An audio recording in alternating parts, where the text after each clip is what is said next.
欢迎来到小唐漫文屋，点赞关注本频道，出门就中500万。梅园在广信宫之后，环境清幽无比，穿过天星台，便到了迎风阁，也就是此时小范大人养伤的地方。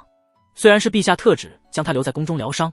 而且宫中人都知道小范大人此次对于皇家来说立了多大地功，但是一名男臣常驻宫中，总有些不大妥当的感觉。范闲也深知这点，便只是老老实实的留在梅园，对于各宫的来人相访，总以身体不适推脱了。这时，一位开朗之中带着2分憨气的贵妇，却熟门熟路地上了迎风阁，手里牵着个孩子，身后跟着几个宫女。范闲微微一怔，发现是宜贵嫔，便没有多说什么。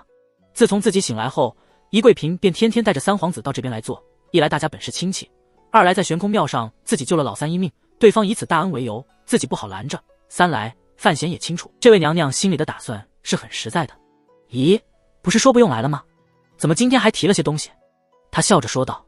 依理论，他总要称对方一声娘娘，但去年初次入宫的时候，宜贵嫔便喜欢范闲叫自己姨，喜欢这种透着份亲热劲儿的称呼，范闲也就不再坚持。今天宜贵嫔身后的宫女还提着几个食盒，不知道里面装的是什么。虫草煨的汤。宜贵嫔与她身边的2位姑娘家见了礼，毫不见外地扯了个墩子过来，坐到了范闲的身边，说道：不是宫里的，是你家里熬好了，让我送过来。范闲哦了一声，看着侧边正在忙着倒汤的宫女们，里面有一位眉眼极熟，笑道：喜儿也过来了。喜儿正是他第一次入宫时带着他到各处宫里拜访的那位小宫女。他全没料到这位小范大人还记着自己，不由面色微红，用蚊子般大小的声音咦了一声，倒惹得众人都笑了起来。宜贵嫔笑骂道：伤成这样还不忘。忽觉着这话不能继续说下去，便嫣然一笑住了嘴。他年纪并不大，加上性情里天然有股子憨美一态，所以极能容易与人亲近，转头与婉儿说了几句，又和若若聊了聊家中的事情，让他们安心在宫里待着，范府没有什么问题。坐在他身边的三皇子今日却比以往要显得老实了许多，更没有抱月楼中的厉横之态，低着头苦着脸一言不发，只是偶尔会抬起头来偷偷摸摸地看榻上病人一眼。悬空庙一事早已经让他消了抱月楼上对于范闲的愤怒，毕竟当时场中除了这位大表哥之外，竟是没有一个人在乎自己的生死，包括2位亲生兄长在内，都只知道去救父皇。当时若不是范闲在场，只怕自己这条小命早就已经断送在了那名9品刺客的手中。8岁的孩子再如何早熟，终究也只是纯以好恶判断亲疏的年龄。三皇子此时看着范闲那张苍白的脸，便想着悬空庙上范闲拦在自己身前，无比潇洒的英勇之态，心中生出说不出的敬慕感觉。婉儿看了三皇子一眼，诧异问道：老三，你今天怎么这么安静？三皇子嘻嘻一笑，说道：陈姐姐，没什么。婉儿更纳闷了，笑道：浑似变了个人似的。宜贵嫔心疼地看了自己儿子一眼，说道：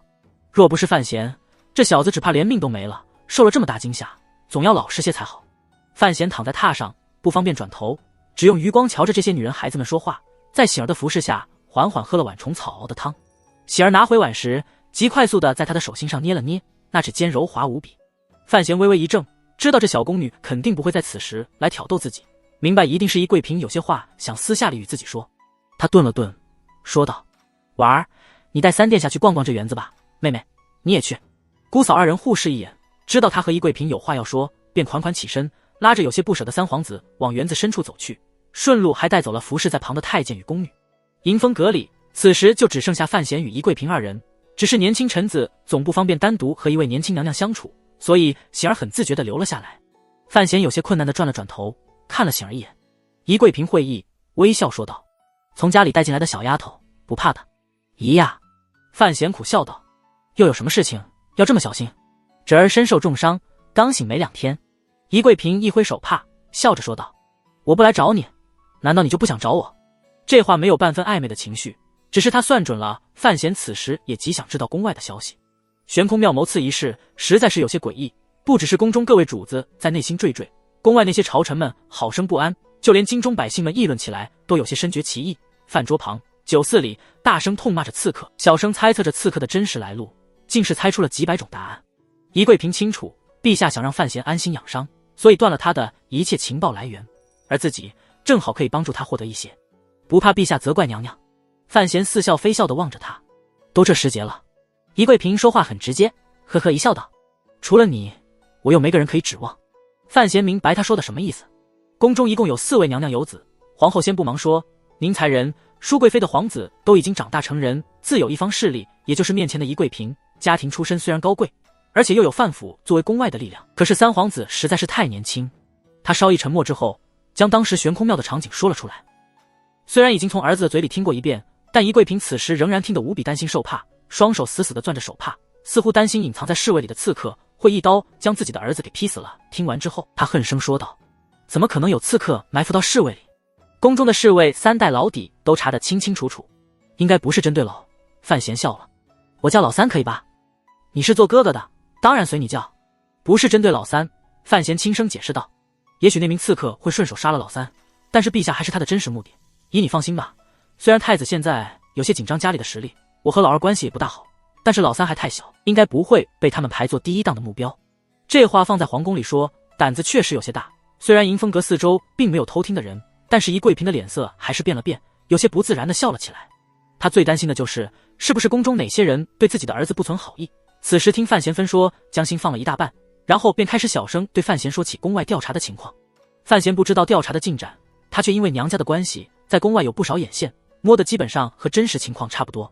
宫典已经被抓了。范闲轻轻嗯了一声，并没有流露出内心深处的震惊。宜贵嫔用的抓这个字，那说明朝廷已经对这件事情定了性。不过也不奇怪，身为禁军统领，兼任侍卫总班头，当悬空庙刺杀事件发生的时候，竟然不在陛下身边。光这一条理由就足够将那位宫大统领踩翻在地，外加无数只脚踏上，让他永世不得翻身。范闲更感兴趣的是，这个糊涂到了极点的大统领当时究竟是在做什么。他在京南40里地的洛州，用他自己的话说是奉旨前去办事。宜贵嫔一边说着，一边流露出疑惑的神情，就算宫典要为自己开脱罪名，也不可能说奉旨2字，这话一捅到陛下那里，马上就会被戳穿。但至于去办什么事，监察院审了2天，却始终交代不清楚。范闲不由倒吸了一口凉气，叹息道：我一向知道宫典这人耿直，但全没料到他竟然愚笨如此。范闲摇头叹息道：既然不是陛下的旨意让他去洛州办事，那一定就是那位。可问题是出了刺杀的案件，他怎么还能将那位搬出来当救兵？就算他搬了出来，陛下也不可能认账，只怕会让他死得更快。宜贵嫔始终还是有些适应不了范闲言语的，直接泼辣大胆，有些自苦的笑了笑。这些事情咱们就别管了。是啊，我们可没资格管。范闲叹息着，叶家这下可要倒大霉了。刺客的身份查清楚了没有？第一个出手的刺客就是死了的那名9品高手。宜贵嫔眼中闪过一丝后怕，听说是西湖左贤王府上的刺客，已经潜入庆国14年了，怎么和西湖又扯上了关系？范闲意道：胡人怎么可能在宫中当差这么久，还没有被人发现？这胡人的来历有些厉害。宜贵嫔想了想，组织了一下言语，解释了一番。范闲这才知道，原来这位死在洪公公手上的胡人刺客，是当年庆国开国之时与西湖和亲时送过去的假公主的后代。虽然过去了很多年，但依然保有了庆国人的面貌。其实这次和亲很有名，因为当西湖被庆国打到最惨的时候，对方曾经想求和称臣，派了一队当年和亲队伍的后代回到京都，只是被庆国人坚决地拒绝了对方的归顺。那一支队伍后来很悲惨地回去了西湖，没料到却留了一位高手在京都，然后选择了此时爆发。对方怎么混进宫中当上了侍卫？手续是谁办的？办的人早已经死了。宜贵嫔蹙眉道：所以成了悬案。范闲在心里翘起了一根手指，自己对于这件事情终于摸到了立体的一个面。小太监还活着，以监察院的手段应该能查得清楚。他沉声问道。宜贵嫔点了点头，查得非常清楚。小太监是15年前京都那次风波中死的一位王公的后人，当年京都死的人太多，所以竟让那王公府上的一位仆人抱着他逃了出去。当时他才刚刚出生不久，所以未上名册，漏了此人。那位仆人应该是自杀了，然后当年的婴儿被京郊一位农夫抱养，后来又自宫入了宫。那匕首是怎么藏进去的？范闲认为这才是真正的问题，小太监应该构划不出来这种格局。宜贵嫔接下来的话推翻了范闲的想法。3年前，小太监就负责在赏菊会前打扫悬空庙顶楼，就是那时候藏进去的。监察院已经找到了匕首的作家，确认了时间。范闲皱起了眉头。小太监既然是15年前刘血业的残留当事人，那个刘血业自己清楚是皇帝陈萍萍父亲为了给母亲报仇而施展出来的手段。当时庆国最大的几家王公都被连根拔起，京都不知道死了多少人，就连皇后的家族都被砍得一根枝叶不剩，只留下了他一个人孤守宫中。谁知道这个小太监的身后又代表着什么意味呢？西湖、王公这些人确实有谋刺皇帝的动机和勇气，只是怎么会凑到一堆儿来了？叶家有没有什么反应？范闲很认真地问道。能有什么反应？宜贵嫔笑着摇头说道。叶重连上了8篇奏折请罪，更不敢回沧州，老老实实地留在府里，连府上的亲兵都交给京都府代管，小心谨慎的无以复加，就看陛下怎么处理。陛下呀！范闲也笑了起来，看叶流云回不回京都吧。二人还准备说些什么，忽听着梅园的一角隐隐传来话语声，便沉默了起来，开始讲些旁的事情。范闲首先就报月楼的事情，对于义公府上的伤害表示了歉意。宜贵嫔则代表国公府那方，感谢范闲不必亲疏，勇于管教小孩子，有力地阻止了国公府的将来向不可预期的深渊滑去。主宾双方交谈甚欢，然后告别。说了些什么呢？婉儿看着宜贵嫔牵着老三往员外走去的身影，好奇问道。这位娘娘向来以憨喜安于宫中，怎么看着今天却有些紧张？范闲笑道，孩子长大了，当妈的怎么还能像以前那样？等咱们将来有了孩子，你就明白了。林婉儿面色一窘，又想到自己的肚子似乎一直没动静，只是相公如今受了伤，也不好多说什么，只得强颜一笑，转了话题。外面怎么样了？是不是闹地天翻地覆？范闲轻声将宜贵嫔带来的消息说了一遍，看了一眼不远处的太监宫女，说道，风有些凉了，我们回屋吧。知道有些话不方便当着宫里的下人面前说，婉儿与若若点了点头，使唤那些太监过来抬软榻。回屋之后，躺在那张大床之上，范闲睁着眼看着床顶，不知道在思考什么，半晌之后终于说道，你说叶家这次会有什么下场？此时房中无人，他也不用忌惮什么，直接说道，宫典肯定是得了旨意才会去洛州，而且肯定不是陛下的旨意，不然宫典若含起冤来，连陛下都无法收场。他的眼中寒意大作，这一招虽然有些荒唐，但却很奏效。太后密旨令宫典去洛州办事，他身为禁军统领当然要去，而悬空庙上偏生出了刺客，如果审案之时宫典还要强说是太后密旨让他出京，那就等于是向天下宣告是太后要杀皇帝。如果宫典不想被株连九族，那这种话只好埋在肚子里面，吃这么大的一个闷亏。林婉儿和若若都是聪明人，当然不会认为真的是太后安排的悬空庙一事。婉儿面带愁容说道，你是说宫典去洛州是外祖母与陛下一起安排的？范闲嗯了一声。若若皱眉道，为什么要这样做呢？范闲冷笑道，宫典是禁军统领，又是叶仲的师弟，他这次倒霉，叶家自然要跟着倒霉。婉儿心忧自己的好友叶灵儿，叹息道，叶家一向忠诚，为什么陛下要？话没说完，大家都听得懂。范闲叹了口气说道，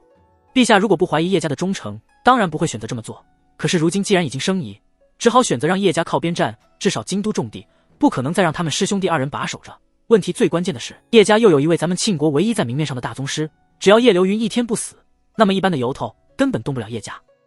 所以才会用了这么阴损大师皇家体面的一招。范闲叹息道，也不怕冷了臣子们的心吗？为什么陛下会对叶家动疑？很简单，范闲解释道，陛下指婚二皇子与叶灵儿，如果叶崇看得够准，当时就应该拒婚，哪怕他认可这门婚事，也应该在第一时间内请赐京都守备一职，不说归老，哪怕调到边防线上，也能让陛下心安些。而他这两样都没有做，所以林婉儿与若若黯然点头。若若忍不住开口说道，这里面的弯拐拐真是多，在北齐的时候我就猜到会有这么一天。范闲说道，只是没有想到陛下会用这么小家子气的手段。婉儿忽然说道，如此看来，那天悬空庙的刺杀本来就是陛下意料中事。范闲看着他点了点头，只是不知道所有的事情都是在计算之中，还是说陛下本来只安排了其中的一项。林婉儿回望着他的双眼，缓缓说道，陛下此生不喜行险，所以他顶多会放一把火。夫妻二人沉默地对望良久，似乎都有些后怕。悬空庙的火如果是陛下安排放的，那后面的连环几击又是谁安排的呢？范闲缓缓合上了双眼，轻声说道，刺客的局安排的太机巧了，机巧得以至于我根本不相信这是一个组织，或者说是几个组织能够安排出来的单一计划，只是凑巧而已。他继续说道，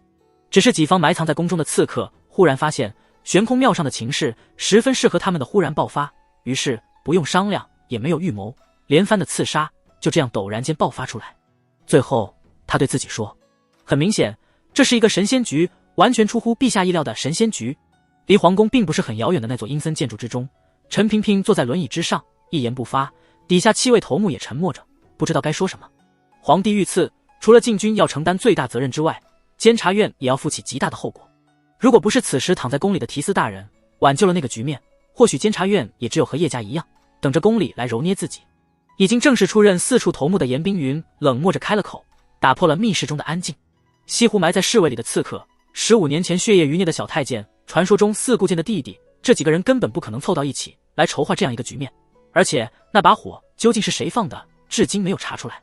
据各处传来的消息，北齐锦衣卫目前正在大乱之中，根本没有余暇来筹划此事，东夷城也没有筹划此事的任何征兆。6处的代任头目也冷冷地开了口，而且四顾剑有弟弟，这只是传说中的事情，谁也不知道这个人是不是真的存在。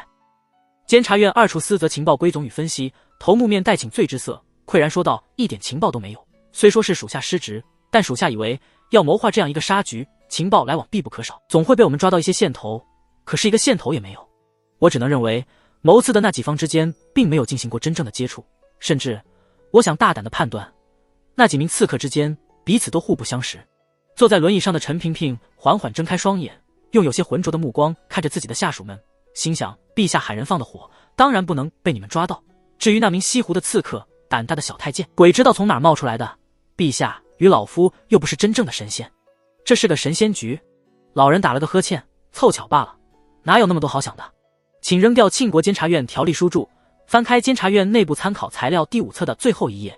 第5册是监察院这么多年来的案例汇总，抄写了最近几十年来有代表性的各类案件的分析与总结，针对于形形色色的案件，详细阐明了事件筹划之初的起源、酝酿的过程，在其中的变数影响，以至于最后达成的结果。第5册里包含的案例很多，在凭借监察院的情报系统以及在事件中所寻觅到的相关证据，便足以用来论述清楚这个世界上大部分的所谓阴谋，找到事情发生的真正原因，以及中间的流程安排。因为人类实际上远远不如他们自己认为的那么有想象力。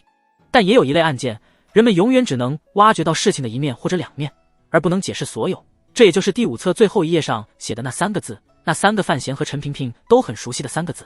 神仙局。所谓神仙局，是指事件之中出现了以常理无法判断到的变数，从而导致了神仙也无法预判的局面。比如当年陈萍萍率领黑旗千里突击，深入北魏国境，抓住了秘密回乡参加儿子婚礼的萧恩。监察院已经算准了所有的细节，甚至连付出更惨重的代价都算计在内。可是萧恩在婚礼上实际上并没有喝费介大人精心调制的美酒。这位北魏密谍头目用一种冷静到冷酷的程度，控制着自己的饮食与深州的一切。但当庆国人以为这件阴谋不可能再按照流程发展下去的时候，故事发生了一个很令人想象不到的变化。萧恩听着新房里传来的吵闹声，开始郁闷，开始想喝闷酒。而很凑巧的是，负责替他看管皮囊中美酒的亲兵队长在旅途上没忍住酒馋，已经将酒喝光了。所以这位不负责任的亲兵队长在萧恩大人要酒的时候，惶恐之下昏了头，直接灌了带婚礼上的用酒。于是萧恩中了毒，于是陈萍萍和费介成功。而直到很久以后，陈萍萍他们才知道，之所以萧恩会如此郁闷，是因为他的儿子不能人道。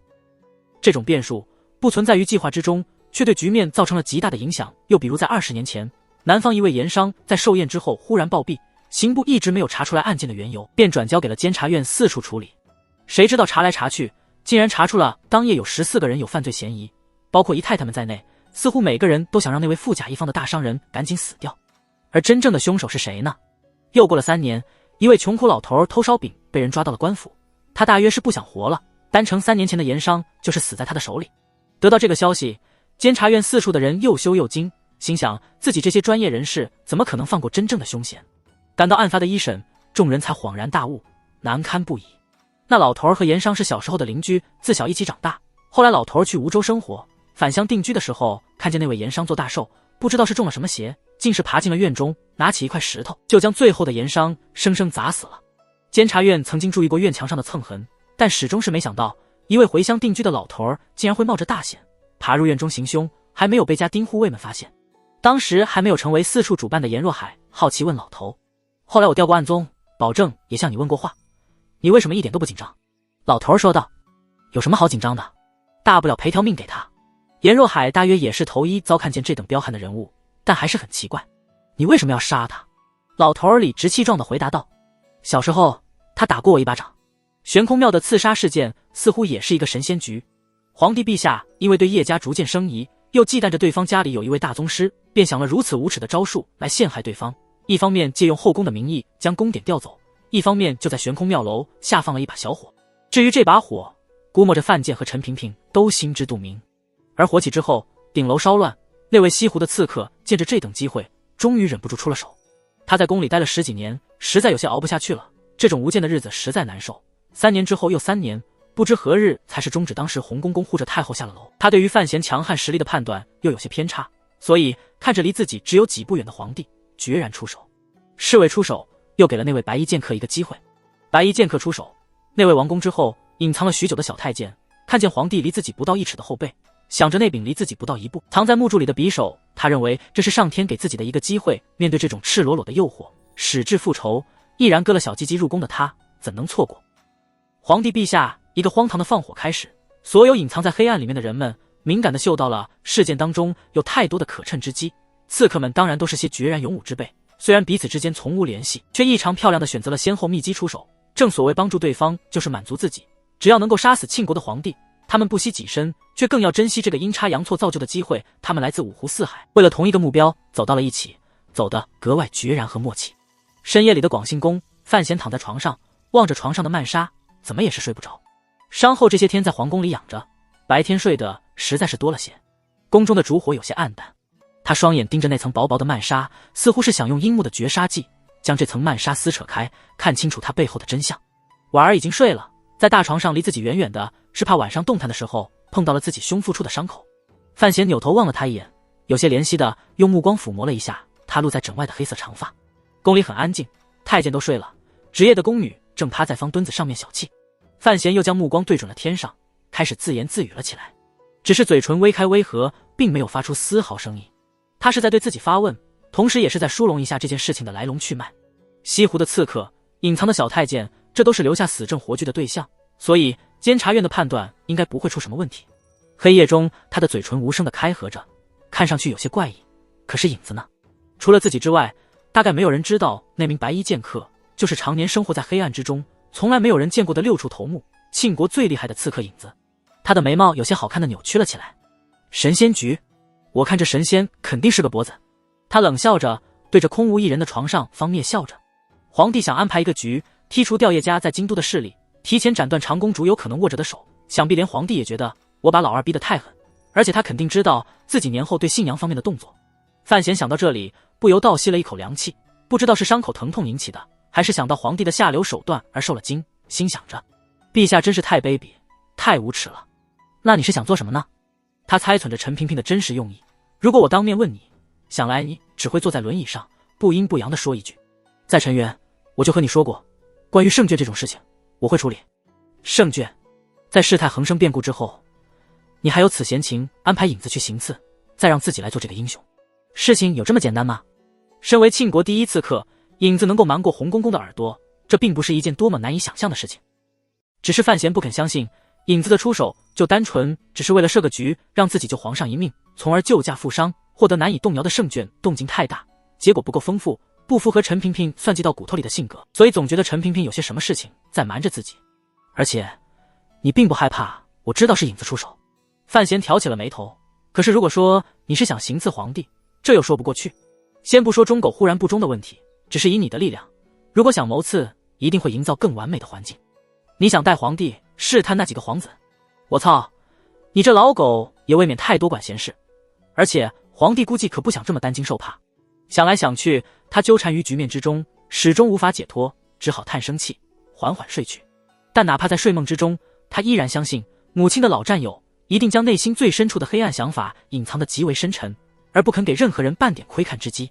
这个世界上没有真正的神仙局。陈萍萍坐在轮椅上，对着园子林间那位蒙着眼睛的人轻声说道，你也知道的，武册上面提到的盐商之死，之所以那个抢烧饼的老头儿能够轻而易举地杀死盐商，是因为府中的家丁护卫早就已经被那些姨娘们买通了，他们很乐意看到有人帮助他们做这件事情。而那老头会对盐商下手，也不是因为许多年前盐商打了他一记耳光那么简单，准确的原因是那名盐商当年抢了那老头的媳妇。杀妻之仇嘛，总是比较大的。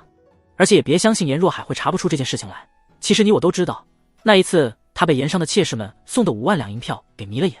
所以说老伯子下了结论，没有什么神仙局，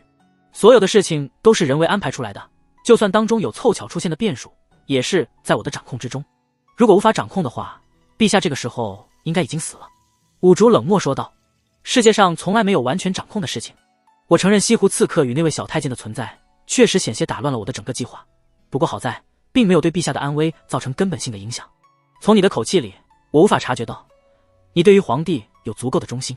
陈萍萍笑了起来，我效忠于陛下，但为了陛下的真正利益，我不介意陛下受些惊吓。什么是真正的利益？一个足够成熟的接班人。或许只有面对着陈萍萍这个老熟人，五竹的话才会像今天这么多。谋划。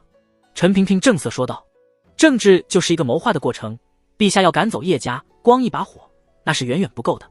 你觉得那个皇帝如果知道了事情的真相，会相信你这种解释？五竹冷漠说着。陈萍萍摇摇头，只要对陛下有好处，我能不能被相信并不是件重要的事情。五竹相信他和费介都是这种老变态，轻声说道，你那个皇帝险些死了。陈萍萍很习惯于他这种大逆不道的称呼，从很多年前就是这样，五竹永远不会像一般的凡人那般口称陛下，心有敬畏。陛下不会死，老头说的很有力量，这是我绝对相信的。不要忘了，陛下永远不会让人知道他最后的底牌。他死不死，我不怎么关心。五竹忽然偏了偏头，我只关心他差点死了。两个他代表着五竹截然不同的态度。陈萍萍苦笑了一声，他当然清楚范闲意外受了重伤会让老五变成怎样恐怖的杀人机器，即便是老奸阴险如他，面对着冷漠的五竹时，依然有一股子打心底深处透出来的寒意。所以他尝试着解释一下，范闲在担心皇帝会不会因为他的崛起太过迅速而对他产生某些怀疑，所以我安排了这件事情，一劳永逸地解决他的疑虑。当然我布置了故事的开头，却没有猜到故事的结尾。他微微笑着，似乎很得意于自己还记得小姐当年的口头禅。虽然说这和影子也有很大的关系，他老想着与你打一架，你又不给他这个机会，所以难得有机会和你的亲传弟子动手，他实在有些舍不得。当然如果范闲不追出来受这么重的伤，这件事情也就没有太大的意义了。五竹忽然很突兀地说道，你让影子回来，我给他与我打架的机会。这冷笑话险些把陈萍萍噎过气去，咳了半天后摊开双手说道，只是意外而已。五竹很直接地说道，如果只是意外，为什么他在我来之前就已经逃走了？陈萍萍满脸褶子里都是苦笑，咳了许多声才平复了下来。这个是我的安排，因为我担心你不高兴让他出什么意外。要知道我身边也就这么一个真正好使的人，如果你连他都杀了，我这把老骨头还怎么活下去？五竹没有说话，只有在夜风中飘扬着的黑布在表达着他的不满。我死之后，影子会效忠于他。陈萍萍很严肃认真地说出了自己的回报。五竹微微偏头，似乎在考虑范闲会不会接受这个补偿，想了一会儿，基于他的判断，像范闲这种好色好权之徒肯定会对一位九品上的超强刺客感兴趣。他沉默了一会儿，接着说道，你在南方找到我，说京里有好玩的东西给我看，难道就是这出戏？范闲总说你在南边玩，我本以为他是在骗我。陈萍萍说道，没想到你真的在南边，这事情很巧。陈萍萍忽然往前勾了勾身子，我是准备让你看戏，只可惜我低估了范闲的实力，也低估了范建的无耻。这老小子知道火是陛下放的，就着急着赶范闲上楼去救驾。老人尖声笑了起来，没让你看到，可惜了。五竹缓缓抬起头来，你想杀太后？陈萍萍摇了摇头，太后毕竟是范闲的亲奶奶，而且小姐那件事情，她虽然旁观着这件事情发生，而没有对太平别院加以援手，但毕竟没有亲自参与到这件事情中来。到目前为止，我查出来的不足以说明任何事情。五竹摇了摇头，很冷漠地说道，如果将来你查到了些什么，或者是我发现了些什么，不管范闲怎么做，我会做。陈萍萍知道我会做这三个字代表着怎样的决心与实力，但她依然坚定地摇了摇头。老五，虽然你是这天底下最恐怖的人物，但依然不要低估一个国家一座皇宫真正的实力。而且老夫既然是监察院的院长，也必须考虑庆国的天下怎样能安稳地传递下去。不要忘了，这也是小姐的遗愿。他微笑说着，所以这些比较无趣的事情还是我来做吧。那你本来究竟准备让我看什么？陈萍萍忽然叹了口气，声音显得有些落寞。既然这场戏没有上演，这时候就不要再说了。五竹的反应不似常人，似乎根本没有追问的兴趣，干净利落地转身，准备消失在黑暗之中。你带着少爷去了儋州之后，我们就没有再见过面。陈萍萍忽然在他的身后叹了一口气，17年不见，这么快就要走？五竹顿了顿，说出2个干巴巴的字，保重。然后他真的消失在了黑暗之中。只是以五竹的实力与性情，能让他说出保重这2个字，已经是件很奇妙的事情。至少陈萍萍觉得心里头多了那么一丝暖意。陈元的老仆人走了过来，推着他的轮椅往房里走去。陈萍萍不知道在想什么，忽然有些满足地叹了一口气，说道，你说能够成功诱使那2个耐心极好的侍卫和小太监动手，我算不算一个很厉害的人？不过要谢谢那位西湖的刺客，如果他看着范闲上了楼，便知趣的继续埋伏着，这事儿便很无趣了。老仆人苦笑说道：院长大人算无一策。陈萍萍叹息道：天生劳碌命，时刻不忘为陛下拔钉子，哪里算得过陛下啊？在皇宫里又住了些日子，直到霜寒渐重，天上隐有飞雪之兆时，在范闲的强烈要求下，庆国皇帝终于允了他回家。经历了悬空庙救驾一事，只要有眼睛的人都能通过宫中养伤。陛下震怒这多般细节中，发现范闲胜券布置回复如初，更是尤胜往常。毕竟拿自己的身体挡在夺命一剑前面，就算是邀宠之举，却也是拿命换回来的恩宠，没有太多人会眼红，只是一味的嫉妒而已。范闲出宫之日，各宫里都送来了极丰厚的礼物，就连皇后也不例外。而二皇子的生母舒贵妃的礼物尤其的重，诸宫里都透着风声，除了宁才人性情豪爽，宜贵嫔与范家亲厚，不怎么在意外，没有哪位娘娘敢轻视这件事情。连太后老祖宗都将自己随身用了10几年的辟邪珠赏给了范闲，那些娘娘们哪里敢大意？范闲半躺在马车之中，虽然胸口的伤势还未全好，但至少稍微翻身没有什么问题了。他掀开车窗的帘子一角，借着外面的天光，看着手中那粒浑圆无比的明珠，微微眯眼，心想莫非正牌奶奶终于肯接受自己的存在了。一路上林婉儿与若若最是高兴，在宫里待了这么些天，着实有些闷了。而且范闲的伤一日好过一日，让姑嫂二人安心了不少。马车行至范府正门，2座石狮之间早已在台阶之上铺好了木板，范府中门大开，像迎接圣旨一般，小心地将马车迎了进去。一般而言，马车不可能直接通正门入府，但大少爷伤成这样，自然要安排妥当。马车直接驶到了后宅旁边，滕子京几个人小心翼翼地将范闲抬了下来，思思小心翼翼地护在旁边。他没有资格入宫，这些天在家里是急坏了。范闲看着他微红的脸颊，调笑了几句，转过头来便看见了父亲与柳氏二人。他望着父亲眼中那一抹故作平静下的淡淡关怀，心头一暖，轻声说道：父亲，我回来了。事情的发展果然没有出乎范闲的预料，那位如孤鸿一般在天下旅游的庆国大宗师还是没有回到京都。叶家很沉默地接受了安排，被迫与整座京都的防卫系统脱离。当然在中下层级的布置当中，他们还是残留了一些实力，只不过已经无法掀起太大的浪花，已经丧失了直接左右将来朝政的力量。如果这件事情发生后，叶流云真的回到了京都，皇宫里那位表面肃然和蔼的皇帝一定会显露他最狠厉的一面，拼着折损庆国的国力，也要将叶家直接除掉一个世家。掌握着京都重地，马上要与皇子联姻，最关键的是有一位大宗师作为坚实的后盾，只要稍微表露出丝毫的反弹之意，都必须被强悍的压制回去。而最终叶流云没有回京，这就说明叶家很无奈地接受了当前的局面。当然陛下看在叶流云的面子上，看在叶家其实一直没有真正减弱过的忠诚上，也不会让叶家太过难堪。叶仲仍然驻留在沧州，而且爵位军功无意减弱，封赏更胜当年。就连那位直鲁的有些可爱的宫典犯下如此大的罪过，陛下也没有将他严办，只是夺去了他的所有军功职务，将他打了30廷杖之后，贬为了平民。叶家是很委屈的，但是为了庆国稳定的将来，他们只好做出了牺牲。好在可以借机远离京都这个是非之地，也不见得是件坏事。其实真正最失望的还应该是远在信阳的长公主和如今被软禁在府中的二皇子，真是荒唐啊。范闲看着穆铁送来的院报，忍不住摇了摇头。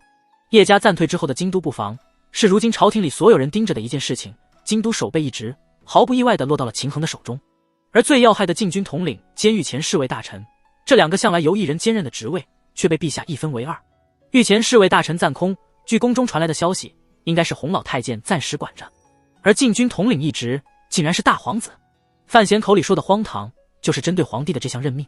在这个时空的历史中，向来极少有皇子出任禁军统领一职的先例，原因为何？不正是怕那些胆大包天的皇子动用手中的兵卒起兵造反？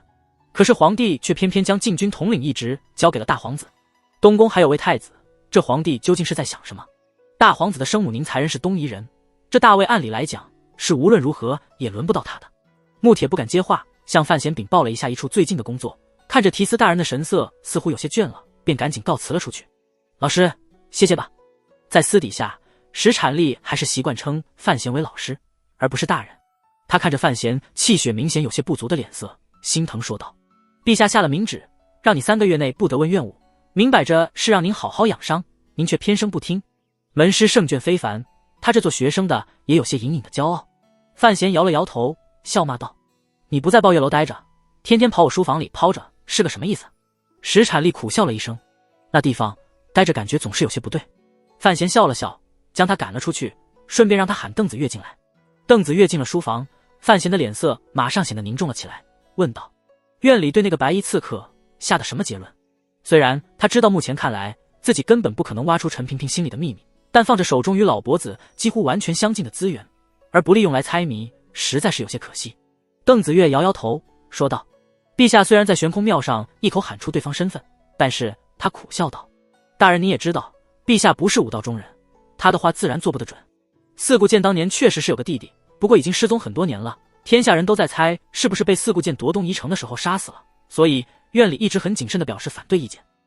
范闲微微一怔，有些意外，监察院竟然没有在陈萍萍的诱寻下抹平这条尾巴，还是说陈萍萍自信影子的真实面目不可能被人猜出，所以干脆没有做这些手脚。但是邓子越说了第二个但是，面露窘迫。但是陛下既然说是四顾剑的弟弟，我们这些做臣子的也不好直接反对，尤其是不知道陛下的随口一言是不是牵涉到朝廷后几年的动向。范闲笑了起来，庆国好武，天下皆知，去年自己在牛栏街被刺杀，陛下借此良机往北方出兵，占了一大片土地回来，结果现在所有的臣子都习惯了这位皇帝陛下栽赃找借口打仗的爱好，不敢随便自作聪明。关于悬空庙一事，按理讲范闲应该亲自去监察院看一下那名小太监，看看那名刺客的尸体，但他知道这里面的水究竟有多浑，还在思考自己应不应该涉入的太深。另外一个原因就是在目前的身体状况下，包括父亲大人在内的所有亲人都不会允许他出府，他自己也不敢出。惜命如金的小范大人如今体内真气全散，不知道什么时候才能收得回来，无比失望之余，对于自己的人身安全更是分外小心。当然范闲不会将自己真实的境况透露给任何人知道。书房门咯吱一声被人推开了，门外的护卫没有任何反应。范闲躺在床上偏头望去，果然是婉儿与妹妹。邓子越见着夫人小姐脸上隐隐愤怒神情，知道自己应该走了，行了个礼，便恭恭敬敬地退了出去，以至于范闲想让他带话传言冰云来府上一趟都没有机会说出口。说定了好好养伤，偏不肯省这个心。姑嫂二人配合熟练地开始为他换药喂药，一面还在劝说着他。范闲苦笑了一声，大约是这名字没取好，总是闲不下来。何止是闲不下来，自从范闲出宫回家之后，范府马上就变成了京都最热闹的门第。整日里三院三司六部的官员们络绎不绝地前来探望提司大人病情，无数权贵纷纷登门，大臣们不分派别都来示好。范府门口那条南长街上，马车黑香如云，礼盒不断如龙，来范府的人什么珍贵药物都可着劲儿的送。范闲一个人哪里吃得了这些，除了些真正名贵的原材，其余的都放到抱月楼处理了。悬空庙刺杀一事让范闲重新成为了庆国最炙手可热的大臣，而且与他突兀崛起成为监察院提司时相比，此次有救驾之功做基石，要显得更加扎实稳定许多，更让庆国的官员们暗惧三分。官员们都不是瞎子聋子，范闲受伤后被留在宫中这么多天，而且听宫里传出来的消息，范闲治伤那一夜，陛下似乎都没有怎么睡过如此恩宠，话说也只有陈萍萍这个孤寡老头才能比了。很多人在小心翼翼地巴结着范府时，其实心中何曾完全服气。尤其是那些勇武的年轻人，不免会嫉妒范闲的运气太好。陛下遇刺的时候，自己为什么不在陛下身边？这回家里捞了不少银子。范闲说的是正经话，并不是在开玩笑。前世的时候，一个区县长生个病，少说也要弄个好几万，更何况自己这等层级的大臣，又是在行贿监区表面化的庆国，只是苦了老爷。林婉淡淡笑道，像哄孩子一样喂了他一口药。他出身何等高贵，当然不在意那些臣子们的谄媚表现。养伤中的范闲哪里有心情去接待那些名为看病实为是好的官员，但这些官员们各有来头，便只好苦了范尚书大人，每天除了例行部务之外，绝大部分时间竟是用来招呼客人。范若若怨道，这些人来一次不说，居然还轮番着又来，也不怕招人烦。各部大臣还是好的。林婉忽然想到什么，脸上露出佩服之色，看着范闲笑着说道，最可怕的是那位太医正，这位老大人真是位耐心极好的人，他来了4次，你都不肯见他，最后连陛下都传话给他，你是不会进太医院的，结果他还是不肯死心。这不，刚才听腾大家的说，太医正今天又来了，正坐在那厢书房里，硬是不肯走，一杯茶都喝成清水了，老爷连使脸色，他却只当看不见。他啧啧叹道，真是个厉害人物。范闲苦笑了一声，虽没有说什么，但对于那位脸皮厚度庆国第一的太医正，也佩服得五体投地。在皇宫里的那一夜，最开始太医正对于自己的医术根本没有丝毫信心，却丝毫不影响他偷偷留在广信宫里偷窥加偷师，但后来他发现范闲医术的奇妙之后，更是下定决心要将范闲拉到太医院，至少也要让范闲将那些古怪的医术传下来。心智之间，连番登门，坚不离开，手段之无赖，实属异类。外科手术在庆国的医者眼中看来，自然是神奇无比，但范闲却清楚自己当时只不过是命大，而且有些关键的问题，导致了这门学问在如今的世界上实在是很难推广。他偏头看了一眼正在旁边小心翼翼调整自己伤口处系带的妹妹，忽然想到了某种可能，旋即却摇了摇头。书房里3个人呆着，气氛正好，不料却有人轻轻敲了敲门。范闲皱了皱眉头，有客来访。门外的下人恭敬禀报道。这一下连林武儿的眉头也皱了起来，说道：不是说了谁都不见吗？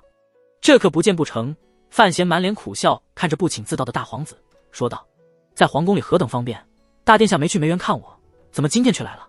林武儿也嘟着嘴怪道：大哥，现在府上人正多，你怎么也来凑热闹？大皇子没奈何地看着他，这个妹妹可是自己自小看着长大的，这才嫁了将1年，心思就全在夫家了，哪有这么多好说的？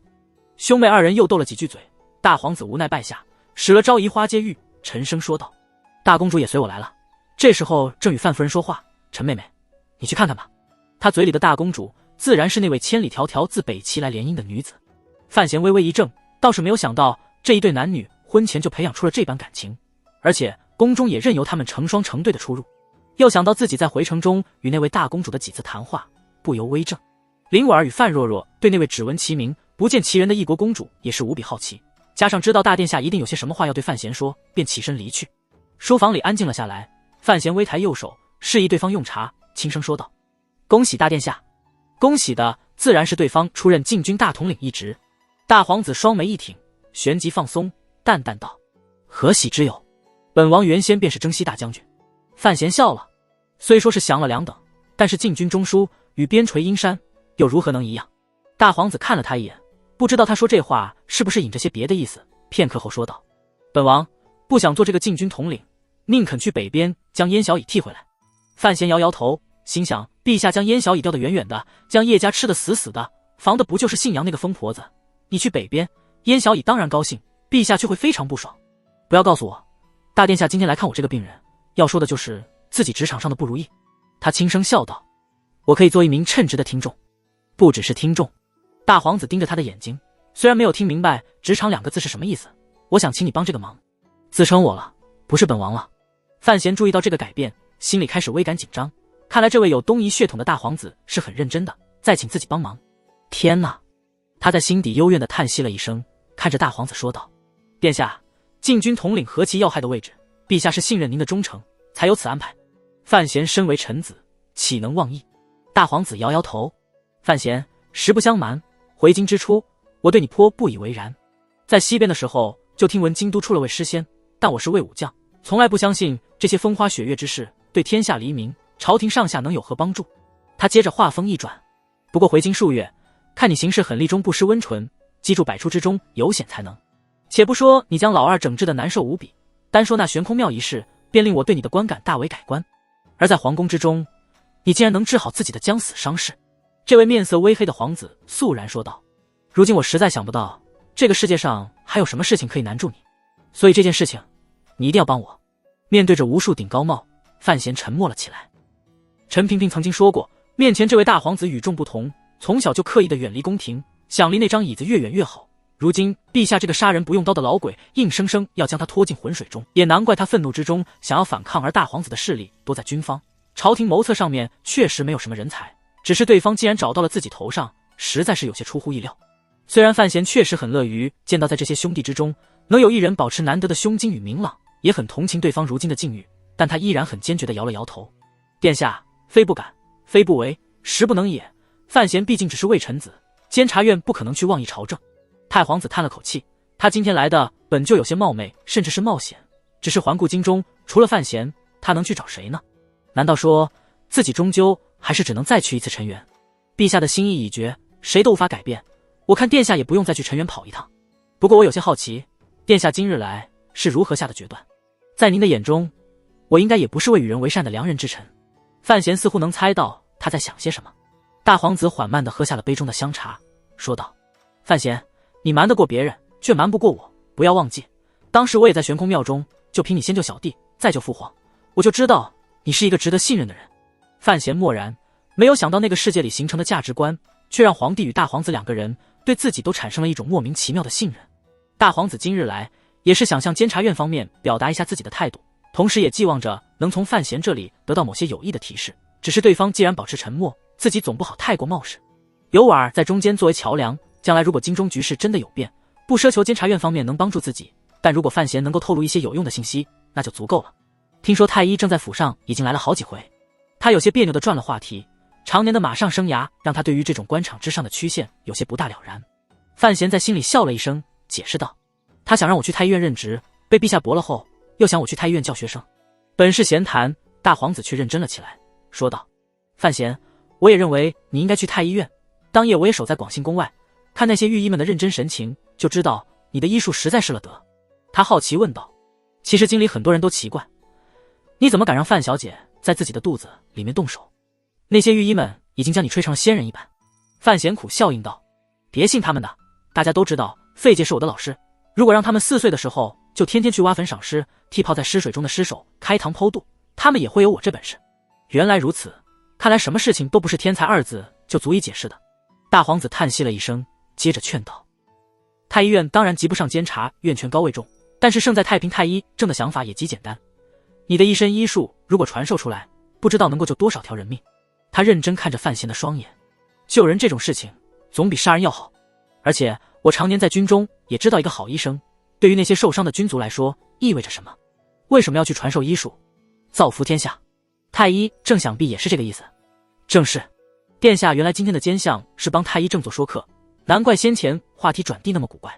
范闲哈哈笑了起来，见他笑得得意，大皇子的脸渐渐沉了下来，说道：莫非你以为我们都是在说胡话？其实确实接近胡话了，让范闲放着堂堂的监察院提司不干，去当医学教授，放着谁也劝不出这样的话来，偏生太医正和大皇子这2个迂直之辈却直接说了出来。范闲止了笑声，发现胸口的伤口有些隐隐作痛，吓了一跳，说道：不是取笑，相反，对于太医正我心中确实倒有一份敬意。要做外科手术，有许多问题都无法解决，第一是麻醉，第二是消毒，第三是器械。如今这个世界的水准不足以解决这些关口，范闲麻醉用的是哥罗芳，消毒用的是硬抗，这都是建立在自己强悍的身体机能基础之上，如果换成一般的百姓，只怕不是被迷药迷死，就是被并发症因死。至于器械问题更是难以解决，范闲和费借想了几年，终究也只是倾尽3处之力做了那么一套。如果连止血都无法办到，还谈什么开刀？将这些理由用对方能够理解的言语解释了一遍，大皇子终于明白了，这种医术是一种比较强悍的医术，是用伤者的身体与那些刀尖迷药做着抗争。如果范闲不是自幼修行，也是挺不过来的。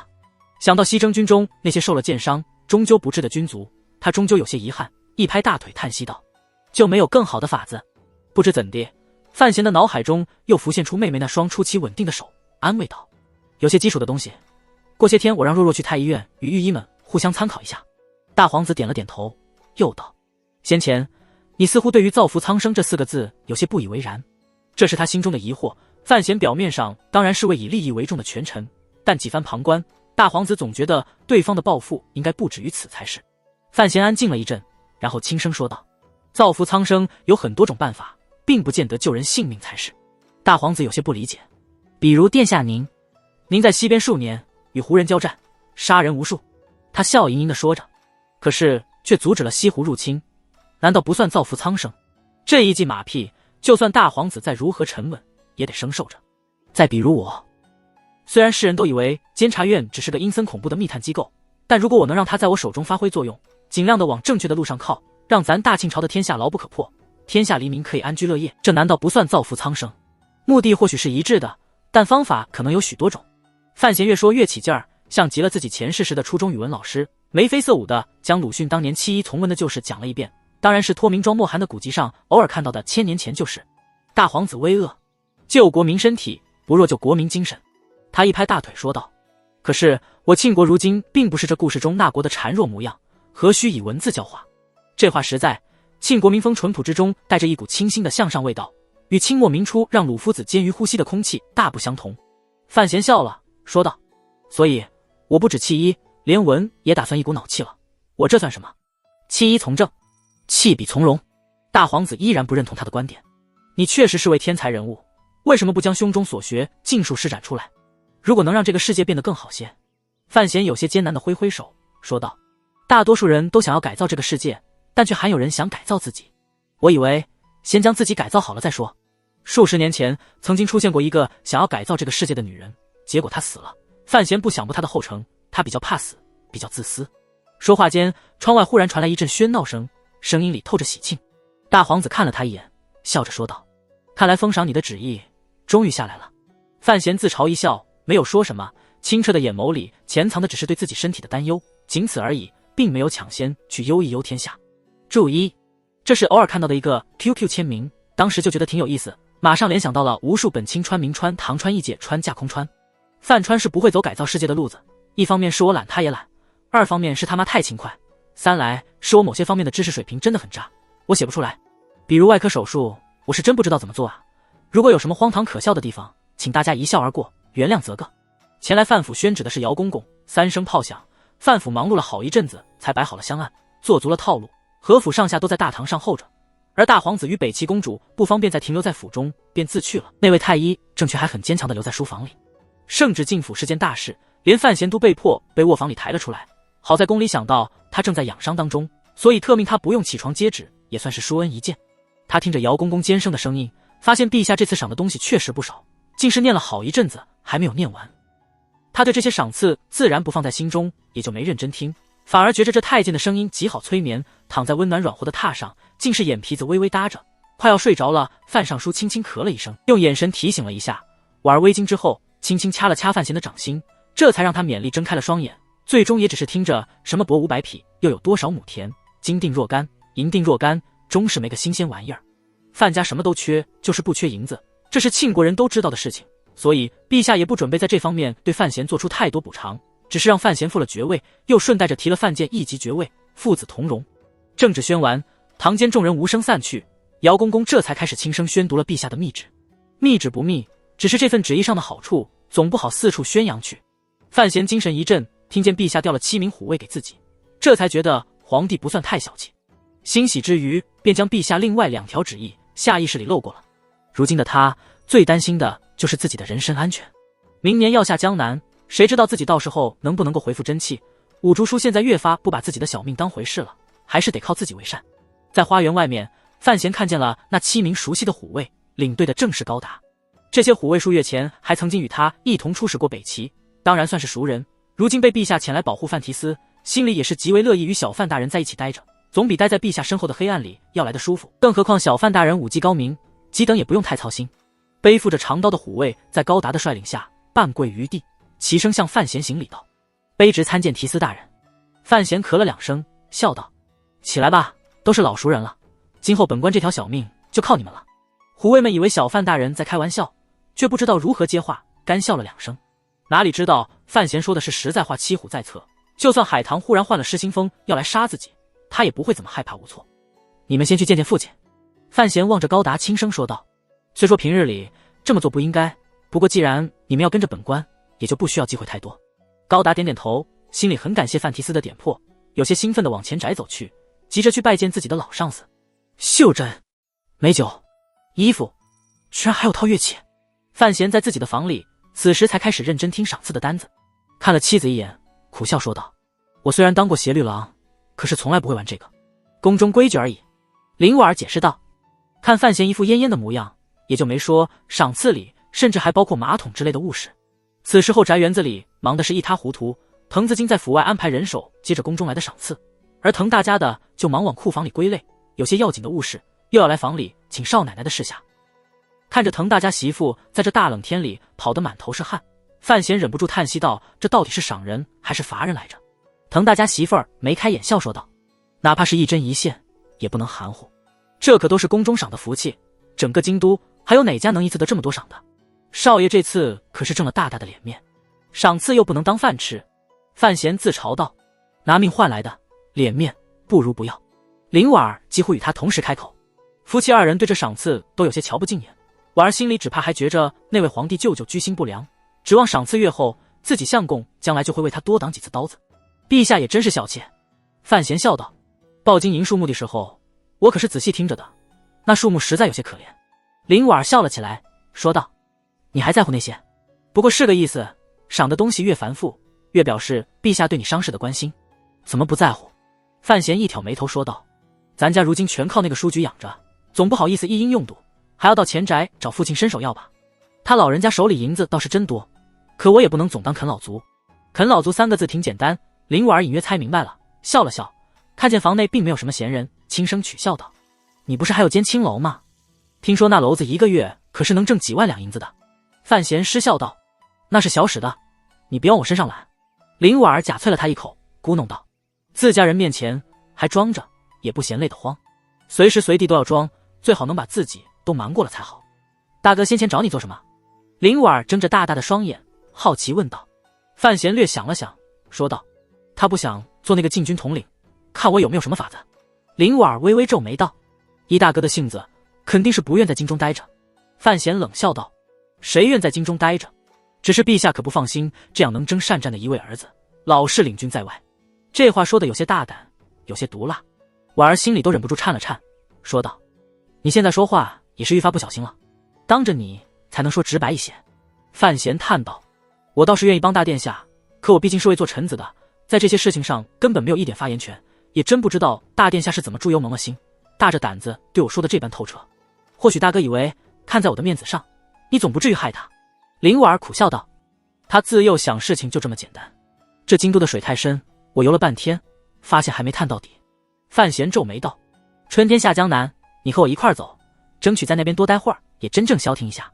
就是不知道到时候朝廷是让你安个钦差身份先扎内裤，还是直接认你个虚职。”林婉儿认真分析道：“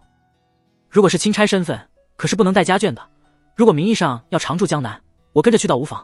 范闲摇摇头说道：“管他怎么安排，反正我要带着你走。”这话就蛮不讲理了。林婉儿笑盈盈说着，心里头多了几分甜蜜。他也明白，以范闲和自己的身份，再怎么坏了规矩，如今也没有人敢多嘴些什么，只是不知道宫中那些娘娘们会不会同意自己远赴江南。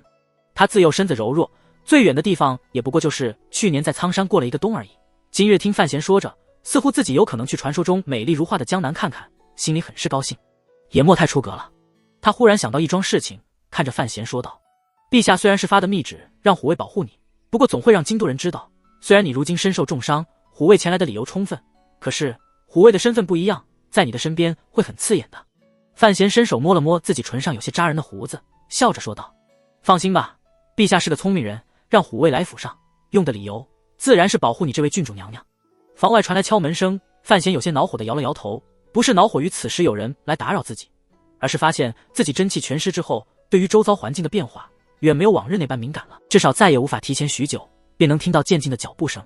范若若领着太医正进了屋，太医正看见林婉儿也在屋内，皇帝急忙行了个大礼，又将脸转了过去。庆国不像北齐，本没有这么多男女间的规矩，更何况太医正的年龄足以做婉儿的祖父了，他这迂腐的举动顿时惹得屋内众人笑了起来。父亲说：“哥哥既然精神不错，便与太医正大人谈谈。”范若若苦笑望着哥哥，范闲心里一凉，知道是父亲这个无耻的人终于顶不过太医正的水磨功夫，将他推给了可怜的儿子来处理。不过他心里对太医院的要求也早有了决断，笑眯眯地望着太医正说道：“老大人，您的来意本官清楚。”太医正张口欲言，范闲赶紧阻道：“不过本官这副模样是断然不可能出府授课的。”他看着老先生一脸愤怒神情，又说道：“不过我会在府中口述一些内容，印成书本，再送到贵处。”太医正一捋胡须，似乎觉得这也算是个不错的成果，微一沉吟之后说道：“只是一知一道，最讲究身传手教，只是看着书本总不是太妥当。”范闲喘了2口气后说道：“书出来之后，若有什么疑难之处，我让若若去讲解一下。”太医正闻言满脸惶恐，怎能让范家小姐抛头露面？宫中手术之时，他在旁边看着，知道是范家小姐亲自动真，不曾怀疑她的手段。若若也不懂什么，我还得在家中教她。范闲叹息道：“想必大皇子先前也转述了我的意见，这件事情不可能进展得太深，不过总有些有益的注意事项，可以与诸位御医大人互相参考一番。”他接着笑眯眯说道：“而且家师马上就要回京了，到时候就由他老人家负责去太医院讲课，他的水准比若若可是要强不少。”太医正大喜之后又有微忧：“费先生，当年我就请过他几次，可是他不来，我可没法子。我去请陛下旨意，不要担心。”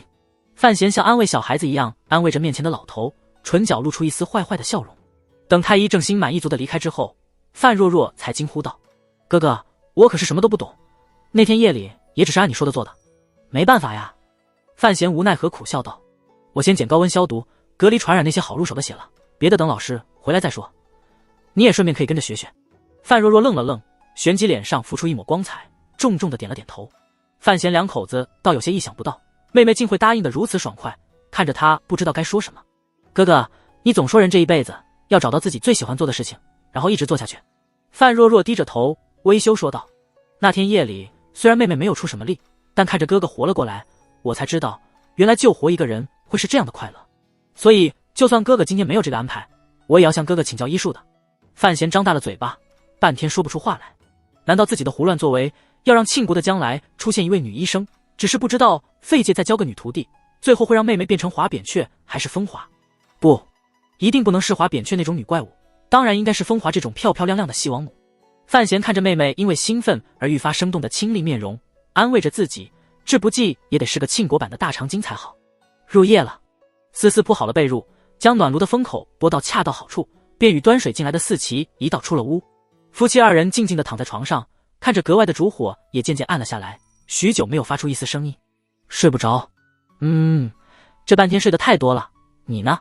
怎么今天也睡不着？记得在苍山的时候，你天天像只小猫一样睡的。说到猫，小白、小黄、小黑不知道怎么样了。滕大家的抱到田庄去了，是你授意的，怎么这时候开始想他们了？范闲睁着双眼，笑着说道。林婉轻声咕哝道：“是你说养猫对怀孩子不好。”范闲一怔，苦笑不语。总不好当着你面说自己其实很讨厌猫这种动物吧？不管是老猫还是小猫，看着他们那份慵懒狡猾的模样，便是一肚子气。相公啊，我是不是很没用？林婉侧过了身子，吐气如兰喷在范闲的脸上，有些痒，帮我挠挠。范闲示意妻子帮自己挠脸，好奇问道：“怎么忽然想到问这个？”林婉轻轻帮他挠着耳下，在黑暗中嘟着嘴唇。身边的人似乎都有自己的长处，都能帮到你。思哲会做生意，若若现在又要学医术，她本身就是京都有名的才女。小严公子帮你打理院务，就说北边那个海棠吧。范闲剧咳了两声，险些没挣破胸部的伤口。婉儿轻轻抚摸着他伤口上方，那也是为其女子，只怕也是存着安邦定国的大念头。只有我自幼身子差，被宫里那么多人宠着长大，却什么都不会做，文也不成，武也不成。范闲听出妻子话里的意思了，沉默了一会儿后说道：“婉儿，其实有些话我一直没有与你说。人生在世，不是有用就是好，没用就是不好。”他温柔说道：“这些角色其实并不是我们这些人愿意扮演的。比如我最初的志愿是做一名富贵闲人，而像严冰云，其实他又何尝愿意做一辈子的密谍头领？他和沈家小姐之间那种状况，你又不是没看到。而对于我来说，婉儿你本身就是很特别的。”范闲的唇角泛着柔柔的笑容，目光却没有去看枕边的妻子。你自幼在宫中长大，那样一个污秽肮脏凶险的地方，却没有改变你的性情，便犹如一朵青莲般自由生长，而让好命的我随手摘了下来，这本身就是见极难得的事情。婉儿听着小情话，心头甜蜜，但依然有些难过。可是终究还是范闲阻了他继续说下去。而且婉儿你很能干啊，打麻将连弟弟都不敢称必胜。夫妻二人笑了起来。再者，其实我清楚你真正擅长什么。范闲沉默了一会儿后，极其认真地说道：“对于朝局走向的判断，你比我有经验的多，而且眼光之准，实在惊人。春闱之后，若不是你在宫中活动，我也不会过得如此自在。相信如果你要帮我谋略策划，能力一定不在严冰云之下。只是……”林婉儿睁着明亮的双眼，眸子里异常平静。只是什么？只是我不愿意，我不愿意你被牵涉进这些事情里面来。范闲斩钉截铁说道：“这些事情太阴晦，我不想你接触。你是我的妻子，我就有责任让你轻松愉快的生活，而不是也让你终日伤神。我是大男子主义者。”他微笑下了结论，至少在这个方面。许久之后，婉儿叹了一口气，叹息声里却透着一丝满足与安慰，轻声说道：“我毕竟是皇族一员，以后有些事情，你还是不要让我听见吧。虽然我知道你是信任我，但是你也说过，这些事情阴晦无比，夫妻之间只怕也难以避免。我不愿你以后以我，宁肯你不告诉我那些。”他与范闲的婚姻起于陛下的指婚，内中含着清晰的政治味道，只是天公作美，让这对小男女以鸡腿为媒，翻窗续情，比起一般的政治联姻，要显得稳固太多。只是在政治面前，夫妻再亲又如何？历史上这种悲剧并不少见。更何况长公主终究是他的生母，所以婉儿这番言语并无一丝矫情，更不是以退为进，而是实实在在的为范闲考虑。不要想那么多，范闲平静而坚定地说道。如果人活一世，连自己最亲的人都无法信任，这种可怜日子何必继续？他想说的是，如果人生有从头再来一次的机会，却要时刻提防着枕边的人，那他宁肯没有重生过。京都落了第一场雪，小粒的雪花飘落在地面上，触泥即化，难以存积。民宅之中湿寒渐重，好在庆国正处强盛之时，亦因物资丰沛，就连普通百姓家都不予保暖之财，远远便能瞧着平民聚集之地。黑色屋檐上冒着落落雾气，想必屋中都生着暖炉。一辆极普通的马车在京中不知道转了多少弯，终于来到了撞独门别院的民宅小院前。今日天寒，无人上街，四周一片清静，自然也就没有人看见马车上下来的人的面目。邓子越小心翼翼地将范闲抱到轮椅上，推进了小院。范闲今天穿着一件大氅，毛领高过脖颈，很是暖和，伸手到唇边吐了口热气暖着，眼光瞥着院角正在苏文茂指挥下砍柴的年轻人，微微一怔。那位年轻人眉目有些熟悉，赤裸着上身，在这大冬天里也是没有半点畏寒之色，不停劈着柴。这就是司礼里的弟弟。范闲微眯着眼看着那个年轻人，似乎想从他身上找到北国那名姑娘的影子。邓子越轻轻嗯了一声，大人交代下来后，院长又发了手令，被我们从牢里接了出来。司姑娘入了北齐皇宫，她的身份有些敏感，不好安置，上次请示后便安排到这里来。范闲点点头，这间小院是自己唯一的自留地，除了自己与启年小组之外，大约就只有陈萍萍知道，最是安全。他今天之所以不顾伤势来此，是因为陛下将虎卫调给了自己。这些虎卫的存在虽然可以保证自己的安全，但他们当中肯定也有陛下监视自己的耳目。想着以后很难这么轻松的前来，所以他今天冒雪而来。这位司公子是魏莽撞人，为了他姐姐可以从北齐跑到庆国，难保过些天他不会跑出这个院子。范闲握拳于口，轻轻咳了一声，说道：盯紧一些，如果有异动就杀了他。邓子越面无表情地应了一声，推着他往里间走，轮椅在地上的浑浊雪水上碾过。屋内的监察院官员出来迎接，看着坐在轮椅中的提司大人，不由心头微凛，似乎产生了一种错觉，以为庆国又出了一位可怕的陈萍萍。京都深正道旁的宅院一向没有太多人驻留，此间的主要任务是负责传递范闲的命令，接收北方上京王启年递过来的消息。司礼里的弟弟和其他人都在厢房里生火，留给范闲办事用的房间自然没有生火的习惯。今天虽然知道提司大人要来，早已有人提前生了暖炉，但屋子里运了很多的阴寒，一时间还是没法子散开。范闲坐在轮椅上，感受着房间里的寒冷，忍不住喝了喝手，苦笑道：连个炉子也舍不得生，院子难道穷成这样了？邓子越正在炉子上烤砚台，又喊下属们弄些热水来把冻住了的毛笔润开，听着大人的话，苦笑说道：大人这些日子事多，又受了伤，下面没备着今天您过来，好不容易折腾的差不多了。范闲撑着脑袋，看着邓子越拿着墨块在温好的砚台上死命磨着，用温水对着，就像磨刀一样的吃力半晌，终于磨出了些汁儿来。范闲满意地点点头，辛辛苦的水磨功夫看来比太医正也差不到哪里去。将润开后的毛笔伸进砚台里，蘸了些墨，在雪白的纸上写了几个字：妈的，墨居然又冻凝住了，这什么鬼天气？范闲大怒，将胶木头子似的毛笔扔到桌上，骂道：在家里怎么没见冷成这样？邓子越只觉一股寒风在房内四处刮着，小心翼翼回道：府里的炉子要好使很多，这间院子当初买的时候就没备着这些，连炕都没还来得及烧暖，我又不在这儿睡觉。范闲恼火说道：你一个老王一个都是抠死了的主儿，当初给了王启年1000两银子，他硬是只花了120两，买了这么个破院子，想冻死我不成？邓子越有些同情远在北齐还被提司大人天天训斥的前任，小意劝解道：胜在清静，不止清静了。范闲看了他一眼，恨恨说道：这叫清寒，若让京中那些大臣们看见了，只怕还真以为咱们监察院是个清水衙门。他今天有几封重要的信要写，顾不得那么多，还是勉力用着毛笔，但终究还是无法顺手。几番折腾之下，终于放弃，一拍书桌喝道：那支笔给我。邓子越磨蹭了半天，终于从贴身的衣衫里取出一支笔来，将要递给范闲的时候，却是面露慎重之色，说道：这笔贵着呢，听说内库也没多少存货了，大人省着些用。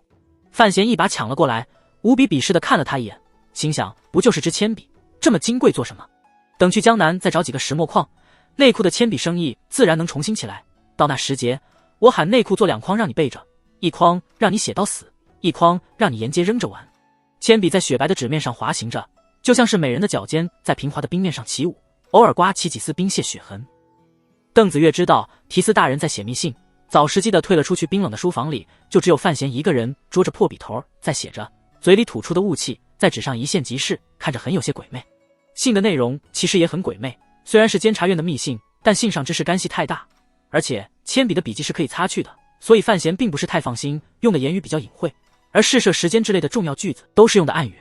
信是寄给王启年的，上面写的是关于崔家的事情。崔家因为在京都大受迫害，为了帮助二皇子与信阳方面筹银子，迫不得已调了大批走私货物到了北齐，但那边的渠道一直没有打通，所以出现了积货的现象。目前在线路上以及北方库中，崔家从信阳调出积起来的货物大约能够占到内库年产1/6的数额。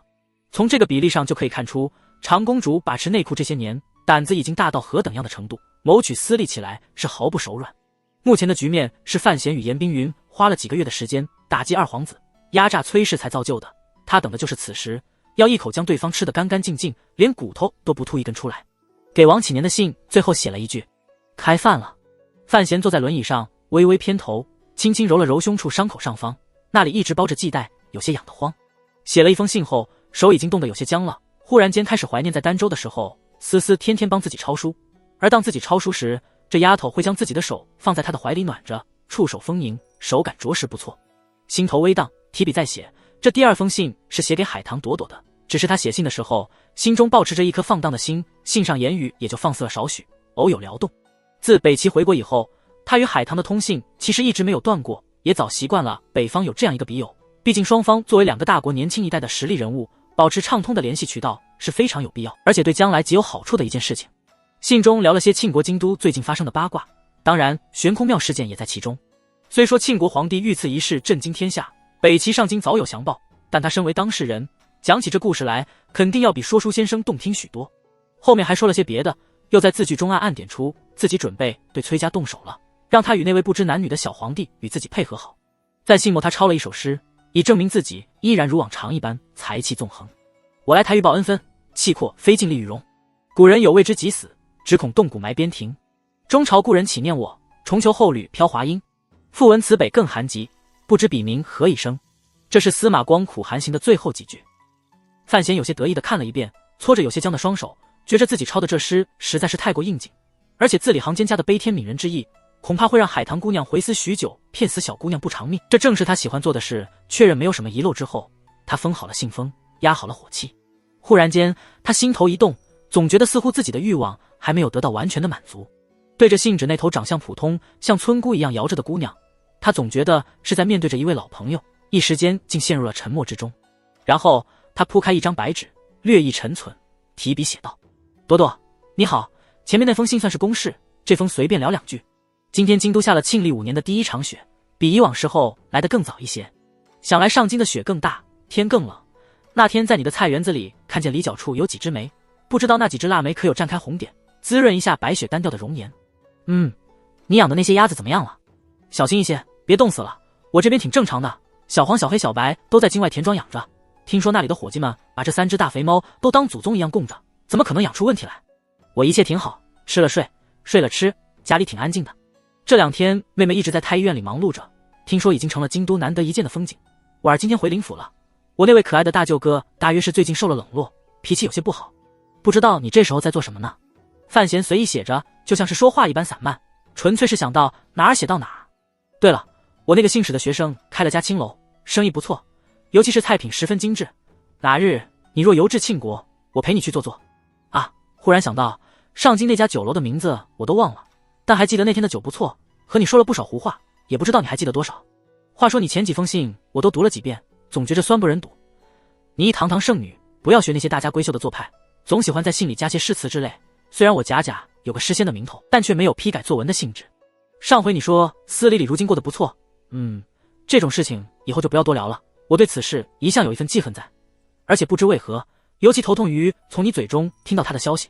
朵朵，来庆国玩吧，我妻子对你也很好奇。另外就是顺便问一句，你们天一道的功法能不能传外人？我最近对你们的练功方法忽然多了很多兴趣。这看似自然的发问，深刻表露了范闲内心深处的无耻与奸诈。窗外的雪似乎大起来了，屋外那个年轻人还在劈柴，年轻人总是热血。只是我如今虽然年齿尚浅，但不知为何心中却显出些老态，看着深州人士，总是极难提起兴致，厌了乏了，无趣了。外面的风雪在呼啸，许是催我落笔。那好吧，就到这里吧。房里的炉子太破，温度一直没办法升起来。虽然还想和你聊聊，但总觉得没必要和老天爷的冷酷作对。另外，请帮我照顾好他，谢谢，并祝万安。信虽自然，里面还是夹杂了太多有用的信息。他将信又看了一遍，然后在信的最尾加了一句话：王启年，你要再敢偷看，我就让穆铁他侄儿去偷看你闺女洗澡。怎么比往常多了一封？邓子月睁大了双眼，看着范闲，数了数手里的信件。给海棠姑娘有2封。问那么多干什么？范闲说道。还是老章程，全程护送至上京。邓子月点点头，走到屋外，将已经密封好了的几封信的给了早已等候在外的启年小组成员。那位哥们而数了数手里的信，也发出了同样的疑问。怎么有2封？邓子月看着他，唇角有些难看的抽搐了2下，吸了口凉气说道。问那么多干什么？二人对望一眼，点了点头，住嘴不语，心里想着提司大人用监察院的最高秘籍邮录记情书实在是有些奢侈。范闲坐着轮骑出了深正道的小院，上了马车便往灵府去，准备去接婉和大宝回府。在马车中，他忽然问了句：太学司业这职务有什么蹊跷末？还有就是我早就不在太常寺了，为什么这次升我做太常寺少卿？邓子月先解释后面那个。少卿有2人，少卿为主，大人为副，不过这是个虚职，也不用天天去。太学司业总领7门，这2个职位都是正四品上。他提醒道：大人，虽然您接手提司之职后便不能再任朝官，但终归朝廷没寄发明旨去了您这2处的职司，这次陛下只一任您这2个虚职，想必只是以示圣眷，并不见得有旁的意思。范闲摇摇头，这2项任职是皇帝圣旨里的最后2项，自己起初没有当回事，但后来越想越不对劲，皇帝这人心思深刻，绝不会拿官位当嬷嬷用。这2个职位有没有什么比较特别的地方？他皱着眉头，组织着言语。邓子月想了很久之后，有些不确定回道：少卿之职常见，也没有什么特别的，只不过就是太常寺掌管宗庙杂事，入宫比较方便。太学司业这些年却没有出现过，几次新政后官职都有些乱了。他忽然一拍大腿，高兴说道：想起来了，以往太学司业要入宫为皇子讲学，是太傅的助手。范闲一愣，张大了嘴巴，半天说不出话来。他终于明白皇帝安排这2个职位给自己是做什么了。太常寺少卿加上这个太学司业，那自己岂不是要变成皇子们的老师？准确来说，岂不是要负责教老三那个小混蛋？一念及此，他大惊失色，骂道：老子可没这闲工夫天天入宫，不是要下江南了吗？怎么还安排这种可怕的事儿给我做？咯吱一声，马车4士被他骂停了，车帘微掀在淅淅细雪之中，但看见马车前方被一个太监领着几名宫中侍卫给拦住了。姚太监看着马车里的范闲，畏寒的抖了抖眉毛，颤着声音说道：大人，叫奴才一个好找，快随我走吧，陛下宣您入宫。姚太监今天先去的范府，在府上没找着人，不知道这位正在养伤的提司大人跑哪儿去了，竟是连尚书大人都不清楚。那位身份特殊的小范夫人也不在府中，竟是寻不到人去问范闲的下落。可是陛下还在宫里等着的，这一下可急坏了姚太监。问清楚了，小范夫人是回了灵府，他才领着侍卫往那边赶，凑巧在路口碰见了这辆马车。如果不是侍卫眼尖认出一名范闲的亲随，只怕还会错过。看着气喘吁吁的姚太监，范闲叹了口气说道：我还要回林家接人，怎么这时候让我入宫？陛下传召，还这么不急不慢应着，真快急死了姚公公。他哪里见过这么不把宫中传召当回事的臣子？他与范府向来交好，也不好多说什么，只是催促道：陛下的旨意已经出了老久了，小范大人您要再晚去，只怕陛下会不高兴。范闲苦着脸应道：自然是要去的。也见不得老太监在雪天里站着，招呼他进了马车，一行人就往皇宫的方向驶去，另安排了人手去灵府通知妻子。老姚，给句实话，出什么事儿了？范闲半靠着养神，双眼微眯，没有看这太监头子一眼。范府向来把这些太监喂得极饱，所以他也懒得再递什么银票。姚太监如今其实也不怎么敢接范家银票了，呵呵陪笑着说道：这做奴才的怎么知道？您去了就得了。范闲摇摇头，扬怒骂道：你这家伙做事不地道。忽顿了顿说道：打听件事儿。姚太监竖起了耳朵，看了看马车四周，没有什么闲杂人等，压低了声音说道：大人，什么事儿？敢说的我都能说。上次悬空庙里那几个太监怎么处理了？范闲皱着眉头。姚太监一领，微正了正之后，举起手掌平摊在自己的咽喉上，划了一道。范闲面色未变，却不知道心头是如何想法。他知道这是必然的结果，太监的队伍里出了刺客，在场的人自然逃不了一死，只怕宫里还要清洗一大批。老戴呢？没。姚太监叹了口气说道：“他是老人，陛下是信得过的，只不过受了牵连，也不能在太极殿待了。想着上2个月，因为他那不成才侄的事情被督察院参了一道，他在宫中就过得难堪。后来好不容易，陛下瞧在舒贵妃的面子上，将他重新提了起来用。他看了范闲一眼，范闲没有什么表示。姚太监并不清楚范闲与戴公公之间的银票之缘究竟深厚到了什么地步，没想到又遇着谋刺之事，老戴的运气也算是倒霉到了家。这不，什么职司都被除了，还挨了10几记板子，被发配到司库去。这么大把年纪的人，在这大冷天里下苦力。姚太监与戴公公是同年入的宫，虽然平日里互相之间多有倾轧，但此时看着对方倾然倒塌，不免也有些误伤其类。粘秀在眼角擦了擦：“老戴，熬几天吧，等陛下的火气消了再说，能保住条老命就不错了。”范闲摇了摇头，又问道：“那如今在太极殿当值的是谁？”红烛。姚太监看着范闲疑惑的脸，小声解释道：“一个年轻崽儿，今年开始跑太极殿和门下这条路，陛下喜欢他办事利落，传旨的事儿也让那个红烛做。”范闲好奇问道。姚太监摇摇头说道：“他哪有这个资格身份？”马车刚过新街口就被姚太监喊停了。邓子越有些不满意，毕竟宫前这片广场极为宽阔，这飘雪的冬天里，让伤势未愈的提司大人坐着轮椅过去，实在有些过分，也不怕冻着大人了。几位官爷，没法子。姚太监委屈说道：“上次出了事儿之后，禁军内部大整顿，如今这些兵爷们个个跟狼似的盯着所有人，那阵势恨不得将入宫的所有人都给吓走。”范闲听了2句，说道：“别难为姚公公了，我们下吧。”邓子越有些恼火地看了宫门处一眼，将范闲抱下马车，放到轮椅之上，赶紧打开黑布大伞，遮在提司大人的头顶上。身后早有旁的监察院官员推着动了起来，雪粒击打在黑伞之上，微微作响。姚太监没这般好命，拿手遮着头，和身边的几个侍卫抢先往宫门处赶了过去。范闲整个身子都缩在大场里，躲着迎面来的寒风，半边脸都让毛领遮着，还觉着一股寒意顺着衣服往里灌，头顶天光暗淡，雪点之声凄然。宫门外的禁军与姚太监交代了手续，吃惊看着广场中间正在缓慢行走的那行人。风雪天中，那行面色冷漠的便服官员正推着一把轮椅，轮椅上只有一把黑伞，牢牢地遮住了由天而降的雪花，一星半点都没有落到轮椅上的那人身上。“今天没传院长大人入宫啊？”这位禁军队长惊讶说道。“是范提司。”众人一惊，禁军队长赶紧带着一拨人迎了上去，替轮椅上那人挡着外面的风雪，将这一行人接到了宫门处，稍一查验，便放行入宫。北风在吹，雪花在飘，邓子越推着轮椅行过正殿旁那条长长的侧道。随着宫墙角檐的颜色愈来愈深，在宫墙右侧的那道门前终于止了步。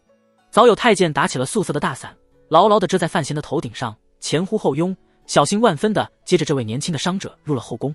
邓子越站在后宫门外，看着提司大人在太监们的簇拥下越来越远，面色虽然平静，却不知道心里在想些什么。一粒雪花飘落下来，将将落在他的眼角上，让他眯了眯双眼。“不是在御书房？”范闲皱着眉头，暂不理会扑面而来的寒风，问身旁的姚太监：“先前传出消息，陛下酒后犯提司不治，已经发了脾气。”小太监们接着范闲了，哪里敢怠慢，就像脚上踩了风火轮一般，往深宫里狂奔而去，推的那个轮椅是滋滋作响，打着素色大伞的太监是东倒西歪。如果不是宫中地势平坦，这一路狂奔，只怕早就把范闲的伤口颠破了。姚太监跑得气喘吁吁的，回道：“在寝宫。”范闲心头微讶，面色也不怎么好看。姚太监看着，才想起来这位年轻官员还是伤后之身，陛下不能等。可是如果让提司伤势再发，自己也没好果子吃，这才赶紧让众人把速度降了下来，劈头劈脸一通乱骂，又讨好的侧脸说道：“小范大人，没颠着吧？”范闲点点头说道：“没这么金贵。”不一时，众人便来到了皇宫园中一处，不是皇后所在的寝宫，而是宜贵嫔所在。姚太监赶前几步入内通报，不一时便有人来接着范闲进去。皇帝今天穿着一身便服，正坐在暖榻之上，有一搭没一搭的和宜贵嫔说话。三皇子老老实实的坐在边上抄着什么东西。看见太监们推着范闲进来，他才住了嘴，淡淡回头看了范闲一眼：“受了伤，不老老实实待府里养伤，在外面瞎跑什么？”一位皇帝对一位年轻臣子貌似训斥，实则关心。按理讲，做臣子的应该感激涕零才是，范闲却是暗自冷笑，若真的关心自己，怎么会等了17年才来表现这些？如果真的是担心自己伤势，为什么又急着宣自己入宫？不过他面上仍然应景地让那抹微微感动一现即逝，然后平静应道：“回陛下，好的差不多了，这才偷偷出去逛逛，正准备去灵府接婉儿。”“婉儿回灵府了？那宅子里又没什么人，除了那个傻子。皇帝似乎不怎么喜欢把自己的外甥女和林府联系起来，面色有些不悦。宜贵嫔偷望着陛下脸色，呵呵憨笑着岔开了话题。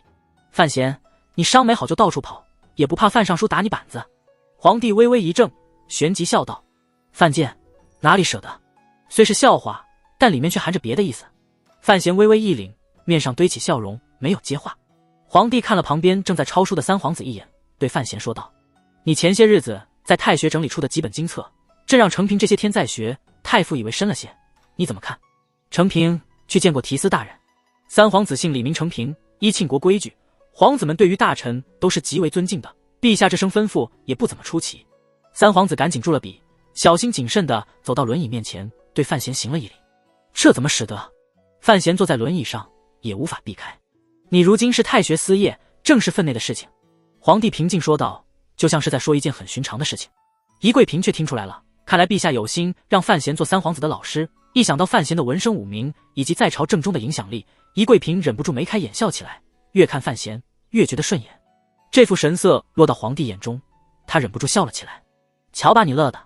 宜贵嫔之所以受宠，就是因为至少在表面上，她不会隐藏什么心思，高兴的时候就高兴。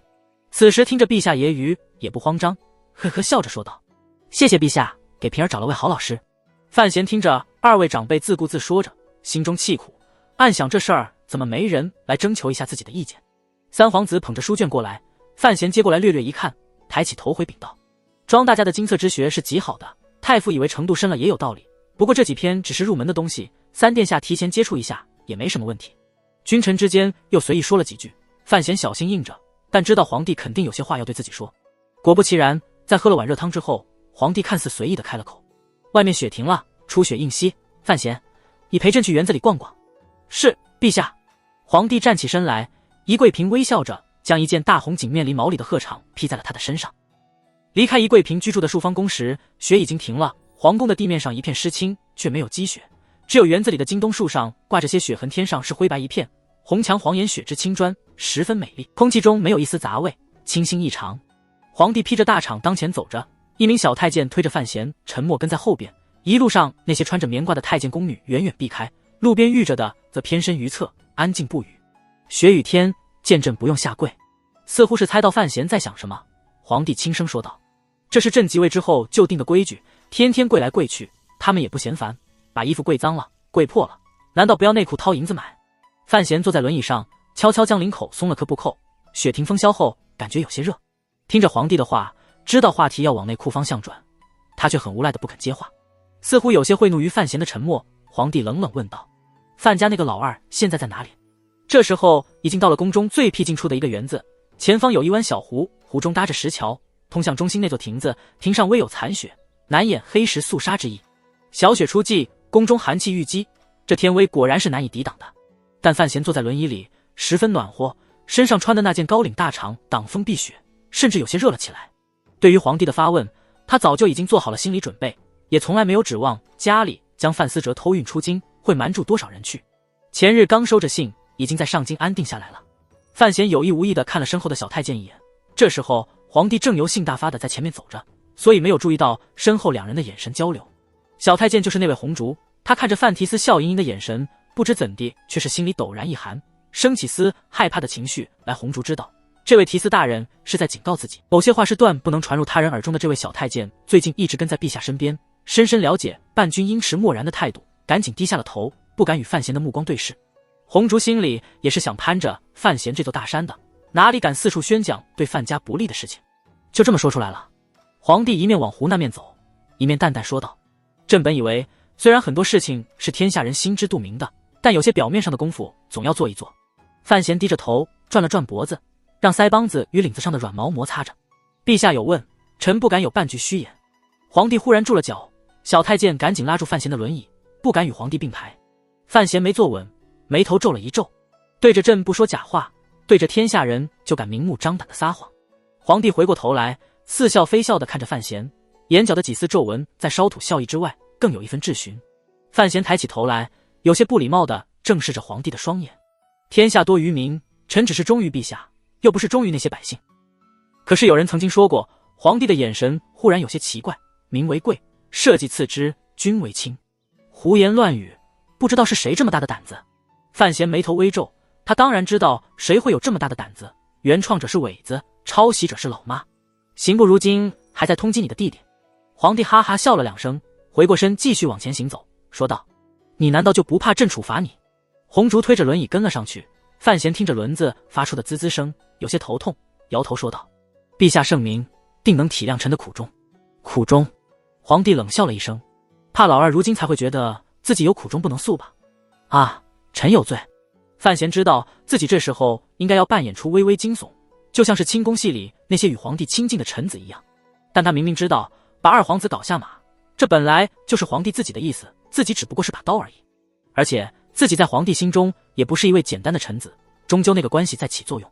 所以他根本没有一丝害怕，也没有一丝紧张，以至于无论他再如何发挥演技，终究还是流于表面，稍显浮夸些。臣有罪这3字拖得稍长，戏剧感太强烈了。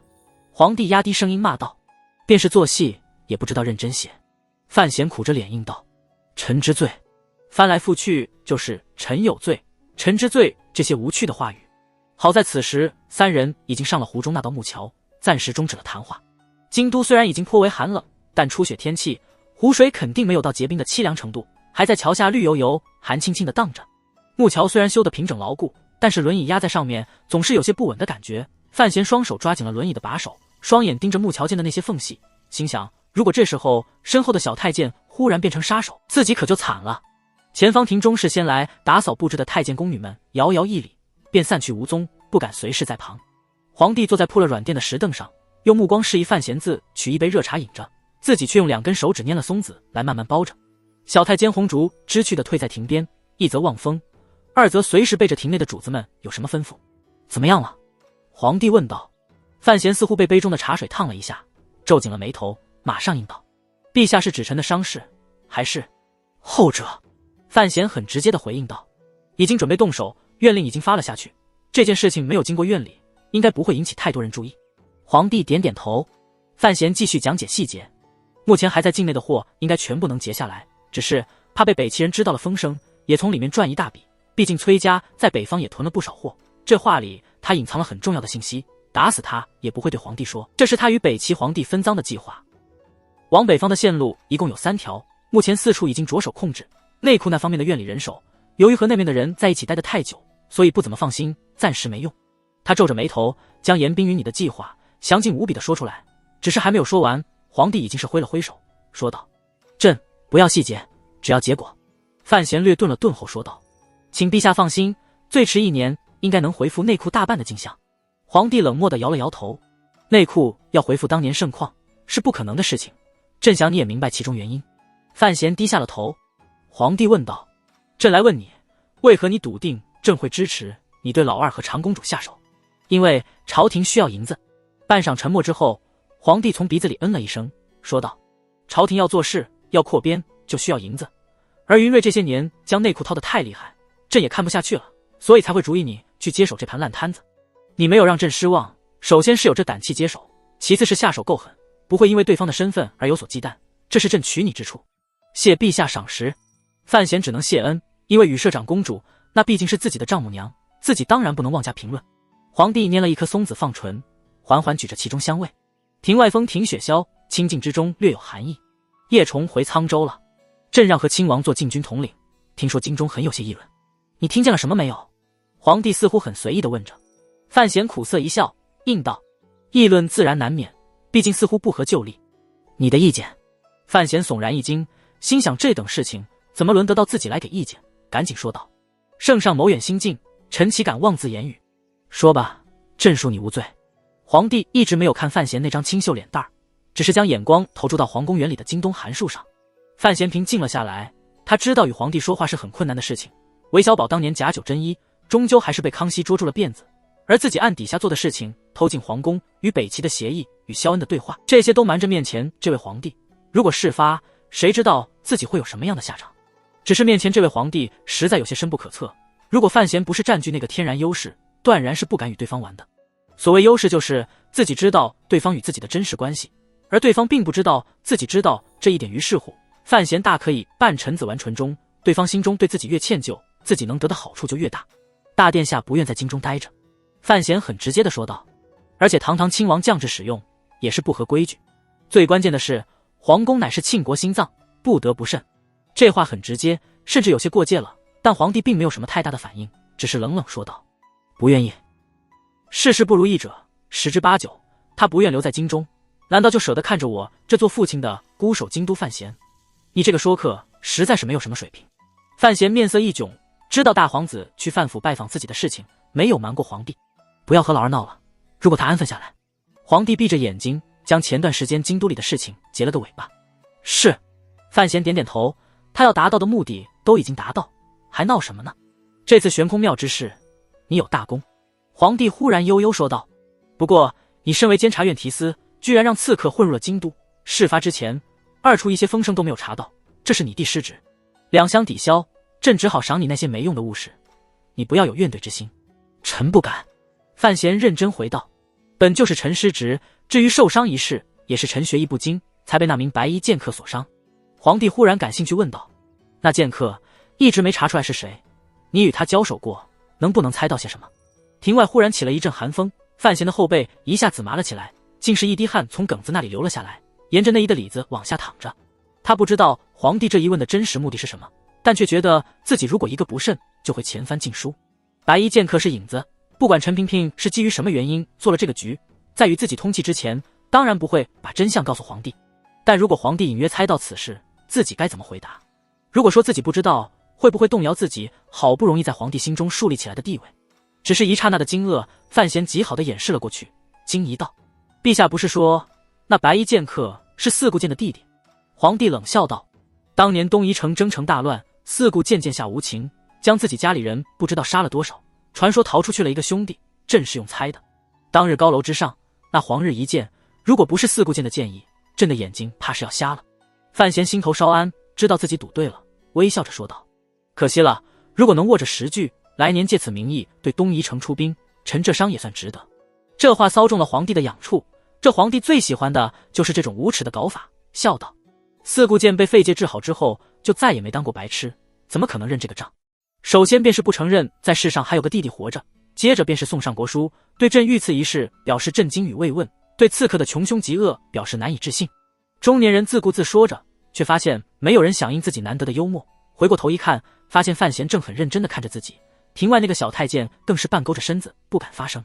看着这一幕，他的心底不禁叹了一口气，想着这么多年过去了，敢像他一样没上没下与自己闹腾的人，果然是再也没有了。皇帝心绪有些黯然，缓缓开口问道：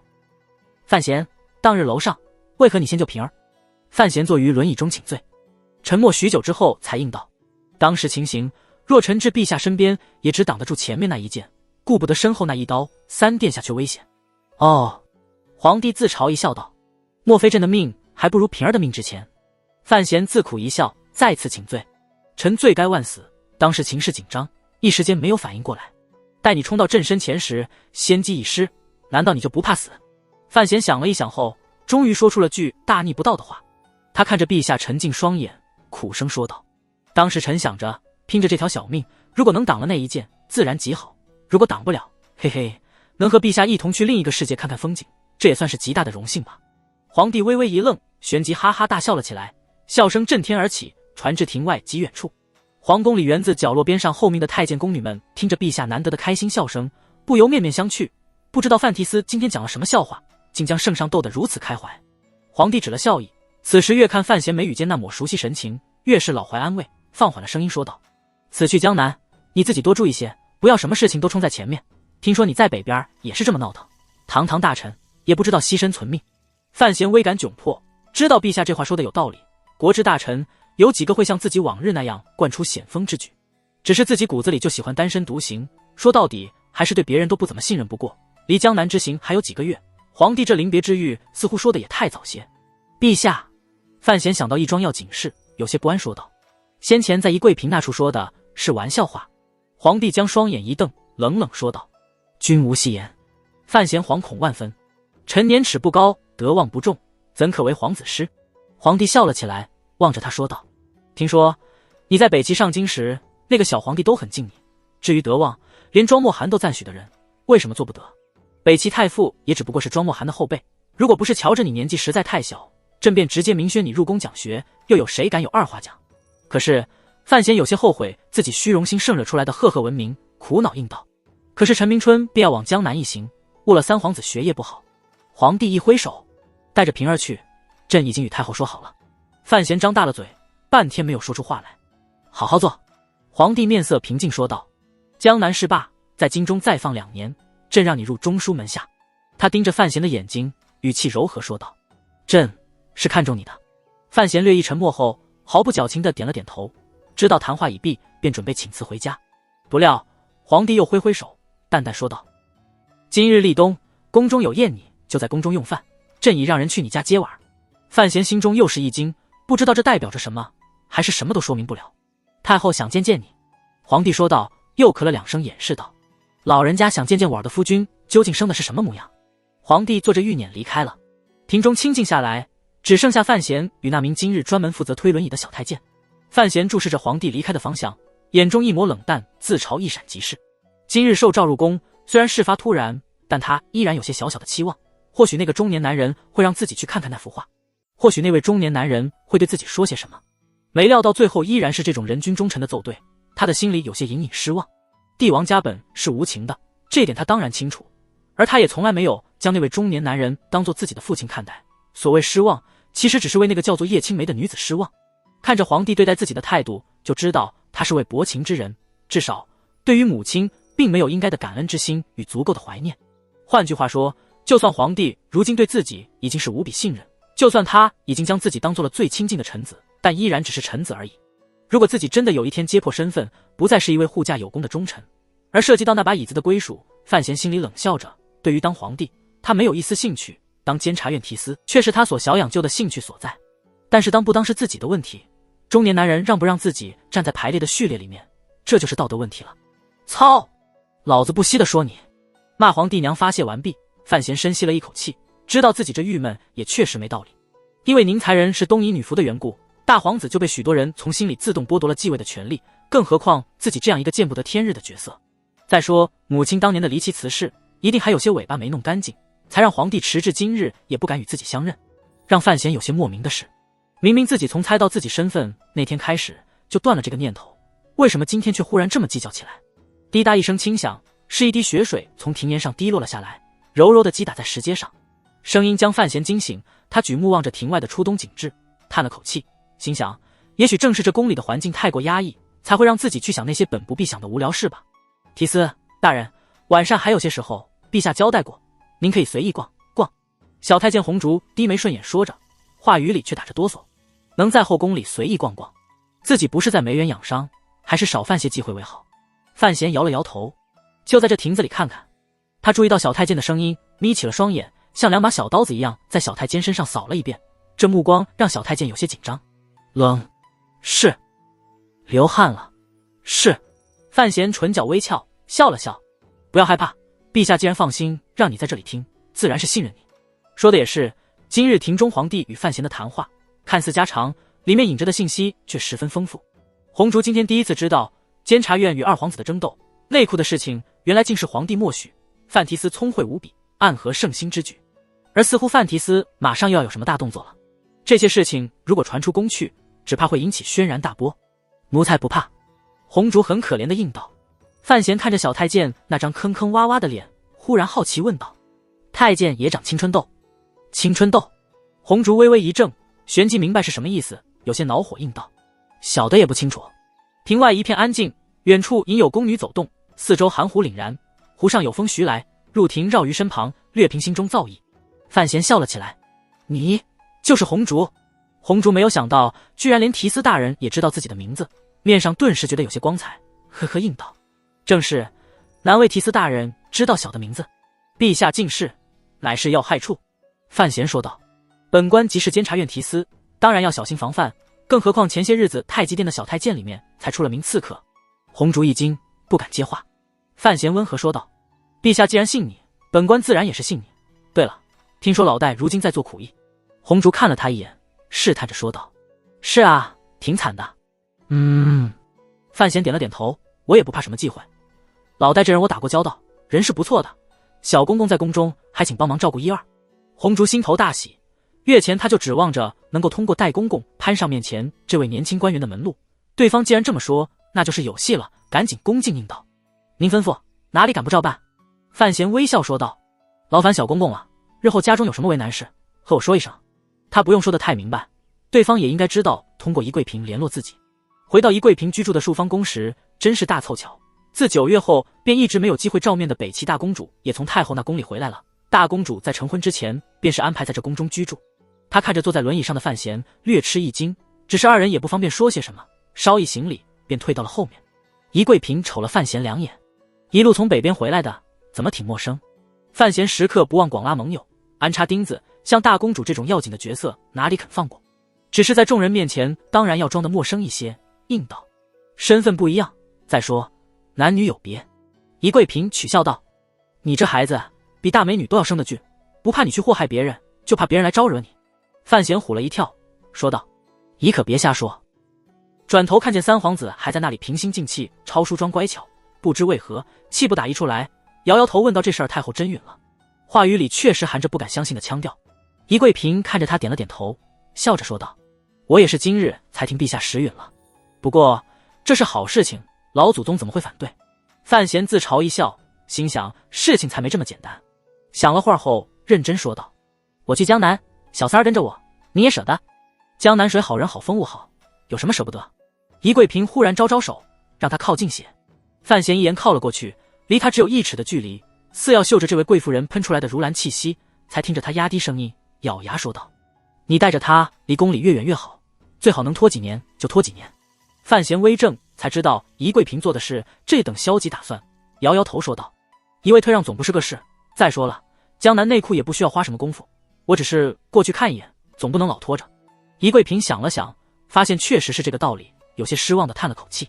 这话确实，陛下也不会与你总不在京都。”范闲想了想，安慰道：“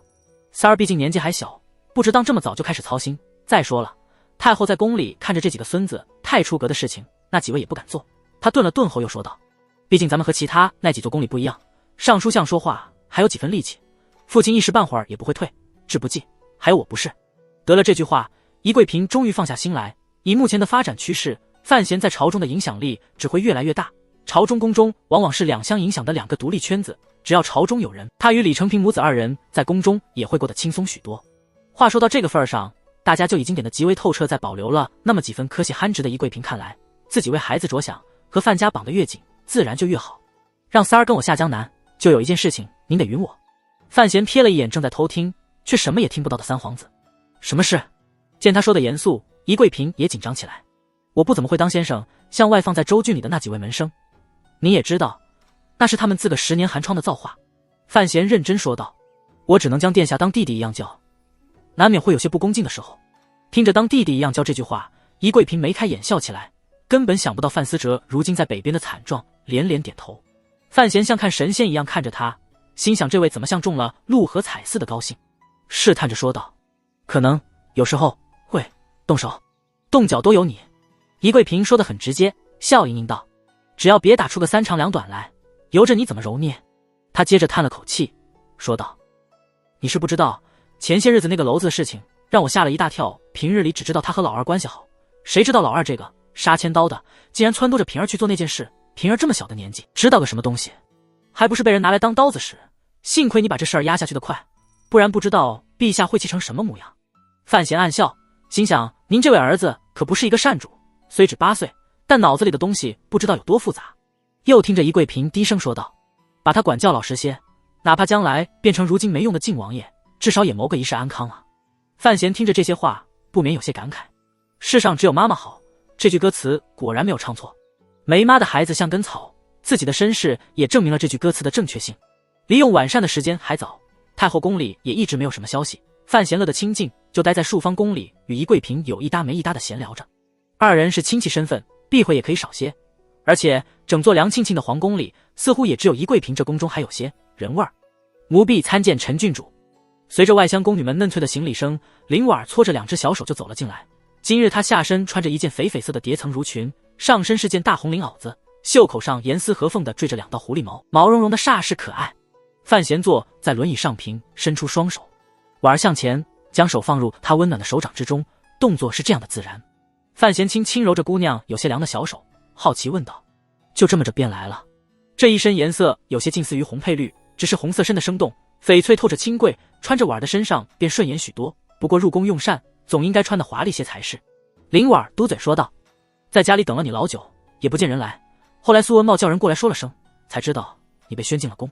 我带着大宝回府，结果刚到门口就被太监拦着，拉到宫里来。先去见过太后皇后，幸亏几位娘娘都在太后宫里侍候，不用各个宫去拜，略说了几句话就来见你。一路上匆忙着，哪里有时间换衣服？对了，大宝呢？”范闲最关心的就是自己那个傻乎乎的大舅子。放心吧，若若在家呢。林婉儿接过宫女递过来的热毛巾，胡乱擦了2把，一屁股坐到宜贵嫔身边，侧头笑眯眯说道：“在聊什么呢？”宜贵嫔没急着回话，先把宫女训了几句。这大冷的天用热毛巾让郡主擦脸，也不怕待会儿出去被冷风激起，这才回头笑着将陛下的安排说了一遍。林婉儿诧异地看了范闲一眼：“这就定了？”范闲点点头，耸耸肩，无可奈何。拖家带口的，看来日后的江南之游一定会精彩万分。有太监过来传话，请树方宫里的5位贵人去含光殿用膳。宜贵嫔赶紧拉着三皇子的手去后厢梳洗，也要好生打扮一下，自己去着这个空。范闲压低声音问道：“让你和太后娘娘说的那事儿怎么样？”林婉儿看了一下四周，摇了摇头，轻声说道：“你想退婚，这事儿又不早些和我商量，突然弄这么一出，太后怎么可能允？再说了，我毕竟是晚辈，说这事本就有些不合理。”范闲叹道：“若若不喜，我这做哥哥的有什么办法？不过这事儿确实告诉你晚了些，也是想着趁着抱月楼这事儿，洪承正惹宫里不高兴，趁机将这事儿办了，哪里想到会这么麻烦。陛下指婚，岂能说退就退？”婉儿蹙着眉头：“你呀，也太宠若若了。”范闲呵呵笑道：“就这么一个妹妹，我不宠她谁宠？我看还得公公进宫来。”婉儿盯着后厢，确认没有人偷听，这才轻声说道：“让老爷直接和陛下说，我们2个分量不够。”范闲苦恼道：“虽说两家闹了这么一出，可父亲还真是喜欢洪承，就连洪承天天逛青楼，他也不觉得有什么大不了，总说是自幼看着长大，两家关系亲密，总不能因为二殿下的原因让两家就此割裂。”林婉儿扑哧一声笑了出来：“公公当年可是流金河最出名的人物，当然不以为这算什么大事。”话语出口，才觉着儿媳妇儿取笑公公有些不合适，嘿嘿一笑掩了过去。范闲在着急妹妹的事情，也没揪着这话开玩笑，眉宇间一片无奈。若若这些天在太医院里很挣了些名声，希望海棠那边能处理好，至少将婚事拖一段时间再说吧。舅舅宣你进宫为什么？林婉儿问了真正关心的问题。我想恐怕不仅是老三的事儿。范闲静静望着妻子，忽然伸出手轻轻抚了一下她光润的下颌，笑了笑，没有说什么。难道自己要对她说，你最亲的舅舅让你最亲的相公施展浑身解数，只是为了让你的亲生母亲沦为赤贫？好在此时宜贵嫔等人已经打扮妥当出来了，绵帘一掀，殿内顿时觉得明亮了起来。范闲转过身子一看，只见宜贵嫔与北齐大公主携手袅袅而出，两位女子在事物依着妆容的巧描式映下，容颜大放光彩，眉目如画，端庄贵颜。她在心底忍不住赞了一声，所谓珠光宝气，不过如是。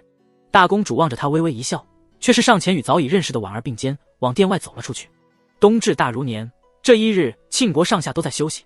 朝堂停，军队歇，边关闭，商旅休，不止京都，实际上包括远在北方的北齐，这一天都在安心静体地过着幸福的小日子。庆国习俗，冬至之日要吃羊肉。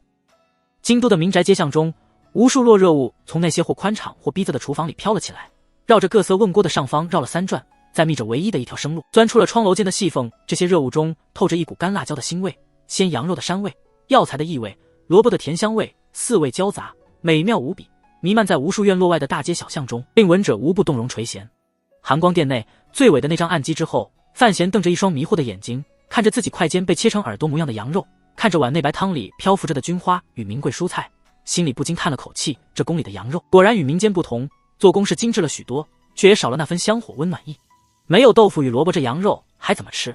最大的问题是羊肉已经是温的了，不能烫得自己嘴唇发麻，这喝着有什么劲儿？所以他只是勉强喝完了碗中的汤，又挑了快酱拌着饭，很缓慢而细致地咀嚼着，拖延着这顿无趣家宴的时间。他眼观鼻，鼻观唇，唇含筷尖，专心无比，余光却没有流出席外，静静听着殿中这些皇族人员们的谈话，并没有插上一句，孤单的就像他身后不远处那辆孤零零的轮椅。含光殿是太后宫宇，是后宫之中最为宏广的一座建筑。虽然和北齐上京那败家子皇宫比起来要显得简朴太多，但依然是富丽堂皇，映烛如日，耀得冬日殿内的陈设与物具闪闪发亮。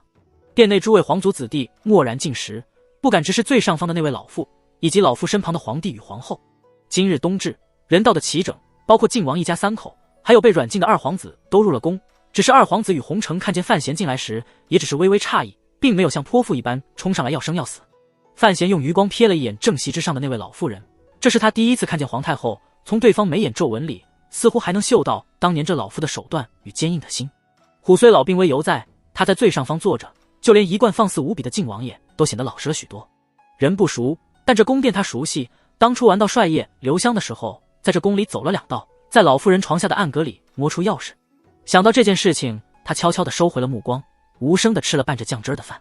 上方传来几声老年人无力的咳嗽声，范闲低头不语。先前那一瞥里瞧见了太后面色，发现她的唇角已经开始耷拉下来，就知道这位老人家活不了几年了。陈丫头，坐哀家身边来。皇太后看着远处最尾那席上的外孙女，又看了一眼面容隐在暗影中的范闲，唤道：给我捶捶。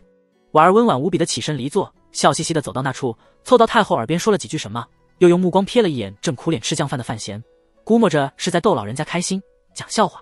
果不其然，皇太后笑了起来，笑骂道：看来你在范府将他喂得倒是饱，连宫里的饭也吃不下去了。话音虽低，却清清楚楚传到了众人耳里，都知道说的是范闲。范闲心头一动，唇角绽出一丝微笑，心想婉儿在宫中最为受宠，看来不是假话，只要太后和皇帝喜欢她，宫里的地位自然凸显。但他的心里依然有些微微紧张，今天是第一次看见太后，这位老人家偶尔瞥向自己的目光，竟让自己有些不寒而栗。按理讲，奶奶看野孙子也不应该是这种眼神啊，那眼神10分复杂，有一丝欣慰，2分骄傲，3分疑惑，剩下4分却是警惕与冷厉。太后发话的时候，众人已经停止进食，听着老人家在冬至的家宴上说些什么。今儿人到的算齐整，去年哀家身子不适，所以没有聚，今日看见驸马的模样，哀家心里也高兴。皇太后嘴里说着高兴，脸上却没有丝毫表情，转向皇帝说道：只是你那妹妹一个人在信阳待着，总不是个事儿。这女儿女婿都在京都，她一个妇道人家，老住在离宫里，我是不喜欢的。范闲心中冷笑，知道终于说到正题了，意思很清楚，连自己这个驸马都能参加皇族的家宴，为什么长公主却不能？皇帝幽深的眼神一闪，应道：天气冷了，路上也不好走，开春的时候就让云瑞回来。听着这话，皇太后满意的点点头。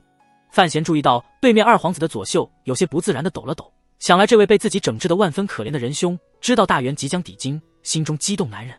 只是为什么太子的神情有些古怪？后面又说了些什么？范闲并不怎么在意，皇族家宴实在无趣，只是听着太后偶尔提到自己的时候，刻意流露出来的那一丝冷淡，让他的唇角不自禁地流露出一丝自嘲来。他曾经听说自己受伤的时候，太后曾经为自己祈福，又得了太后赐的那粒珠子，本以为老人家的心软了，自己那颗坚硬的心也有些松动，不料看情形，只是自己瞎猜而已。也罢，大家就比比谁的心硬吧。你们这些帝王家的人天生心凉，咱家这20为人的怪物，心也不会软和到哪里去，至少要比这冷汤里的羊肉要硬上3分。既然君不君，臣不臣，父不父，子不子，祖不祖，孙不孙，自己还用得着忌讳那丝莫须有的血缘关系？虽是抄袭文章的骚客出身，但范闲终究是个好文之人，骨子里摆不脱那几落酸气傲骨，在这冷落的寒光殿上，竟是直起了身子，挺直了腰板，面虽微笑，回话却是并不刻意讨好太后，更不会舔着脸去冒充晚辈，让老太婆遗孙为乐。一时间，竟让寒光殿内的对话显得有些尴尬和冷淡。除了太后之外，殿内这些娘娘皇子们对范闲都极为熟悉，知道这位驸马爷可不是个简单角色，要说哄人为乐，那更是他最擅长的小手段。所以有些不明白，为什么范闲不趁着今日家宴的机会，好好的巴结一下皇太后。皇帝不以为然，以为范闲恼怒于丈母娘要回京的事实，有些失态。太后却以为这个年轻人天生便是如此傲突无状，心中更是不喜。看着这一幕，皇后不明白范闲想做些什么，眼角露出一丝疑虑。宁才人在皇太后微怒的眼光注视下，豪迈至极地饮着酒，舒贵妃小口抿着，宜贵嫔呵呵傻笑着逗太后开心，替范闲分去几道注释。其余诸人中，大殿下糊涂着，2殿下偷乐着，3殿下佩服着，太子殿下走神着，只有晋王猜的离世时近了些，暗中摇头，心想读书人果然往往会冒出些淤气。伏在皇太后身边的婉儿有些担忧地看了范闲一眼。寒夜之中，雪花再起，纷纷扬扬洒着。皇宫角门处，范闲坐在轮椅上，微微低着头，面色宁静，似无所思。林婉儿有些担心说道：“相公，没事吧？”“没事。”范闲依然死死低着头，“我只是在冒充狄飞金而已。”胡卫与启年小组来了，夫妻二人上了马车，马车往范府驶去。马车中，林婉儿好奇问道：“狄飞金是谁？”“一个一辈子都低着头的人。”范闲笑了起来：“不说他了，赶紧回家吃羊肉吧，父亲他们应该还等着的。”离庆国京都约有4000里地的东北方，那座更古老的皇上京城里，雪势极大，鹅毛般的雪纷纷洒洒的落下，上京的大街小巷就像是铺了一层纯白的羊毛毯子一般，而那些背着暖炉的宅屋之上，雪却积不下来，露着黑色的檐顶，两相一衬，格外漂亮。从城门处便能远远看见那座依山而建的皇宫，宫檐的纯正黑色要比民宅的黑岩显得更深一些，山上雪岩里层层冬树挂霜披雪，流瀑已见柔弱成冰溪，石径斜而孤清，东山与清宫极为和谐地融为一体。夏天过去之后，北齐也发生了许多事，最震惊的自然是镇抚司指挥使大人沈仲遇刺一事。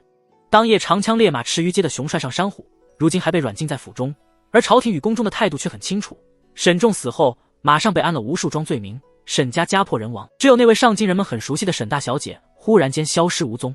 沈仲的突然死亡对于锦衣卫来说是一个极其沉重的打击。本来就有些偏弱的北齐特务机构，被年轻的皇帝施了暗手，失去了一位颇有城府的领军人物后，显得更加孱弱，连带着就连太后说话的声音都低了不少。几个月里，所有锦衣卫的人员都有些心中怯慌，一直没有人来接手这个衙门，不知道朝廷会怎么处置。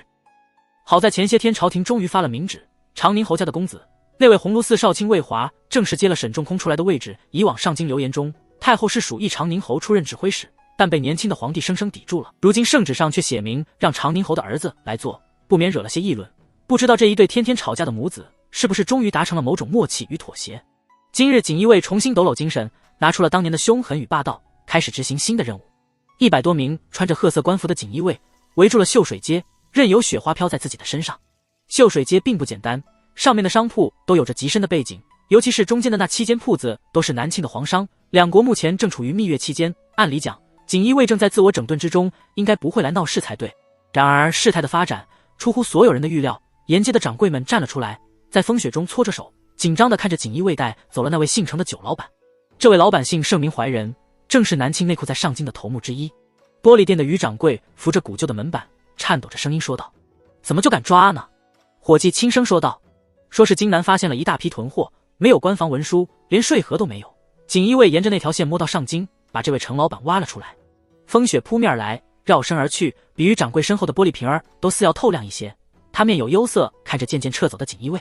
他很清楚内库往北面走私的事情，这本来就是长公主一手做的买卖，只是北齐方面一直都默认着，享受着低价所带来的好处，怎么今天却忽然动了手？上京美丽的皇宫之中，那位年轻的小皇帝正蜷在暖炉里，一手拿着块点心往嘴里喂，一手捧着一卷书，仔仔细细，十分专心地看着。新任镇抚司指挥使魏华小心地看了他一眼，斟酌了半晌，才鼓起勇气打断陛下的走神，轻声说道：“抓了几个人，不过一直以来崔家和信阳方面帮了朝廷不少忙，面子上有些过不去，所以依太后的吩咐，那些有身份的最后还是放了。”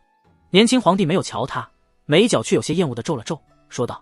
父，人之人，既然已经翻脸，还看什么旧日情分？”他在这里说着太后的不是，魏华自然不敢接话。皇帝摇了摇头，目光依然停留在那本书上，继续说道：“不过抓不抓人无所谓，货劫了多少下来？”“不少。”魏华的眼神里流出一丝兴奋，消息得得准，南蛮子又想不到我们会破了旧日的规矩，措手不及，吃了不少的亏。他忽然想到某些事情，犹疑问道：“这事儿有些荒唐，范闲就算要和南庆长公主抢内库，也没理由送这么大份礼给咱们。以他如今在南庆的实力，完全可以自己吞了这些货物，而不让这些货流到北边来。”皇帝依然没有看他，冷冷说道：“送朕一份大礼，自然是有求于朕。时间掐得没问题。据南方来的消息，范闲在我们之前就动了手，男人应该不会怀疑朕在与他联手分赃，只会以为朕是在趁火打劫。”只是他忽然重重放下手中的书卷，眯着双眼看着魏华，眼中警告的意味十分清楚，说道：“这件事情朝中拢共只有5个人知道，我不想因为你的缘故将消息泄露出去。”魏华大为惊恐，腐败于地，发了个毒誓后才说道：“请陛下放心，他虽然是长宁后的儿子，但实际上与皇帝还要亲近一些。这次能够执掌锦衣卫这样一个实权衙门，他知道是皇帝给自己的一次机会，就看自己能不能够抓得住。”庆国的使节还在抗议吗？皇帝忽然感兴趣问道。魏华点点头，苦笑道：那位林大人天天在鸿胪寺里大吵大闹，为崔家鸣不平，说朝廷不查而办，强行扣押崔氏货物与钱财，乃是胡作非为，大大影响了两国间的邦谊。皇帝骂道：崔家是什么？是庆国最大的走私贩子，朕帮南蛮子管教臣民，他们不来谢朕，还来怨朕，这些南蛮子果然是不知道礼数的家伙。魏华苦笑着，心想您帮一国管教商人，可吃到嘴里的货物与银子却不肯吐出去，这哪里能说得通？崔家事发，林文身为庆国驻上京全权使节，却不知道其中内幕，当然要为己国的子民争上一争。最麻烦的还是那位参赞王启年。魏华忽然头痛说道：林大人只是在鸿胪寺里闹，这位王大人却天天跑太常寺，要求进宫见陛下，说崔氏乃是庆国著名大商，他们身为庆国官员，一定要维护崔氏的利益。皇帝闻言一怔，怒极反笑，哈哈大笑道：有趣，真是有趣。范闲不仅自己有趣，连他的心腹也是这般胡来，明明是他自家主子想咬死崔家，让他这么一闹，不仅替范闲洗干净了屁股，还顺手污了朕一把。可是对于南方的那位同降，魏华依然有些警惕，忍不住说道：陛下，如果将这件事情的原委暗中传回南庆，让南庆皇帝知道范闲康国家之凯，暗通本朝，只怕会雷霆大怒，说不定他再也无法爬起来了。夏日里的两国谈判，让他知道范闲这个温文尔雅的书生骨子里是怎样的冷漠狠辣，以至于他接任锦衣卫指挥使后，马上便将范闲看作了自己最大的敌人，时刻想着怎么能够让范闲倒霉。此时想到这种让范闲在南翻身的毒计，不由心生亢奋，满脸期望地望着皇帝。令他失望的是，皇帝依然只是摇了摇头，把目光放长远一些。皇帝带着嘲笑之意说道：崔家的这些货本来就在国境之中，朕要夺这些货有什么用？难道朕还瞧得上这些商人的银钱？朝廷以往一直在与那位长公主打交道，双方都得了不少好处，之所以这次要与范闲合作，原因难道你不明白？皇帝拾起桌上的那本书，一面看一面轻声说道：南朝的内库马上就要兴犯了，如果你没有足够的把握将它消灭，那么最好还是对他客气一点，朕这个国度里的子民还指望着那位范提斯年年不断的送些便宜货。魏华辞出后，皇帝的面色似乎瞬息间放松了许多，伸了个不雅的懒腰，打了个大大的呵欠。此时一位容颜魅力身着华贵宫服的女子掀帘走了出来，看着新任指挥使大人离去的方向，眨着眼睛好奇问道：在说什么呢？听着好像和范闲有关。李李，一听见范闲两个字你就这么紧张，难道就不怕朕吃醋？年轻皇帝一把将他揽了过来，搂入怀中轻薄着，在他的耳边说道：范闲在南边对信阳动手了，朕小小的配合他一下。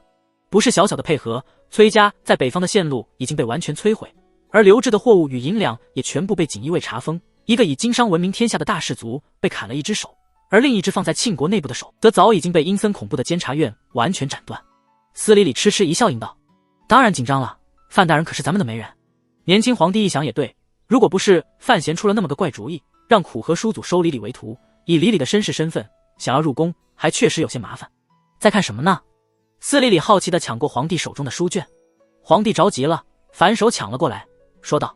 范闲专门寄给朕的石头记最新一章，全天下独一无二，可别弄坏了。司礼礼明媚一笑，偎在他的身边轻声说道：范闲怎么就敢对自己的丈母娘下手？皇帝摇了摇头说道：这厮的胆子近似比朕还要大不少，南方那座宫里比咱们这块要复杂太多，谁知道呢？北齐国最清贵的河就是从山上淌下，绕着皇宫半圈，再横出上京古城的那条玉泉河，越往上游走，离皇宫越近，也就越安静。今日大雪，河畔岸间隐有冰屑，苦寒无比。再已能看到皇宫黑岩，山间冬树的地方，竟有一座小园子，也不知道是什么样身份的人才能在这里住着。一个约莫13、14岁的少年，这时候正在园子里做苦力。少年面庞微胖，拉着园中石磨，咬牙转着圈，石磨发出滋滋的响声，他的腿脚却有些颤抖。在这寒冬天气里，身上的衣衫竟是被汗水打湿了后背，真是说不出的可怜。转了几圈，少年终于忍受不住了，将手中的把手一推，回过头怒骂道：又没有豆子，让我推这个空磨干什么？难道你连头驴都买不起？他怒骂的对象此时正逍遥无比地坐在屋檐下，躺在贴着厚厚褥子的躺椅上，那双明亮而不夺人的眸子正看着檐外呼啸而过的雪花，似乎在出神听着少年的怒吼声。他才打了个呵欠，站起身来，叉着腰，慵懒无比说道：今天下雪，到哪里去买豆子？至于驴，现在不是有你吗？我前几天就把驴子卖了，园子里的鸡鸭鸭的过冬也要取暖，总要钱的。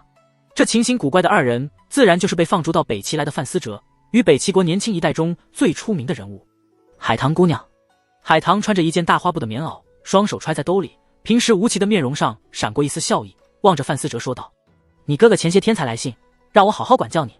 他不说还好，一说这话，范思哲终于真的抓狂了。他来到上京也有些天了，结果什么事儿都没做，就是被这个村姑抓着在做苦力，连眼儿也被他送走了。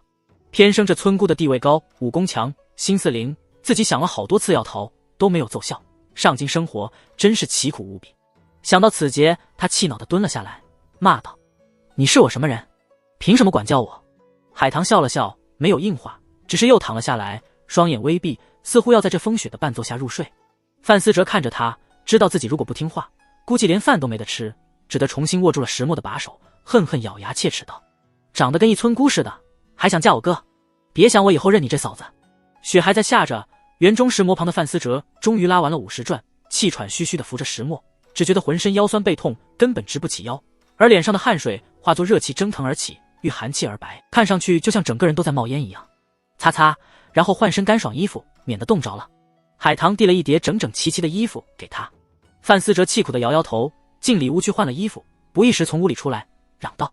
又没个洗澡的地方，浑身汗臭味怎么办？”海棠看了他一眼，笑道：“大冬天的，你哥做的那套东西又没运到上京来。”范思哲忍不住又摇摇头，说道：“我哥把我赶到北边来，可不是为了让你折磨我。玉不琢不成器。”海棠面色平静说道：“记得在皇宫里聊天时，范闲曾经说过一句话，我觉得很有道理。”“什么话？”范思哲好奇问道。“故天将降大任于世人也，必先苦其心志，劳其筋骨，饿其体肤，空乏其身，行拂乱其所为，所以动心忍性，增益其所不能。”其实范闲说孟子这段话的时候，想着的是北海畔曹尾中的海棠春景而已。不过范思哲和海棠并不知道那人的龌龊想法。范思哲听着这段话，只觉一股寒气往头顶再冲，颤着声音说道：“晚上不会还没饭吃吧？”海棠微微一笑说道：“晚上不在这儿吃。”说话间，员外有人极其恭敬地接了一句：“二少爷，晚上属下做东。”范思哲大讶于此人接话如此自然，回头望去，一见竟是王启年。在他乡骤遇亲人，想着这些日子里的苦楚，想到马上有可能脱离苦海，范思哲神色激动，哇哇怪叫着往篱笆墙外冲了过去。吃完饭还是要回来的。海棠在后面轻飘飘丢了句话，穿过漫天风雪，钻进了范思哲的耳朵里，让他打了丝寒战，无比失望。等他冲到了篱笆处，才回身恶狠狠吼道：“我是来上京挣钱的，不是来当苦力的。”海棠已经复又坐回了躺椅上，面无表情说道：“1000两银子哪有这么容易变成1万两？我就觉着范闲把你逼得太狠，不要忘了，你的银子现在都在我手上。”篱笆外的王启年对范思哲使了个眼色，示意这位小爷最好别得罪朵朵姑娘，连小范大人在这位姑娘手上都没落个全尸，您这是何苦来着？范思哲气恼地闷哼一声，推开篱门。王启年笑着对檐下的海棠行了一礼，说道：“海棠姑娘，那我这就去了。”海棠望了他一眼，忽然静了下来，半晌后才说道：“王大人，你真准备这么急着让他接手崔家？”王启年心间一颤，实在想不到对方竟连范提斯的这个安排都知道，不清楚范闲与海棠之间究竟有多少默契，只好苦笑着应道：“姑娘这说的什么话？”对于范思哲的安排，海棠当然清楚，微微一笑，也不再说什么，只是叮嘱道：“才开始动手，你不要太着急。”王启年让下属给范思哲取了个笠帽与雪披罩着，一方面挡着风雪，另一方面也是遮着他的容颜。然后他对海棠行了一礼，便准备离开这座皇宫旁边的田园。“最近的那封信，您也看了？”海棠半倚以上，似笑非笑望着篱外欲行的王启年。王启年闻言一怔，满脸苦笑道：“职责所在，海棠姑娘恕罪，还请信中带小老头分说几句，让提司大人别欺负我家闺女。”海棠呵呵笑了起来，心想这位庆国鸿胪寺常驻北齐居中郎王启年大人果然是个有趣之人。员外安静了下来，海棠就这样合依在椅上，闭着眼睛睡着了。上京今日风雪交杂，呼啸而过，声声噬魂，寒气逼人。这位村姑在这般冷酷的环境中睡得极为安气，唇角似乎还带着微微的笑容。以她今人的修为，自然不在意外寒清体，反而却能比平凡人更容易亲近自然，比如春时柔媚的自然，比如冬时严酷的天地。雪一片一片一片，在天空渐渐缤纷，檐下穿着花棉袄的姑娘睡得很舒服。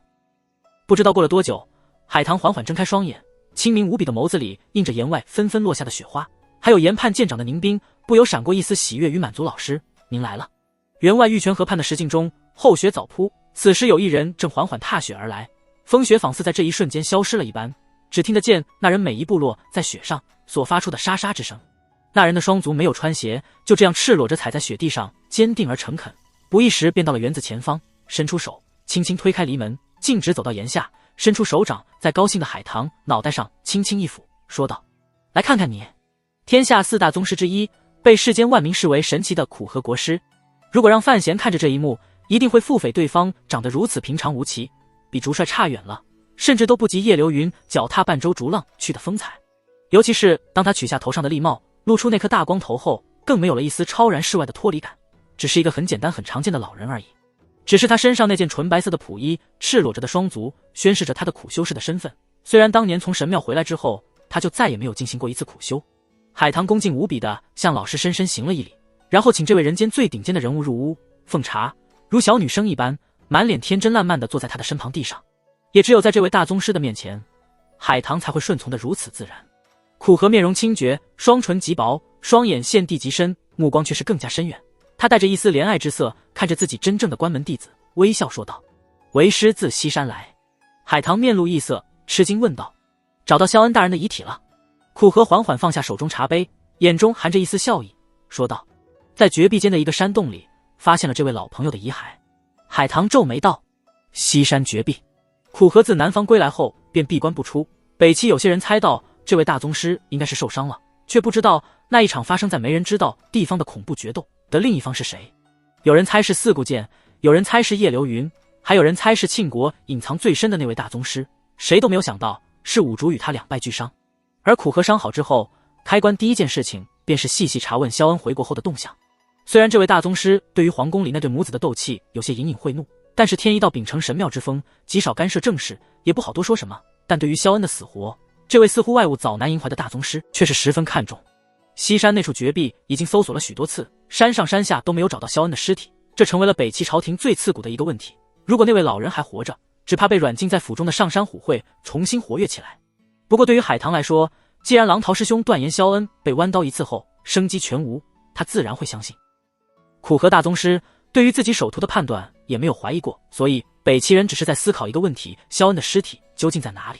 不知道花了多大的力量进行搜寻，西山被翻了个遍，也没有找到萧恩和那位神秘人的下落。毕竟北齐人怎么想也想不明白，这个世界上居然有人能像壁虎一样，在西山如镜子一般光滑的绝壁上爬起来。后来是苦荷国师发了话，北齐人悻悻停了搜索，没想到这位大宗师竟然是放下身份，亲自前去查探。也不知道苦荷花了多大的功夫，才终于在这大风雪天里，在绝壁的山洞里发现了萧恩的尸体。海棠吃惊地看着老师，这才注意到老师的双脚踝部有一道小小的伤口，关切问道：那处绝壁怎么下得去？来不及问萧恩的问题，他最关心的当然是苦荷的身体，毕竟老师如今年岁大了，而且又才伤愈不久。苦荷轻轻摇了摇头，微笑叹道：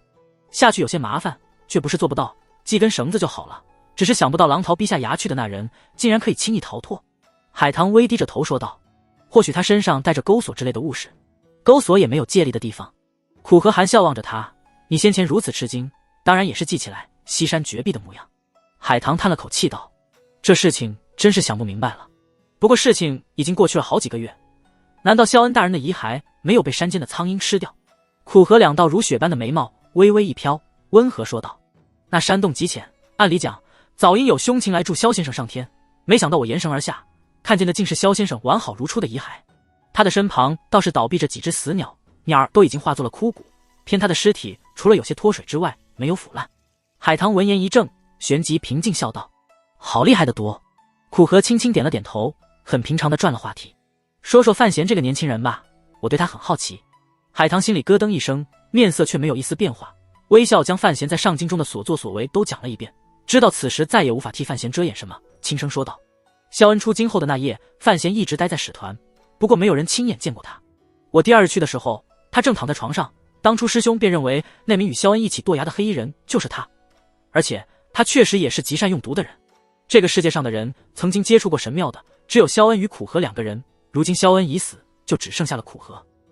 皇帝将萧恩千辛万苦地救回北齐，苦荷却一力要杀他，如今知道范闲可能是萧恩林死前最后见到的人，以苦荷对神庙之秘如此小心的态度，海棠不知道自己这番话会给范闲带去什么麻烦。只是他知道面前这位看似柔和的老师，实际上是一位智珠在握的大智者。先前转了话题，自然是点一点自己出乎海棠的意料。苦荷没有继续这个话题，反而是意味深长地望着他笑了笑，又饮了一口杯中的清茶，说道：“朵朵的茶越来越好喝了。”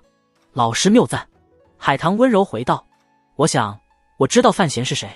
苦荷忽然很轻柔地说道。这句话无头无尾，让海棠有些不明所以，怔怔望着老师。苦荷缓缓站起身来，面上浮出一丝很纯和的笑容。这个年轻人来北齐之前，为师出去了一趟，还受了伤。我想你一定很好奇，这个世界上有谁能够伤到我？国师苦荷代表着北齐的精神气魄，所以他受伤的事情一直隐而不发。海棠虽然知道，但却从来没有从老师的嘴里听到详细的过程。此时一听，顿时拧起了注意力。是一个瞎子。苦荷转身望着徒儿园外的风雪，悠悠说道：“是一个为师很多年前就见过，而且从来没有忘记过的瞎子。”海棠大惊，心想这个世界上有人能够伤到老师，已经是件很惊世骇俗的事情，但没料到对方竟然不是位世人皆知的大宗师，却是位瞎子。苦荷继续悠然说道：“很奇怪的是，这位实力很恐怖的瞎子，却似乎忘记了一些事情，忘记了很多年前我曾经和他见过一面。”海棠安静地听着，这个瞎子已经消失了很多年。苦荷的脸上笑容再起，没想到忽然间又出现在这个世间，而且第一个找的人就是为师。说起来，为师这颗早已古井无波的心，竟也有些隐隐骄傲。海棠愈发的听不明白，这个瞎子曾经教训过四顾剑那个白痴，曾经把叶流云打得弃剑不用，终成一代宗师。苦荷叹道：“我当年就猜到是他，只是没想到他这次会主动找上我，这和他往年密不见人的风格完全不一样。”海棠忽然开口问道：“莫非这个瞎子就是那位最神秘的大宗师？”苦荷摇摇头，那双似乎能够洞察一切的眼睛也流露出一丝迷惘。“不是，瞎子他从来不需要这种虚名。至于我们4个人里最神秘的那位，应该还一直在庆国的皇宫里。”海棠有些不明白，既然没有人见过那名神秘的大宗师，为什么世人笃定有那个人的存在？而且那个人存在于庆国的皇宫里？道理很简单。苦荷笑了起来，很多年前，四顾剑曾经尝试过3次入庆国皇宫刺杀他们的皇帝。海棠惊讶的轻声一唤，他此时才知道，原来东夷城的四顾剑竟然做出过如此疯狂的事情。不过以大宗师的境界去当杀手，就算庆国皇帝是天下权力最大的那人，只怕也很难抵挡。似乎猜到他在想什么，苦荷轻声说道：“知道这件事情的人都和你的想法一样，认为四顾剑有很大的成算。可惜在1个月之内，他接连失败了4次，虽然没有受伤，却也没有任何成效。”海棠皱眉道：“那个瞎子当时在不在庆国皇宫？他始终认为能够伤到自己老师的瞎子，才最有可能是那位神秘的大宗师。”苦荷微笑着摇摇头，瞎子那时候正和叶家的小姐在庆国的江南修那座内库。叶家小姐？海棠更加震惊了。虽然她是如今天下年轻一代里最出名的人物，但也知道老师今天说的这些当年秘辛里，每一位都是怎样的了不起，怎样的改变着这个世界的模样。苦荷很柔和自然地将话题转了回来，回身望着海棠说道：“这下你明白了吧？”海棠睁着明亮的双眼，摇了摇头。“范闲是谁？”苦荷平静看着自己的女徒。“范闲就是叶青梅的儿子，叶家女主人的儿子。”海棠在震惊之余，更是一头雾水。范闲，南朝户部尚书的私生子，怎么又和叶家扯上了关系？叶家，当初那个以商治天下的叶家，那个设置监察院、修了内库、延绵夷微，直至今世的叶家。苦荷搓了搓手，坐了下来，叹息道：“萧恩后来一直被陈萍萍关着，所以不知道叶家小姐的身份，为师却恰好知道。瞎子他只可能是叶家小姐的仆人，这次将为师调出上京，自然是要方便范闲做事。范闲的身份便浮现了出来，他就是叶家小姐的后人。”海棠摇了摇头，当着老师也敢于发表自己的意见。虽说这般推理可信，但是太勉强了些。万一那位瞎大师只是不甘山中寂寞，才出山挑战老师，与范闲北上一事并无关系。再说当年的叶家不是被灭了门吗？话还没有说完，苦荷已经笑了起来。一件事情不能说明太多问题，但是你想想范闲如今在南朝的官职，再想想他从儋州出来之后南方朝廷里的异动，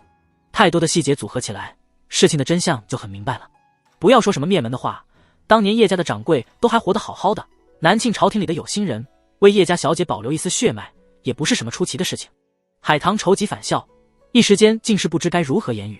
老师说的对，范闲就算是范尚书的私生子，就算他有诗仙之名、高手之实，以他的身份地位，也远远不可能企及如今的高度，更不可能左手执监察院，右手掌内库、监察院与内库，这不正是当年叶家留给这个世界最厉害的事物？难道那位时常与自己通信的温柔年轻男子身后竟还有这般复杂与可怜的身世？你刚才复述了范闲在酒楼上念的那首小词。苦荷轻轻拍了一下犹在沉思之中的女徒，微笑说道：你只从这首小词里发现对方是石头记的作者，但你仔细体会一下，说不定会发现范闲此人借此小词还在抒发着一些别的情绪，比如愤怒，比如不甘。夏日上，经百岁松居之上，范闲与海棠饮酒，酣时曾念一首小词：刘余庆，刘余庆，呼吁恩人，信娘亲，信娘亲，积的阴功，劝人生，济困扶穷，休思俺那爱银钱，忘骨肉的狠救奸凶，正是惩除加减，尚有苍穹。冬日园中的海棠在心中复念着，终于体会到了老师所说的那些情绪，豁然抬起头来，震惊无比。此时远在南庆苍山中泡温泉的范闲，如果知道这一对师徒竟然如此草率，凭这首小词地就定了自己的出身，一定晦气地从温泉里跳出来，裸奔至上京，痛骂一番，然后解释一下，这是老曹写的，只不过恰巧和自家的身世有些相似而已。没过多久，海棠已经恢复了平静，柔声问道：这件事情可大可小？既然知道了范闲的身世，当然能想到他与南庆皇室之间肯定会有许多问题，怎样利用是件需要仔细斟酌的事情。范闲是叶家后人的消息让全天下人都知道。苦荷大宗师很温柔地说道：瞎子。海棠心中有些微微惘然，不知道怎样才能尽可能地保护范闲的利益。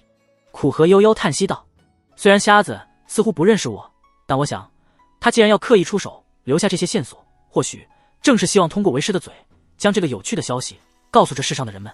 这位大宗师最后下了结论。瞎子已经不想再等，他要催范闲加快步伐了。田园风雪后，屋中茶香犹存，在安静的空间里飘着。许久之后，海棠才轻声说道：徒儿知道了。苦荷没有看他面容，微笑说道：范闲信中不是找你讨天一刀的心法，给他，给他。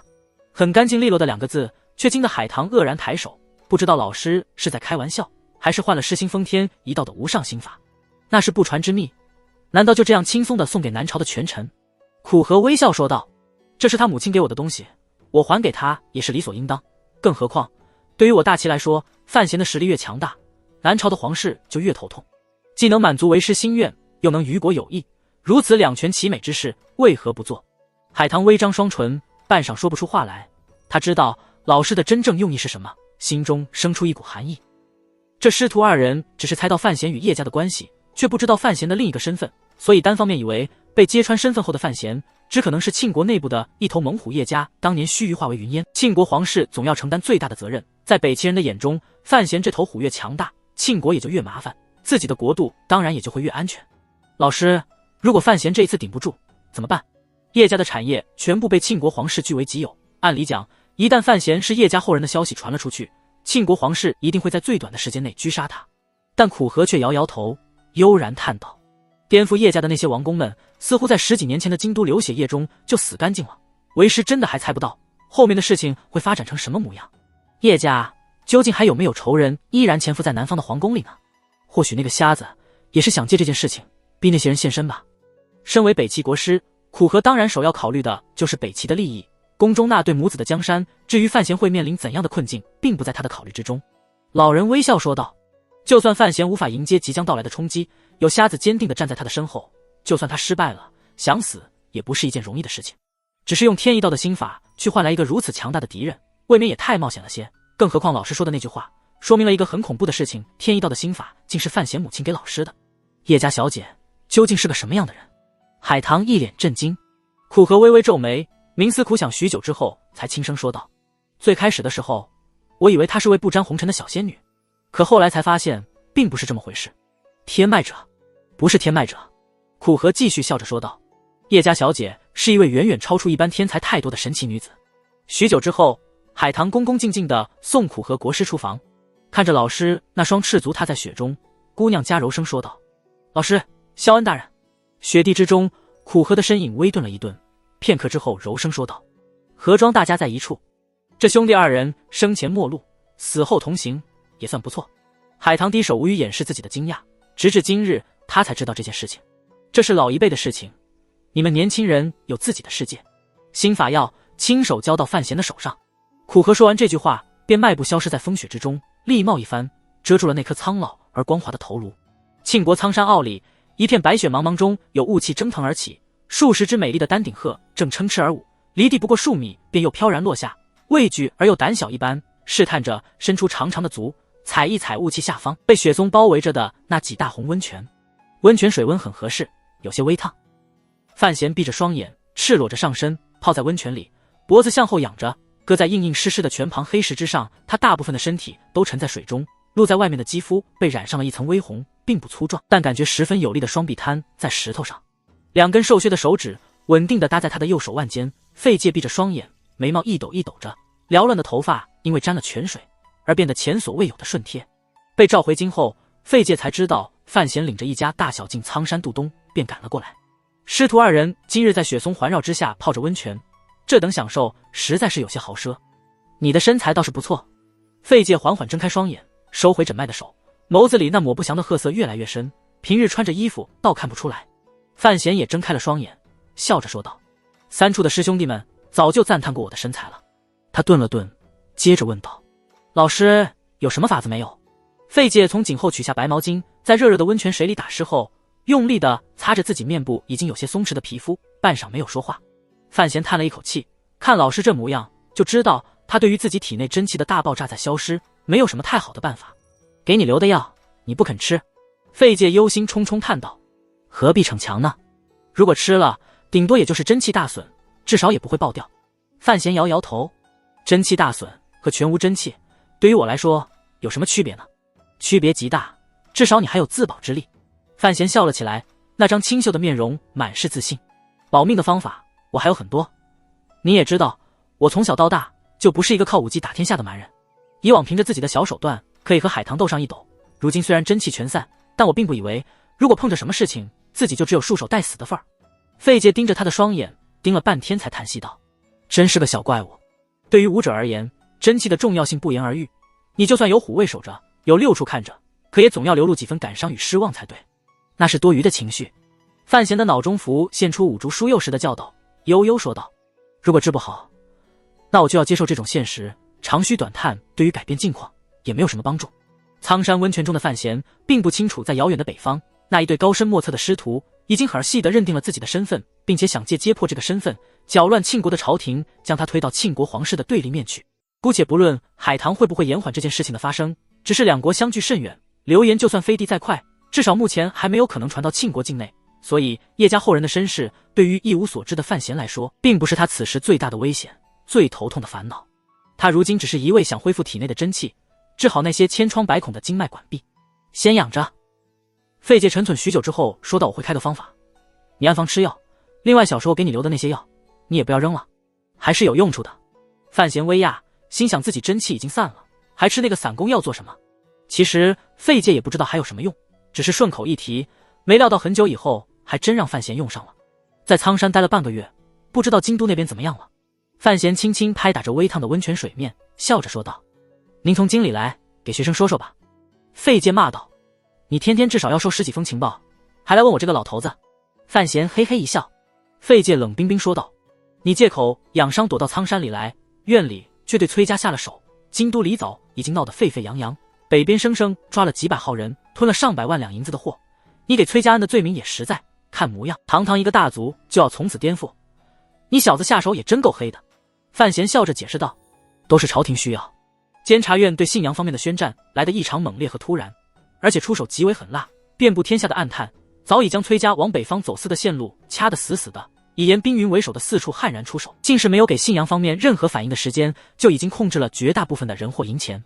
毕竟范闲受了重伤，京都人都知道他是在苍山中养伤，谁知道病中提丝会如此突兀而狠厉的下手。这个计划从夏天一直筹划到现在，得到了陛下的默许之后才悄然开始，以有心算无心，信阳方面纵使在各军路里再有实力，依然吃了极大的一个亏。最关键的是，对于自己的心思，范闲一直隐藏得够深，长公主李云瑞很明显低估了自己的这位女婿。这次你真是将长公主得罪惨了。费介摇头叹息道：崔家是长公主的一只手，你将她这只手斩了下来，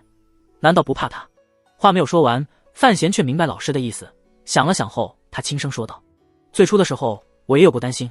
可是后来与二殿下斗了一番之后，我忽然发现，我似乎没有什么需要担心的。有陛下的暗中点头，有监察院的庞大实力，这世上还有谁能够与我抗衡？费介知道范闲并不是一个得意忘形的庸人，所以安静听着学生接下来的说话。我手中握有的资源太强大了。范闲叹息着，不论是皇子们，还是朝中的大臣们，都已经不是我的对手。院长大人曾经吩咐我将眼光放高一些，我如今才明白，原来这不仅代表着将来的走向，也是要我培养出这种自信，甚至是身为监察院提司的骄傲。如今朝廷里面还能与我抗衡的人很少。范闲面无表情自我分析道，朝廷归根结底是一个暴力机构，除了军队之外，没有哪个衙门能够和监察院相提并论，而陛下对军方又一直抓得极牢，这次将叶家赶出京都，就是一个明确的信号。长公主虽然在军队里也有自己的势力，只是陛下早在开春的时候就将燕小乙调离了京都，信阳方面拿什么和我较量？从儋州至京都不过2年时间，顺应着时势的变化，在陈萍萍与范建这些当年母亲战友的努力下，在庆国皇帝的默许下，那位年轻的漂亮公子哥在极短的时间内就拥有了世人难以想象的权力。这种权力甚至连他自己都没有太过真切的感受，直到在京都里轻而易举地打掉二殿下后，他才猛然察觉过往似乎太过低估自己。只要皇帝的圣眷一日不退，只要宫中那位老太婆还想着年轻人毕竟是皇家血脉，只要陈萍萍依然像如今这般留在陈园养老，而将监察院的所有权力都扔给他去玩，范闲就会牢牢地站在庆国的朝廷上，不需要担心任何问题。费介忽然说道，燕小乙在北边，难道这次没有出手？征北营远在沧州之外，营中悍将无数，10万雄兵。范闲嘲笑道，却是根本反应不过来。不过崔家几位大佬应该逃往了营中，沧州那条线四处没有能够完全掐死。费介望着他，忽然笑了起来，不错，真的不错。范闲终于谦虚了一把，我只是一个下决心的人，事儿能做得这么漂亮，全亏了严冰云。费介笑道，不过半年，你就能把若海的宝贝儿子拉到自己的阵营中，让他殚精竭虑为你谋划，你真的不错。范闲默然，忽然间想到那位沈大小姐，这时候应该正在苍山别庄里与婉儿他们打麻将，心想等崔家的事情了结后，是不是应该请小严公子也进山来度冬？想到离温泉半座山的庄子，他的心情忽然间好了起来，对费介恳请道，老师，昨天说的事情还请您好好考虑一下。费介皱起了眉头，咳了2声，说道，一个如花似玉的姑娘，你让她跟着我学医，会不会太可怜了些？就算我答应你，尚书大人也不会允许。父亲那里我来说。范闲恳求道，妹妹是真喜欢医术，老师您就费费心吧。费介骂道，我叫费介，又不叫费心。范闲开颜一笑，知道老师发脾气，那就是允了。良久之后，费介的眉宇间忽然闪过一丝忧愁，说道，可你想过没有，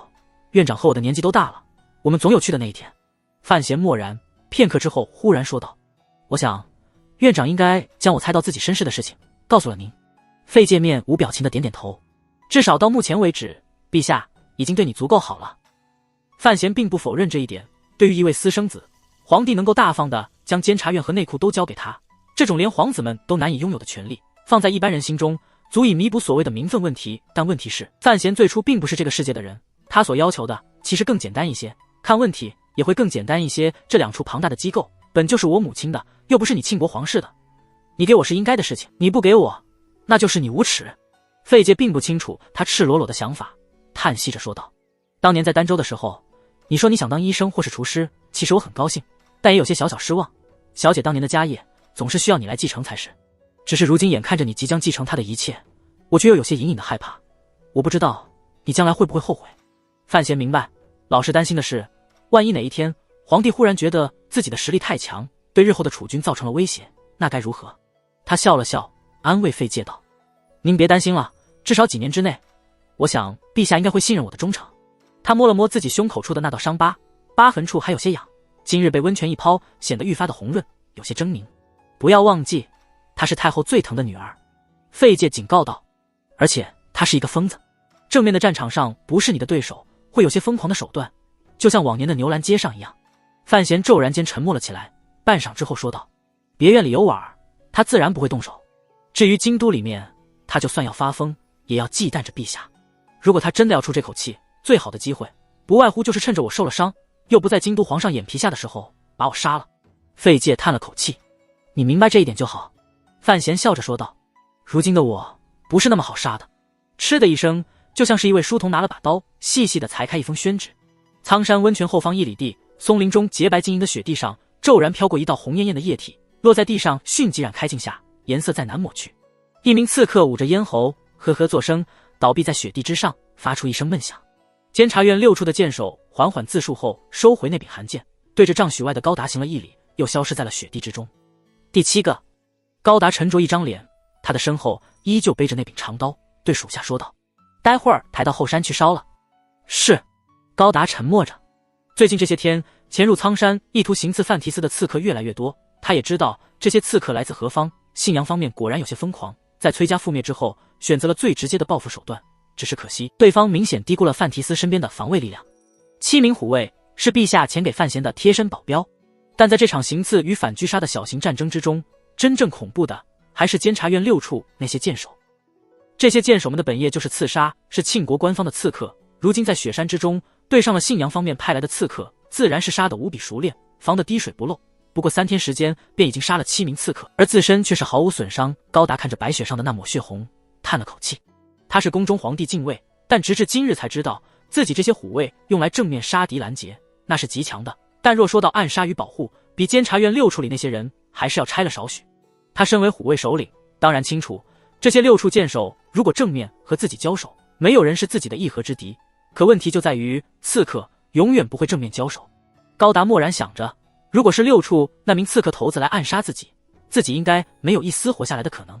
在范闲受伤之后，他身边的防卫等级就已经提高了几个层级，尤其是在陈萍萍发了一次大怒之后，监察院6处终于在羞愧之余做出了反应，直接在范闲的身周布置了12名剑手。这种规格以往只是陛下出游才有的等级，在陛下常用虎卫之后，整个天下就只有陈元才会防备得如此严密。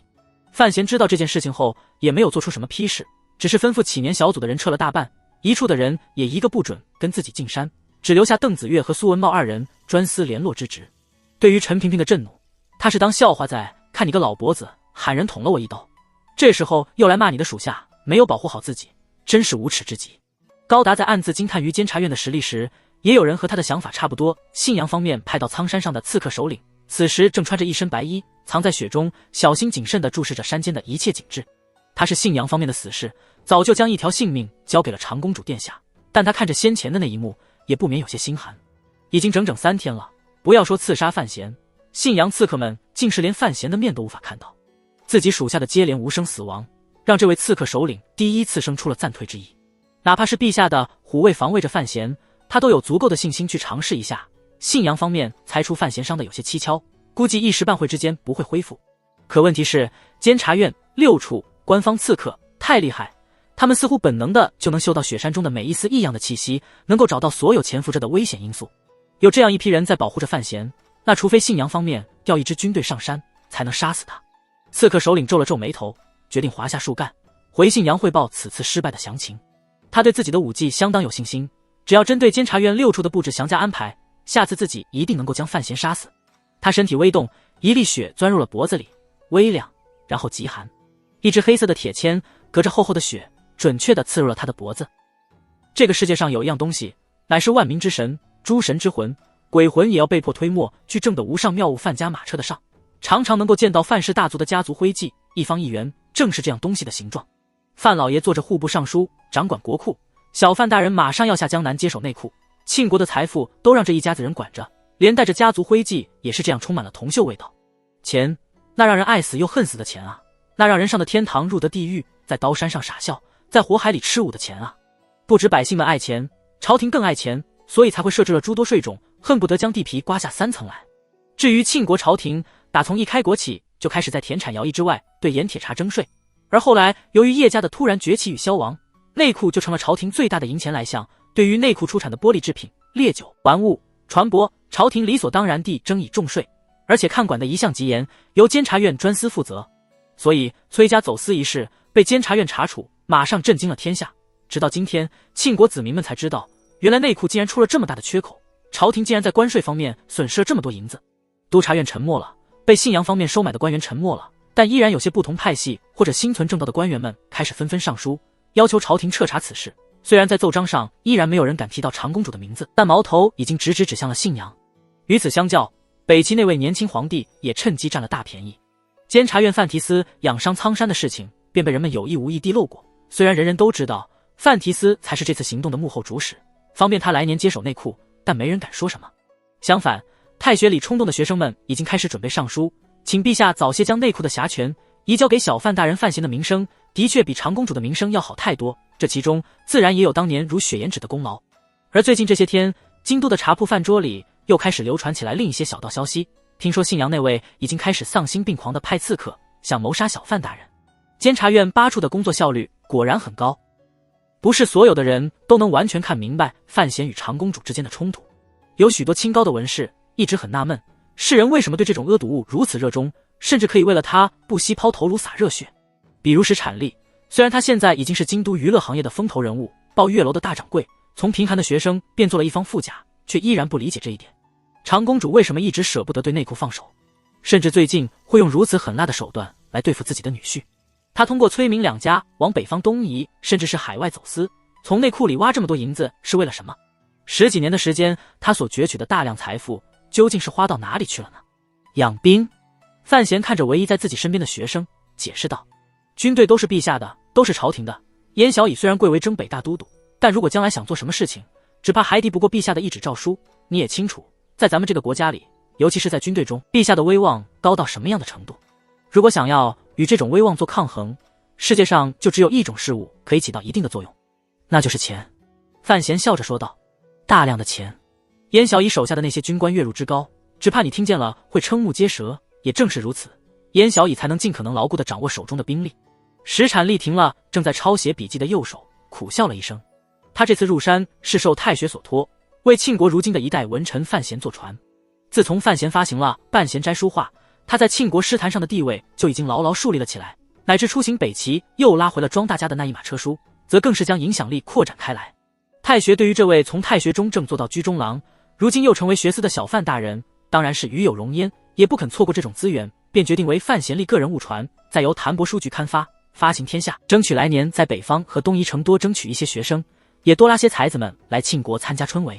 但是范闲受伤后就躲进了苍山，很久没有去太学，就连书大学士都找不到他，只好通过七拐八拐的关系找到了如今京中范大人唯一的门生石产力。石产力也觉得这件事情大有可为，再加上太学正亲自出面相邀，愈发觉着比在抱月楼当妓院老板要光彩许多，便屁颠屁颠地跑进了苍山。也算他运气好，没有看到雪地里的那些死人。哪里料到事情的发展却与他想象的不一样。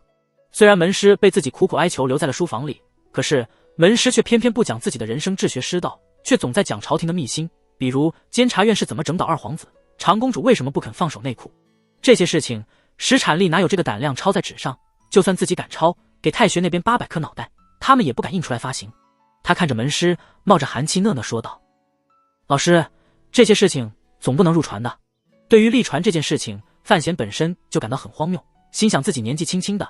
难道那些太学里的读书人就准备给自己盖棺定论？看着石产力为难模样，笑骂道：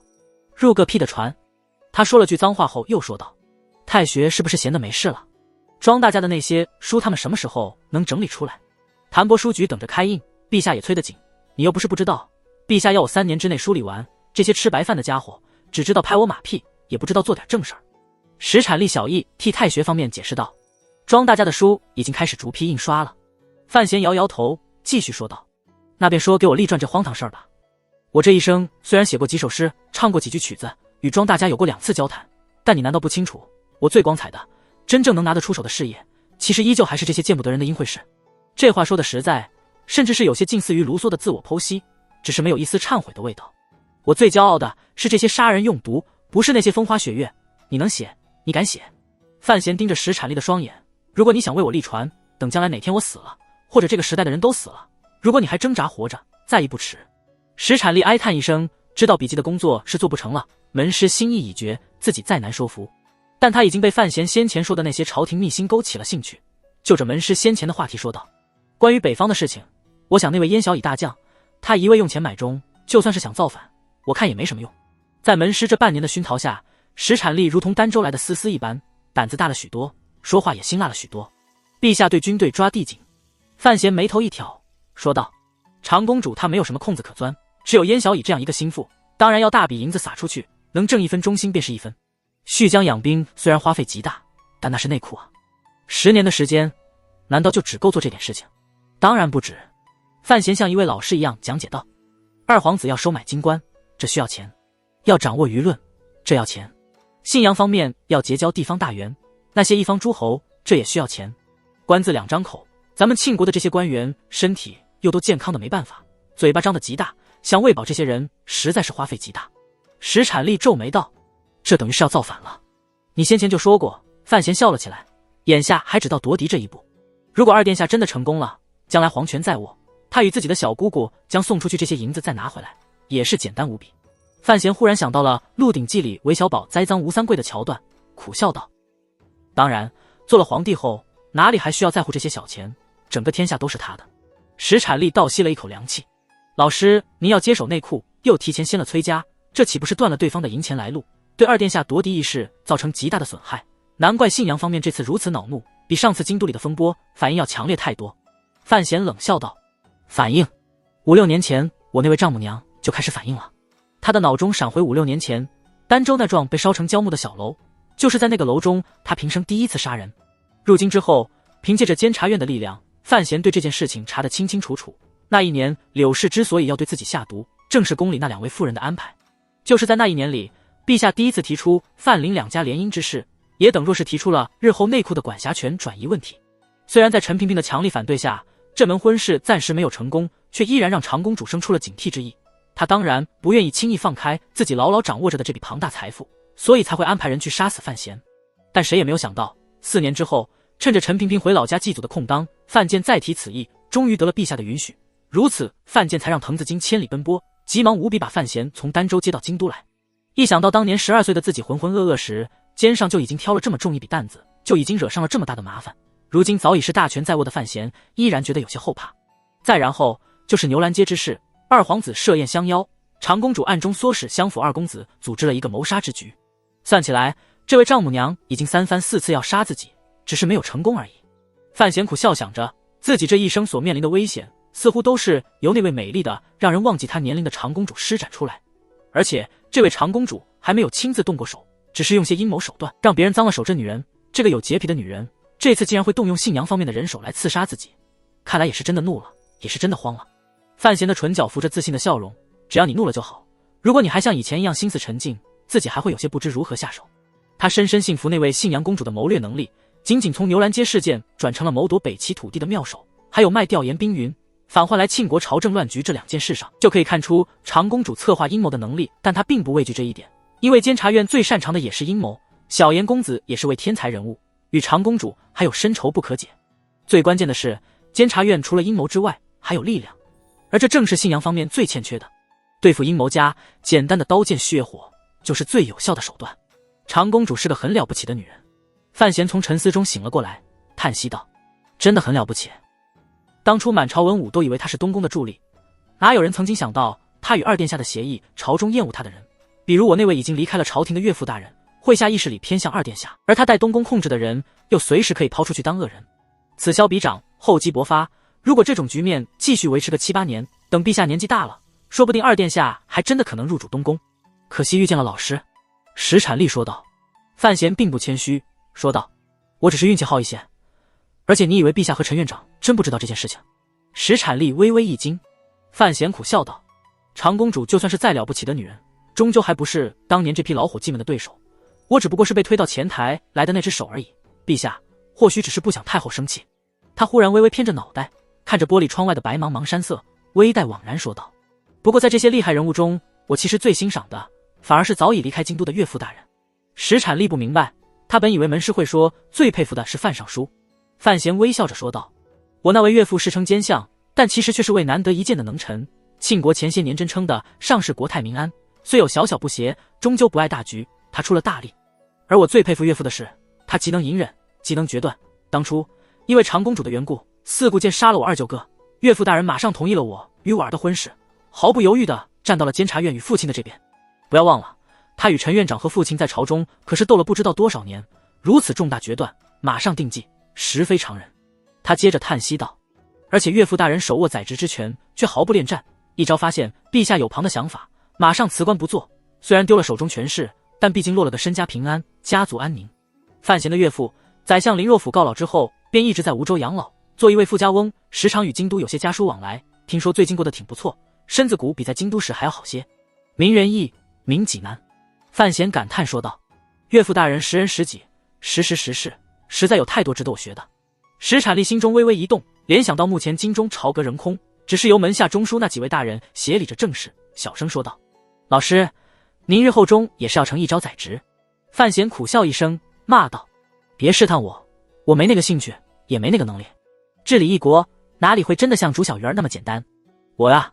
将来管着监察院是兴趣所在，办理内库，那是陛下旨意，旁的事情我是不会做的。”石产力笑道：“老师这话有趣，不过单提这两处也足够羡煞旁人了。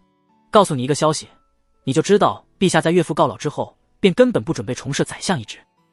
范闲站起身来，拄着拐杖，挪到窗边，推窗，嗅着雪地上来的清风，悠悠到告老的文书阁大人胡先生已经奉诏起身往京都来。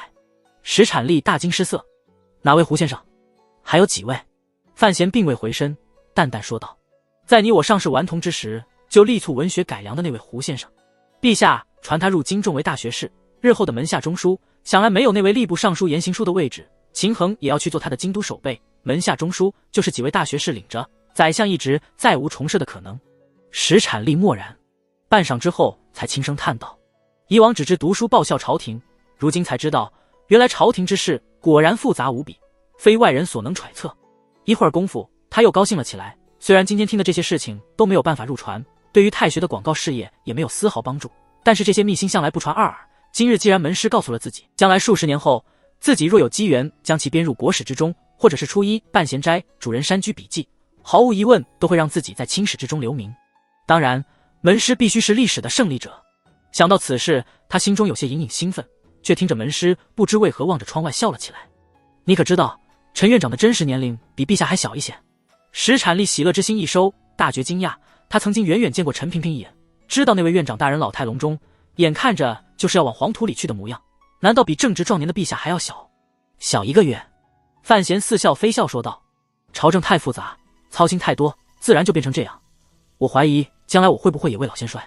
窗外一片凄清雪地，廊柱尽头传来姑娘们打麻将的欢笑声。柔家那丫头又死皮赖脸的来了，叶灵儿这个贼大胆神经大条的家伙也从定州赶回来了。范府在苍山的别庄，在冬天里总是这样热闹，与去年相比，似乎只少了一位远在北齐的小胖子。范闲眯着双眼，迎着扑面而来的冷风，与家中欢乐情绪完全相反的沉默着。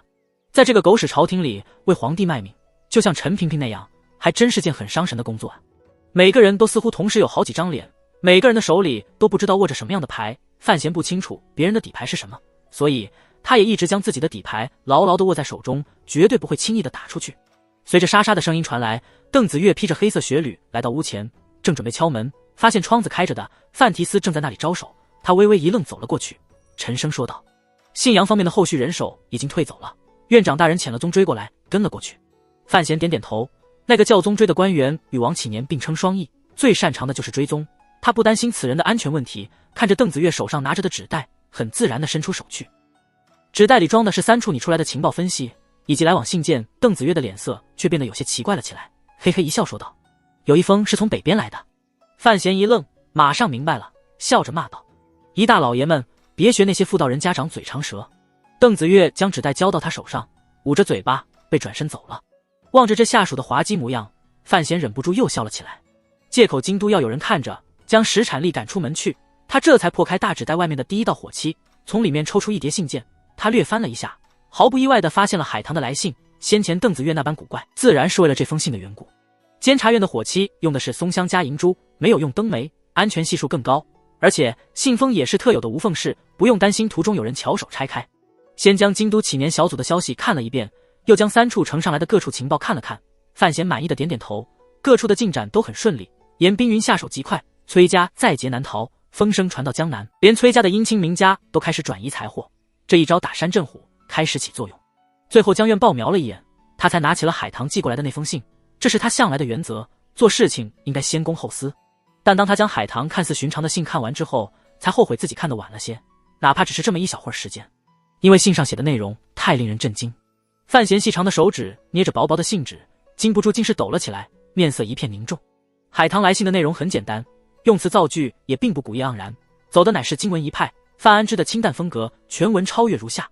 安之可安。前封信已经收到，贵国邮路果然方便无比，1个月的行程居然10天时间就到了。屈指往回数去，你说写信之时京都出雪，在那日上京这里已经下了好几场的雪，而且竟是一直没有停过，天气寒寒的，让人好不厌倦。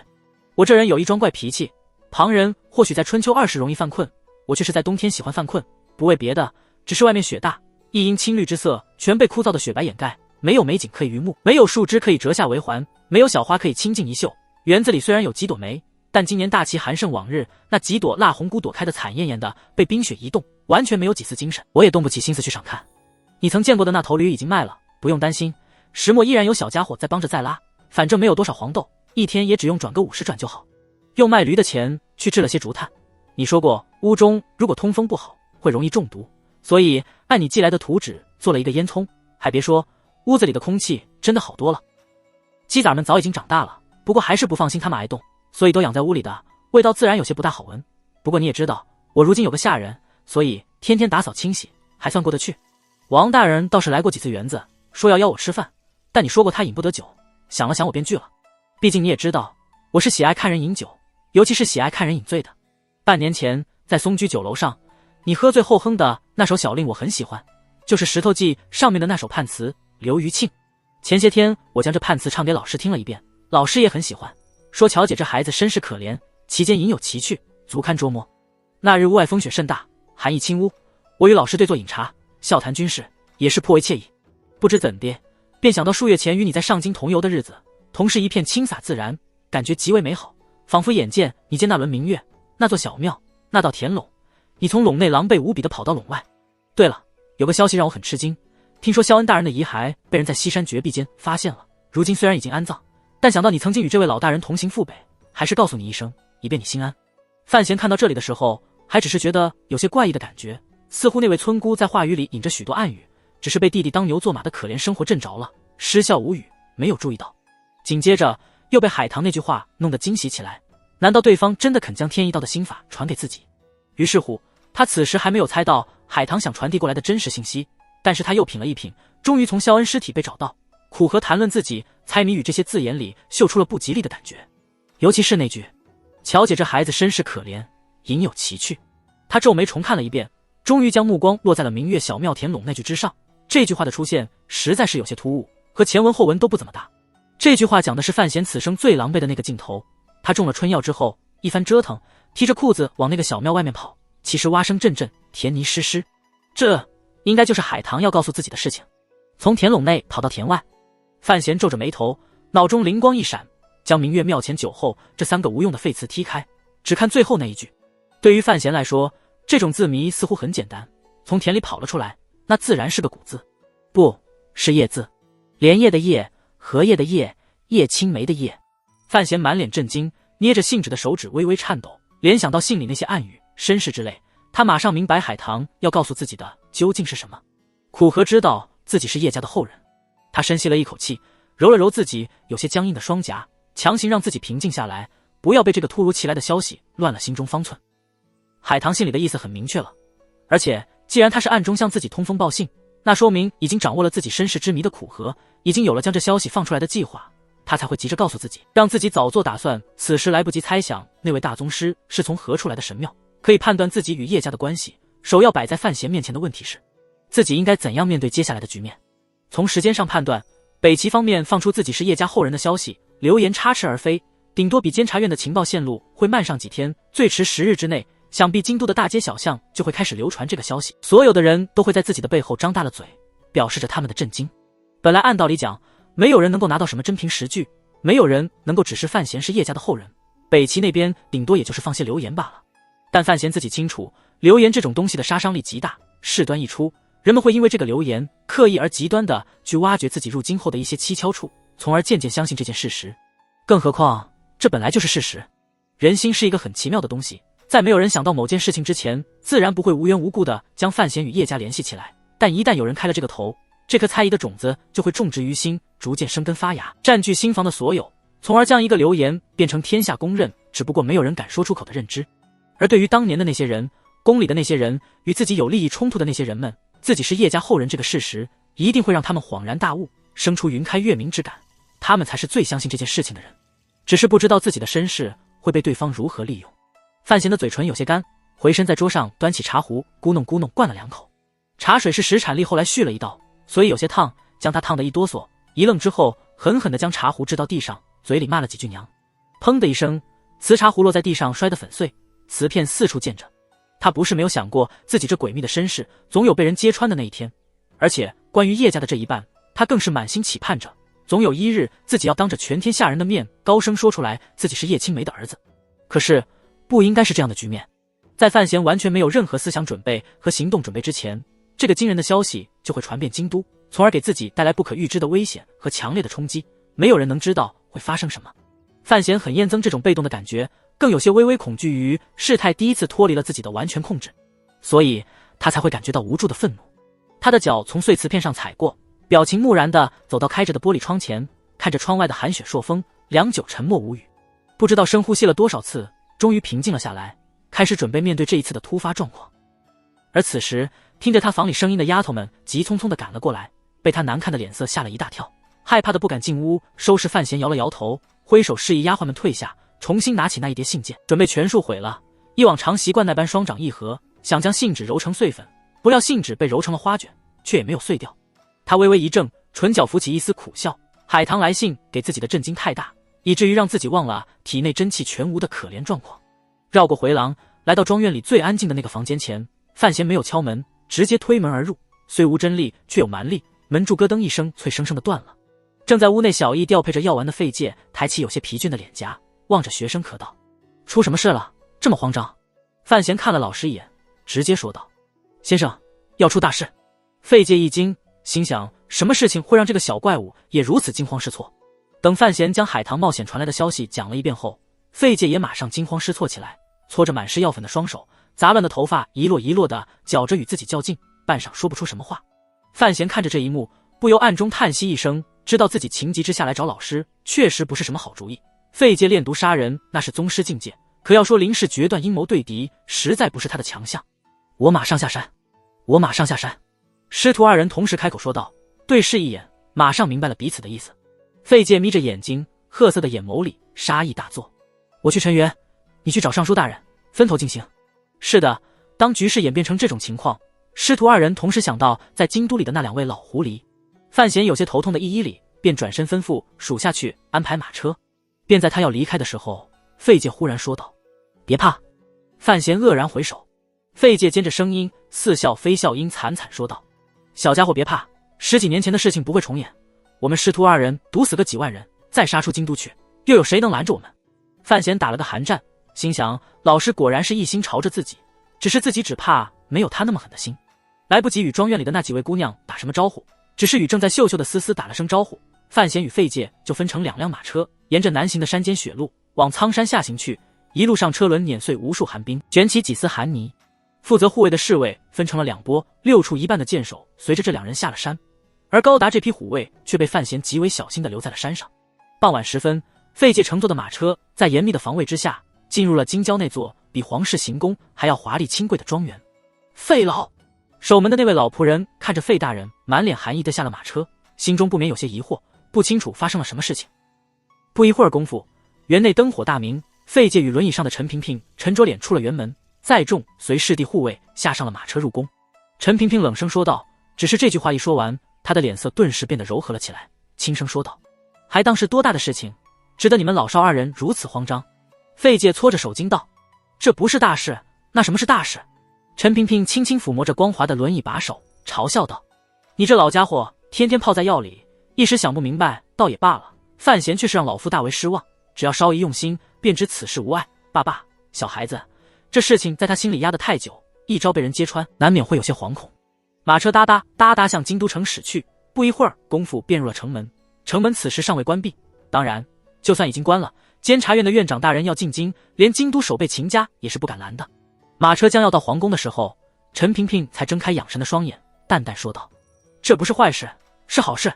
费介摇摇头：“我不管了，我这就去院里让8处的人准备着。”宫门处传来启月的声音：“陈萍萍拥有不论时辰直入宫中叙事的独权，地位超然。老人侧耳听着这耳熟的声音，面无表情说道：消息传到京都后，先让他们压2天，至少这种表面功夫要做出来让人看看。至于范闲的身世，总有一天是要亮明的，如今这个时机就是最好的时机。范府书房内，庆国户部尚书范建正一边啜着酸浆子，一边看着身前的范闲，唇角露出一丝嘲讽的笑容。也总算看着你着急的模样，为父往常总以为你的心肠是冰雪做的。范闲苦笑道：父亲，这时节了，还开什么玩笑？等消息传到京都，究竟该怎么办？他望着父亲的双眼，沉默半晌后悠悠说道：既然这么多年一直瞒着天下人这事，想来一定是有人不愿意我出现。范建用侵占的目光注视着自己的儿子，轻声说道：可现实是你已经出现了，而且出现得非常漂亮。你与叶家的关系终究不可能一直瞒下去，如果要选择一个揭穿的时机，为父以为当下就是最好的时机。最好的时机。范闲一头雾水地看着父亲，但不知为何，见到父亲大人如此镇定，他的心情也轻松起来，再不似在山中那般焦虑，自嘲一笑，将腋下的拐杖扔开，坐到了椅子上。当心你的伤口。范建摇了摇头，不赞同地说道。范闲笑了笑，轻轻揉了一下胸口下方，那里有些隐隐作痛，不过最近费先生在旁边妙手调养，已经好得差不多了。说说吧，你究竟是在害怕什么？范建清圆颌下飘然长须，一向方正严肃的尚书大人在此刻终于露出了一丝成竹在胸的潇洒感觉。范闲一愣，皱眉想了半天，这才发现自己确实有些惊慌过头，自己究竟是在害怕什么呢？在心中梳理了一下自己的隐忧，诚恳说道：这消息如果传开了，天下人的议论自然会异常汹涌，宫中知道了我的身世，还不知道会怎么处理。怎么处理？范建冷笑道：莫非你以为宫中直到今天还不知道你的身世？范闲沉默了起来，知道父亲说的很对，自己是叶家后人的事情，皇帝当然比谁都清楚。至于太后那边，看上次冬至羊肉宴上的神情，估摸着那位老人家也早清楚了，只不过这一对母子瞒着天下人而已。他们想瞒着天下人，如今瞒不住，事情的发展总会有些变化。范闲平静说道：而且皇后知道我是叶家的后人，她会怎么想？依父亲所言，叶家与他之间可是有化不开的仇怨。范建摇了摇头，冷然说道：皇后那处不需要考虑，这位妇人乃是有史以来势力最弱的皇后，你需要考虑的只是东宫太子会不会被她说动来对付你。皇后的家族势力早在10几年前的京都流血夜里就已经被庆国皇帝清除得一干二净，一向不显山露水的范建在其中起了最大的作用，所以他当然清楚皇后根本翻不出什么动静来。太子。范建的唇角泛起淡淡笑意，他是聪明人，以你目前的地位权力，他只求你能保持平衡就行，哪里还会因为当年的事情来主动撩拨你。范闲微低着头，半晌后说出几个字来：长公主呢？天下皆知，叶家的产业被庆国皇室收入囊中，成为了如今的内库。当年强行征收天下第一商，用的名义自然是很可怕的那种，比如谋逆之类。而如今忽然多出来一个传说中的叶家遗孤，那究竟查不查当年的遗罪？就算不查，在很多人的眼中，叶家后人也是皇室必定要斩草除根的对象，这是历史的规矩，没有人会躲过。范闲是叶家后人的消息传开后，长公主一定会利用这件事情大做文章，逼迫宫中做出相应的反应。上诉叶家产业被夺之事，依照皇家的惯常行事手法，范闲不被暗中杀死就是好的了，更不用说飞黄腾达。当然，范闲身世的另一半也很奇妙，所以他不用担心宫里那对母子会对自己下杀手，甚至对方都不会将自己当成需要提防的对象。但恼火就恼火在世人并不知晓这个事实，如果宫中那对母子想长久瞒着世人，就只能将范闲当作单纯的叶家后人来看待，在舆论的压力下，让范闲与内库甚至是监察院脱手。而对于已经结下了无数仇家的范闲来说，失去了手中的权力，实在是相当的危险。长公主。范建面上毫无情绪说道：如果他足够聪明，这次就会袖手旁观，而不会出手。为什么？因为陛下的心思。范闲沉思着，渐渐明白了父亲说的是什么意思。皇上当然是知道自己身世的人，虽然不知道皇帝将来会怎样安排，但至少在当下来说，他还没有掀开桌面上容布的打算。知晓此事后，想来皇帝与自己的反应一样，应该是在震惊之后感到一丝愤怒与狂躁。皇帝与范闲都是很喜欢掌握一切的人，所以很忌讳这种脱离控制的事情发生，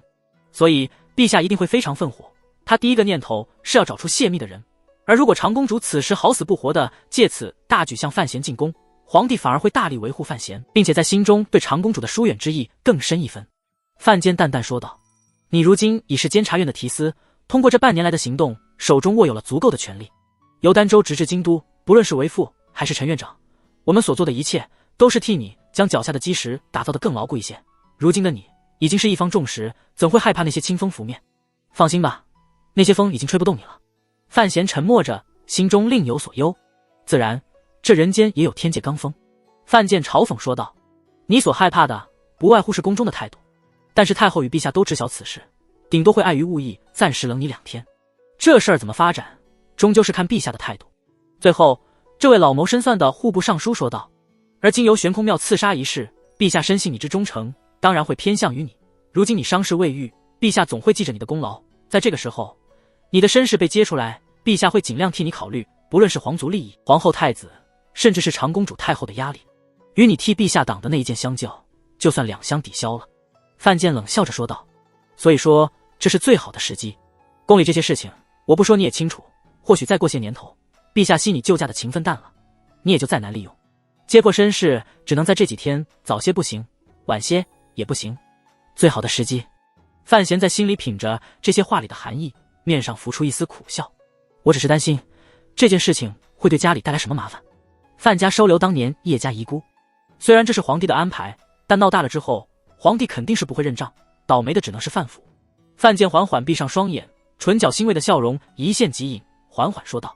傻孩子，如果连你都不会动，怎么会动为父？如果朝廷对我动手，岂不是证实了你是叶家的后人？范闲睁大了眼睛，半晌后说道：您的意思是，不论外面如何传，我们死都不能认账？当然。范建含笑说道：谁能有证据？范闲叹息道：真可惜，我本以为既然没有什么影响，我可以借机替叶家翻案。范建哈哈大声笑了起来：难怪你先前紧张如斯，原来是存着大心思你这孩子啊！这世上的案何必一定要在明面上翻呢？10几年前陛下就已经替叶家翻过一次，如今这些只是余波罢了。范闲摇摇头，压低声音说道：叶家后人这件事情其实还真不能吓着孩儿，只是他本准备说担心被长公主及有心人从这件事情里猜出自己身上带着皇家的血脉，但话临出唇之时，忽然醒悟过来，住嘴不言。关于自己与皇帝的关系，范闲与父亲大人从来没有正面说过，一直以来父子二人都很知机的没有点破，尽量维持着目前和睦的景象。范建明白儿子想说的是什么，沉默了下来，良久之后才叹了口气：那件事情你还是藏在心里吧，至于别人猜不猜得到又有什么关系呢？为父明言，陈院长只怕一直满心欢愉地等待着这件事情的发生。等传言来到京都后，他一定会动用手中的权力，强力压下流言，从而证实这条流言，然后等着天下人逐渐猜到你的身世，至少要让天下人习惯于你的身世流言。范闲默然，知道父亲的推算是极有道理的。老伯子的做法，用屁股想也能想到，强力压制叶家后人的传言，才能让庆国百姓相信这个传言，这正是极高明的手法。至于自己是皇帝私生子的事情，陈萍萍究竟想做什么呢？范闲的心情忽然间变得十分的疲倦，无力地问着父亲。为父不清楚。这位一直没有表现出过人实力与智慧的尚书大人缓缓说道：你应该猜到，我与陈院长的想法从来都不一样。在你的问题上，我与他交了很多年的劲，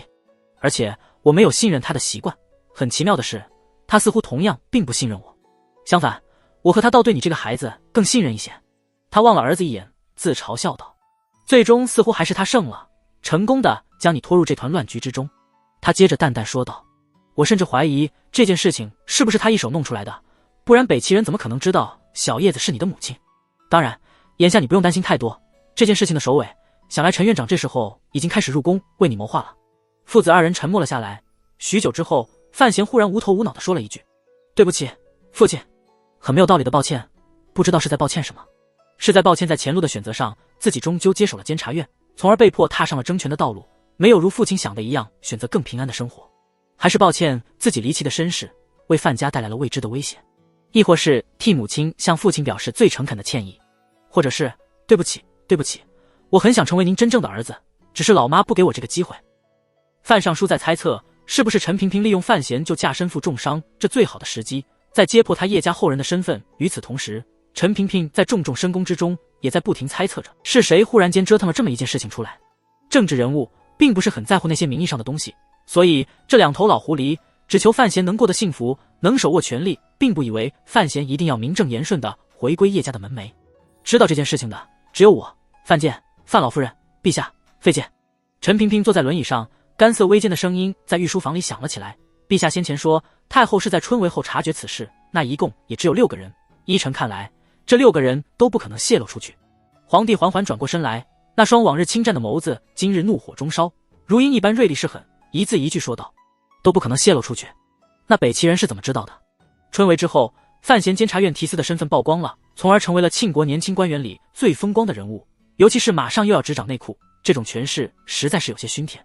一般的人物还猜不到什么，但深宫之中那位皇太后，久经国事，冠见英惠，政治上的嗅觉实在是有些敏锐。在她的强力逼问之下，皇帝终于向母亲承认了范闲就是自己的私生子。太后在震惊之后，终于接受了这件事实。毕竟老人家再如何痛恨当年的那位妖女，但对于皇家的血脉，总有一丝容忍的程度。也许是北齐人猜到的。陈萍萍低声自言自语着，却不知道猜中了最接近事实的答案。皇帝冷笑道：苦荷是什么样的人物？北齐国师难道仅仅用猜测就敢下定论？陈萍萍沉默了许久之后，才开口说道：长公主，嫌疑最大。如果是范闲此时在一旁偷听着，一定会大叫一个赞字。这是什么？这就是传说中大巧无功、大象牺牲、裸奔的构陷啊！太后知道范闲是叶家的后人，长公主是太后最疼的女儿，曾经反手将严冰云卖给北齐，也曾经与北齐大家庄莫寒有过私下的交易。他与北齐太后有私下的书信来往，他往北齐的走私线路，让北齐军民不知道节省了多少银子。他因为内库遗权的关系，对范闲恨之入骨，甚至开始使用刺客手段，只是失败了。这些都是皇帝十分清楚的事实，只要细细一分析，便会发现长公主拥有知道此事的最大可能，拥有通过北齐方面转手爆料的最佳途径，最关键的是她拥有最大的动机。陈萍萍先前的这句话也极有讲究，如果她是语焉不详的暗中指出宫中有人与北齐关系良好，从而让皇帝自己想到远在信阳的妹妹，而不敢如此大逆不道，直指忠心的说出长公主的名字，皇帝也一定会小小怀疑一下她的用意。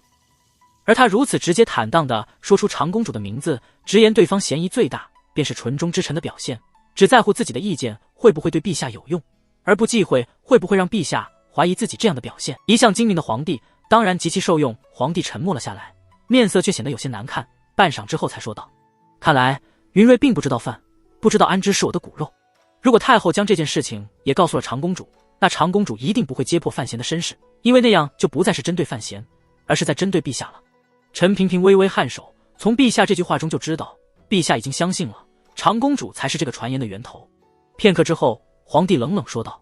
等着消息吧，看云睿会不会来信。范闲是叶家的后人，如果长公主上书宫中以此为基，劝说陛下警惕此事，亦或直接劝皇兄杀掉范闲，灭了范家，那皇帝就会真的将兄妹之情看淡了。接下来如何处理？陈萍萍咳了2声，由于进宫匆忙，花白的头发没有梳得太紧，有些蓬乱，愈显老态。皇帝看了他一眼，忽然苦笑叹道：朕这一生也算风光，没料犹在壮年，却成了真正的孤家寡人，除了你与剑哥，竟是找不到个完全信任的人。陈萍萍微微一怔，正要说些什么，皇帝叹息着挥手说道：你可记得当年太后征收叶家用的什么名义？谋逆。皇帝面无表情说道：当年你们2个人也赞成这个提议，毕竟小叶子留下的东西，一不能乱，二不能放，在他离去之后，就只有皇室才有这种能力收拢，保护叶家这些产业继续运转下来。不错，陈萍萍平静说道。当初心想，既然人都已经去了，安个什么罪名，想必他也不会介意，只是没想到17年后反而变得有些棘手。皇帝冷冷道：有什么好棘手的？旨意出自朕口，朕便将叶家平反了，这天下又有谁敢说3道4？不可。陈萍萍斩钉截铁的回答，似乎出乎了陛下的意料。陛下对那孩子存着怜惜之意，但此事万万不可，毕竟陛下您要考虑一下老人家的感受。老伯子心里明镜似的，皇上这招虽没名字，却是最后的一次试探。皇帝知道他说的是太后，思忖少许后点了点头，又道：看来你心中已有定数了。陈萍萍苦笑应道：事出突然，陛下又未曾有旨意，所以并未备着方案。这话的意思很明白，皇帝本来一直就想让范闲的身世始终被藏着，院子里当然没有想过这件事情。他话锋一转，续道：不过并无大碍，信阳方面如果来信，请陛下严加训斥，陛下再叮嘱几位皇子数句，范闲那边让他死不认账，百官纵使疑惑，想必也没有人敢就无根传言上什么奏章。安之不免尴尬，在朝中如何自处？一转年，他便要远赴江南公干，恰好可以躲开这场议论。陈萍萍细声微笑道：陛下，这事儿虽然麻烦，但此事爆了出来，时机还算不错，让范闲远离京都要地，这样拖上2年，事情自然就淡了。能淡吗？皇帝眯着眼睛说道。司礼里在流金河上，人们传说他是当年某位亲王的后代，传来传去，除了让那座花坊的生意好了些，也没有什么大的问题。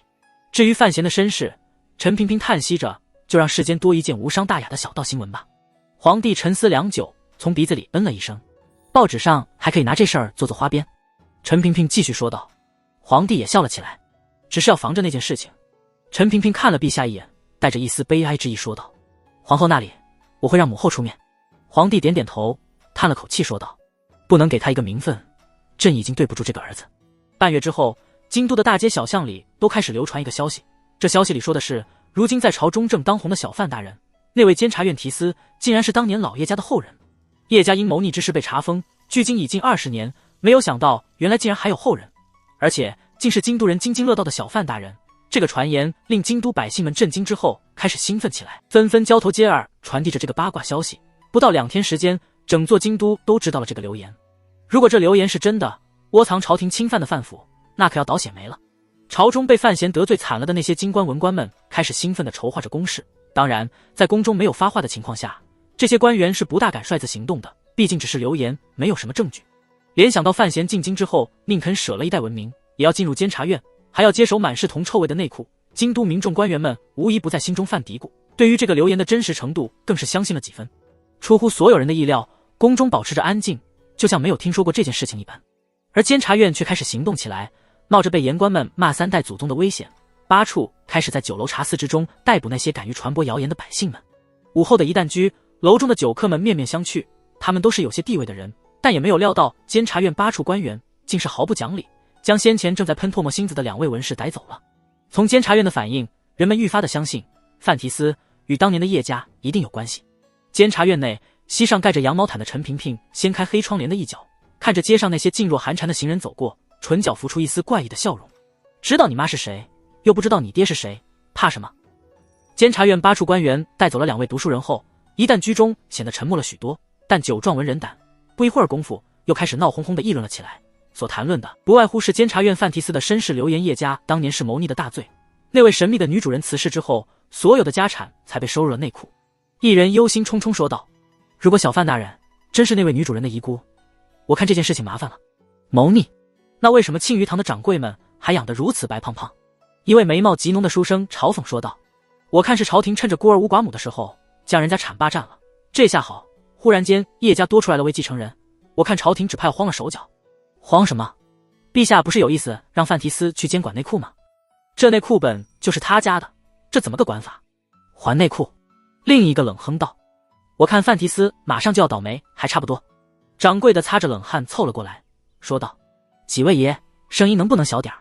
若让监察院的爷们听进了耳朵里，我这小店还开不开了？一旦居掌柜平日里极少出来见客，今日却上了楼来，几位相熟的客人起身与他打着招呼，掌柜一面四处照应着，一面支招耳朵，将这些酒后闲言碎语听进耳中。一旦居乃是崔家的产业，最近崔家已经快要濒临垮塌，忽然听得大裘家范提司的身世传言，崔家众人不由暗喜，热眼看着事态的发展。头前声称是朝廷霸占了叶家产业的那位年轻人，果然是酒后胆大，大笑说道：掌柜，你这是怕什么？监察院难道还真能堵了天下悠悠之口？就算他们敢，陛下也不会答应。你看昨日抓回监察院的那几位，今天不是好端端地送了回来，只不过聊几句闲话，又不曾触犯庆律，他身旁那人依然是忧色难去。范提司这下可不好办了，如果他真是叶家后人，估摸着他的仕途也就到此为止。其实这话还没有说透，毕竟不是官绅，又是在光天化日的酒楼之中，没有谁敢将心中真正的判断说出来。在这些人的心里，总以为朝廷得知范闲身世之后，一是要夺其官，二只怕就要夺其命。范府怎么办？那人接着叹息道：范尚书这些年打理户部，乃是有名的能臣，难道因为当年的风流债也要家破人亡？传言入京之后，除了对于范闲身世的猜测之外，最为京都百姓津津乐道的就是户部尚书范建当年是如何将那位神秘的叶家女主人骗到手，又是如何让对方珠胎暗结的前话都知道。范尚书当年是流金河上的风流高手，却没想到他居然还有这等本事，能吸引到当年天下第一商的女主人。不过流言传播的过程里，那些大家闺秀、小家碧玉们却是对范尚书产生了完全不一样的感觉。当年叶家犯的是谋逆大罪，其实官阶级低的犯贱，居然能够将自己与那个女子生的孩子硬生生的留活了下来，还没有让宫里的人发现，冒了惊天之险，养了这么多年。这段故事似乎就足以重新编个话本，极具流行言情小说的前置。直到如今，人们似乎终于明白了范建为什么会将范闲留在儋州16年，不肯让他入京。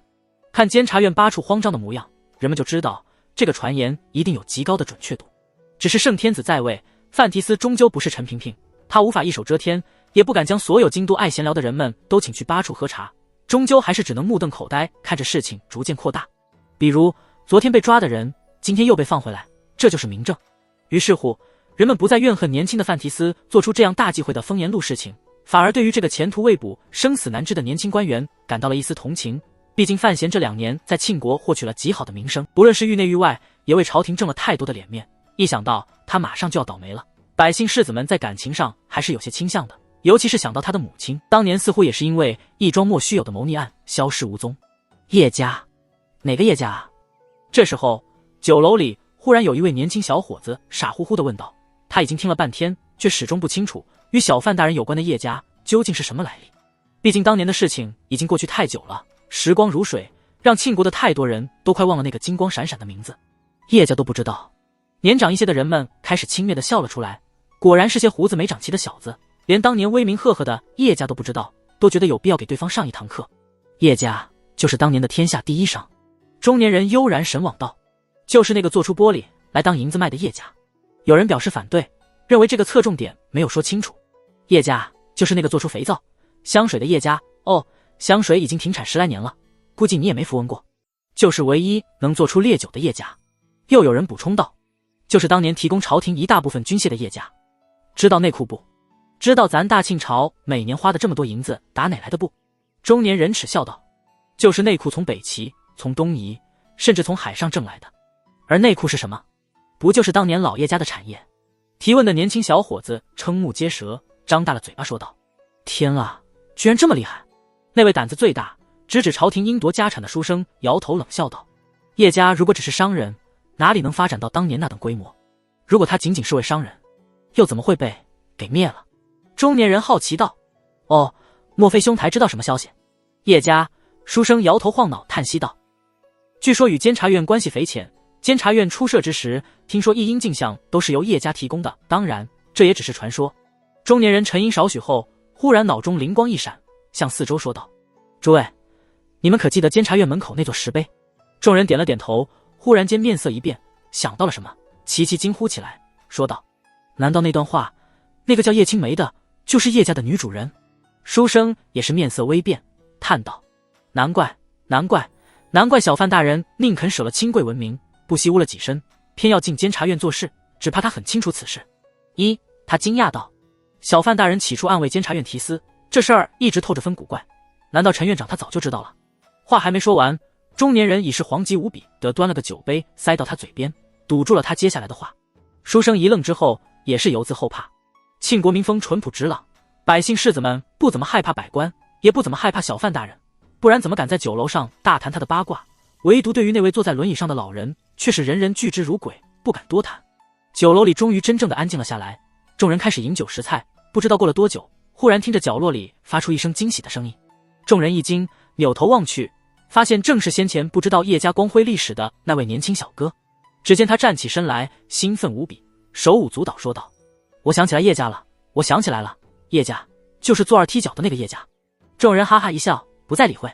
其实对于庆国的大多数百姓来说，叶家已经变成了一个故纸堆里的名词，没有人会刻意在记忆当中保留它的存在。就连这一时居酒楼上侃侃而谈的众人，如果放在2天之前，也许都不会记得叶家给庆国带来的诸多改变。只是范提斯乃是叶家后人的传言入京之后，众人谈论太多，这才逐渐唤醒了他们沉睡之中的记忆，才开始回忆起叶家出现之后的庆国，似乎与叶家出现之前的庆国有太多的不一样。也许只是哪位府上小姐开始怀念香水的味道，也许只是城门手足洗澡时记起了肥皂的妙用，也许只是一位军人看着手中的弩箭发呆，也许正在北方上京的商人用绸布仔细擦拭着玻璃马，也许一位诗人大灌烈酒，心中生出无穷快意，也许是那位监察院的老人掀开黑布看着世间的一切，也许只是一个年轻人记起了孩童时放的第一个爆竹。总而言之，因为关于范闲身世的传言，人们开始因为这样或者那样的原因开始想起叶家。范闲走出门外，迎着冬天难得的暖阳，伸了一个懒腰，面上浮出清爽的笑容。因为这件事情，他不方便再回苍山了。依照父亲的意思，范府上下装作什么事情也没有发生过，就这样淡然地注视着一切，迎接着四周的窃窃私语。邓子月走了过来，将今日的院报以及启年小组私下的情报递给他。范闲就着阳光略略看了一遍，问道：“关于那个传言，京中百官有没有什么动静？”邓子月用余光偷瞧着提司大人那张镇静的面容，心中好生佩服，发生了这么大的事情，居然还这么沉得住气。难道大人就不怕宫中马上派人来捕你吗？他是不知道范闲在苍山上的焦虑模样，不免更高看了大人一层。在初始听到这个传言的时候，邓子月以及监察院内的所有官员与一般的百姓同样感到震惊和不可思议。但稍一思酌，众人便发现这个传言虽没证据，但和范提司入京后的所作所为一称，很能让人相信，如果不是叶家的后人，院长大人为什么会如此疼爱提司？如果不是叶家的后人，范尚书为什么会一力筹划着让自己的儿子去接手内库这个烫手的饽饽？没有什么大动静。邓子月被圆上的阳光一晃眼，才从走神里醒了过来，告了声，最后说道：“各府上的消息很清楚，督察院那边已经在暗中联络，不过上次他们吃了一个大亏，这次似乎有些谨慎，反而是别的几部之中，有些官员开始蠢蠢欲动。不过传言毕竟是传言，没有真凭实据，他们也不敢写奏章说什么，一切都还是在暗中。”范闲问道：“是东宫？”邓子月摇了摇头，与东宫交好的官员还在观望，不过昨天有几位大臣夫人入宫拜见了皇后，他们回府之后，那几位大臣私下也见了面，至于说了些什么，没有人知道。皇后？范闲皱了眉头，叹了口气，心想自己还来不及去找对方麻烦，难道对方就要主动找上门来？皇后自然会暴跳如雷，太后又是什么想法？直至今日，他才发现自己手头上能用的力量，除了五竹书和那张最后的底牌之外，其余的都不怎么保险。如今这局面，就算仗着皇帝对自己的信任，陈萍萍与父亲的谋划安然度过，可是以后呢？事态总是要控制在自己手中才会放心的。皇宫含光殿内，皇后满脸泪痕地坐在太后的床边，手中握着那位老妇人的手，凄凄惨惨说道：“姑母，你可要为孩儿做主啊！”太后叹息了一声，说道：“怎么做这个主？”皇后咬牙切齿说道：“我往常便瞧着范闲有些心惊肉跳，如今终于知道，原来他是那个妖女的儿子。皇上他好狠心，居然瞒了我这么久，居然那个妖女还有后人。”太后摸了摸皇后凌乱的头发，安慰说道：“都已经过去这么久的事情了，还有什么想不开的？那小子你也见过，皇上也不可能给他什么名分，你争来争去，又能争出个什么所以然来？”此时含光殿内一片安静，除了洪老太监似睡非睡的守在门口外，所有的太监宫女和这座宫殿都离得极远，想开。皇后渲然欲泣，眼角的皱纹现了出来：“姑母，难道你忘了孩儿的父亲？那可是您的兄弟啊！虽然皇上他一直不肯说，但哪有猜不到的原因？不就是为了当年杀死那个妖女的事情，他一直记恨在心吗？”一听皇后说了这句话，太后的脸一下子沉了下来，勉力从床上坐着，厉声说道：“住嘴！这宫里，你应该叫我母后，而不是姑母。当年的事情你还有脸说？你不知道吃哪门子飞醋，居然唆使自己的父亲去做那等样的事情，杀人绝户啊！皇上数月前才告诉哀家知道，如果不是范建家里人之机的快，舍了几十条人命，你不只要杀了那女的，还要把范闲给杀了。”太后将脸凑近了皇后，冷酷无比说道：“不要忘记，范闲虽然是那个女人的儿子，但他骨子里流的却是皇上的血。不论他身在何处，他总是咱们天界的血肉。你想杀死他，也得问问哀家是什么意思。”皇后心里打了个寒战，涌出无穷的惧意，痴呆一般看着太后那张正义凛然的脸，心想：当初杀进太平别院，难道不是您老人家默许的吗？怎么这时候却不肯承认了呢？似乎猜到皇后在想什么，太后面色稍霁，淡淡说道：“有些事情不能说的，就一定不要说，带进土里去吧。”皇后怒意充斥着眼眸，一声不响地看着太后，极为无礼说道：“原来堂堂太后也怕自己的儿子。”太后寒芒一般的目光盯着皇后的脸，一字一句说道：“不是怕，是爱。哀家不舍得再看着皇上如当年一般悲痛欲绝，更不愿意再出一次京都流血液。皇室血脉本就单薄，王公贵族们更已折损大半，再也经不起这等折腾了。”皇后呆坐半晌，忽然神经质一般痴痴笑了起来：“经不起折腾？我那可怜的父亲，您那可怜的兄弟，就这么白白死了？范闲是叶妖女的儿子，朝廷却不给个说法，就这样任由朝野议论着。叶家是什么？叶家的罪名可是谋逆，难道你就不担心皇家的颜面权都丢光？”太后缓缓说道：“你累了，去歇息吧。至于范闲，谁说他是叶姑娘的儿子？哀家根本不信。至于这天下愚民百姓们，爱说就说去吧。皇后终于绝望了，百凤裙袖内的双手紧紧攥着手帕，强自站起身来对太后行了一礼，便转身往寒光殿外走去。将要走到殿门的时候，太后寒恻恻的声音响了起来：听说最近有些大臣夫人时常到你宫里坐，马上要到年节，宫里的事情多了起来，你乃是统领6宫的国母，不要总操心宫外的事情，就这样去吧。皇后反身再行一礼，唇角带着一丝冷漠的笑意，告辞而去。看着他，这些年他的脾气愈发古怪了。太后坐在床上，颤抖的手勉强将发上的银丝拢到了一处，吩咐身前的洪老太监别让这些事情烦着皇上的心。洪老太监应了声是，便如鬼魅一般离开了寒光殿。殿门吱呀一声，得了吩咐的太监宫女们赶紧入殿侍候着太后老人家。宫女拿着梳子的小手缓慢而小心地在那片银发上移动着。太后忽然冷哼了一声，一掌拍在了桌上。梳头宫女被这声阴茎的手一抖，扯落了几丝银发。她看着梳子上的发丝，吓得魂飞胆丧，想也未想就跪了下去，连连磕头，不敢说什么。起来吧。太后半闭着双眼说道。哀家不是那等不能容人的老怪物。她强行压制下心头的愤怒，却是许久不能平静。皇帝来请她压制皇后，是因为在京都流血夜后，相关的人都死得差不多了，只有皇后才知道当年叶家那个姑娘与皇帝之间的真实关系，也只有皇后才知道范闲的真实身世。如果任由皇后乱来，不知道那几个皇子吓死之后再醒转回来，会接着做出什么事情。一想到叶家，太后的太阳穴处开始一股一股的跳动，一道辛辣的痛楚开始展开。太后一直认为当年叶家的那个女人是会缠绕着庆国皇室无数年的一道魔咒，没有想到果然应了这个想法，她居然给皇上留了个孩子。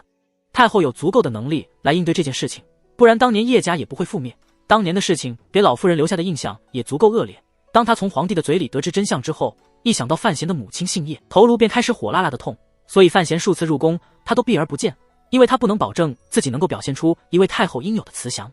在如何处理范闲的问题上，她与皇后的想法却有着天差地别。对于皇后来说，范闲首先是叶家女子，生死仇敌的儿子，但在太后看来，就算那个叶家女子再有千般不是，万般罪过，孽坏朝纲，但她生的儿子毕竟是天界的血脉，是自己的亲孙子。深夜，在确认了洪老太监已经回到了寒光殿外的小屋后，脸色苍白的皇后轻咬嘴唇，向自己贴身的宫女使了个眼色。不一会儿功夫，那位最近表现一直比较沉稳，没有犯过什么错误的东宫太子来到了她的身前，行礼问安。不知道皇后在说些什么，只听着她压低了的声音越来越急，而太子却是一直在摇着头。母子相对无言，半晌之后，太子才轻声安慰道：母后，就算范闲是叶家后人，又能如何？不过一商贾罢了。商贾？皇后冷笑道：你以为那个女人是寻常商人吗？她是颗妖星。皇后盯着太子，寒声说道：范闲是你父亲的儿子。深夜的皇宫之中，一片凶险的安宁。听着皇后的话，太子险些一跤跌坐到地上，满脸的震惊，痴痴意道：母亲，您在胡说些什么？皇后脸上的神色变幻不定，不知道沉默了多久后，轻声说道：范闲是你父皇与叶家妖女生出来的孽种。东宫太子连连摇头，怎样也不能接受这个突发的状况，头摇得太久，甚至有些晕了，才无神地坐回床边，讷讷说道：这怎么可能？这怎么可能？一想到自己居然有一个弟弟自幼流落在民间，太子便感觉人生真的很奇妙。更何况这位弟弟还时常在京中能够见到，名声比自己这个太子还要大，手中的权力似乎比自己也不会小。他下意识地跳了起来，也许是自我安慰，也许是自我减压，呵呵傻笑道：原来本宫还有这么一位弟弟。皇后像看痴呆一样的看着自己的儿子。太子面上一热，窘迫之余压低声音吼道：那又如何？本宫与他交情向来不错，更何况他出身不正，总是不能入宫，对我又构不成什么威胁。对殿下您构不成威胁。皇后冷笑说道：你不要忘记，他的母亲之死与你这可怜的母后脱不了关系。难道你以为他会眼睁睁看着你坐上皇位？就算他有这等度量不来报仇，难道他就不怕你登基之后再来对付他？范闲就算为了自保，也不可能让你登基。皇后的声音就像是宫殿里催命的符咒，所以钱儿你要做好准备。当然，这么要害的消息你可不能随处说去，最紧要不能让宫里你那几个兄弟知道范闲的身世，不然万一老大老二他们几个……太子明白母后的意思，声音变得有些飘忽。难怪外面一直传范闲是叶家后人，父皇却始终没有拿出处置的法子，原来其中另有隐情。不过母后，如果父皇依然如以往一般宠着他，他又有范家和陈院长撑腰，孩儿也不好轻易动他。皇后的丹凤眼里透着冰寒的味道。如今自然不能动他，咱们的力量太弱，这宫里没人肯帮咱们，所以你先虚与委蛇着，但你可千万别信，你这个野路子弟弟会对你存什么好心思。熬着吧，打今天起，你就老老实实的熬着，什么多余的事情也别做。春闱暗后，你说的对，什么权力都不如你父皇的喜爱来的要紧，只要皇上依然信任你，范闲他也不敢动什么。咱们熬到将来，总会有法子的。太子默然无语，心中对于母后的想法却有些不以为然。天亮了，在粥铺里继续说范府叶家八卦的人们在继续着，监视着百官动向的监察院一处在警惕着，范府满门上下在惶恐之余假装镇定着。皇帝在头痛，太后也在头痛。范尚书提早来到户部衙门，面色如昨，谈笑风生，并无异样。陈萍萍没有回陈园，留在了监察院，用那双有些浑浊的双眼注视着京都发生的一切。街上传来刷刷的扫地声，范闲按费先生的方子在按时服药，手里拿着那本无名公诀发呆。上卷他早就已经练完了，下卷却是一直没有寻到法子，尤其是眼下真气全散，经脉千疮百孔的情况下，他不敢依着下卷的叙述强行调动真气。关于身世那件事情，范闲的心态已经平稳了下来。天要下雨，娘没嫁人，未婚生子，由他去吧，反正这事儿轮不到自己来负责任。如果宫里对母亲的忌惮真的如此强烈，连自己这个穿越福康安都不肯容留，那自己还理会什么？大不了就是一场厮杀罢了。如果皇命临头时自己指使不动监察院，启年小组又是真气全无，事情到了最危险的地步，就别怪自己听从老师的意思，违背老妈的意思，开始药水喷蚊虫，用毒药破开一条血路，大刀砍蚂蚁，用重狙崩他几个宗师。叶流云不在京中，军队对于极少数人很难发力，他想象不出来谁能留住这样一个变态的组合。在这时候，范闲的心反而平静了下来，开始逐渐感受到了一点点当年那个叫叶青梅的小女生带着瞎子书和那个箱子与整个天下为敌的气氛，有点小小紧张，有点小小兴奋。当然能不发展到这一步是最好的，毕竟自己还要考虑范府的利益，父亲妹妹妻子这些人的安全，还要考虑许多与自己交好的人的生死，图穷匕现只是最后一招，能够保持当前的稳定才是范闲最迫切的需要。因为他还有很多事情没有做，而那些事情必须依靠目前的权力与地位。接连2日没有人来范府拜访，就算与范家关系最亲近的人也不会选择在这种风口浪尖时前来打探消息。很令人奇怪的是，晋王也没有来。据启年小组暗中回报的消息，这位花农王爷不知因何感慨，丢了花锄，弃了粪桶，只在府上倚栏饮酒，老泪纵横，似有所感。与范闲交好的那些官员们，包括辛其务、任少安这些少卿派在内，都在小心翼翼地观看着，等待着朝廷针对这次流言会做出怎样的反应。没有人敢在这时候做出任何表态。宫中，宁才人穿着一身极合身的衣衫，正在冬日暖阳之下绕着那棵枯干大树绕着圈，这是他许多年来的习惯。这位当年的东夷女仆，如今的宫中贵人，始终是闲不下来。不知道绕了多久，在一旁安静侍立着的大皇子终于忍不住了，叹息道：母亲究竟有什么事情？皇子在宫外自有府邸，更何况大皇子因为西征之功，已经成为了皇子当中第1位亲王，自然不能再住在皇宫里。皇室规矩多，就算他要入宫拜见母亲，中间的规矩也是有些复杂。今日宁才人用了些手段，跳过许多障碍，直接将自己的亲生儿子召进宫来，却是一直绕着树发证。大皇子明知道母亲肯定有要紧事要交代自己，不然一定不会如此引人注目的坏了规矩。只是他在心里想着，难道和最近闹得最凶的那个传闻有关？听说了吧？范闲的身世。宁才人终于停了下来，自手腕间抽出一方素，怕胡乱开示了一下额上的汗珠，面色一片严肃。太皇子心想，果然是此事，恭恭敬敬地递了一杯温茶到他的手上，点头应道。孩儿知道此事不过是出突然，又无实据，看父皇和太后、祖母的意思，是断不会信这些小人造谣的。孩儿也是不信。宁才人看着自己的儿子，冷笑道：不信？我看这天底下都开始信了。他忽然气鼓鼓地一拍石桌，恨声说道：院长大人这次也不知是怎么回事，竟然会大力压制这道传言，难道不知道这样反而会让别人相信这件事？这让范闲怎么办？范闲，他忽然有些走神，半晌之后才清朗叹道：原来他还有个儿子，原来就是范闲。大皇子当然清楚母亲说的他的是谁，自然是那位当年于庆国引放光芒，最后惨淡收场的叶家女主人。他猜忖着母亲的意思，试探着说道：您的意思是？宁才人双眉一横，不怒自威，凛然说道：我们东夷之人最讲究恩怨分明，范闲身世被揭，不论陛下还念不念叶家当年的功劳，东宫里那位肯定是容不得他。你给我听好了，大皇子在外人面前乃是位骁勇善战的名将，是位壮猛好汉，但在宁才人面前就像顺服无比的小猫，下意识里双脚一并，像个小兵一样立于母亲身前，沉声道：“请母亲训下。”若是有不协，宁才人眉宇间流露出一丝汗意，不管你用什么法子，无论如何也要保住范闲的性命。大皇子想也未想，便应了下来。对于母亲的意思，他从来没有违逆过，只是心中依然有些疑惑。他知道母亲当年在京都流血液仪式当中曾经扮演过某种角色，他只是不明白为什么母亲会对范闲如此回护，竟是命自己要紧时可以动用手下兵马，这和造反也没什么差别了。如果没有陈院长救命，当年我根本没可能从北边山水间跟着陛下回来。宁才人冷漠说着当年的事情，这件事情你是知道的，可是就算我活着回到京都，迎接我的依然只是宫中的一道议令，我是东夷的女仆，当时没有人知道我已经怀上了你。当年如果不是叶家姑娘发话，我如今早已是两条游魂。宁才人深吸了一口气，说道：“范闲的母亲救了你我母子两条性命，当年她出事的时候你还小，我根本没有任何力量，但如今不同，你手中既然有了些力量，就一定要保住范闲的性命。”庭院里一片安静，冬日的阳光疏疏淡淡的洒了下来，照在这一对直率纯真、快意恩仇的另类皇族母子身上。如果父皇不能容范闲，大皇子轻声说道：“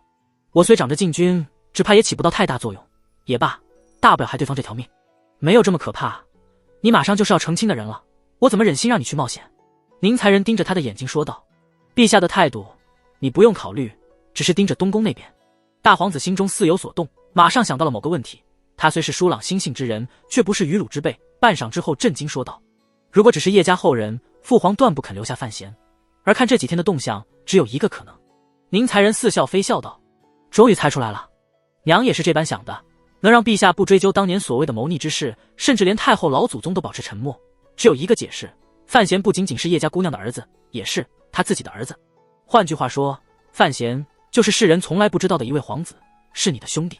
大皇子面色变得有些难看，双拳紧握，有些难以接受这个事实。半晌之后才迟疑说道：“难道范闲真是父皇的儿子？那范尚书呢？如果这些都是真的，为什么父皇当年要将范闲送到儋州？”宁才人冷笑道：“当年的事情谁能完全清楚？不要忘记范闲的母亲可是让宫里最有力量的那两位妇人恨到了骨头里。”大皇子眨了眨双眼，有些不敢相信这句话是从母亲的嘴里听到的，在心中思忖良久，说道：“如果母亲都能猜到范闲的真正身世，我看宫外或许早就已经传开了。猜到就猜到吧。”宁才人掸了掸身上的灰尘，英气十足说道：“说不定这是院长大人愿意见到的，说不定整出这些事来是他老人家在替皇上分忧解难。毕竟陛下大概也不知道怎样安排自己这个儿子，皇帝怎样处置范闲，这是最近这些天津都官员百姓们最关心的问题。如果传言是真，范闲只有被锁入狱一条出路；如果传言是假，宫中也应该透过某种方式，比如封赏，比如口头卫冕之类的来消除影响。传言越传越离奇，而监察院的反应、范府的安静，似乎都在证实着这条传言。范闲就是当年叶家女主人的遗孤。问题是，宫中一直没有派人来抓她，这事情就变得相当有趣了。陛下保持着沉默，宫中保持着沉默，人们糊涂之余开始猜测不止。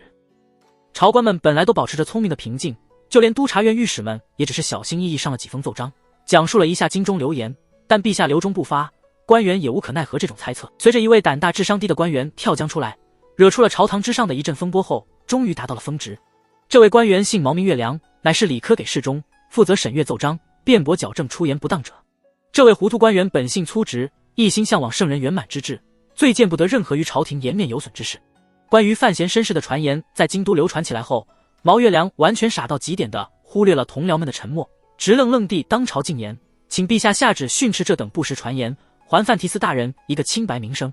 朝堂之上，皇帝只是淡淡道了句：“清者自清，浊者自浊，愚民好事，重轻何须混杂其中，失了体面分寸。”谁知毛月良却是不依不饶，硬说流言对范提斯官声有损，若流言为假，则因朝廷明文驳斥；若流言为真，则应依庆律追究范提斯隐瞒朝廷、私入朝堂之罪，范府勾结贼人，心存不轨之罪。即便这些流言荒诞不可信，但至少陛下为了朝廷颜面考虑，也应让两位范大人自辩一二。而且小范大人已经不适合再继续担任监察院提司一职。至于内库，这番糊涂混账话还没有说完，陛下已经是大怒离座，吩咐侍卫将毛月良插了出去，痛打了20廷杖。如果不是最后太后出面求情，只怕这位傻到极点的6科给事中竟是要被陛下活活打死。没有人知道这位6科给事中身后的信仰背景，也没有人知道，陛下最后的怒意来自于太后出面保人。对于皇帝来说，他最忌惮的就是自己的母亲妹妹与自己的儿子们联合起来。当此局势，一代雄主冷漠乃至强蛮地做出了反应，硬生生留住了范闲的一应官职与爵位。这是一种姿态，一种雄狮守护领地的姿态。但庆国的官民们并不知道宫里的问题，廷杖之事一出，京都震惊。联想到上次督察院弹劾范闲，也被惨打了一顿廷杖，人们重新注意到范闲这些年所获得的无上圣眷，实在是连几位皇子都比不上。再联想到陛下对于这件事情的含糊态度，人们开始我猜。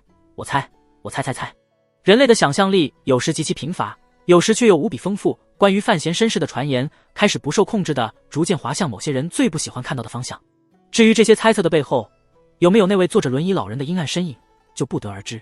总之，在第一个爆炸性的消息传遍京都之后不久，第二个爆炸性的消息又开始在京都的大街小巷中流传。只不过百姓官员们谈起这个消息来要显得更神秘、更小心翼翼、更亢奋无比。请问您知道吗？小范大人是咱大庆朝皇帝的私生子。那是完全是一个模子刻出来的吗？您见过陛下龙颜？这个猜的。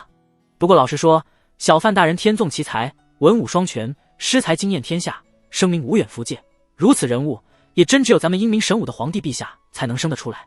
那是。不过范尚书就这个，哎，尚书大人可怜，也怪范老爷的名儿没取好。信阳离宫之中，长公主轻轻画着柳眉，唇角带着一丝自嘲的微笑。这位一向自命算无一策的奇妙女子，在这接连两番的流言之下，终于知道自己犯了致命的错误。她的皇帝哥哥一定开始怀疑她的想法了。而那个叫范闲的小东西，袁先生，本宫没有听你的意见，错了。长公主轻轻抿了一下唇脂，淡淡说道：小范大人身世之奇，实在出人意料。头一桩传言便已经足以震惊天下，谁也没有想到还会有第二波。如今与黄奕一般，成为信阳方面首席谋士的袁宏道缓缓说道：属下当初劝公主暂且隐忍，便是觉得范闲是叶家后人的消息来得有些古怪，但没料到这消息之后是这个令人震惊的猜测。事情发生的太突然，风头转得太快，我们一时应对失措，实非战之罪，乃天意也。长公主如今失去了崔家，另一方面受到了不可逆转的伤害，真正开始觉察出那位好女婿的能力，恼怒之余再难保持当初居高临下的冷静，而他后手的反应却有些为时过晚，甚至是毫无作用。所以当第一个传言进入他耳朵后，他未加思索，甚至不顾袁宏道的强力反对，决定利用此事将范闲拉下马来。只是信阳京都两地联系不便，他想借着太后的嘴与那名看似愚蠢的六科给示众，先逼着皇帝将范闲的职位夺了。没料到马上便收到了第二个消息，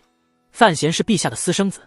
这个消息别人或许还用猜，但长公主在听到之后的第一时间内就相信了，开始暗中嘲笑自己的愚蠢，怎么连这么简单的事情都没有看明白，白白浪费了一个在朝中的棋子，用了一丝母后对自己的情分。最失败的是反而触了皇帝陛下的逆鳞，平白无故让范闲就这样轻轻巧巧地重新站住了脚。一思及此，内心的自嘲与后悔便像毒蛇一样咬噬着这位庆国最美妇人的心。叶青梅，她的头开始痛起来，像呻吟一般自言自语道：我这一生难道永远都及不上你，甚至连你的儿子都可以这么轻易地打败我？京都入夜，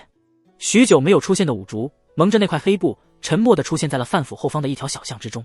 巷子尽头是一个面铺，面铺上油灯如豆，在寒风中瑟缩着，一名穿着寻常布衣的汉子正坐在铺外的长凳上。凳上的汉子身前没有面碗，他衣衫单薄，四不畏寒，面容平静到了一种怪异的程度，似乎像是天生就没有什么表情。还有那一双冷漠无情的双眼，似乎能够看透世间的一切。五竹微微低头，任由夜间寒风吹拂着眼上的黑布，那只稳定而恐怖的右手缓缓握住了腰侧的铁签把手，一步一步向着面铺那方踏了过去。面铺里那汉子身上的衣服材料是粗布所做，土黄色，半截袖，不厚，正是京都南边河码头上苦力们的打扮，并无一丝出奇处。他眨了眨眼，眼中的冷漠没有半丝变化，脸上的表情也没有一丝动容，只是随着五竹的踏步之声，从长凳上缓缓站了起来。布衣汉子的手中拿着一把刀，直刀，他一挥手，刀锋呼啸着横劈了出去，直刀落在那位垂垂老矣，勾着身子正在挑着面条的店老板颈上。面铺老板的颈处嗤的一响，颈处鲜血一溅，分毫不差的尽数侵入煮面地锅中。紧接着，面老板的头颅咔嚓一声响，就像是秋日树头沉甸甸的果实一样，脱离了枝头，摔入了面汤之中，啪的一声，荡起几道滚烫而血腥的汤水。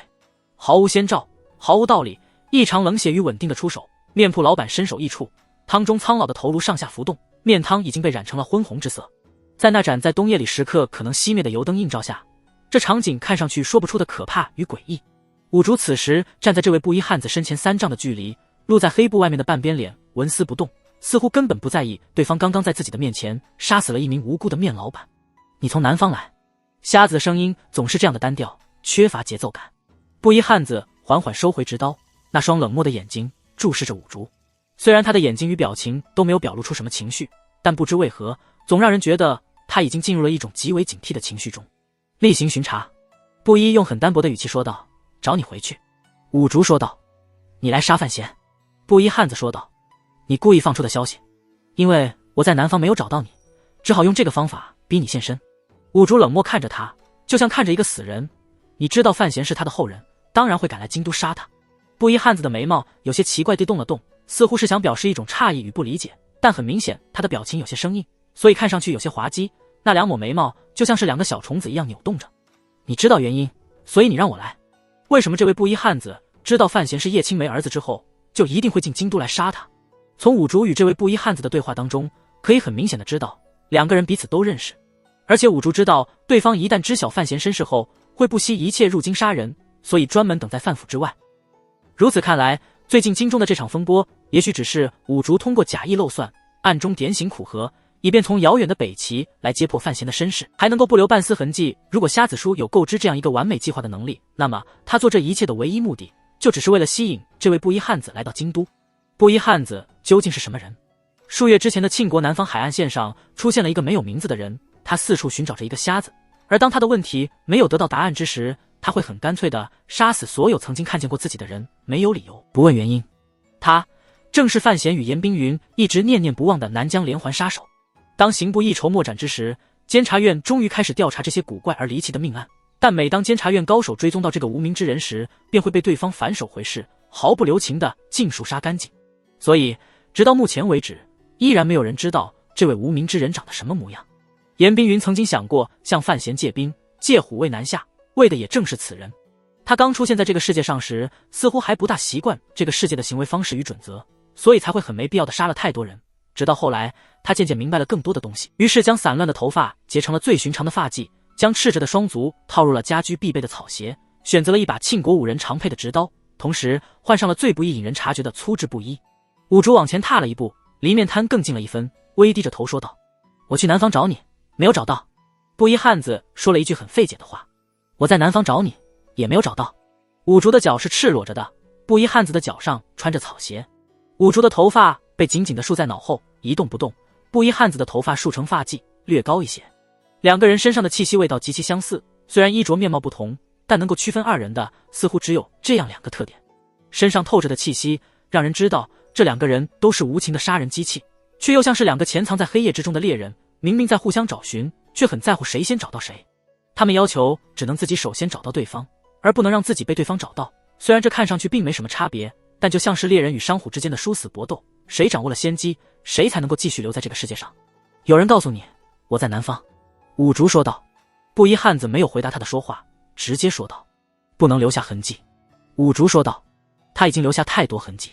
你回神庙，我不杀你。”布衣汉子似乎觉得五竹的话相当费解，与自己一向信奉的道理有极大的冲突。那双冷漠而冰雪一般透亮的双眼里闪过一丝怪异的神情，这种神情极少在世人眼中看见。你跟我回。布衣的语调依然那样没有什么波动，五竹的声音却比对方要更有生气一些。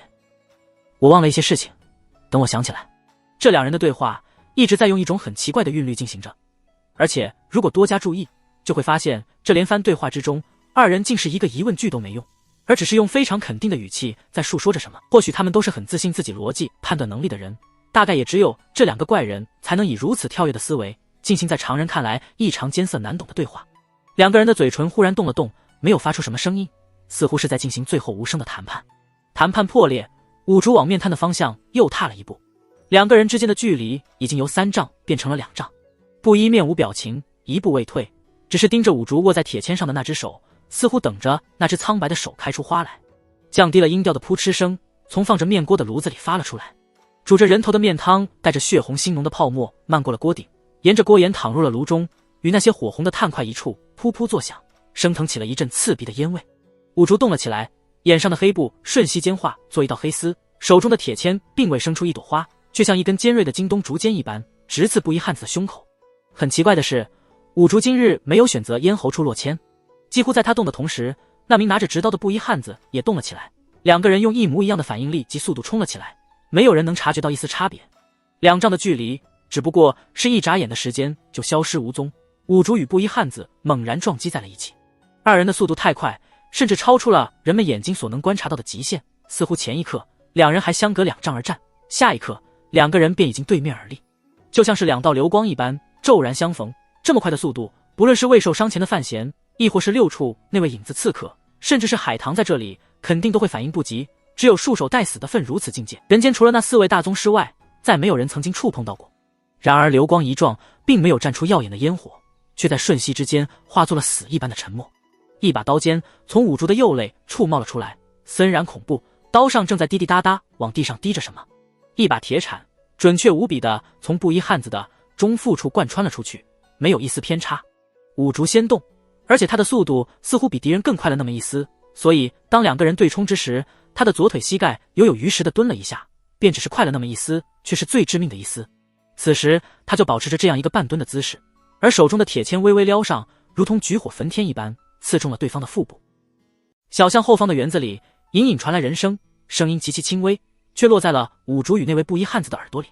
就像是锯子在割木头一般。2个人沉默着分开，手中的兵器缓缓从对方的身体里拔了出来。便在这个时候，布衣汉子的腹中才发出咯喳一声，似乎是什么东西破了。受到如此重创，布衣汉子的脸上依然没有一丝表情，就像痛楚都没有半分，只是像个婴儿一样注视着自己腹部的那个伤口，似乎是在思考为什么自己会比五竹要慢了那么一点。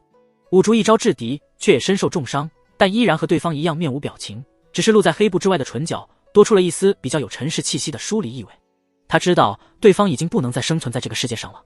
而自己之所以能够比对方更快一点，是因为今天是自己用范闲的身世引诱对方来此，所以自己做的准备更充分，没有穿鞋，没有束发髻，墨染红尘意。庙里这话确实有几分道理。夜雪在座，几个人影倏的一声越过园墙，悄无声息地落在小巷之中。斧一落地，几人便抽出身后背负着的长刀，排成一个狙杀的阵型，警惕地望着四周。来者正是负责保护范闲安全的虎卫。确认了安全之后，高达收刀回鞘，在稀稀落落的雪花之中走到那个面摊之前，看着残炉之上那锅面汤，看着面汤里阴森恐怖的人头，他皱了皱眉。紧接着他的目光落在人头与尸首的分段处上，在伤口上只是看了一眼，眼中便不由透出一丝寒意与恐惧。好快的刀！高达忽然间感觉到自己的脖颈处一阵冰凉，似乎是有雪花钻进了自己的衣裳。他知道先前此间发生的私斗绝对不是自己这种人能够妄自干预的，虽然没有亲眼见到，但也能猜到对战的2人拥有何等样神妙的境界。雪渐渐大了，渐渐冰凉了有温度的面汤血水，也冰凉了这巷中诸人的心神。面铺凄惨地停留在巷口，老板已死，炉已冷，雪已干。这个世界上再也没有谁看见过这条雪夜小巷之中曾经有2位籍籍无名，不列宗师之列，却有宗师之实的绝顶高手曾经在这里厮杀过。监察院值晚班的官员正在打着盹儿。风雪夜中的那幢建筑显得更加冷肃，忽然一阵风掠过，将他惊醒，犹有余惊地拍拍自己脸颊，命令自己醒过来。院子里晚上一般还有许多官员值守，更何况最近这些天因为范提斯的事情，陈院长一直没有回陈园，而是直接坐镇院中压制着一切。如果让院长大人知道自己先前睡着了，可没有什么好果子吃。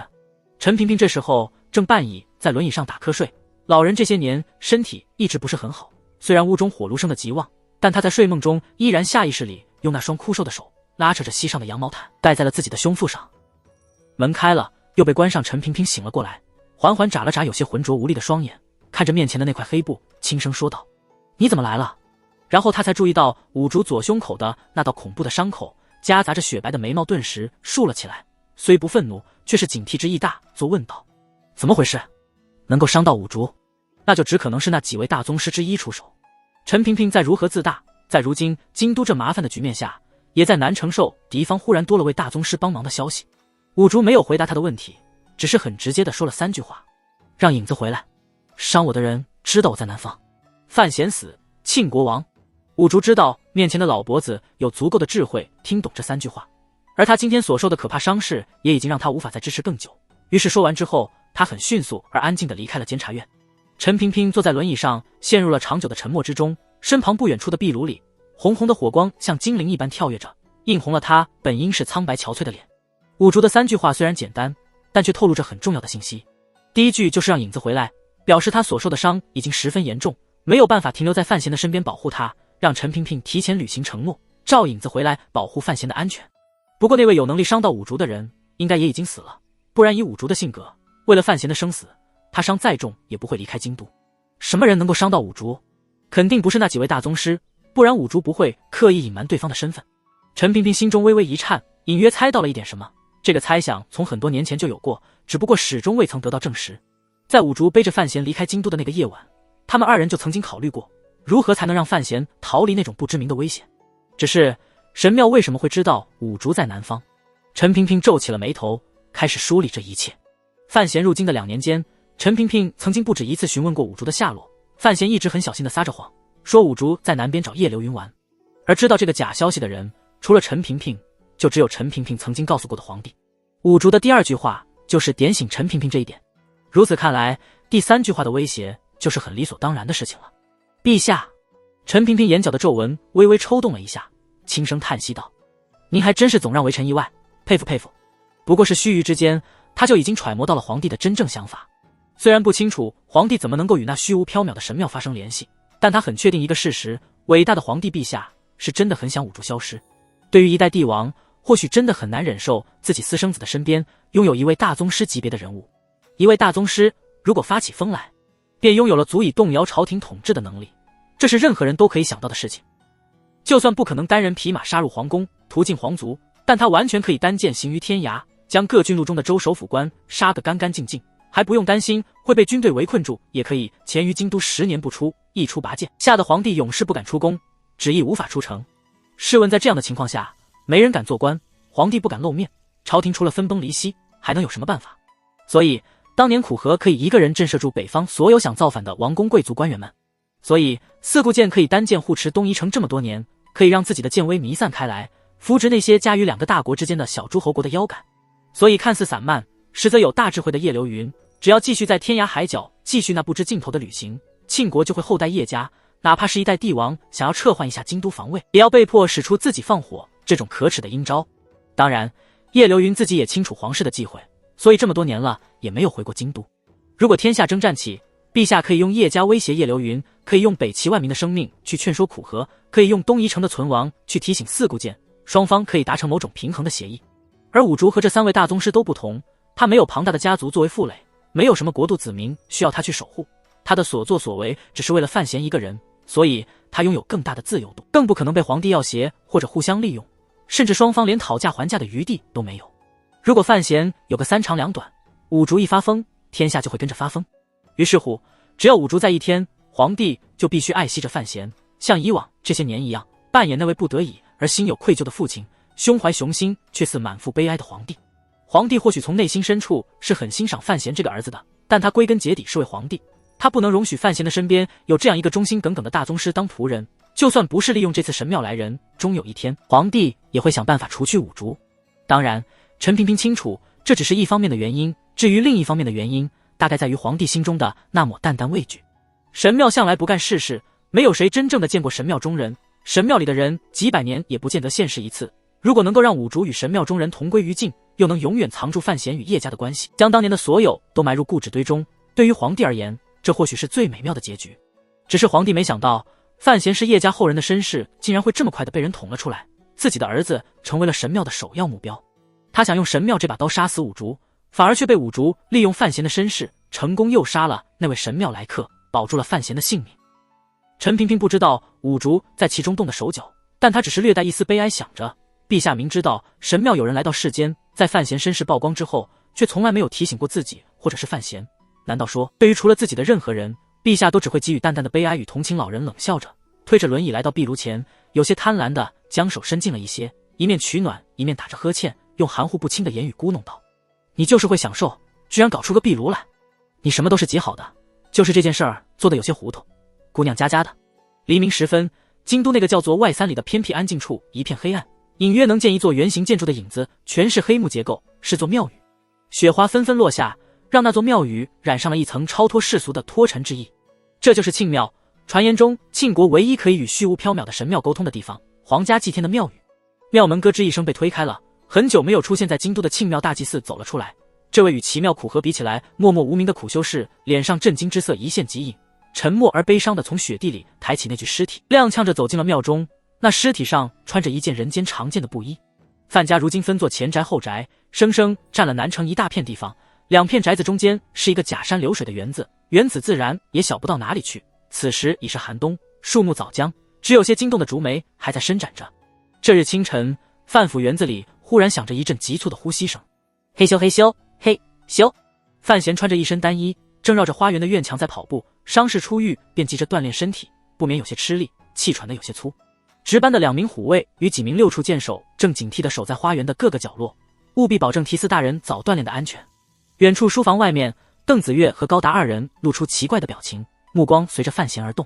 他们不明白范闲为什么天天早上要跑这么久，范闲也没有解释过。每日2次的修炼是他从极小的时候就养成的良好习惯，如今受伤不能修炼真气，那就只有在锻炼自己的身体机能方面更下些苦功夫。隐性刻苦是范闲最好的品质之一。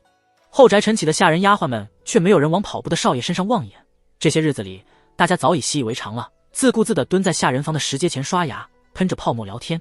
这都是内库里上好的东西，也只有范家后宅才舍得买来给下人丫鬟用。谁叫范闲是一个有些微精神洁癖的人。10圈终于跑完了，范闲站在书房外的屋檐下，大口喘着粗气，双手叉着腰，头向下低着，看着就像是第4节的姚明一般狼狈。挥了挥手，示意旁边端着铜盆的丫鬟等会儿。家里的女子们都还在苍山上，所以前宅里另派了位丫鬟来服侍他。这位梳着2个环辫的丫头好奇地看了一眼满脸汗水的少爷，心里觉得好生奇怪，少爷这等人物为什么非要这么苦着自己呢？他将铜盆搁到长凳上，替范闲披了一件外衣，用尾指尖在盆里一弹，试了试水温，轻声禀道：少爷，依您的吩咐，水很烫，再搁阵就凉了。范闲点点头，伸手到铜盆里拾起毛巾，根本不顾计水的滚烫，也不怎么拧，低着身子将毛巾覆在了脸上，十分用力地擦拭了起来。水珠子从毛巾与他的脸颊间滴了下来，当当作响。洗完脸后，他的脸已经被烫得有些发红，而精神似乎也好了许多，双眼清湛有神。将毛巾扔回盆里，看了一眼身边2人，略一沉忖后说道：今日要进宫，子月，你去一处看看这几天有什么怨物压着没有。邓子月应了一声，便自去了。范闲又看了高达一眼，说道：你在外面等我一阵，待会儿找你有事。京都风声定后，知道宫里不打算从肉体上消灭自己，范闲不再忌讳什么，便召了4名虎卫从苍山上下来。高达今日不轮值，被范闲喊人叫了起来，本就有些疑惑，听他这么说，心中稍安，一言留在了书房外面。进入安静的书房中，范闲眼中的神情才稍微变得暗淡了些，径直坐在了椅上，很细致地查看了一下自己身体的状况，发现上次体内真气爆炸后的状况并没有得到太多改善，经络依旧千疮百孔，而散于腑脏之间的真气暂时老实着，没有伤害到内脏的机能。在这种状况下，他根本不敢强行调动真气回落，但是如果等着经络自动复原，谁知道要等到什么时候去。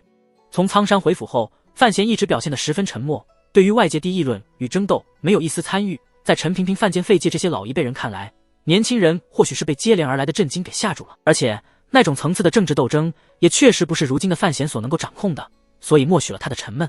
但只有范闲自己清楚，自己之所以会在这段日子里显得心智松散，任由父辈们安排，最大的原因还是在于自己的身体状况。武竹叔曾经说过，这个世界上没有谁能够真正信任，于是乎范闲也只信任自己。在他看来，谁的恩宠，谁的照顾练就，都不如自己的力量更能令人放心。就算身边有虎卫、有监察院、有启年小组，可是如果真的是有不邪，最后能依靠的还是只有自己的武力。问题在于自己现在真气全散，根本没有保护自己的能力。虽然外间的人都以为他的伤在逐渐好了，他却清楚远不是这么回事，所以他必须沉默，必须像个乌龟一样缩进壳里。虽然姿态难看，却胜在安全。书房外传来敲门声，范闲嗯了一声，推门而入的是滕大家媳妇儿，手里端着一个托盘，上面放着2碗汤药和几小钵药丸，透着浓浓的药草气息。范闲的药如今都是滕大家媳妇儿天天盯着经手，在这种很重要的环节上，他能完全信任的人不多。滕大家媳妇将托盘放到桌上，又赶紧去旁边倒了几杯温茶，像排兵一样排在了桌子上，生怕范闲吞药时来不及倒水。范闲摇摇头，一手拿着药碗，一手抓了把药丸，就像吃糖丸喝糖水一般，面不改色地往嘴里送去。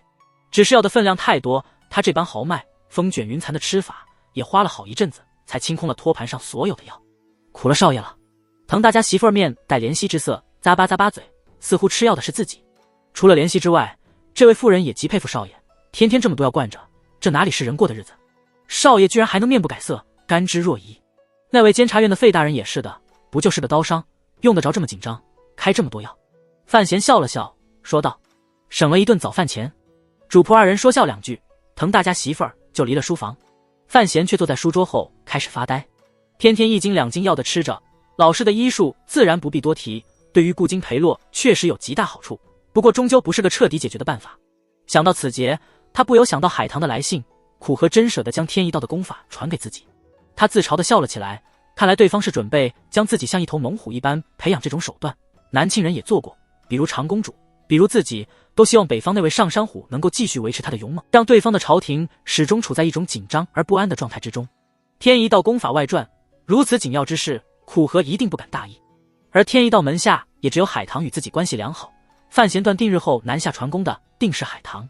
一念及此，范闲不知怎的，竟开始期盼那一天。忽然间他眼光一低，看着面前那几杯茶，觉得这几杯青黄湛湛的茶水像极了一个个的独眼怪人。一愣之后，却因为自己这古怪的联想力而笑出声来，紧接着咽喉处一涩，胃心处一胀，呕吐之意大作。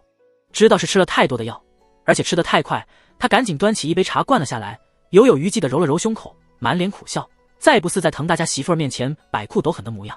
不知为何，被这么一折腾，他的心情却古怪地好了起来，将什么身世、仇恨、威胁、皇宫、江南全数抛到了脑后。也对，人生就是无数把药丸子，你总得慢慢的吞，也许会苦，也许会噎着，但你还得吃啊，开心一点总是好的。高达丹手擎刀于后，双脚不丁不拔而立，气势逼人，却没有人看见他身后握住长刀柄的手正在微微颤抖。他看着身前不远处眉开眼笑的范闲，心里一个咯噔，暗想提司大人怎么今天这般高兴，全不似前些日子里的媚态。范闲出书房之后，高达才知道提司大人今天让自己起早床，是要和自己切磋一把。高达明知道自己不是范闲的对手，而且对方最近才受了重伤，当然不肯答应，却是被范闲逼得不行。最后两人决定不用真气较量一番，这正是范闲所愿，他一点真气都没有了，自然是不能真打的。虎卫长刀对上了被宫中侍卫们从悬空庙前的金线菊丛里捡回来的黑色匕首，两位高手在范府的花园里真兵对战，叮叮当当好不热闹，惹来许多下人围观和看热闹，更有些胆大的扯着嗓子为少爷加油助威。不能用真气，屏障的全是身体的控制与反应速度，不意识高达竟然落了下风。任何招数在范闲的反应与速度面前似乎都不怎么起作用，兵器上没有附着真气，高达竟是赫然发现范闲的力气比自己也大一些。对于这个问题，他真是百思不得其解。自己知道自己练武是如何刻苦，怎么可能提司大人还在自己之上？尤其是如今面对着范闲，不仅仅是面对着一位上级，一想到范闲那个被传得沸沸扬扬的身世，高达的出手总是会有些下意识里的畏惧。结果此消彼长，交锋数次后，他握着长刀的手都抖了起来。范闲手指一拨，细长的黑匕首在他的手上巧妙地转着圈，画着黑光圆圈，看上去十分诡异。其实这只是前世时他住院前在课堂上练就的转笔功夫罢了，但落在高达的眼里，这招实在是厉害。他看着高达，皱着眉摇了摇头，说道：“你也看出来我伤好了，不要留手。”说完这句话，他脚尖在微滑的寒冬泥地上一点，整个人向前倾斜着，快速冲了过去。高达眼中领色一现，终于两只手握上了长刀柄，双腿微蹲，暴喝一声：“破！”长刀当中正砍了下去，划破范府后宅清晨的空气。刀落得快，范闲出手更快，竟是在高达长刀还举在头顶的时候，已经冲到了对方身前，双腿一弹，手腕一含，像鸟儿叼食一般，握着匕首便狠狠地扎了下去。当的一声脆响，两个人分开两步，颤了两下便站稳了身体。范闲占了势，让高达的长刀无法完全发力，而高达却是占了长刀本身重量的优势，两个人打了个平手。范闲一笑，挥挥手说道：“今天就这样吧，打明儿起，咱们天天打一架，我看这对疗伤还是极有好处的。”说完这句话，他咳了两声，用袖子掩住了嘴唇，看着袖子上的丝丝血迹，并不怎么惊慌。最后那一击虽然没有用什么真气，但是进血回冲，没有真气护住心脉，还是受了一些伤。高达没有注意到这点，只是皱着眉说道：“大人，您受伤后最好不要调用真气，不过以战代练不用真气，似乎也没有什么太大用处。毕竟对敌之时差别太大，就算将身体练到极致，也不可能对境界带来太多好处。”他身为虎卫统领，又看着范闲跑步，误以为范闲是打算走一条新的修行路子，以外功入内家，理所当然秉持下属本分，对这种歪门邪道很谨慎地表示了反对意见。范闲笑道：“只是输精活络而已，我当然知道何者为基，你不用担心。”他有句话没有说，在这个世界上确实有人是不会真气，却依然可以达到最顶尖的境界，比如五竹叔。前夜府外小巷中的命案，高达已向他禀报过，他自以为是五竹叔又杀了位信阳方面的刺客，并不怎么在意，只是想着总有一日自己得寻个僻静的宅子，再让五竹叔切几盘凉拌萝卜丝儿，自己再喝几盅小酒，回味一下当初在儋州的幸福时光。此时红日已出，晨寒稍去，前宅的丫鬟已经过来喊了。范闲入屋去换了件衣裳，就往前宅行去，一路看着初升旭日满园清淡冬景，心头倒是舒朗自在，浑然不知最亲近的五竹叔已然飘然远去养伤，而自己曾经面临过怎样的危险。好在这一切都过去了。范府的早饭气氛有些怪异，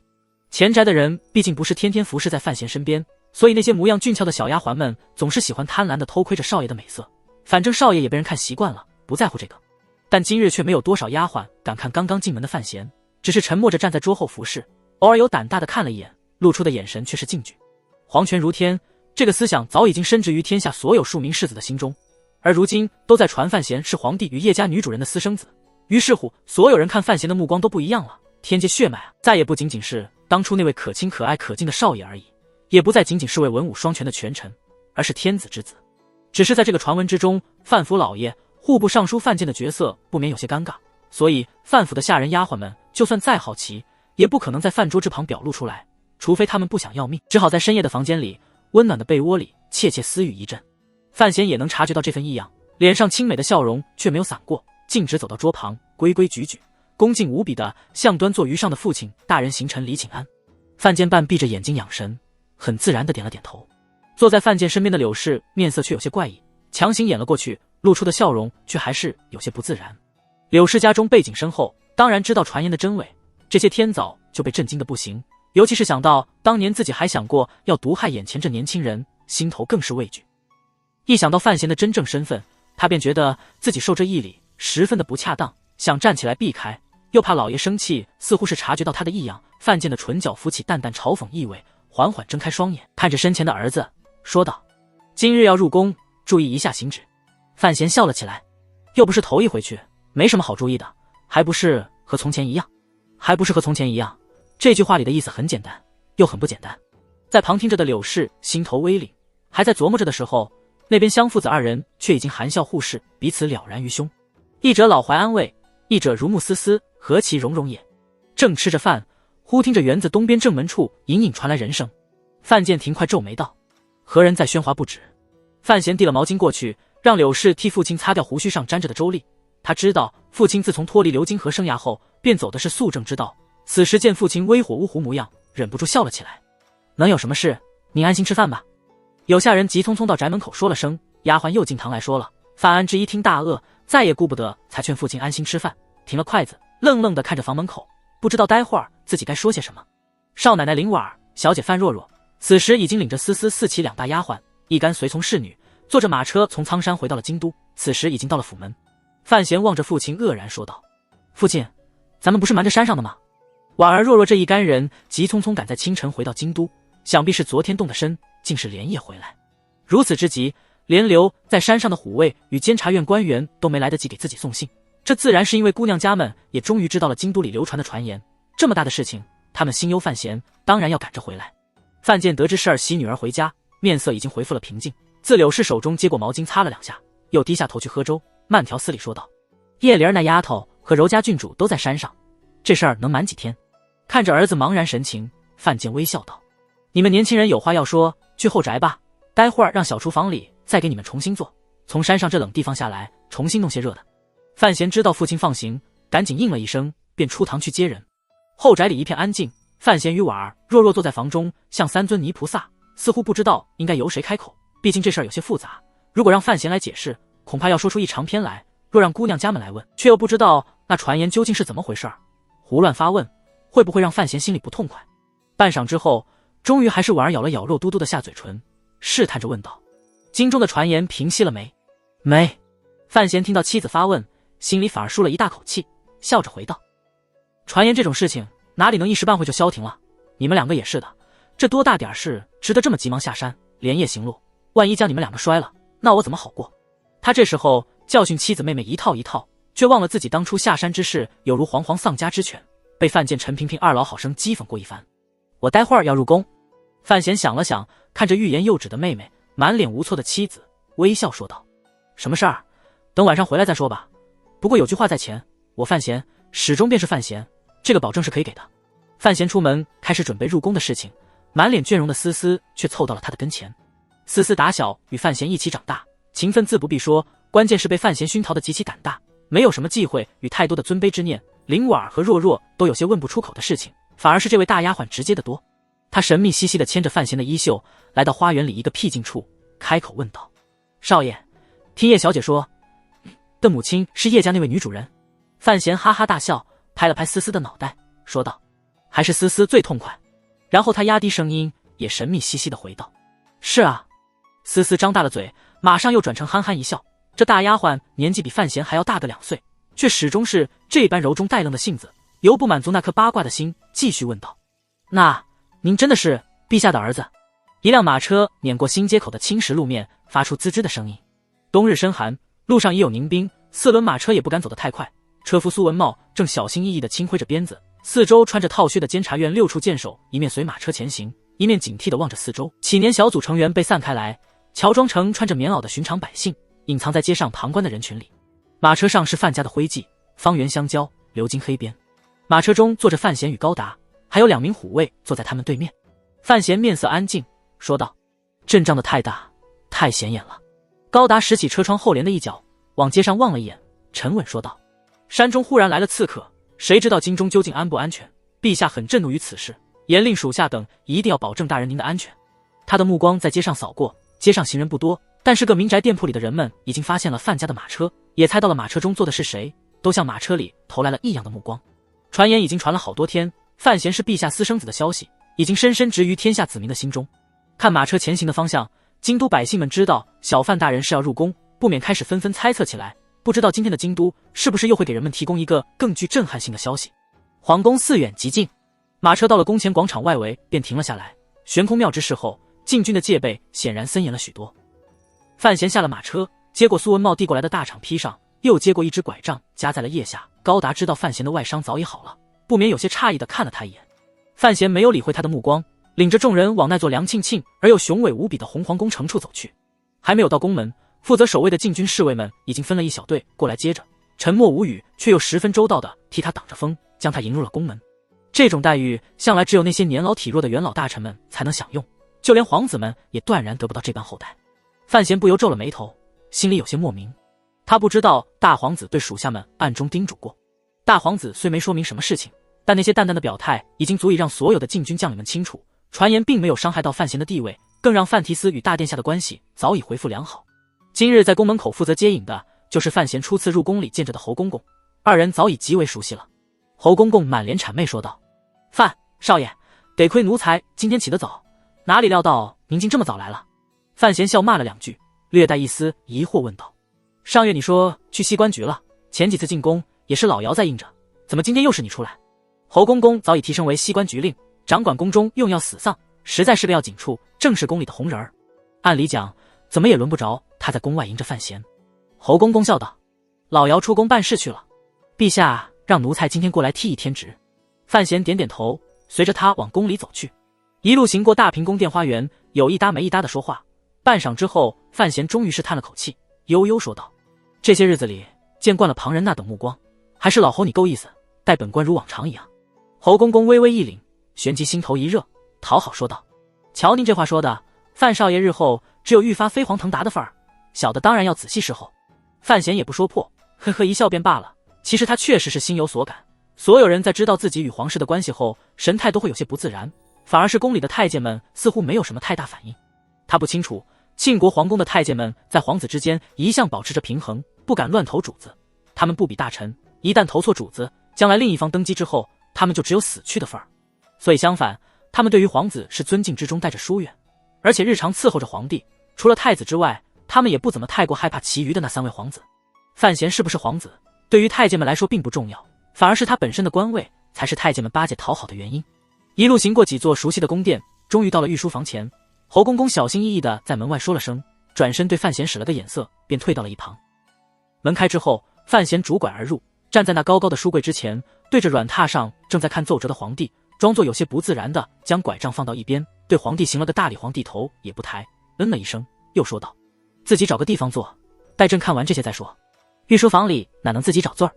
拿着秉拂尘守在旁边的红烛机灵无比，听出陛下的意思，赶紧去后面搬了个绣墩出来，摆在范闲的身旁。范闲向小太肩头以感激的一笑，坐了下来，心里却想着这小孩的青春痘怎么还是这么旺盛。皇帝低着头，似乎没有看到这一幕，但看着奏折的眼中却闪过一丝笑意。御书房里一片安静，没有人敢说话，门内门外的太监们都不敢发出半点声音。这不是范闲第一次与皇帝二人单独相处，但在那个传言传开之后，二人就这般独处一室，他的心里总有些莫名紧张，胸口也有些发痒，忍不住咳了2声，咳声顿时在御书房内回荡了起来，清楚无比，反而将他自己吓了一跳。皇帝抬头看了他一眼，没有说什么，又开始继续批阅奏折。范闲赶紧在凳上坐直，开始安静无比地旁观着皇帝的日常工作。他知道眼前这一幕没有太多人有机会看过，时间太久让他有些走神，竟开始下意识地观察起皇帝的容貌来。虽然皇帝此时微低着头，但范闲依然从他清绝的脸上找到了几抹熟悉的影子，准确来说是和自己相似的地方。这大概就是所谓血缘的关系吧。皇帝批阅奏章的时间极久，书桌上的折子极多，他的眉毛时而愤怒地皱起，时而开心地舒展，时而沉默黯然，时而情绪激昂。庆国疆土广阔，统有7路26郡，州县更是不计其数，以京都为枢而治天下，实在是一件很困难的事情。单是每日由各处发来的公文奏章便是多如雪花。如果是奉行垂拱而治的皇帝，或许会将权力下发给内阁，自己天天游山玩水去。而庆国的当今皇帝显然不甘心做一个昏庸之主，对于帝国的权力更是丝毫不放，所以不惜将宰相林若甫赶出朝廷，只设门下中书，这简直是自虐。范闲宁静看着眼前这幕，心中闪过一丝冷笑。当皇帝果然不是什么有趣的事情，相较而言，如晋王一般种种花，似乎倒是个不错的选择。日头渐渐移到中天，阳光隔着层层的寒云洒下来后，已经被冻得失去了所有热度，宫里的人们似乎都忘记了时辰。便在此时，皇帝终于结束了上午的御批，合上了最后一封奏章，闭上眼神，缓缓养着神，最后还伸了个懒腰。太监们鱼贯而入，毛巾、清新茶、小点心、醒香开始往皇帝的身上肚子里施展。范闲注意到毛巾在这冬天里没有冒一丝冷气，眉头一皱，问道：“陛下，这是冷的？”皇帝嗯了一声，取过毛巾，用力往脸上擦着，含糊不清说道：“冰寒入骨，可以醒神。”范闲想了想，最后还是说道：“陛下，用热毛巾试试，对身体有好处。”皇帝微意，然后笑了笑，说道：“热毛巾太暖和舒服，朕怕会睡着了。”范闲也笑了起来：“用烫的，越烫越好。”他忽然险些噎住了一般，一边咳一边急着挥手说道：“当然，小心别烫伤了。”皇帝忽然露出一抹意味深长的笑容，看了他2眼后说道：“不错，还算表现得比较镇定。”范闲哑然无语。皇帝的目光移到范闲身后的那个拐杖上，心里不禁叹息道：“这孩子和他妈一样心眼犟，想故意让朕看出他在卖乖，想让朕训斥他，坚定他的心，莫非以为朕看不明白？”这般想着，皇帝越发记起当年某人的好来，也越发觉着范闲是一个没什么非分之想，反而有些亲姑之态的好儿子。他起身往御书房外走去，示意范闲跟着自己。范闲赶紧去拿根拐杖，皇帝笑了起来，说道：“早知道你伤好的差不多了，在朕跟前扮什么可怜？”虽是点破，却没有天子的怒容。范闲恰到好处的微微一愣，似乎是没想到皇帝居然没有训斥自己，紧接着便是呵呵一笑，将拐杖扔到了一旁，随皇帝走了出去。范闲与所谓父皇的第一次心理交锋，范闲获胜。沿着长长的宫檐往西北方向走去，一路上殿宇渐稀，将身后含光殿、太极殿那些宏大的建筑甩到了身后。一路所见宫女太监都谦卑无比的低头让道，皇帝与范闲的身后就只有红烛这个小太监。渐渐走着，连宫女太监都很少出现了，东园寂清无比，假山上偶有残雪，早无鸟声，亦无虫鸣，只是悠悠的安静。范闲心里明白这是要去哪里，自然沉默。皇帝似乎心情也有些异样，并没有说什么。直到连冷宫都已经消失不见，殿宇已显破落之态时，皇帝才停住了脚步。此时众人面前是一方清幽的小院，院落不大，里面只有2层木楼，楼宇有些破旧，应是许多年没有修缮过。随着皇帝拾阶而入，范闲的心情开始紧张起来，深吸了一口气。小楼外面破旧，楼内却是干净无比，纤尘未染，应该是常年有人在此打扫。上了2楼，在正厅处，皇帝终于叹了口气，走出楼外，看着露台对面的园子，长久沉默不语。露台对着的皇宫一角，已是皇城最偏僻安静的地方，园中花草无人打理，自顾自狂野地生长着，然后被秋风寒露狂雪一欺，颓然倾倒于地，看上去就像无数被杀死的尸体，黄白惨淡。远方隐隐可见华阳门的角楼，范闲沉默站在皇帝的身后，自然不好开口，但余光已经将堂内扫了一遍，并没有看到自己臆想当中的那张画像。小太监红烛像变戏法一样，不知从小楼哪处整治出来开水，泡好了茶，恭恭敬敬地放在几上，便老实地下了楼，不敢在旁侍候着先前让你在御书房中候着。皇帝脸朝着栏外，一双手坚定有力地握着栏杆，语气里并没有什么波动，是要告诉你，君有君之道。范闲依然沉默。身为一国之君，朕必须要考虑社稷，必须要考虑天下子民。皇帝悠悠说道，双眼直直望着极远的地方。皇帝不是一个好做的职业，你母亲当年曾经说过，所以有时候朕必须舍弃一些东西，甚至是一些颇堪珍重的东西，将你放在儋州16年，你不要怨朕。这一天，范闲已经等了很久，也做好了非常扎实的思想准备，但骤闻此语，依然止不住一道寒意沿着脖颈往头顶杀去，朕力不知如何言语。沉默半晌之后，他忽然一咬下唇，轻声应道：臣不知陛下此言何意。范闲的反应似乎早在皇帝的预料之中，他自嘲的一笑，并未回头，语气却更加柔和起来。包括你那几个兄弟在内，这天下万民就算对朕有怨怼之意，只怕也没人敢当着朕的面说出来，表露出来。安之，你果然有几分你母亲的遗风。范闲强行直着脖子，倔强的一言不发。不解朕此言何意。皇帝转过身来，那深淡黄色的衫子在东楼栏边显得格外清贵，他缓缓说道：朕的意思是，你是朕的亲生儿子。范闲沉默许久之后忽然笑了起来，失笑，哑然之笑，笑中有说不出的心酸悲愤之意。许久之后，他才缓缓了脸上的笑容，一时间有些惘然，竟是忘了先前自入宫那一步开始，自己是在按计划之中表演，还是已然完全带入了那个皇帝私生子的角色，竟是难以出戏。他对着皇帝深深行了一揖，却仍然不肯说什么。皇帝的心里叹息着，完全被范闲表现出来的情绪所欺骗了过去，悠悠说道：京都传言，朕本可不认，但朕终是要认，因为安之你终是朕的骨肉。皇帝走近他，看着面前这个漂亮的年轻男子，脸上独有的坚毅与倔狠神色，面上怜惜之色一线即隐，没有要求范闲一定要回答什么，而是自顾自说道：下月你就18了。范闲豁然抬头，欲言又止，半晌后才淡淡说道：臣不知道自己是哪天生的。这句话便扎进了皇帝的心里，让这位一向心思冰凉的一代帝王也终究生出了些许歉疚感。他略一斟酌后缓缓说道：正月18。范闲微微一愣，旋即苦笑叹道：等到18才知自己生于18。皇帝温和一笑，越看面前这孩子越是喜欢，下意识里说道：在乡野之地能将你教成这种懂事孩子，想来在儋州时母妈一定相当辛苦。找一天朕也去儋州看看老人家。安之，老人家身体最近如何？范闲低头沉默少许，不知道在想些什么，终于开了口：奶奶身体极好，我时常与儋州通信。哦。皇帝听着他终于不再自称臣子，心头一暖，安慰一笑，开始极为柔和地询问范闲小时候的生活。对话有了个由头，范闲似乎也适应了少许全新的君臣关系，开始对着面前的天下至尊讲述自己幼时的日子。请大家朗读下面这段顺口溜。范闲是皇帝的儿子。起初皇帝并不知道范闲知道范闲是皇帝的儿子，如今皇帝知道范闲猜到范闲是皇帝的儿子。起初范闲想让皇帝不知道自己知道，如今他想让皇帝猜到自己刚知道但不想知道。所以皇帝不知道范闲，范闲知道皇帝，皇帝当范闲是儿子，范闲不当自己是他儿子。这是一个心思的问题，这也是一个心理上的问题。从踏入宫门第一步起，范闲就利用这一点，一步步地退让，也是一步步的进攻。楼上终于安静了下来，这一对各怀鬼胎的父子隔几而坐，饮茶闲聊。虽然范闲依然没有开口，但面色已经平和了下来，与皇帝的对话也不再仅仅是居于君臣之间的奏对，可以是些宫外的闲话，在儋州这些年的生活家长里短之类。于是皇帝开始陶醉于这种氛围之中，而这正是范闲所需要的。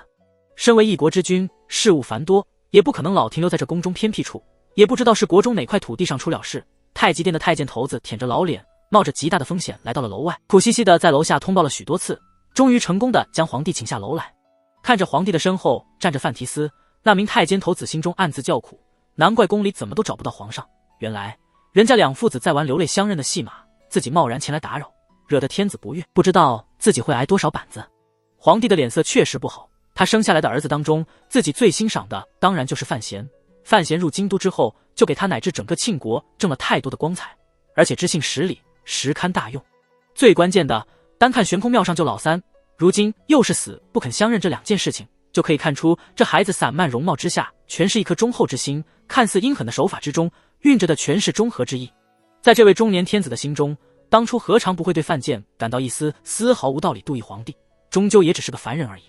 如今终于可以与范闲相认，虽然范闲一直没有开口，但那种氛围已经足够令皇帝愉快，便在这时却有人来打扰，他心情当然好不到哪里去。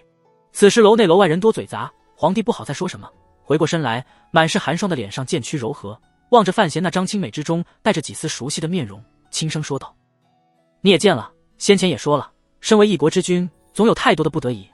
你自己多想想，不要有太多的怨怼之心。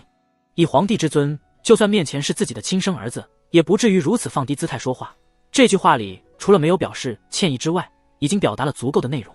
范闲也不敢再装下去，深深一揖，似有所动。皇帝忽然皱起了眉头，想起了远在信阳的妹妹，不免又是一阵头痛，叹口气道：最近京里太不安静，有太多事又不能放在台面上来说，陈嫔嫔担心你在朝中尴尬，建议让你提前下江南，你意下如何？范闲不敢有任何意见，只是恰到好处的在眼中闪过一丝暗淡，悠悠说道：臣遵旨。他忽然温和一笑说道：只是江南那边从来没去过，请陛下提点下臣，有何需要注意？皇帝摇了摇头：朕所需要只是一个干干净净能年年为朝廷挣银子的内库，至于怎么做，你应该清楚。最近这2个月你做的事情朕很欣赏。这说的自然是监察院查缉崔家打击内库走私之事。皇帝接着说道：只是因为此事，安知你在朝中很是树了些敌人，有些事情朕不方。你做得不错。在皇帝的眼中，范闲之所以不遗余力地打击信阳及二皇子，当然是因为当初的那封奏章，这是在为朝廷做事，为自己办理自己不方便出面的事情。范闲稍一沉默之后，开口说道：自今往后，臣仍愿做陛下的一位孤臣。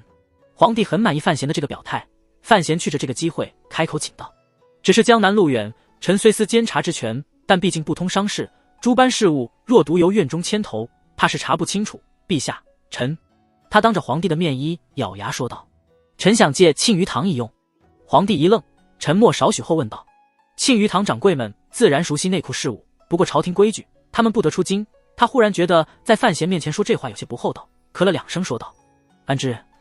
你当面向朕要人，莫非不怕朕以你之心？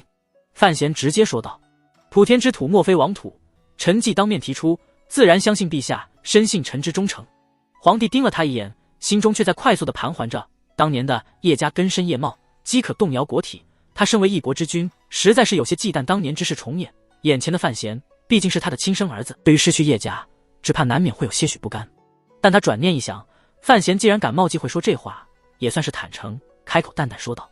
如今你站得也足够高，自然知道所谓真金白银并没有什么太大用处。至于内库，6年前朕即决议让你长大后执掌，便是存着那个念头，这本是朕所愿，何来疑？范闲面露感动，皇帝却挥手嘲笑说道：不过你也休得瞒朕，内库之事纵算繁复，又哪里需要庆余堂那些老伙计们你这请求？朕看你是想将他们捞出京去才是。范闲也不辩解，黯然叹息道：不敢欺瞒陛下，臣却有此念。从知道身世的第一日便有这个念头，去年之时还曾经去庆余堂看过，那些掌柜们常年居于京中，实在是有些别扭。这些人年不过半百，若放出京去，还可为朝廷效力。去年他曾经去过一趟庆余堂，知道这事儿总有一天是会被有心人抓住，所以今天干脆在皇帝面前先说了出来。皇帝似乎有些意外于他的坦然，沉默半晌之后，终于点了点头。范闲大喜过望，皇帝失笑道：你也不能全带走了，各王公府上全是庆余堂在打理自家生意，若你全数带走，只怕靖王爷第一个饶不过你。范闲嘿嘿一笑，皇帝微笑说道：几个当中，也就是和亲王敢在朕面前站直了说话，偏生他性情却是沉稳凶悍有余，不如你。他住口不语，说道：楼上偏乡有幅画，你待会儿去看一下。虽然自己明明知道那幅画像就在皇宫之中，但范闲仍然微露犹疑之色，问道：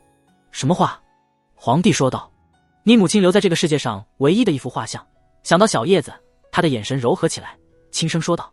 你没见过她，待会儿好好看看。说起来，你母亲与你可真的不怎么相像。范闲微微一怔，又听着陛下叹息道：虽然一般的清美无愁，偏生心性大义。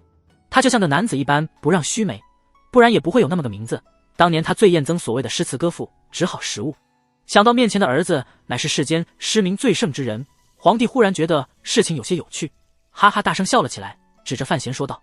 他做的诗词虽然亦有吞吐风云之势，却只是弃了他的性情，和你的差别太大太大。红烛看着楼外那太监焦急的催促眼神，耳听着陛下与小范大人开心谈话，哪里敢上前打扰。范闲笑了起来，好奇问道：母亲大人，他做的诗词陛下曾经听过？只有一首。皇帝悠然回忆当年，轻声吟诵道：北国风光，千里冰封，万里雪飘，望宫城内外，惟余莽莽，大河上下，顿失滔滔。山舞银蛇，原驰蜡象，欲与天公试比高。须晴日看红装素裹，分外妖娆。江山如此多娇，引无数英雄竞折腰。西魏黄汉武，略输文采；唐宗宋祖，稍逊风骚。一代天骄，西蛮大汉，只识弯弓射大雕。俱往矣，数风流人物，还看今朝。魏黄汉武，唐宗宋祖。范闲的脸色十分精彩，精彩到了快要抽筋的程度。皇帝不赞同地看了他一眼，呵斥道：难道你以为这次不好？范闲苦着脸说道：自然是气势十足，只是臣不知这汉武、唐宗、宋祖又是何处的人物。他心里想着，老妈你要改就改彻底点也好，什么西蛮大汉，真是败给你了。皇帝解释道：据传乃是万古之前3位一代雄主。范闲哑然，心想原来母亲的推脱功夫与自己很相似，如同在北齐上京与庄墨涵那夜交谈般，但凡解释不清的事儿，就全推到万古之前。偶在史册上见过，史册在哪儿？对不住，上毛册司来用了。太监再三请，皇帝终于离开了小楼。离去之时，有些瘦削的背影无从透出丝感伤。小楼之中只剩下了红烛以及范闲2个人。看着皇帝的身影消失在层层挂霜寒枝之后，范闲终于忍不住爆发了，捧着肚子大声地笑了起来，哈哈哈哈，声音响彻小楼，说不出的快活。红烛在一旁看傻了，心想范提斯莫不是因为今儿的事受了大刺激，自己是不是应该请御医来看看。良久之后，范闲终于止住了因为那首《沁园春》所带来的荒谬笑意，肚子笑得有些痛，上气不接下气对红烛说道：没事儿，我自上去，你在楼下等着我。往楼上走着的过程之中，范闲依然止不住想笑。那个叫做叶青梅的女子还真是个妙人，千手万手好诗词不抄，偏要抄这首，估摸着当年也是被范建皇帝这批人给逼急了。不过或许老毛的这首才正是契合那个女子的心态。等走到楼上时，范闲的笑容已经完全敛去，恢复了往日里的平静。放在一个封建王朝当中，母亲抄的这首词实实在在是首反词，皇帝可以说，他却不能说，难怪他最后和这座皇宫产生了那么严重的冲突。他在心头冷笑着，将胸中先前皇帝的真情实感全数抛诸脑后，不再复议。来到偏乡之外，顺手端起几上那杯冷茶，范闲推门而入，踏剑而进，并无一丝犹豫与颤抖，平静地站在了那张画像之前。画中画的是一名黄衫女子，背景乃是滔滔大河。女子站在河畔的一方青石之上，身上裙裾随河风轻摇，面向大河的方向，河中浊浪排空，拍石而化泥沙。对岸远方隐隐可见如蚂蚁一般大小的民夫们正在搬运着石头还是什么，或许那些人是在修筑河堤。这幅画的画工极其精妙，笔触细腻，风格却是大气磅礴，以精细而至宏大。无论是和对岸那沉重的场景，还是近处青黄相杂的山石，都被描述得十分到位。尤其是那条被赋予两岸黄山之间的大河，更是波涛汹涌，浪花翻白，气势逼人。观此画，便似乎能够感到一股凛冽的河风正从画上渗了出来，吹在了观者的脸上。稍站得近了些，便似乎能听见河水拍打两岸的激昂之声。但所有的这一切都不是这幅画的重点。任何一个有幸看到这幅画的人，都会在第一时间内被那名站在此岸的黄衫女子吸引住，再也没有多余的心思去看画中别处的风景人物。黄衫女子其实只露了一个侧面，晶莹若玉的耳垂旁几落青丝正在轻轻飘动，弹唇微抿，不知道在思考什么。最能吸引人目光的却是她的眉毛，只见那双眉青美如剑，不似柔弱女子，却也并没有多出几分男儿豪情，只是一位清明疏朗，让人说不出的喜爱。但此时范闲的目光却只是盯着画中女子侧脸中将能瞧见的方寸眼眸，那眸子里的神情看似平静，却总像是蕴藏着更多的情绪。只在一瞬间，他就想起来在北齐上京城外西山绝壁山洞中，萧恩曾经给自己描述过的母亲，对，就是这种眼神，柔软悲惘，充满了对生命的热爱与依恋，对美好事物的向往，对苦难的同情，还有改变这一切的自信。范闲叹了口气，缓缓坐了下来，看着墙上这幅画，久久没有移开眼光，似乎是想将画中这女子的容貌牢牢地镌刻在自己的心头。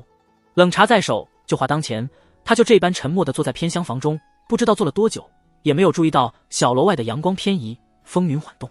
手中的冷茶依然是一口未饮。范闲枯坐半日，嘴唇有些发干，他忽然偏了偏头，看着画中的黄衫女子，轻声说道：“您做得不错，可惜没有照顾好自己。”他顿了顿，似乎有些紧张，想组织起比较合适的言语对画中女子讲：“我做的当然不如您，但请您放心，我一定会将自己照顾好。”他站起身来，静静看着那幅画，轻声说道：“暂时将您留在这里，想来他也不会让我拿走。过些日子我会常常来看您，不知道过些日子又是要过多久。”范闲靠近了画卷，忽然开颜一笑，精神万分，笑道：“俱往矣，俱往矣，数风流人物，让我来搞。”说完这句话后，他起身离开了偏厢房。房中一片安静，房门忽然咯吱一声，被人急匆匆地推开。范闲去而复返，重新站在厢房之中，直直看着画中那个女子，突兀开口问道：“理科女博士？”画中的姑娘自然不能回答自己儿子在很多年后提出的问题，所以只是沉默。范闲心头无由一酸，旋即呵呵一笑，遮了眼中失意，诚心诚意地弓下身子，说道：“谢谢。”然后他真的离开。画中的黄衫女子没有转过身来，只是看着对河的那幕幕场景，沉默着，背对着身后那扇不知道多久以后才会重新打开的门。走出门外，范闲将手中那杯冷茶放下，哐当一声，茶杯准确无比搁在了案几上另一只茶杯之上，两杯相叠，并无多少残茶溢出茶杯压在先前那只茶杯身上，只是一个很寻常随意的小动作。他下了楼梯，与红烛轻声说了几句什么，两个人便离开了小楼，沿着寒气十足的宫中食道往那方走去。待送范闲离开皇宫之后，红烛绕过太极殿，穿了十湾门，去御书房复命。一路上与见着的宫女开着玩笑，与小太监们说闹几句，说不出的快活。那些太监宫女心中也有些讶异，心想红烛小公公自从在陛下身边之后，身份地位上去了，连带着心性也沉稳狠厉了几分，今天却是出了什么事，让他乐成了这样。眼瞧着御书房就在不远处，红烛才醒过神来，知道自己表现得有些过头，赶紧住了脚，从道旁山石中抓了两捧雪，往脸上狠命擦了擦，硬生生将面部发热的肌肤冰凉下去，这才放下心来，轻咳了两声，学起了宫中太监祖宗洪老公公的做派，死沉着一张脸推开了御书房的门。皇帝此时正与舒大学士在争论什么，声音极高，这位舒大学士也真是胆子大，当着皇帝的面也是寸步不让，只隐约听着是什么河道、挪款、户部之事。红烛竖着耳朵候在一旁，大气也不敢出，心里却清楚，能让舒大学士壮着胆子和陛下顶牛，究竟是为了何事。这冬天正是疏浚河道的良时，门下中书省早在2个月前就已经拟好了章程，只等户部筹好银两，便组织各地州县广征民夫修葺河道。但没料到户部最后硬是拿不出来这么多银子，缺口太大，严重的拖延了修河的时辰。于是乎，范尚书便成为了众矢之的。如果不是陛下一力保着，怎么着那位尚书大人也要自请辞官才是。庆国正值盛世，国库却不能拿出足够多的银子。门下中书问户部，户部却是一问三不知，只说是宫中调用了。但宫中用项一向是从内库出，难道内库如今已经颓败到如此境地？内库之事牵连着长公主，牵连着皇族的颜面，而且最近监察院又正在查崔氏，矛头直指内库，在这当而上，朝堂上的大臣们也不好当面询问皇帝。于是乎，才有了舒大学士入宫之行。看来这君臣二人的交流并不怎么平和。皇帝咳了一声，隐约说到范闲、江南等几个模模糊糊的词语。舒大学士的脸色终于是好了些，似乎很相信范闲下江南后能够将庆国的财政问题解决掉。老学士降了声音，面上却是忧色难去，怕时间来不及，明年若再发大水怎么办？江南事杂，范提司纵使才干过人，要想理清，只怕也要1年时间，就算明年上天眷顾，可后年呢？皇帝笑了起来，安慰舒屋说道：“范闲过几天就动身了，应该来得及。”舒屋应了声，便笑眯眯退出了御书房。其实君臣二人都是老成持重之辈，怎么可能仅仅因为范闲这么个小年轻去江南，就真的停止了担心？更何况书学士争的根本不止明面上的这些东西。他身为如今朝中文官之首，需要陛下的一个表态，内库那边到底怎么办？而更关键的是，在那2个传言相继出来之后，朝廷或者说宫城之中对于范闲到底是准备怎么处置？皇家玩神秘主义，对很多事情秘而不宣，朝廷里的官员系统却受不了这个，人心惶惶，总要求个准信。皇帝既然明说了范闲离开京都的日期，一来是宣布了内库治理一定会开始，而且会很强硬的开始；二来就是通过书无告诉朝中的官员们，范闲的身份之类暂告一段落。不管他究竟是谋逆叶家的余孽，还是皇帝的私生子，反正他人都离开了京都，你们就别瞎猜了，让事情淡了。红烛啊！皇帝忽然从沉思之中醒了过来，问道：先前他有什么反应？红烛一怔，赶紧低声应道。范提斯目中隐有泪光，面露解脱之色，曾在楼中大笑3声，却是不知为何。他小小年纪就能亲随皇帝身边，自然机灵处比一般人要强上3分，当然知道陛下口中的他就是刚出宫的小范大人。皇帝面色微沉，旋即微笑道：如此也好，放开之后才好无牵挂的替朝廷做事。红烛小意一笑，不敢接话，却被皇上接下来的话吓得不轻。下月起，你去皇后身边侍候着吧。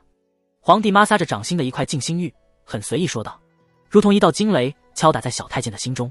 啪的一声，红烛直挺挺地跪了下来，趴在地上哭着说道：陛下，奴才不知道做错了什么，请陛下打死奴才，也别赶奴才走啊。皇帝皱眉看着他，厌恶说道：什么出息？让你去那边宫里做首领太监，朕提拔你，却吓成这样，真是不堪大用。红烛心中一乱，知道自己犯了个错，脸上却依然是涕泪横流着，哭嚎道：奴才才不做什么首领太监，奴才就想在您身边。哦。皇帝似笑非笑看着身前的小太监，说道：在朕身边有什么好处？好处2个字可以当作玩笑，也可以当作一把杀头的刀。红烛愣愣地从地面抬起头来，流着泪的脸上染着些灰尘，他意义说道：在皇上身边伺候奴才，脸上光彩。光彩！红烛倒头如蒜，抽泣说道：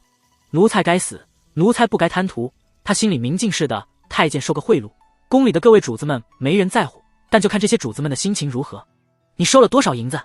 皇帝看着小太监满脸灰尘清泪，模样甚是可笑，竟是哈哈笑了起来。红烛听着笑声，心头稍定，讷讷回道：奴才在御书房2个月，一共收了400两银子。皇帝忽然将脸一沉，寒意大作，冷冷道：是吗？那胶州的800亩地是谁给你买的？你哥哥的官又是谁给你走的门路？你好大的胆子，在朕身边不足100日就做出这样的手笔来。红烛面色惨淡，万念俱灰，嚎啕大哭：奴才知罪，奴才知罪。他甚至都不敢求皇帝饶自己一命。是谁？皇帝转过身去，踢掉靴子，坐在榻上又开始批改奏章。红烛脸色青一块白一块，知道终究是瞒不过去了，一咬牙说道：是范提斯。皇帝面色不变，轻轻嗯了一声，表示疑问。红烛忽然手脚并用，爬到皇帝脚下，仰着脸抽泣道：陛下，您尽可杀了奴才，但天可见，天可见，奴才对陛下可是忠心耿耿，绝没有与提斯大人暗中。提斯大人是个好人，这事儿是奴才求他办的，您饶了他吧。这时候皇帝才表露出了一丝诧异：哦，你居然替他求情。他旋即哈哈笑了起来，说道：这孩子看来人缘比我想象的要好很多。皇帝看着小太监那张大花脸，笑骂道：滚出去吧，此事范闲早就奏过朕了，如果不是朕喜欢你有些小机灵，他早就一刀将你给宰了，你居然还替他求情啊！红烛脸色震惊之中夹着尴尬与窘迫，半晌没有回过神来。还不滚！是陛下。红烛哭丧着脸，心里却是高兴得不得了，也不起身，就这样爬出了御书房。至于是要被赶到皇后宫里去当首领太监，还是别的出路，此时已经不在意了。出了御书房，跑到偏厢里，红烛才平复了急喘的呼吸，才感觉到背后的冷汗是如此的冰凉。接过一块毛巾，胡乱擦了下脸上的泪痕、汗迹与灰尘，烦躁地将手下人全赶了出去，直到自己一人坐在房间时，才开始后怕无比。小范大人说的对，这是上本就没有能瞒过陛下的事情。小太监心有余悸，想着陛下与你贪，你就能贪，所以不如干脆把事情都做在明面上。此时此刻，他对于范闲的佩服已经深植骨内，而在佩服之外，他对于范闲更多了许多感激与感恩。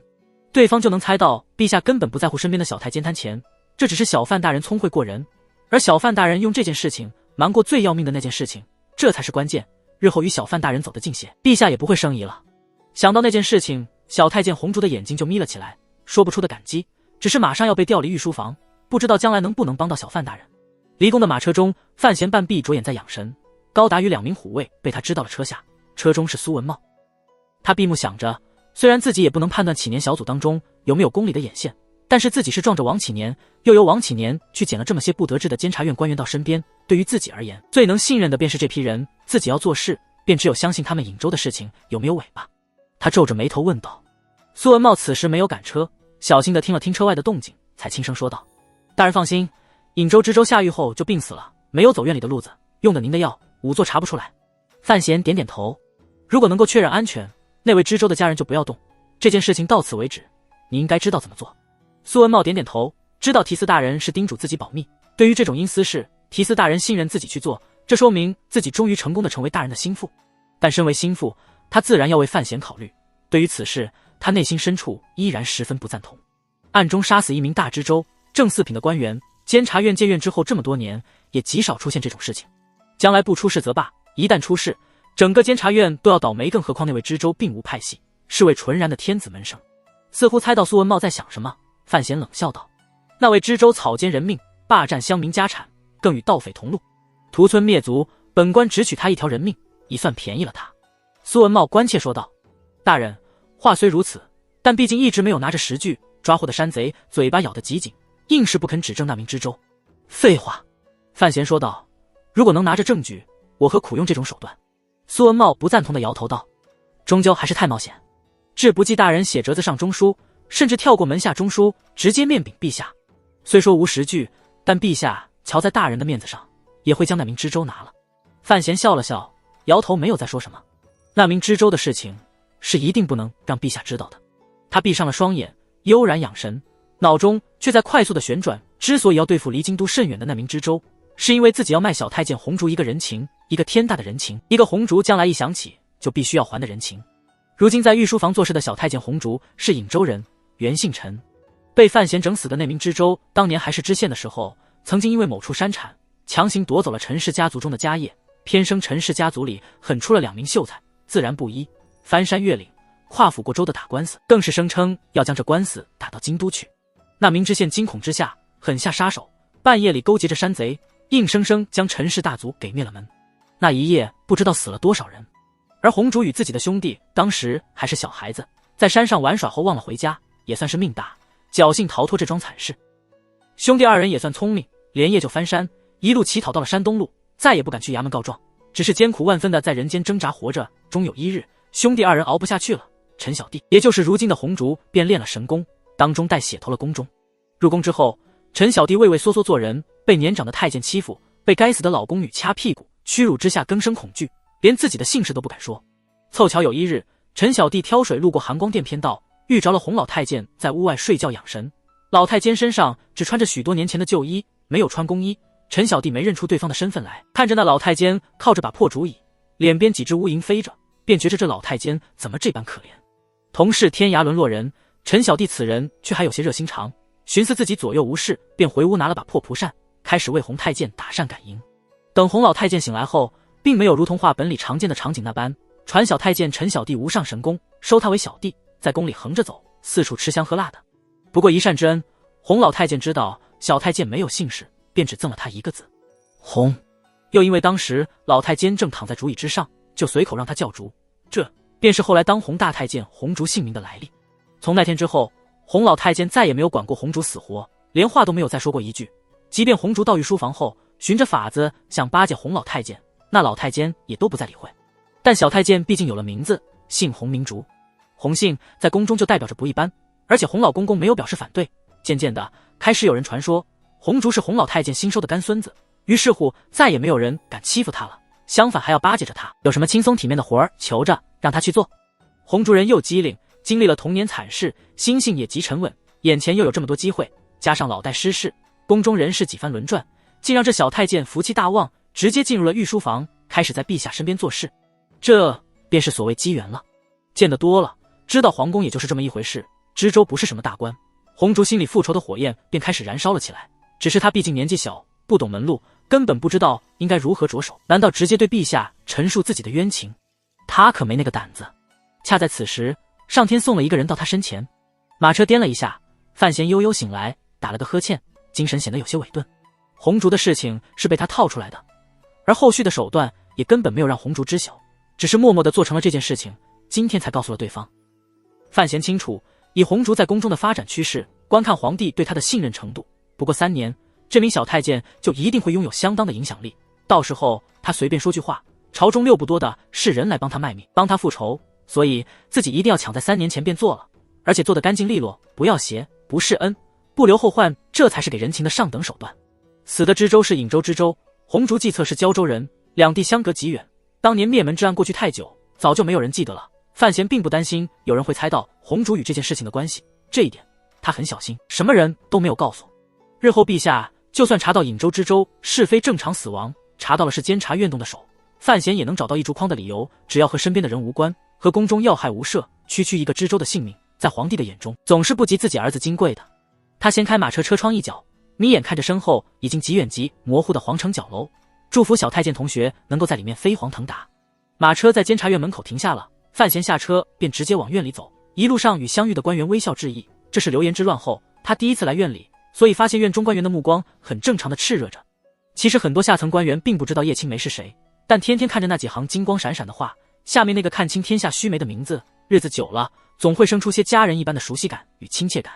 而在陈萍萍有意无意的纵容宣传下，八大处的头目宗追那些老家伙们都开始对属下们宣扬当年叶家是怎样的一个商家，而叶家为监察院又曾经做过些什么，最后将这个理论高度提高到了没有叶家就没有监察院。叶家毕竟是因为谋逆的罪名倒的，所以初始听着上级们大肆夸耀叶家，监察院官员们心中不免惴惴，但发现朝廷似乎并不忌讳这个，而且范提斯的另一个身份也大为有趣，于是众人开始有兴趣知道一些当年的细节。几番洗脑下来，院中人员对于当年叶家大感亲切，颇有君民鱼水情的感觉。如今知道了范提斯就是石碑上那个名字的亲生儿子，再看范提斯的目光，较诸以往在一如往常的尊敬之外，便多了几丝真正的敬惧与亲热。难怪老院长大人会一力主持让这位看似文弱的公子哥将来接掌监察院。庆国人不论官名，其实都还是讲究一个理所当然。如今范闲在院务中逐渐显示出了实力与足够的智慧，又有了叶家后人这个不能宣诸于口却人心皆知的身份，对于他全权掌握监察院会起到相当大的帮助，至少内部人心的疑虑基本上消除了。范闲今天没有时间借此良机去收复院中成千官吏，他急匆匆地走到了方正建筑围起来的那一大片坪子上。今日冬雪已残，春风尚远，高树栖所无依，浅池冰冻如镜，里面的鱼儿只怕早就死了。陈萍萍围着厚厚的毛皮坐在轮椅上，倾听着身边那如泣如诉婉转千折百回的歌声，双目微闭，右手轻轻在轮椅的把手上敲打着节拍，哒哒哒哒。这幕场景很容易的让范闲联想到某一个世界里也有些垂垂老矣的男人喜欢坐在破旧的藤椅之上，午后的阳光溜进了弄堂，古老的留声机里正在放着老上海的唱片，姚丽或是白虹那软绵绵却又弹润着的歌声就这样与点点阳光厮缠着。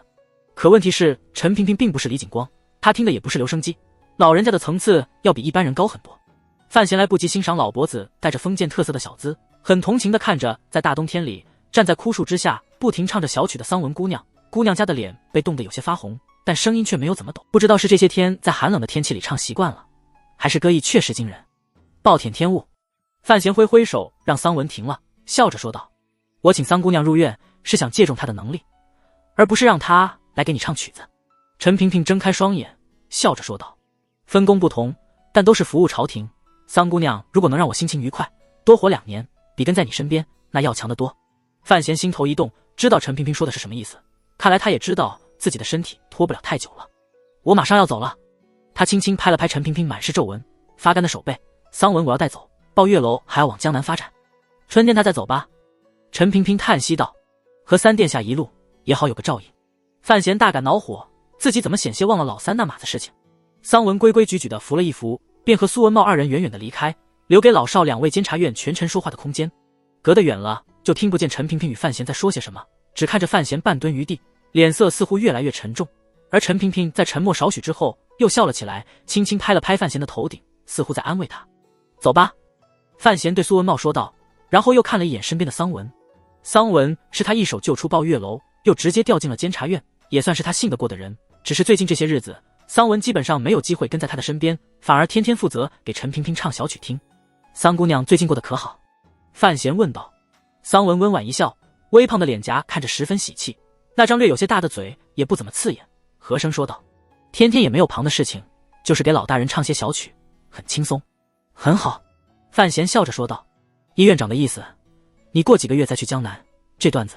他忽然顿了顿，和声说道：你在院长身边，让他开心一些。马车停在监察院门口，准备往28里坡的方向去。皇帝给范闲定的离京之期太近，时间太少，让范闲一时间竟有些措手不及。有许多离京前必须安排的事情，便得在这几日之内搞定，所以今天他显得格外忙碌。高达等3名虎卫依然没在马车之上，范闲对于这几个贴身保镖总是不够信任。范闲略等了片刻，苏文茂就上了车，搓了搓有些发红的手，压低声音禀道：三处那里调了宫门的存档，姚公公是去了京郊，这事情没有保密，所以宫里也没有下令院中销荡。老姚去京郊做什么？范闲好奇问道。苏文茂将手掌横在咽喉处，比了个割喉的手势。上次悬空庙刺客中的小太监养父母在京郊一个村子里，姚公公是去处理这件事情，带着侍卫走的。范闲皱紧了眉头，半晌之后才叹了口气，说道：刺杀圣上，那个小太监就没有考虑过后果，没有想过不论他能不能得手，那村子里的亲人只怕都要死得干干净净。马车缓缓动了起来，苏文茂看着提司大人的脸色有些不悦，没想明白是为什么。行刺乃谋逆大罪，这次宫中已经控制了株连的范围，没有株连，小太监的9族已经算是人证了。大人仁善，只是这等事情不能松口。苏文茂解释道：只是死几10个人而已。范闲不是惺惺作态之人，心里的不舒服另有缘由，说道：我只是厌恶那小太监，只为复仇，却不顾惜养父养母恩情。苏文茂讶然，片刻后说道：说句大逆不道的话，杀父之仇不共戴天，那小太监自然应该被千刀万剐，挫骨扬灰，但他这样选择却没有人觉得出奇。范闲默然，在心底冷笑着。庆国由皇帝起，讲究以孝治天下，庆律中关于亲亲相应，更是可以判其无罪。他的眉间陡现厌恶之色，只是这话却不能与身边任何人说，心里想到那小太监为报亲父之仇，便舍了养父母辛苦之恩，将养父母陷入死地，而自觉理所应当，这是何等样狗屎般的逻辑。28里坡到了，马车沿着长街往里，街畔那些被清漆刷得明亮无比的店铺门板似乎在欢迎范闲的到来。车至庆余堂前，苏文茂还没有来得及递拜帖，便听得滋滋几声响，这片极大的院子，许久未开的中门就这样毫无顾忌地打开，迎接某人的来临。庆余堂17位掌柜今日不在自己的小屋里，也没有在各处王府公宅中算账，而是齐整无比地站在门口迎接。见着范提斯从车中下来，这17人齐刷刷地半跪于地，行了大礼。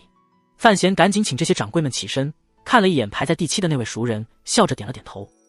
叶大掌柜今年已经半百，眉眼柔顺，知道门外不是说话的地儿，也不清楚这位小爷怎么敢光天化日下就来了，但他还是保持着应有沉静，将手一领，请范闲入堂落座。另有下人去招呼旁的人，只是高达3人摇了摇头，死忠于陛下的严令，与范闲寸步不离。范闲用目光示意叶大无碍，这才入了中厅。落座之后，又吩咐高达3人在门外守着。此时厅内已无外人，那17位掌柜有些畏缩，有些害怕，有些激动。如今外面都在传，眼前这位年轻官员乃是叶家的后人，是小姐的亲生儿子。天哪，如果这件事情是真的，那范提斯今日前来一定是有要紧事情说。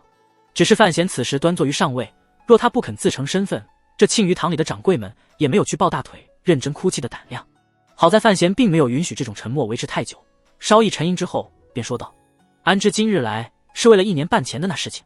叶大掌柜万没料到小范大人开口说的是这个，有些大出意外，微正望着对方。范闲笑着解释道：当年我曾有心让弟弟思哲拜入大掌柜门下，只是大掌柜贵人事忙，一直忘了通知在下，让我二弟提着腊肉上门。如今我那不成才的弟弟不知道流落何方，这事自然不用再提。但是大掌柜当初说的另一桩事情，您可别说您也忘了。叶大如何能忘？当日范闲暗中点破自己日后要执掌内库，并且来寻求庆余堂的帮助，许了自己这些人出京的可能。范闲的这个提议让整座庆余堂里的执事都相当兴奋，如果能够脱离京都，能够重新亲近当年小姐留下来的产业，这些掌柜们当然高兴，只是一向慑于皇威，而且他们也不敢判断范闲到底有没有这个能力说动宫中。最关键的是，他们不知道范闲的目的究竟是什么，存着什么念头，所以他们在事后没有主动给范闲一个说法。可谁知道时事的变化竟是如此奇妙。首先是范闲在这1年半的时间内突然崛起，成为庆国最当红的年轻权臣，而他执掌内库也成了铁板钉钉之事。如今又有传言说他是小姐的儿子，如果这件事情是真的，那么范闲收拢庆余堂的原因就非常明显了。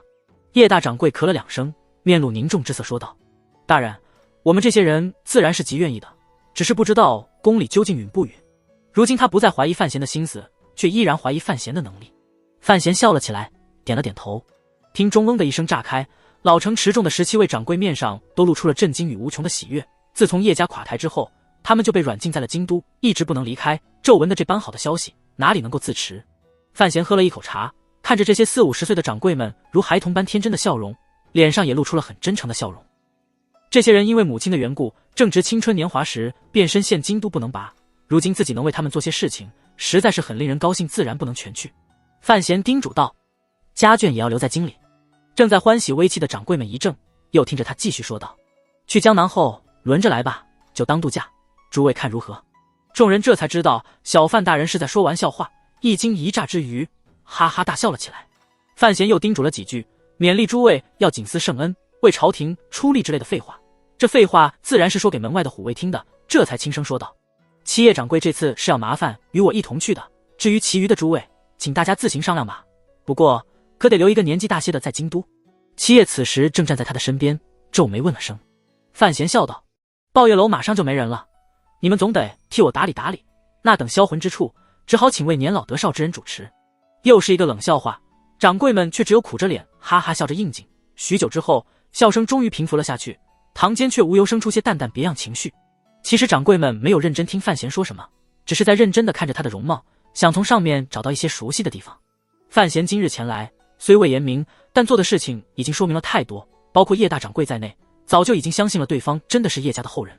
一片安静之中，叶大掌柜当前，其余13位掌柜分成2列站在他的身后，对着坐在正中间的范闲一撩前襟，齐整无比地跪了下去。谨遵少爷吩咐。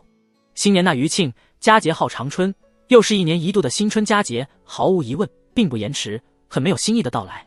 今年冬天，范闲大部分时间没有待在苍山上，加上后来出了那些事情，吓得婉儿和若若也都跑回了京都，人到的齐，只差了范老二一个，所以范府好生的热闹了一番。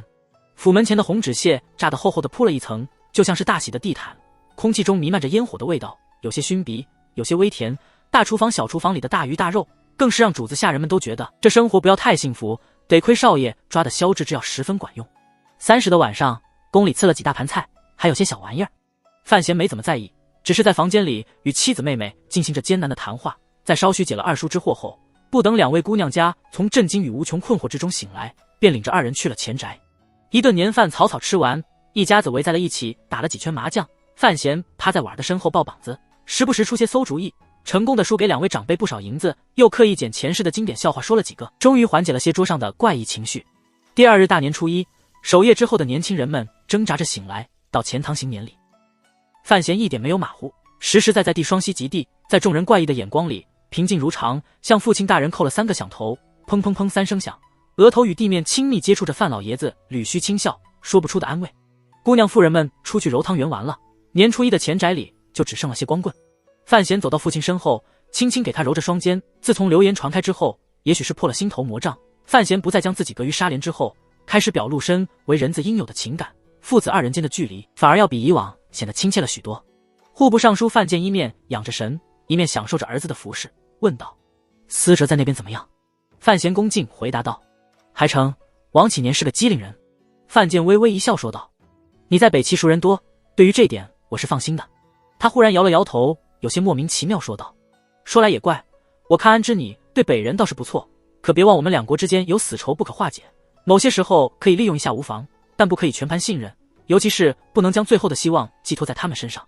范闲微微一怔，不知道父亲是不是猜到了什么，呵呵一笑，解释了几句。范建忽然关心说道：“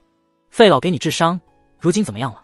范闲不想让父亲担心，便没有说出真气流散的事情，点头应道：“好的差不多了，再调养2个月，应该就不用担心。”还要2个月？范建皱眉道：“江南不比京都，山高和深皇帝远，你如今身体又不如以往，万事都要小心，切不可再如这2年一般事事争先，一旦动手就非要置对方于死地，但凡能容人之时，暂且容他，不急在一时。”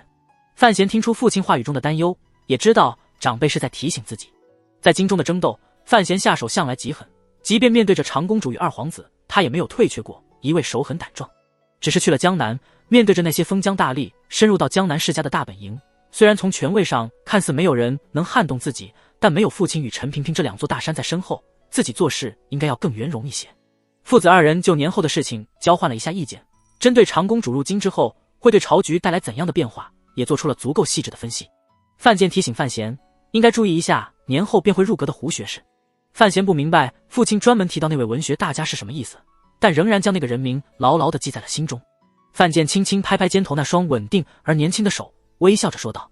看来陛下是真准备将监察院交给你，日后你在院中，他总要在朝中找一位声名地位都能与你相对应的文官，这是为将来准备。胡学士当年领一世文风之变时，不过是名20出头的年轻人，如今大约40多岁，在天下南方闻名之盛，在范闲出世前，实是风头无二。只是这位仁兄近年来官运颇为不顺，在七路中颠沛流离，位高而无实权。今番入京，便直门下中书，也算是朝廷的重用。范闲笑着摇摇头，心想自己又不打算过多干涉朝政，更不会去撩动那位胡学士，想来他也不会主动来招惹自己。父子二人又闲话了几句，范闲想着今天族中还要祭祖，试探着问了一声。范建回头望了儿子一眼，叹息了一声，摇了摇头，心想这孩子有这份心已是极难得的事情，但是他能表露心迹，自己却不能让他的名字录入族谱，毕竟还要顾及宫中那位的脸面。范闲也只是试一下，看看有没有这种可能。见父亲反应得很直接，便知道自己依然是在痴心妄想，心里便觉得有些不舒服。上午的太阳暖洋洋地照在范家花园之中，包括范尚书、柳氏、若若在内的大部分人都已经去了田庄所在的范族祠堂，连带着管事、嬷嬷、丫鬟也去了一大批。此时前宅后宅便只剩下了不多的人，显得格外安静。我知道你想去。婉儿坐在他身边轻声安慰道。范闲正在看书，谭博书局印出来的第一批装饰评论集，名字是范闲取的，字也是范闲提的。据七爷说，销量极为看好，回笼的资金远比想象的快，尤其是北齐朝廷一次性订购了1万本，让范闲的荷包再次鼓囊囊了起来。听着妻子的话语，他微笑着抬起头，随意将书放到一边，嗯了一声。怎么？担心我想不开？婉儿笑道。你怎么就不担心我想不开？范闲轻舒双臂，将他搂入怀中，贴着他微凉的脸蛋儿，关切问道。最近身体怎么样？婉儿误会了他在说什么，搁在他肩上的脸颊略现愁容，说道。还没有动静。范闲哈哈笑了起来，说道。谁关心那没出事的女儿？我只是问你的身体状况如何。费先生给我治病用的是治牛的法子，如今我开始有些怀疑他的水准了。身体没有什么问题。婉儿想了一想，好奇问道。为什么是女儿？女儿好，不用立于朝堂之上，天天干仗。范闲笑着说道。他的思维与这个世界上的人当然有极大的差别。林婉儿略拉开了些与范闲的距离，指着自己的心口处，嘻嘻笑着说道。姑娘家也不好，嫁个相公还不知道相公究竟是谁，这里不好受。范闲的手老实不客气地向妻子柔软的胸脯上摸去，正色说道。我来看看问题严不严重。夫妻笑闹一番，却没能将那事儿全数抛开。婉儿悠悠说道。谁曾想到你竟是我的表哥，不好吗？范闲微笑着说道。林妹妹，叫声贤哥哥来听听。婉儿啐了一口。呸，你又不是宝玉。范闲一想也对，自己比贾宝玉可是要漂亮多了，眼珠子一转便出了屋。婉儿不知道他去做什么，好生好奇，不料没一会儿功夫，范闲便回了屋，只是身上套着剑下人们都不常穿的破烂衣裳。林婉儿一看他这身小乞丐般的打扮，顿时忍不住扑哧一声笑了出来。范闲瞪着双眼，张着大嘴，憨喜无比说道。表妹，哈嘿嘿，哈嘿嘿，俺终于等着你了。林婉儿一愣，心想相公怎么忽然发疯？难道喊自己表妹这样很好玩？迟疑问道。表妹。范闲傻呵呵笑道。哎，我是你表哥红七啊。林婉儿傻了，听着相公操着一口胶州口音说胡话，半天不知道应该怎么接话。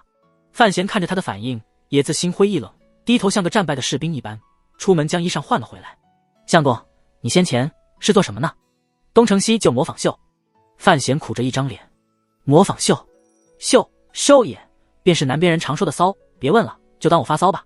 范闲作秀的水准其实是很高的，打众生到这个世界之后，便开始扮演天真小孩，扮演诗仙，扮演情圣，表演本来就是他的强项。如果不是这样，他也不会有信心在宫里，在小楼里可以用至情至性的表演欺骗过那位深不可测的皇帝陛下。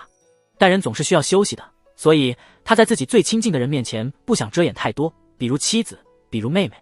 身世被曝光之后，婉儿在震惊之余，总算是逐渐接受了现实。对于忽然间相公成了表哥，只是有亲上加亲的美妙罗曼感。而对于若若来说，哥哥忽然变成了毫无血缘关系的一个人，这事儿就有些想不通了。所以这些天里，范家小姐一直有意无意地躲着范闲，似乎不知道怎么面对兄长。她心神不宁，连费界的课也上得糊里糊涂，府上更不敢放她去太医院与那些老夫子们商讨救病活人的大事。若若只是没有转过弯来。婉儿安慰道。范闲苦笑道。我不一样是他哥，这事实总是改变不了的。他闭着眼睛休息了片刻后说道。等我走后，若那边能安定下来，我就接你过去。至于妹妹，估摸着马上也要离京了。林婉听着这话十分高兴，攀着他的肩头说道：听说江南水好，生出来的人物都像画中似的，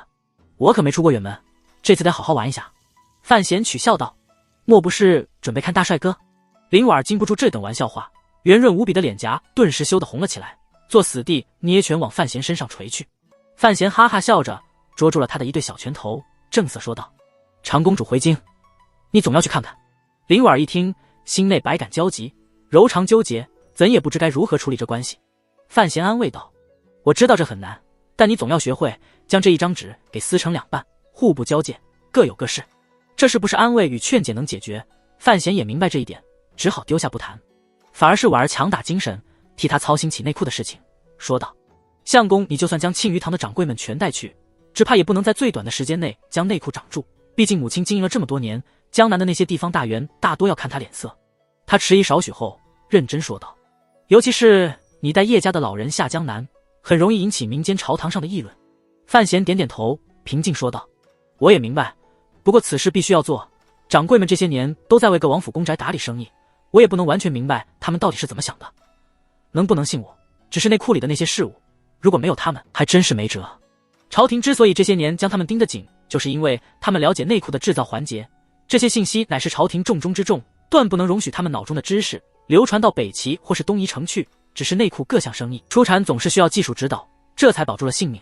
林婉儿沉默一阵，轻声说道：别看这些掌柜们似乎在京中行动自由，其实身边都常年累月跟着人，一旦他们有泄密的迹象，他们身边的人就会马上将他们扑杀。范闲微意道：这我能猜到，只是不知道那些人是哪方面的。我在院里查过，监察院只负责外围，负责灭口的人却没有查到。是宫里的人。林婉面有忧色说道：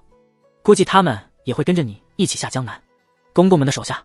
范闲安慰地笑了起来，打从入京之后，他就和宫里的宦官们关系良好，不论是哪个宫哪个派系的太监，都深深将范提斯引为知己，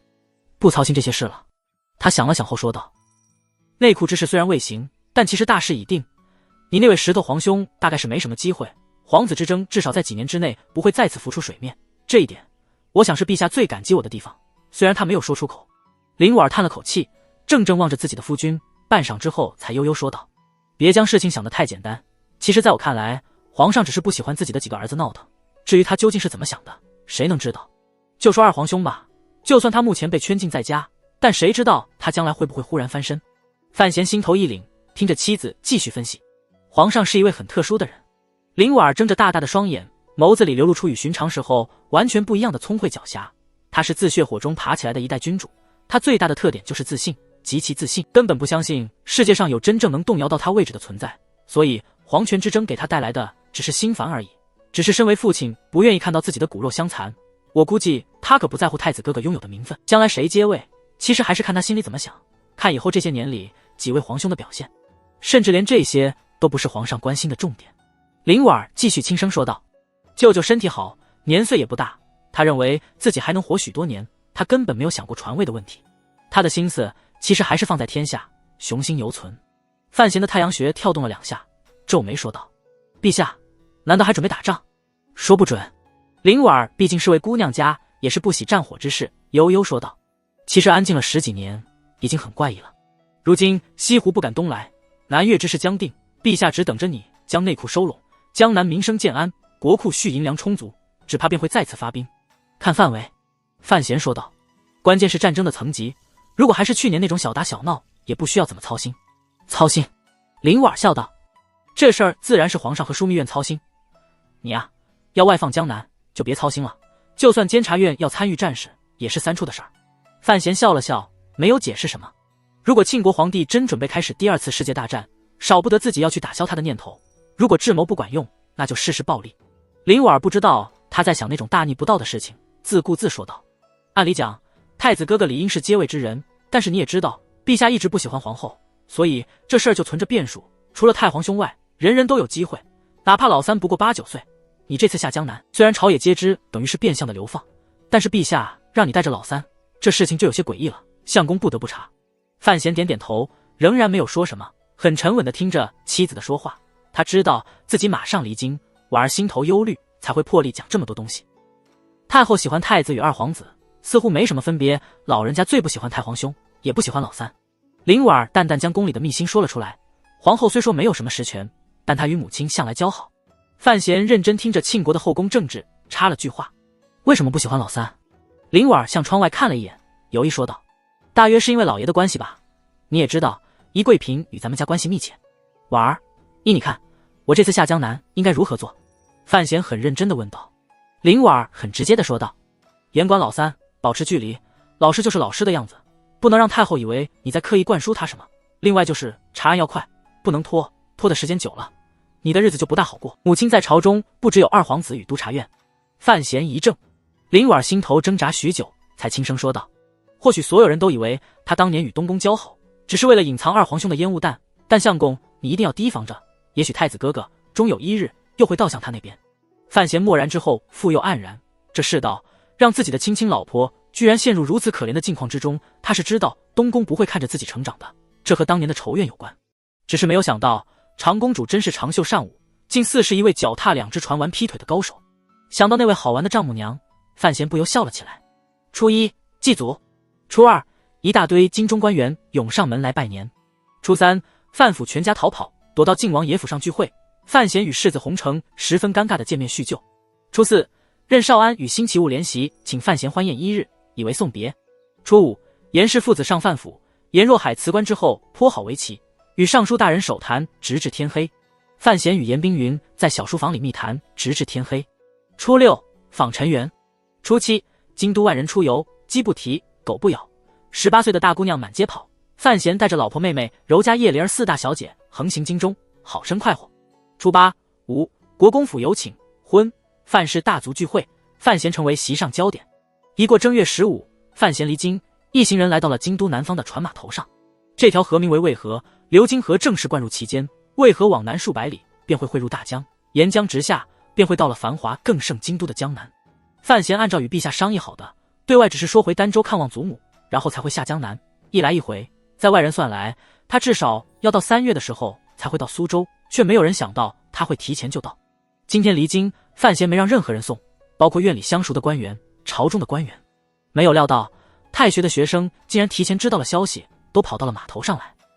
范闲在太学任职不久，但向来极为亲和。去年春闱时花了大量银钱，安排了无数穷苦学生，又接了春闱弊案，为天下读书人张目。至于什么殿前诗画、大家赠书之类的名人轶事，所有种种加在一起，让他在读书人心中的地位高而不远，名声极佳。而他入监察院任提司之后，很是处理了一些晦案，在整风之余玩起了光明一处的小手段，所以并未因监察院的黑暗而导致自己的光彩有太多削弱。至于后来的身世之案，说来也是奇妙。其实读书人往往自命清高，不以家世为荣，但当他们真知道了自己这行人中的佼佼者，那位施家小范大人居然拥有如此光辉灿烂的来历，士子们的心中竟没有半点抵触，反而生出些酸腐不堪的与有荣焉感。官又如何？商又如何？咱们读书人的头儿也是魏皇子啊！码头上不论是教员还是太学学生，当此离别之景，都生出些唏嘘之感。一时间码头上下人声鼎沸，好不热闹。最终范闲连饮3杯水酒，才算回了诸位生员殷殷后情。此时场景甚是热闹光彩，想来不多时便会传遍朝野上下。好不容易劝走了众人，范闲轻握着婉儿的双手，细细叮嘱了无数句，又说来日春暖便派人来接他，这才止了婉儿的眼泪珠子。婉儿看着远方离去的士子们，忽然嘻嘻笑着取笑道：是你通知的。范闲后脸皮也微红了一下，解释道：满足一下他们的美好愿望。他扭头望去，只见妹妹却躲在家中丫鬟嬷嬷的身后，垂头无语，却是不肯上前，明显是在偷偷引气。看着那丫头瑟缩模样，范闲不知怎地心头便是无来由的怒火上升，扒开送行之人，来到了若若的面前，大声喝道：哭什么哭呢？范若若没有料到兄长竟是直接来到自己身前，唬了一跳，赶紧开了眼角泪痕，痴痴说道：没什么。他骤然想着，已经10几年了，哥哥从来没有这般凶过自己，怎么今天却这么凶狠？到底不是自己的亲生哥哥，果然对自己不如当年般温柔了。一想到此节，本是淡雅如菊的一位洒脱女子，竟是止不住悲从中来，眼泪夺眶而出，却又倔强地咬着下唇，竟生出几分说不出的悲壮感来。范闲看着妹妹这模样，气急反笑，咬牙切齿，竟是不知该如何是好。身旁的下人们也赶紧让开，不敢待在这2位范府主子的身边。得亏此时婉儿过来，搂着若若不知道低声安慰了多少句，又说范闲离京心情不好，才会如此凶。若若才渐渐平静了下来。范闲兄只是见不得妹妹伤心与刻意躲着自己，这10几天的火憋得厉害。见着妹妹犹有余悸地望着自己，他在心底叹了口气，放柔声音说道：我凶你理所应当，我是你哥，你是我妹，我若不凶你，你才应该伤心。若若也是冰雪聪明之人，一听这话便明白了所谓亲疏之说，若兄长不将自己当亲生妹子，又怎么会当着这么多人的面来凶自己？姑娘家想通了这件事情，这才没稍漏了丝洗意，对着范闲说道：那妹妹见哥哥远行，伤心自也难免，你凶什么凶？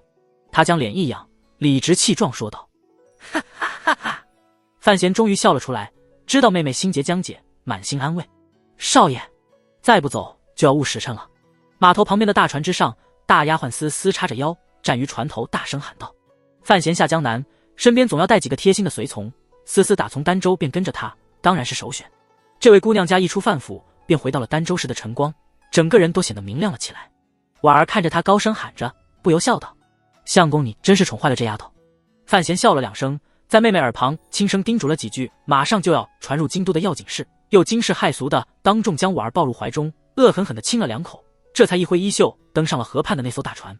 正所谓我挥一挥衣袖，要把所有银子带走。小范大人今日离京，早已成了京都众人的谈话之资，不论是酒馆茶肆还是深宅大院，都在议论着这件事情。被软禁在王府之中的二皇子，一面听着属下谋士的回报，一面叹息道：这厮终于走了。谋士无谋，恨恨说道：亏他走得快，不然一定要扒了他的皮，为殿下泄恨。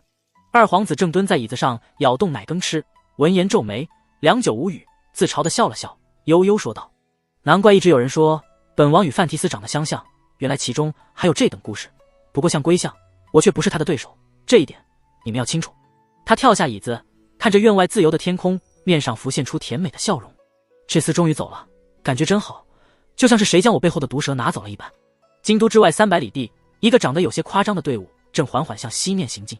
信阳离宫中的女子正行走在回京的路上，她不知道自己的女婿也选择在这一天逃离了京都，对于自己善意的表达和尝试进行递意和之手，对方的反应居然是避之不迭。外3里那座庄严的庆庙内，一个极为荒凉的场坝中间堆着高高的干柴，正在熊熊燃烧着，火势极旺，烧得里面的物事发出噼噼啪啪的声音。皇帝背负着双手，冷冷望着柴火垛，望着里面正在逐渐化作黑烟的那具躯壳。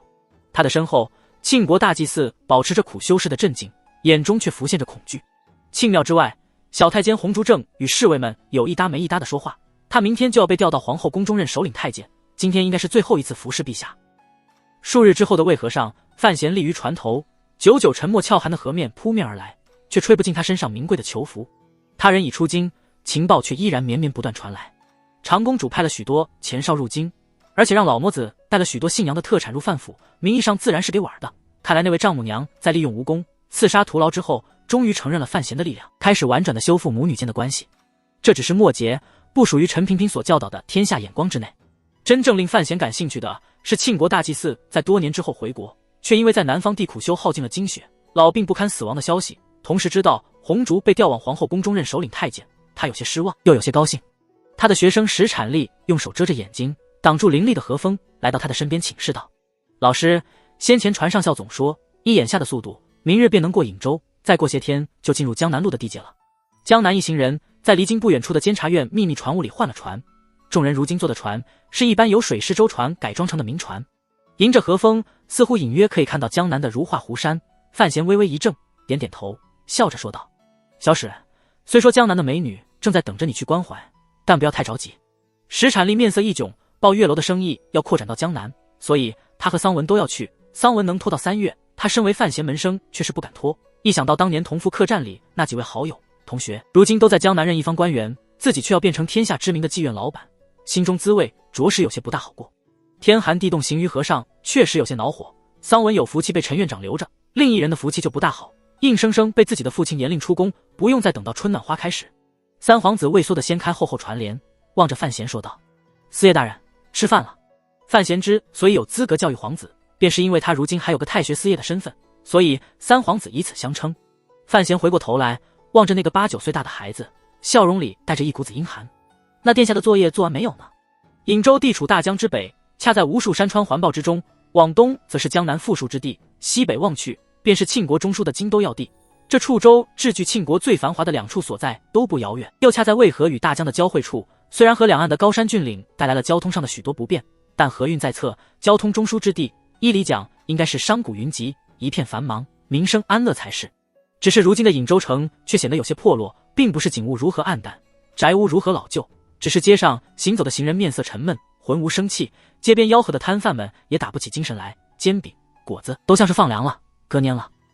就连城外的码头上也不怎么热闹，沿着庆国河道上下来回的船舶，大部分选择了去下游的码头停泊，而舍弃了此处，码头上只是零落停了几艘船，这便显得其中有一艘8成新的大船格外显眼。之所以颍州会变成今日这等模样，一怪天，去年大江发了洪水，冲垮了上游的堤坝，黄浪直灌原野，不知道淹死了多少人，冲坏了多少房屋。幸亏灾后天气冷得快，没有发生大的疫情，但是这般伤筋动骨的折腾，也让整个颍州都显得死气沉沉起来。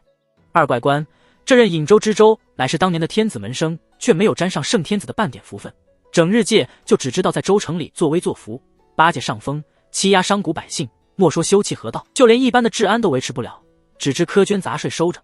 而且一直相传，这位知州大人与和对面从山之中的山贼有些瓜葛，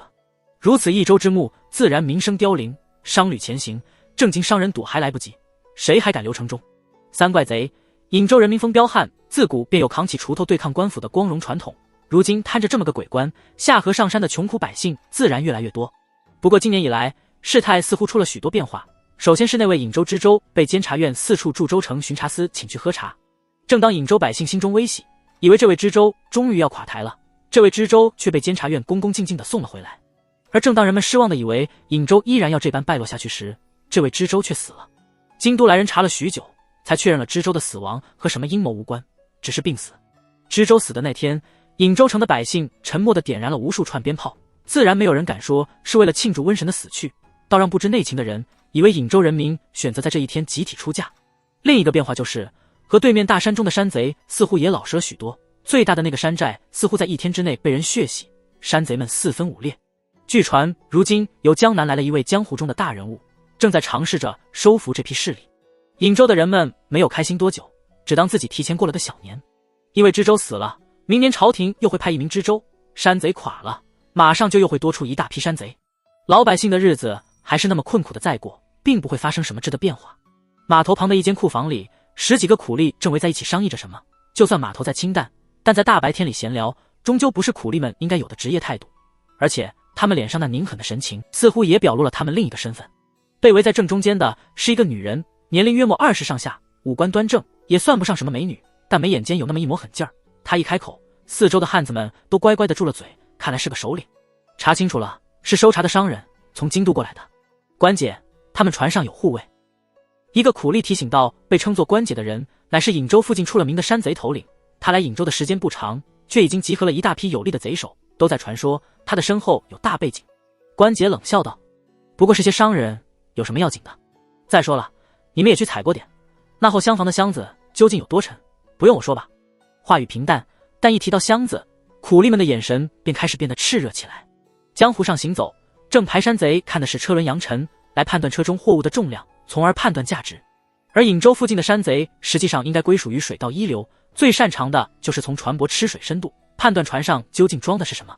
昨日码头上忽然停了一班大船，船身约莫8成新，看那船横板上清显浓淡，常年混迹码头上的人都知道，这船大约许久没有下水了。如今颍州已经很少见着这种大船，对于山贼们来说，这更是一头难得的大肥羊。趁着船上人下船置办吃食青菜清水的时候，早已有人将船上的事情打听得清清楚楚。让这些山贼们纳闷的是，既然是收茶的商人，怎么会在船后方压了那么重的货，以至于这艘船的吃水明显和平常见到的船大不一样。这个疑问在一个当眼线的吹付上船之后，终于得到了解。达船后方把守森严的厢房里有一个箱子，看船板的成立情况和箱子铁锹上的淡淡刮痕，众贼极其眼尖的发现，箱子里竟是装着满满的银子。没人会带这么多银子下江南收茶。关姐的心里其实也还是有些疑虑，只是公子既然要收服颍州附近的山贼，总要做几扇大买卖，让身边这些浑身汗臭的贼子们嗅些香味。而且开春之后，公子要做的事情也确实需要银子，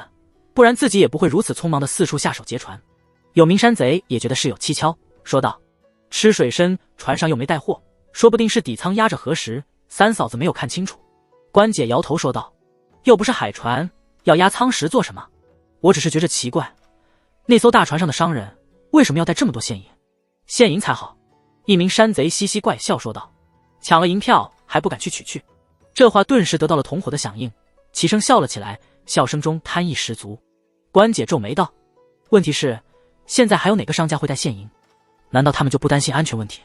山贼们看着关姐，心想这位首领做事泼辣狠厉，挑目标也是极准的，趁着知州无人的机会，带着兄弟们狠做了几件大案。只是有时候也未免过于小心了些，安全问题这该去问那个笨茶商，问兄弟们做什么？关姐挥手喊过来那名负责打探消息的三嫂子。三嫂子面黑精瘦，讨好说道：您就放心吧，上面统共也就10几个护卫，外带一个丫鬟，一个小孩。那主家是个弱不禁风的年轻小伙子，模样生得漂亮，却一点都不懂得遮掩，想来是京中哪位富家不成才的二世祖，被长辈们赶到江南去磨练一番。带着丫鬟，想来是年轻商人难耐晚上寂寞。关姐冷笑一声，稍许放下心来，若那茶商真是有心之人，也不至于带着个女人在大江上飘荡，或许真是个没用的二世祖，以为亮晃晃的银子比银票砸起来要舒服些。至于那10几个护卫，并不在他的眼内，自己手底下这10几名兄弟都是手上有好几条人命的悍匪，他相信晚上上船，那些护卫只有死亡或者跳江这2条路可以选择。他身边的山贼们互视一眼，忽然极为淫邪地笑了起来，说道：关姐，夜里事成了，把那丫鬟赏我们吧。关姐双眼一眨，露出丝鄙夷之色，瞧你们这点出息，只要银子到手，别的事情自然就随你们。他顿了顿后呵呵笑了起来，笑声无比冷邪，手脚干净些，别留活口，事后将船拉到二虎滩烧了。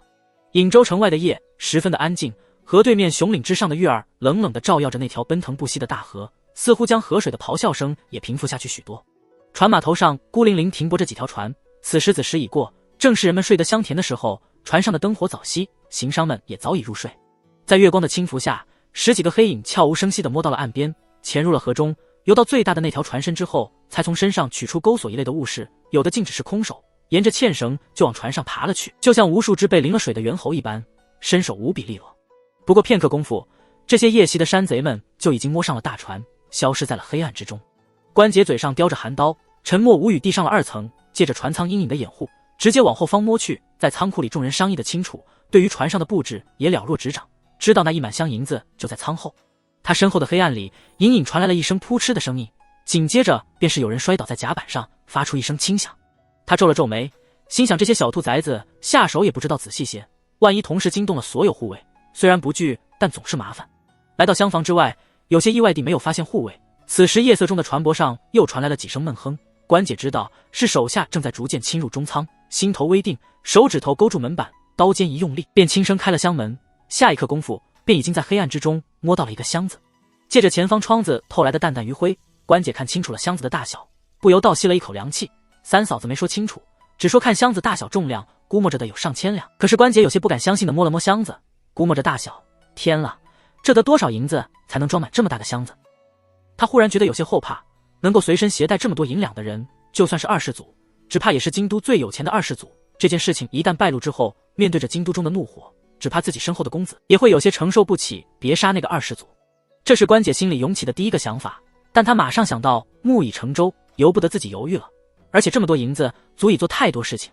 她小心翼翼地摸出工具，花了半天功夫才将箱子打开，一片银光顿时洒满了整座船舱。关姐目瞪口呆望着面前的箱子，满脸的震惊与不可思议。纵使她是一个在刀口上混生活的人，见惯了带着血水的银子，今夜依然被箱中码的整整齐齐的银锭给晃了眼，给迷了心。惯常冷酷的双眼中开始流露出了贪婪之意，但他马上警觉了过来，就算月光再明亮，银子再漂亮，也不可能散发出如此诱人的光芒。他豁然回头望去，只看见一个沉着脸的中年人，一手拿着白光灯，一手提着一把长得出奇的坡刀，正冷冷看着自己。虎卫高达已经按照范闲的吩咐，给足了关姐欣赏银子的时间，很迟钝的一刀劈了下去。关姐举刀，然而那迟钝的一记长刀却像是无可阻拦的洪水一般，瞬息间冲垮了这名大江女匪的防守与心防，让她在心胆俱丧的同时，痛不欲生地看着自己的右手被斩了下来，鲜血伴着剧痛喷涌而出。船的中舱点亮了灯，被拖进屋来的关姐头发凌乱，心情也是大乱。随她摸上船来的所有山贼早被轻而易举的缴械击昏，被捆成粽子一般，码得整整齐齐地扔在甲板上。几个穿着黑衣职业的6处剑手像什么事情也没有发生一般，各自守在四方。他抬起头，隔着发丝看着太师椅上那个满脸倦容、一脸烦躁的英俊年轻人，不知怎的，心里打了个寒战。这船上住的究竟是什么人？竟然能够用这么多高手来充当护卫，还有先前使刀的那人，竟俨然乃一代刀法。大家这时候，他自然明白，那个三嫂子口中说的年轻二世祖，一定不是寻常茶商。关五妹以上的年轻人看了一眼断了一手，由字面有狠色的女匪，打了个呵欠，满脸兴趣问道。年轻人自然就是范闲，他停船引舟，本是要处理红烛那时的一些后手，没料到竟惹了些不长眼的小毛贼。不过他一眼便看出面前这女子便是监察院卷宗里画像追击的女贼，不由乐了起来，心想自己正好没想好江南之事怎么开口子，这便送上门来了一个。听着对方轻轻松松地喊出自己的名字，女匪关节悚然一惊，一对眼光像刀子似的剜着范闲，左手死死地扼着自己断手处的伤口，狠狠说道：今天栽在阁下手里，不知阁下尊姓大名。范闲坐在椅子上，掏了掏耳朵，就像没有感受到对方怨毒的目光，笑着说道：我是主，你是贼，你有什么资格来问我的来历？关五妹只觉右手一阵难以忍受的抽痛，看着断了一茬的手腕，她脸色苍白，知道自己今天是撞到铁板上了，由自咬牙说道：还请话出道来。范闲好笑看了他一眼，觉得这事儿还真有些荒唐，自己这一行人只是有事耽搁了，没想到这船香成这样，不过一天功夫便引来了颍州出名的女匪，而自己面前这女匪被自己抓住后，不但不怕，反而让自己画道。画什么道？范闲伸手只蘸了些冷茶，细细地涂抹在自己的眉心，眉尾一挑说道：阴道阳道人道鬼道。身后船帘微动，披着件大棉腰的思思揉着发涩的双眼，迷迷糊糊地走了出来，咕哝道：少爷怎么爬起来了？他被听见的灯光晃了眼，过了半刻才看清楚了听见的场景，等他的眼光落在关姐断手处时，不由被那恐怖的血腥场景害得尖声叫了起来。尖叫声只响了一半，范闲已经将手掩在了他的嘴上，嘲笑道：想把整座颍州城的人都叫醒。思思从儋州到京都见过最血腥的场景，便是范家二少爷思哲兄被施大家法的那次，何曾见过断手断脚，害得浑身发抖，半晌平静不下来。范闲在他腰上捏了一把，虎道：回去睡去，再办正事儿。思思忍不住又看了关五妹一眼，了一声，转身准备回屋。他醒了没？没。思思接着说道：史先生好像也没醒，小史一睡便如猪，当初少爷我大闹那处的时候，他就只知道抱着花姑娘睡觉，哪里知道外面的事情。关五妹此时痛得唇角抽搐，面色发青，耳朵却将上面那年轻人与他丫鬟的对话听得清楚，越发觉得古怪和骇异。这船上究竟是些什么人？在遭到山贼夜袭之后，竟还是如此镇定自若，居然还有空闲与精神聊天。如果不是对方有极为强大的自信，那么就是对方有些愚笨，他如今当然认为是前者的可能性居大，只是不知道对方会如何处置自己这些人。将思思赶去了客舱，范闲脸上的笑容顿时淡了，轻声说道：关五妹，江北路鄂州人，父关河山，母夏氏，自幼生活窘迫，迈入妓楼后又辗转成为鄂州一主部妾室，因不堪主母之辱，愤而杀人下狱，离奇逃脱。其后为某山寨压寨夫人，在后山寨灭，在后你便到了颍州一带。关五妹心头震惊无比，竟连断手之痛都忘了一般。对面这个年轻人怎么把自己的底细摸得如此清楚？难道对方是专门设这个局来诱捕自己？他嘶哑着声音狠狠说道：你究竟是谁？怎么知道的我如此清楚？范闲摇了摇头说道：我记性比较好，不过这资料不算很清楚，因为你也不是什么重要人物。关五妹人生离奇，也算是大江上出名的悍匪，不料今天毫无还手之力被擒，对方言语间还表现得对自己不屑一顾，这个事实让他感到了一丝屈辱。天生坐在椅中那位年轻人的语气与对方身上所流露出来的气质，不得不让他承认对方是真的没有将自己放在眼中。你既然知道我是谁，就应该猜到本姑娘身后有人，除非你将我们全杀了，不然你休想善了此事。关五妹痛苦之余，开始愚蠢地威胁对方，希望对方在处置自己这些人时能留些情。残酷的现实打破了他的幻想。范闲笑着说道：姑娘说的正是我想做的。关五妹愕然，忽觉得后背涌上无穷寒意，豁然转手，吃吃吃吃，无数声利刃割破喉咙管的声音响起，十分难听，就像是一弹居后面的大厨房正在同时屠杀着无数老母鸡。跟随关五妹摸上船来的十几名山贼，被范闲的贴身护卫们一剑割喉，确认毙命之后，就扔入了江中，出手简单而专业，竟是连血都没有留在甲板之上。哗哗江水之声暂起，片刻后便恢复了平静，将那些尸体与血水尽数纳入宽阔的水流之中。连杀10数人，眼睛都不眨一下，好狠辣的下手。关五妹眼神终于变得恐惧了起来，看对方下手的风格，就知道对方一定惯常做这种事情。回头才见那位年轻人收回发布命令的手势，不由颤抖着声音说道：“不要杀我，哥。”他的牙齿不停击打着，发出奇怪的声音，强咽了一口唾沫，强行镇静下来。对方既然没有同时杀死自己，那说明自己还有活下去的机会。请给我家首领一个面子。关五妹惊恐地瘫跪在地上，向范闲求着情。你家首领？关五妹一想到公子的实力，心中顿时升起了些许希望。看公子属下行事大有武风，想必也是同道中人。我家首领乃是江南水寨之主，手下舰船100艘，能人无数。先生若想来江南谋大事，定能与我家首领一见如故，相谈甚欢。范闲也不去理会这名女匪言语间用词不当，倒是听出了对方明是求饶，实则是拿那位所谓江南水寨之主来威胁自己，不由笑着摇了摇头，心想这趟江南之行还真是有趣。首领，他温和说道。姑娘说的是明七爷吧？明家的七公子，那位从来没有真正入过家门的明七公子。听说这位公子爷生母很多年前就死了，明老爷子去世之后，接掌家族生意的明大少爷四处派人追杀这位让他们家门蒙羞的私生子，实则是因为明老爷子遗嘱给这位七公子的好处太多，明七公子无处可躲，所以干脆投了黑道，隐姓改名，借机用人，暗下杀手。5、6年来，终于让他混出了些名堂。堂堂江南水寨首领夏七飞，当年可怜的私生子明七公子，怎么现在混成这样了？范闲眉头微皱，似乎觉得那位在江南很有些地位的人物，距离自己的想象差得太远，居然让自己的属下四处抢银子，手法太过下作。难道他最近拆银子用？江南向来富庶，后来内库建在那处，更是造就了无数富翁。但除了那些盐商海商之外，最出名的2大家族就是崔氏与明家。这2家世代姻亲，又攀上了长公主这条路子，不知依靠内库发了多大的财。崔氏负责内库往北方的走私线路，而明家据监察院的调查，应该是负责内库往东夷城的走私以及海外部分的生意。范闲下江南收内库，如今崔氏已倒，首当其冲的便是要将明家镇住。离京前当然做足了功课，与小严公子的彻夜长谈早已定好了方略。他在这厢缓缓地说着，地上跪着的关五妹听着却是真的快吓死了。自家公子爷自从被赶离明家之后，这些年一直试图夺回产业，但他的真实身份却是最隐秘的事情。江南水寨里的大头目们完全不知道自己的当家人竟是豪族之后，而明家那些大富商们也都被瞒在鼓里，甚至暗中与江南水寨还有些见不得光的生意来往。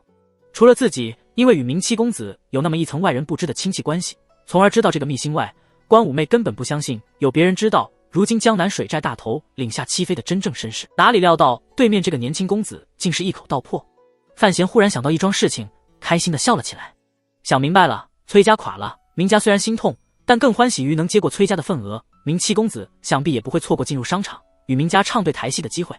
3月份的时候，内库那边就要重新挂标书，江南水寨要洗白，明七公子要报仇，想要抢到内库的行销文书，这都需要钱，难怪他会猴急成这等难看模样。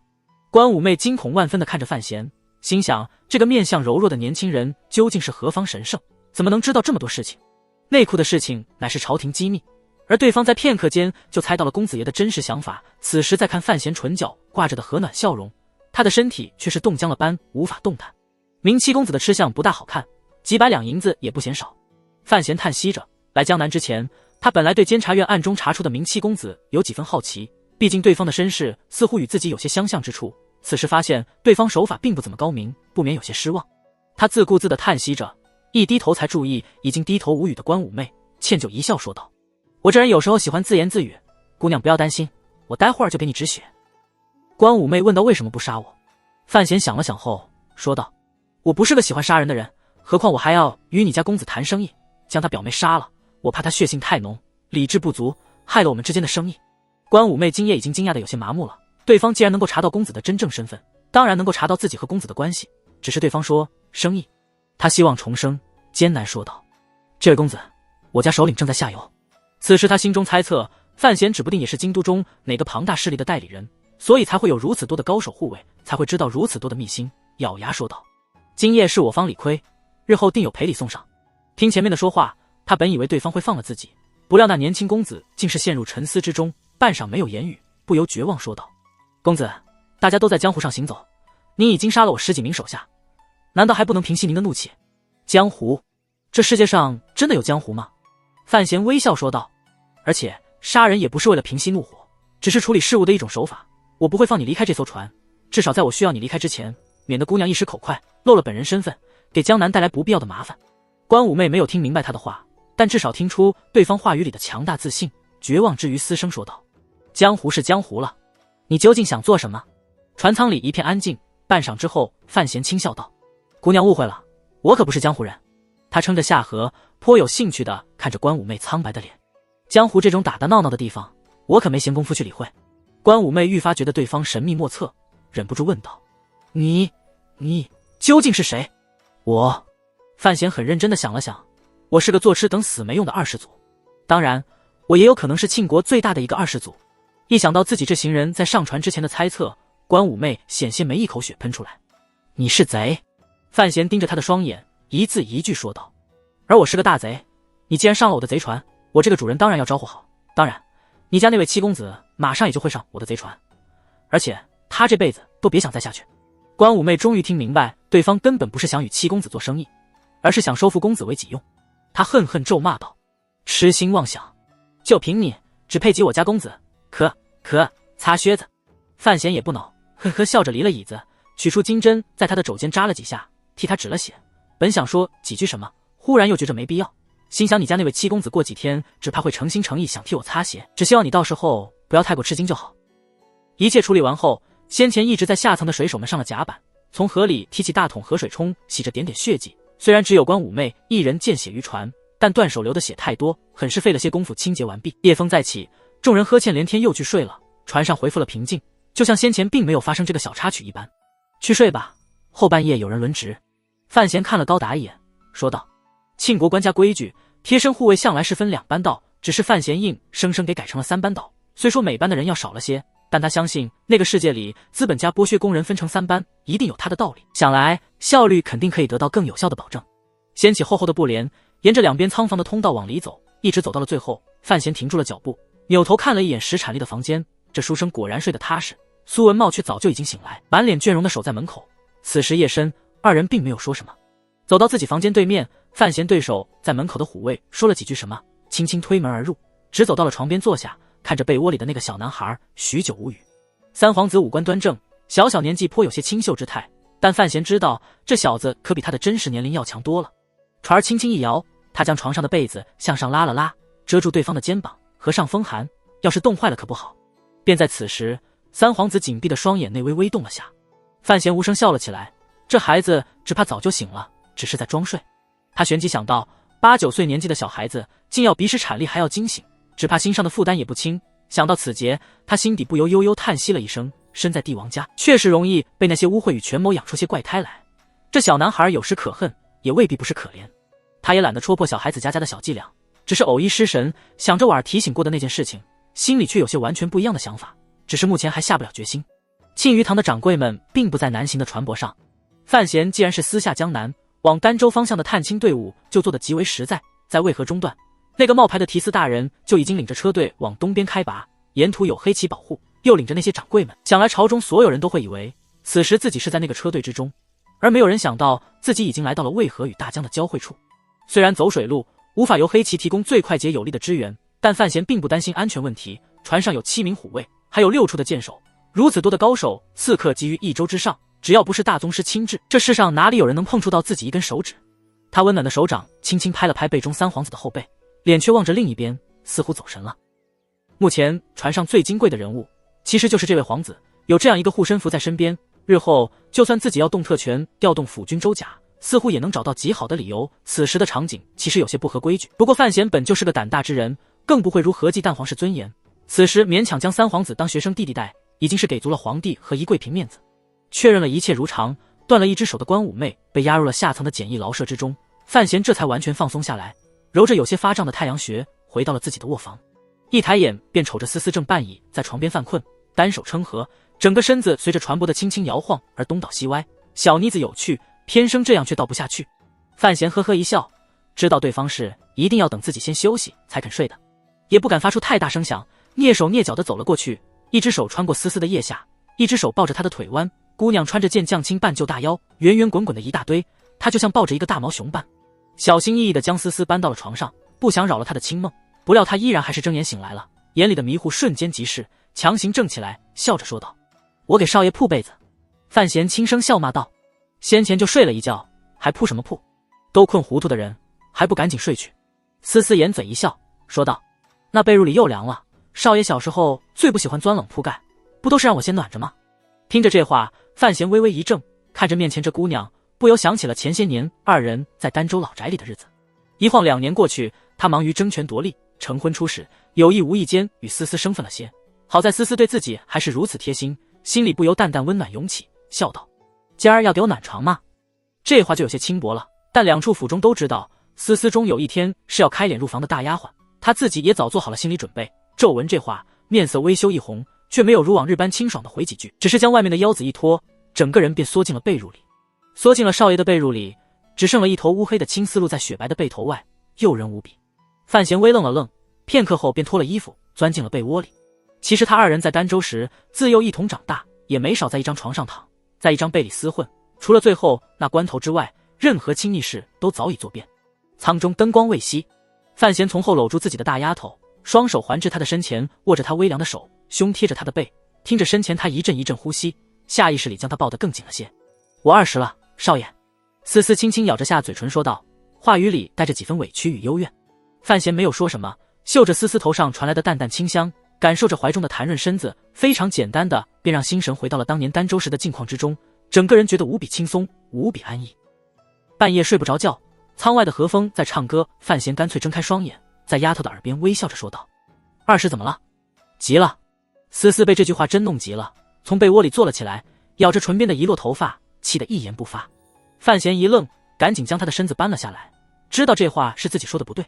庆国女子大凡15、16岁就要嫁人，像思思这样已经20还是黄花闺女的确实少见。虽然范闲总以为20岁才是恰恰成熟的美妙时辰，可在一般人的眼中，思思已经成了老姑娘。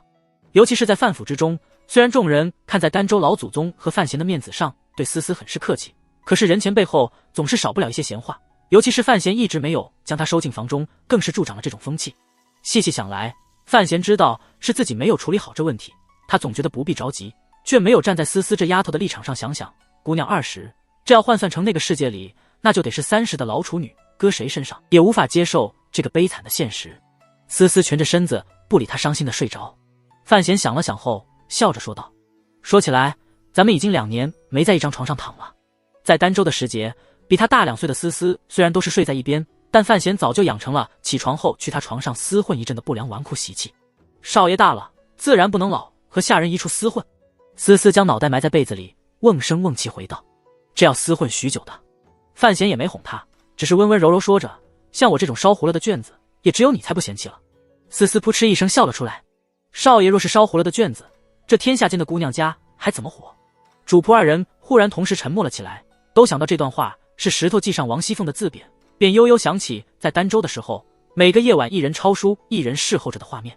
那些日子里，范闲每当用极娟绣的小楷抄石头记时，思思便在一旁磨墨、拨灯、点香，准备夜宵。二人完美的实践了红袖添香夜抄书这句话。说起来，思思才是这个世界上范闲的第一个读者才是。范闲将大姑娘的身子转了过来，霸道的揽在怀里，说道：“既然笑了就甭再哭，听少爷给你讲个禽兽不如的笑话听。”思思好奇的睁着眼睛等着他开口，等听完那个著名的笑话后，终于忍不住埋在他怀里笑了起来，促狭说道：“原来少爷是说自己这些年禽兽不如啊。”如今想起来，自然是有这个问题。范闲很老实的承认了错误，当然最关键的是，我并不知道你究竟是怎么想的。当然我承认这话也有些无耻的虚伪。怎么想的？思思很迷糊。范闲在心底叹息了一声，没有再说什么。思思忽然间明白少爷说的是什么意思，吃惊意外之余平添了些许感动。虽然少爷的想法确实太过荒唐糊涂，近似准备看自己的想法，不过还是有些温暖啊。少爷还记得小时候你打周管家那次吗？当然记得。范闲笑了起来，那家伙居然敢给你使脸色，看我不打得他满脸桃花开。思思鼓足勇气看着他的脸，半天却没有说出话来，自己毕竟是个丫鬟，怎么能说那些情情爱爱的话呢？那一日，范闲打的周管家满脸桃花开，思思姑娘心里的桃花也在那时节开了。其实范闲才12岁，思思不过14。范闲不知道大丫鬟心里在想什么，反自琢磨着当时的场景，下意识里说道：“当时那一巴掌下去的还真狠。”思思缩在他怀里，痴痴笑道：“少爷手劲儿大，手劲儿大。”范闲嘿嘿一笑，左手在被褥里已是落了下去，恰恰打在思思圆圆的翘臀上，姑娘入睡穿着件单线裤，薄得很，手掌与臀面一处发出一声啪的清脆响声。回忆总是美好的，调情总是愉悦的，主仆二人就这般拥着，半晌没有言语。只是夜深人静，入有暖香，空气开始暧昧和温暖起来，范闲也终于开始禽兽起来，两只手早就不老实的开始在修远的道路中上下求索。灯还亮着，丝丝急休说道。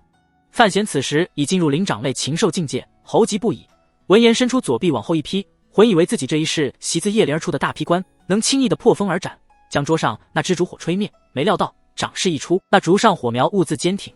他这才想到自己的真气全散，哪里还能够隔空灭烛，内心不由大感恼火。头一次发现真气爆体的最大坏处原来是这个，咕哝着骂了几句，伸手到枕头下面摸出绣弩，回头胡乱着急地扣动了扳机。只听着嗤的一声，弩箭穿竹而过，射入了舱板之中，发出一声闷响，烛火马上灭了，舱内归于黑暗之中。他犯了大错，还没来得及享受黑暗之中的甜蜜，便只听得舱外嗖嗖嗖嗖响起数阵风声，不知道有多少高手在片刻之间汇集到了房外。只听长刀出鞘之声，弩机上簧之音交织响起。先前范闲用弩箭灭烛，箭头入目声音虽然轻，但落在那些专业人士的耳朵里却是分外惊心，尤其是船上有一位皇子，一位提司大人，守夜的人不知道有多警觉。只听得舱外传来一名虎卫警惕的声音：“大人，有情况。”范闲大怒起身，又庆幸这些忠心耿耿的手下没有直接闯进门来，回身看着被褥中偷笑的丫头，痛心疾首，狱卒莫名。一夜无话。第二日一大清早，范闲就起来了。今天没有让思思帮自己梳头穿衣，姑娘家有些不方便，只好躺在床上继续休息。端了碗粥和几个玉米馍、咸菜入屋，服侍可怜的姑娘家用早饭。范闲做完了男人该做的事情，便走出了舱门，来到了船头沿，望着浩荡江面，迎着寒冷东风，觉着浑身上下神清气爽，无一丝不适。晨雾退后，大船便离开了颍州。其实船上大多数人都还在睡觉，此时范闲回头望去，那个码头早已消失在了群山身后，再也看不到了。大人起得早啊，苏文茂在一旁谦恭说道，眼光却在范闲的身上飘来飘去。昨天夜里的笑话，此时早就在船中传开，没有人敢当面说笑什么，但心里都会觉得有趣。范闲没有注意到属下的无良眼光，随口说了几句，眼光一偏，便瞧着三皇子与邓子越两人走出了舱门。范闲很规矩地向三皇子行礼请安，一丝不苟，一点不因为此时身在京都之外便有所散漫。三皇子面相至美，有些窘迫的生生受了这礼，没有挪动身子。范闲行完礼后，很自觉地马上直起身子，稳稳地站在三皇子的面前，一言不发。三皇子挠了挠头，委屈无比地抱着小拳头，对着范闲公深行了一个大礼。学生见过司业大人。两个长相漂亮、心思复杂、年岁却相差甚远的人，在古怪的仪式之后，便开始了船上的一天生活。如今这艘船上，除了一向跟着范闲的那批下属之外，还多了几位宫廷的教习嬷嬷，两个小太监，那都是宫里调出来专门服侍皇子的。不过范闲这人心很胆大，硬生生将这些人留在了下层，不允他们上来。而范闲这边，监察院8大处，除了6处的剑手负责暗杀安全之职外，还调了2处和4处的2位官员随行。2处的官员负责保持情报的通畅，4处的官员则要负责居中联络江南之行，沿岸各地的监察院巡查司官员。范闲自己师门是3处出身，如今只掌1处，如此一来，等于这艘船上已经有大半个监察院的购置。虽然人数不多，但分工配合起来却是非常顺畅。船上生活颇多无聊，从京都出来的这些人们，刚开始几天还有兴趣赏赏江景，但渐渐看得厌了，加上和风凛冽，这些天除了有职在身的，其余的人都窝在房里休息。范闲和三皇子站在船头，看着迎面而来的峡谷风景，不知道在轻声说着些什么。三皇子一味诺诺，范闲面色温和。苏文茂站在后方，看着提司大人和那位皇子，心里却在想着另一桩事情：为什么船上非要装那么一大箱子银锭？交代完了事情，让三皇子站在船头学节课，范闲走了回来。苏文茂看了一眼船头那位男孩，苦脸问道：“大人，把殿下冻病了，可不好交代，锻炼心智。”范闲这一路上对三皇子并不温柔，保持着距离，这一点不仅出乎了船中众人的意料，想来让三皇子自己也觉得格外古怪。大人，那箱银子，苏文茂试探着问道。范闲摇了摇头，看好就行，既然那妇人已经看到了，就别让别的人再接触。苏文茂应了一声，不再继续发问。范闲伸了个懒腰，忽然想着自己坐着大船，带着1箱白银，携美下江南，还真有几分20祖的做派，只可惜天时不是很好，不然晒晒太阳浴，喝点冰冻的果汁就更漂亮了。关五妹被咱们关着。苏文茂皱眉道：怎么才能让江南水寨的那位下当家知道？下午传到扬州，需不需要通知当地院里，将这消息放出去？范闲想了想，摇头说道：“没必要，暂时我还不想让他猜到我是谁。这些混江湖的凶人，一旦发现自己摸不清对方底细，才会变得谨小慎微一些。我要看的就是他到底愿意为这件事情付出多少代价。那别让四处的人散消息。”范闲笑着说道：“昨天夜里不是还有位三嫂子被你们留在颍州吗？他自然会想办法通知下七妃。”这一天，整个晋国感到最恐慌的人就是范闲嘴里说的三嫂子。颍州码头上的那艘民船已经开走了，三嫂子像个傻子一样站在码头边上，手里提着一袋子没有完全熏好的腊肉，连偶尔来问价的人也顾不得招呼。他是山贼放在颍州城里的眼线，平日里负责打探消息。昨天那艘船上的银箱子就是他第一个摸清楚情况的。船消失了不是件大事，因为按照关姐这批山贼的行事风格，杀人劫货之后就会连夜将船开走，到下游冲滩，然后烧船灭迹。所以他今天早上看见船没有了，以为关姐等人已经成功，但没想到他在码头上等了半天，竟是没有任何回音。关姐没有回来，二哥没有回来，所有的人都没有回来，就和那艘船一样，所有的山贼都消失无踪，再也没有出现过，一直让他等到了暮时，码头边上还是同样死一般的平静。直到这个时候，三嫂子才终于确认出事了。她哆嗦着双唇，有些不敢相信这个事实。就算船上护卫强大，但昨天夜里也应该听到厮杀声，官府也应该有反应才是，怎么可能一点风声都没有？难道那艘船是鬼船？轻松地攫取了10几条人命。连夜他就换了装束，将自己的头发包住，将家中的鱼财藏好，花大价钱雇了一辆马车，连夜沿着难行的山路往下游走去，过扬州而不停，继续往东，一直走到了将要进入江南路的大郡。这花去了他整整2天的时间，途中只饮了些清水，一点食物都没有吃。他是下层人员，本来极难见到关姐的那位主人，但也许是他深陷的眼窝，让那位负责接待的师爷相信了他的说话，面色沉重地领着他进了后花园。州城里最森严的后花园中，江南水寨那位年不过30的大头目，江湖上赫赫有名的夏七妃，闭着双眼听着三嫂子的回话，缓缓睁开双眼，含义逼人，只要那船还在水上，就把他拦下来。船自然永远都在水上。夏七妃手下统领着江南水道英豪，舰船无数，这句话里透着强大的自信与隐隐的愤怒。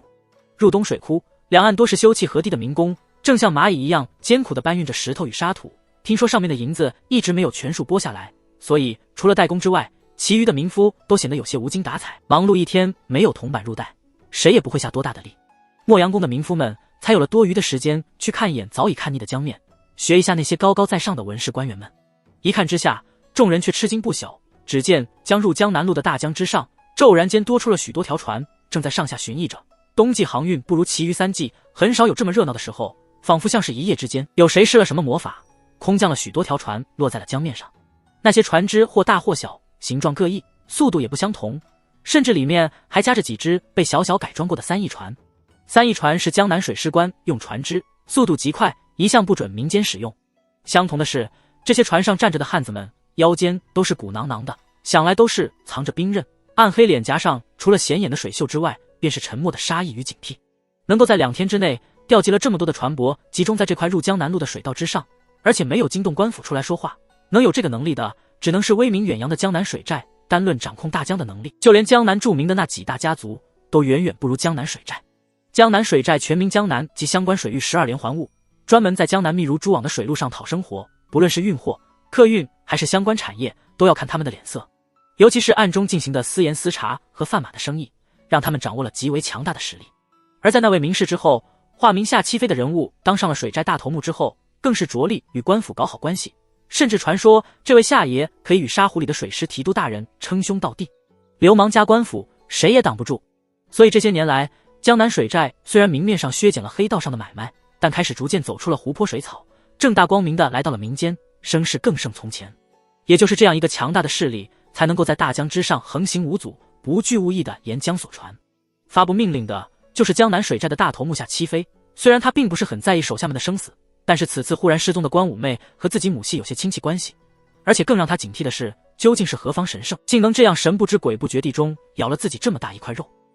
3月的时候，内库就要重新开门了。依照往年，总不是崔家与明家的2碟小菜，但是今年由于崔家已倒，而且天下皆知，内库的管辖权已经由长公主殿下移到了监察院的范提斯手里，所以夏七妃决定试一试，看看在新的时势之中，自己能不能趁虚而入，正大光明的夺回原本就属于自己的东西。只是内库生意太大，标的银子数量以10万起计， 3月份就算想入那个财神们去坐着喝茶，要拿出来的银子都会吓死人。已垮的崔家，游子红火的明家都有这个实力，夏七飞却绝对没有。就算他手下掌控了水道上的最大黑帮，但是手上的银子和明家比起来，还像是个叫花子，所以他才会急着四处搜刮银两，甚至暗中命令关五妹重新做起了河道的生意。他连这般小的银钱数目都不肯放过，很显然是已经被逼得快要发疯了。正所谓一文钱难死英雄汉，江上混生活的英雄们要学习做生意，遇到的第一个难题就是钱。在此紧要关头，夏七飞愈发的小心，并没有丧失理智。他在猜测着颍州岸边发生的事情会不会是针对着自己。事情发生之时，他正在沙州城里请江南水师的守备许寿山许大人饮酒。江湖传说总有夸大，他如今能接触的水师最高级别将领就是守备一级。这位许大人知道这件事情后保持了沉默，任由夏七飞去搜那条船，但依然给了水寨中人一个警告：任何事情都必须在3月初之前搞定，搞定之后便要洗得干干净净，把身上的血腥味洗掉。因为提司大人3月份就要由儋州来江南了。江南水寨的数十条船只在江面上搜寻了许久，却依然没有找到那艘模样明显的大船，不免有些意外。夏七飞听着手下的回报，冷冷地眯起了双眼，说道：看来那些人没有下来，那箱子没那么容易搬下船，应该还在扬州附近，你们去查了没有？那名头上裹着白布抵挡江风的汉子一愣，窘迫说道：属下们算着时辰，2天的时间，船应该到了沙州附近，没想到对方竟然死赖着不走。夏七飞恼火无比，险些一脚就踹了过去，骂道：你是猪啊！略顿了顿，他阴沉喝道：往上搜，活要见人，死要见尸，罪不济也要把那艘船给我拖回来。那汉子领命而去，没有注意到寨主这句话显得信心已经开始不足起来。夏七飞坐在桌边，气鼓鼓的许久不能平静。这半年是他人生中最重要的半年，绝对不允许任何人任何事来干扰自己，不然筹划已久的复仇大业就要再重新谋划了。一口灌掉碗中的冷茶，激得他反而有些发热起来，眼中露出2抹厉狠的神色，干脆走到了中庭，等着兄弟们传来的好消息。他解开了胸前的金扣，露出横肉上面的道道疤痕，只是这些疤痕有些奇怪，齐齐整整的并排着，不像是江湖厮杀中落的刀伤斧痕，反而像是被人捆住后狠狠鞭打一般。中午的时候，一艘大船缓缓驶离了扬州繁华热闹的码头，向下游行去。同一时间，数十条江南水寨的船气势汹汹地逆流而上，冒着夜行的危险，寻找着敌人的踪迹。上天没有故意安排捉迷藏的时间，在太阳还没有沉下山去之前，双方终于在大江这一段里最平缓的镜泊湾一带遇上了。数十条船只迅疾而上，水匪们天生的操舟能力在此时得到了最有效的发挥，不过几个变阵便将那艘大船围在了江心。江南水寨的船小心翼翼地将京都来船围在正中，为首那艘3翼飞船向大船处靠了过去。大船此时已经停了下来，似乎是放弃了抵抗。3翼飞船上的水寨头领朝着大船上喊道：船上的人听着，你们已经被包围了，马上放下你们手中的武器，接受检查。大船上面依然是一片沉默。水寨头领面色微凛，比划了一个手势，同时间内一共6艘船靠了过来，伸出长长的袖竿，有些困难地勾住了大船的舷板，取出了身上的短刀，准备强行登船。便在此时，大船忽然动了起来，这一动便是全力加速，以令这些水匪们瞠目结舌的速度向着包围线的外面冲了过去。刹那间，大船巨大的带动力量将刚刚搭在船舷上的锈制长钩全部撕碎，10几个正在向上攀爬的水匪惨兮兮地堕入水中，激起浪花无数，江面上一片混乱。而正面堵着的那艘水寨大船就这般毫无花俏的与京都来船撞上了，然后毫无花俏的一转头，一折腰，袅袅婷婷的就滑了开去。当然，这个美妙的动作伴随着甲板破裂、水手惊呼的难听伴奏，尾部留下一道白色的水浪，京都来船急速地向着下游驶去。只在这片镜坡一般的江面上，留下了无数木屑与在水面上沉浮着的水匪们。水寨首领抓住船只边缘，在大浪之中稳定住自己的身形，瞠目结舌看着那条大船的船尾，心里震惊异常。这艘船也太结实了吧，而且又完全静止到这么快的速度，这操船的水手是怎么做到的？怎么比自己的水准似乎还要高些？京都来船上的水手全部是当年被撤泉州水师的校官们，常年研习的便是水战之术，操控大洲水战的水准自然要比这些江南水寨玩蚂蚁吃香的船工们要强许多。只是江面行舟，因为害怕水下礁石，不敢妄直横行，所以京都来船上面没有挂满帆，和那些水师用的3翼飞船比起来，在速度上并不占什么优势。京都来船只冲了一道防线，便马上被随之而来的10余艘飞船跟住了。此时江面半江瑟瑟半江红，京都来船在先，江南水寨群舟在后，急速向下流冲去，在水面上划出无数道淡色的伤痕，搅得黄色江水好生不安，成了个百舸竞流的美妙画面。用甩钩，眼见着那艘京都来船气势汹汹，而且船身也不知道是用什么做的，竟然如此结实。江南水寨的头目大声喊叫着，同时比了几个手势。虽然江风极大，一转眼便将他的话语吹到了天边去，但看着他的手势，围住大船的那些水贼们很有默契地取出了一堆绳索，往大船上抛去。10几条绳索破空而去，画了道漂亮的弧线，准确地落在了大船甲板上。水匪们的手法极其娴熟，果然是做惯了这等熟练工种。众人接着将手一紧，绳头带着的挂钩便牢牢挂住了船板。此时双方速度相近，绳索又不是竹子这种硬货，众水匪不再担心什么，手脚利落的沿着绳子便开始往大船上爬。又是爬到一半，可怜的一半时，大船边舷之上打开10几个隔板窗口，每个窗口里都伸出了一只长钩或是长斧，恶狠狠地向绳上那些人砍了下去。只听着刀锋阵阵，惨呼连连，血花随江风四散，残肢共逐浪而下。一个照面间，水匪们死伤惨重，还有些人侥幸落入江中，但那些绳钩却被砍断了。然后京都来船的那些窗口之中伸出10几支搭弓待发的箭头，冷漠地瞄准着四周的船只，虽未发射，却是震慑之意十足，似乎在说谁要是再敢靠近，格杀勿论。后方的水寨首领看得双眼欲裂，暴怒异常，却又心生寒意。他常年混迹于江河之上，不知道经历了多少次剿匪，当然知道长弓、矛、斧各4乃是朝廷水师的标准配置。难道有什么阴谋？船只放帆而下，速度奇快，马上就出了镜坡湾，来到了沙洲水域之中。水贼首领狠狠看着仍被围困着的大船，知道虽然对方出乎意料的准备充分和强大，但是大象也怕蚂蚁，只要仍然在江面上行走，自己这些常年江边长大的人总会有办法让对方沉到江底下，自己所需要的只是时间罢了。似乎是在回应他的要求，前方的江面上陡然出现了4艘大船，横排在江面之中，恰好堵住了下行的河道。这4艘大船共有3层，极为高大，落在江中的阴影都被拉得老长，看上去十分威猛。水寨首领眯眼望去，发现是最近几年常与自己这些人暗中配合的水师楼船，不由大喜过望，呼喊道：有兄弟帮手，大家不要着急。京都来船依然沉默而坚定地向着下游冲去，似乎那4艘沙湖水师的兵船并不存在一般，又像是要去自尽般悲壮。看着夕阳下的那一幕，江南水寨首领顿时傻了，一屁股坐到了地上。在眼看着京都来船便要被前后夹击而死，陷入重围之中时，下游沙湖水师4艘兵船竟是商量好了一般同时偏舵，给那班京都来船让开了一条道路，让那艘船悠哉悠哉地顺水而下。这是怎么回事？水寨首领不敢相信自己的眼睛，脑海中残留的理智却告诉自己，自己一干人追了很久的那艘船和这4艘水师巨船真的很像。没有给他多想的时间，4艘水师船只已经像4头巨兽一般横在了江南水寨重船面前，压迫感十足。站在水师船头的那位官员，江南水寨头领也认识，正是下寨主的知交，沙湖水师守备大人许寿山大人。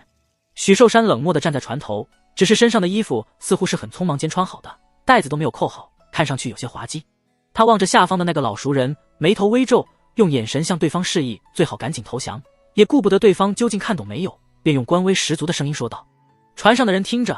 你们已经被包围了，马上放下手中的武器，接受检查。沙洲州城就在沙湖入江处，水势相冲，万年已降，积下沃土无数，加之百姓们的辛勤耕种，一直是大江边上著名的产粮地之一。而随着10几年前泉州水师撤边，沙湖水师在接受部分人手之后，成为庆国最大的水师基地，成千上万的水师官兵日常生活都要依靠这座扼住江南咽喉的州城。浑身捍卫水腥味的水师官兵们在为沙洲人民带来无尽烦恼，沙洲姑娘们带来无穷危险，沙洲官员带来无数问题的同时，也为沙洲城带来了无数的银子与商机。朝廷年年拨给那些光棍汉子们的俸禄，只怕有90%是用在了沙洲中的妓院、赌坊与酒楼中，所以沙洲的娱乐业，准确来说是第3产业相当发达，各式酒楼林立，西边满楼红袖招，东边游陈制昏头子不停摇，好不热闹。这日，打从沙洲最出名的客栈里走出几个人，这一行人的搭配有些怪异，一位年轻公子哥，一位姑娘家，一个书生，一位小孩，身后跟着几个面色肃然的护卫。一行人直接雇了辆大车，直接驶到了南城。这行人自然就是范闲、思思、三皇子、石产力和那些看似普通的虎卫们。他们在扬州停了一夜，商议定了接下来的行程，由当地4处的人去调了沙湖水师，至于用的什么手续就不得而知，但想来军方无论如何也要将监察院的大人们保护好。范闲看模样，竟4步准备在掩藏身份，令此时仍留在船上的苏文茂好生不解。让大船在大江上和那些水匪们周旋，范闲却带着身边的人提前在扬州夜里下了船，坐着马车舒舒服服地顺着官道来到了沙洲城。做的隐秘，竟是没有被人注意到。沙洲南城的气氛有些紧张。这处三教九流混杂，大家都知道道上的霸主江南水寨的下寨主正在做一件事情，具体的细节不了解，但从那个小院子里不停进出的水寨统领们就知道这件事情有些麻烦。那个小院子看似不起眼，但大家都知道那里是江南水寨72连务在沙洲的分舵。所以当范闲乘坐的马车来到小院外数十丈处时，早有人注意到了，尤其是水寨洒在街里的眼线更是盯得死死的，似乎是想判断出这行人的来意。却没有人注意到，在昏暗的暮色之中，那些看似寻常的6处刺客们已经占据了这条街上最有利的几个地点。随着马车离那处分舵越来越近，渐渐有些人靠了过来，有意无意地瞄着马车，气氛有些紧张。马车中人却似乎没有察觉到什么，只使到了院门口才停住。一位书生掀帘而下，走上石阶，面色镇静地向门口的打手拱手说了几句什么。不一会儿功夫，打分舵里走出了一位倒吊眉、黄豆眼的师爷模样的人，面带警戒之色看着他，眯眼问道：“你们是什么人？为什么要见下爷？”书生是石产力，他哪里在所谓江湖里淌过水，看着那师爷阴狠的表情，再看四周围上来的那些打手，明显对方身上都带着凶器，书生心里着实有些慌张，不由暗中腹诽门师大人让自己做这种事情太不人道，却依然强毅紧张说道：“我等来自京都，面见下寨主，有要事商谈。”分舵的师爷鄙夷地看了他2眼，对对方的作态相当不满，斜眯着眼瞧着马车说道：“是你，还是车里的人？如果是车里的人，为何到了门前还不下车？如此鬼鬼祟祟，岂是做客的道理？”马车中的3人却没有听外面的说什么。范闲将石产力扔了出去，也是存着锻炼一下书生同学心神的念头，此时正顾着与老三说话。他温和说道：“殿下，由扬州至沙洲，这一路上所见名声与京都大不相同，还请殿下牢记于心。”连夜行路，一路上范闲刻意让三皇子接触一下沿途寻常百姓，让他看到最真切的民间生活。不论是道旁负心老汉，还是铺中卖凉茶的二娘，都会专门停留，说上几句闲话。所谓皇子教育，范闲没有什么经验，也没有什么方法，只好摸着石头过河，试试看这种法子究竟能不能好使。对于范闲的这种安排，石产力似乎嗅到了某种味道，不免有些为门师担心。三皇子却是平静地接受着，以远超年龄的成熟保持着沉默，而没有胡乱说话。民生多艰苦，三皇子恭恭敬敬回答道：“我大庆朝虽赋税不重，但百姓生活依然不易。但看着沿途百姓面上多有安乐之意，由此可知，百姓们的要求实在不高。朝政之要害，便在于首先要满足百姓们最基本的衣食要求。”范闲纯粹属于盲人指路，哪里知道如何治理天下，不置可否地点点头，说到百姓很容易安抚，而亦因宫廷所需，朝官俸禄都是自民间所来。殿下日后助太子殿下治理天下，便要注意索取应有度，只要不超界限，便无大碍。三皇子看了范闲2眼，忽然天真笑道：“老师，扬州民风远比沙洲彪悍，那处的人们面上都有怨戾之意，想来便是朝廷索取过甚了。”在船上，这位年幼的三皇子便极为亲近的要求叫范闲老师，而不再是司业大人，刻意的想拉近与范闲的关系。范闲阻了几次没有成效，便由着他去。此时听着这句话，却下意识里想到被自己因死的颍州之州，便不想再继续这个话题，转而问道：“对于江南水寨，殿下有何看法？”老师说过，侠以武犯禁，更何况所谓水寨，不过是一群水上的黑道，船中的流氓谋财害命，以报邀财，并无老师所说的侠风。三皇子清质的面容上闪过一丝狠意，医学生看来，便应调动大军，将其一网打尽，首恶者尽数斩首，从恶者流放北疆。范闲一愣，说道：“先前说过，民风由地势环境和生存环境造成，一味清剿便如同野火过境，也许一时间能将野草清空，但是如果不从民生出发，百姓活不下去，依然会堕入匪道，便有如春风之后野草重生，如此循环，何时是个尽头？”三皇子想了想后，摇头说道：“老师这话不对，朝廷对这等乱民，当然要用重点。你也说过，江南水寨一定与沙湖水师有瓜葛，才能生存至今。如果任由这些乱民暗毁朝纲，将来如何收拾？”他接着冷狠说道：“安抚民生，让百姓过得好，自然是让天下无贼的必备之事。只是对于那些敢冒出头来的贼人，却是不能手软，该杀的就一定要杀。”范闲似笑非笑望着三皇子，发现这个小孩子果然比自己要干脆利落得多，只是掩饰功夫还是比自己差得太远。当着自己的面勇于提反对意见，想来是要表现自己的开诚布公。提议用角之一字对付江南水寨，是想在自己面前表现出决断而不掩饰的一面，让自己感受到他的真诚。自己江南形象刻意的熏陶改变老三，老三何尝不是想影响到自己小家伙？虽然做得不够圆润，但小小年纪便能有此心机，实在是很厉害了。那殿下为什么不反对？臣今日来这江南水寨分舵，老师自有妙算，非学生所能妄自猜测。三皇子恢复了平静，嘻嘻一笑。范闲挑挑眉头，知道老三虽不知道细节，但应该能猜到自己的大概方向，自嘲地笑了笑，心想自己果然是个有些虚伪的家伙。此时马车外的对话也进行到了一半，不知道石产力说了几句什么，那位师爷的面色终于变得慌张起来，围住马车的那些打手们也靠得更近了一些，车帘一掀，范闲当头走了下来，环顾四周，暮色之中的景致似乎并不怎么在意那些逼上来的水匪们。然后他回身将三皇子与思思牵了下来，三皇子站在他的身边，将骑了他的腋下，煞有兴致地看着四周的打手们，轻声问道：老师，这就是所谓江湖人士？范闲应道：应该就算是了。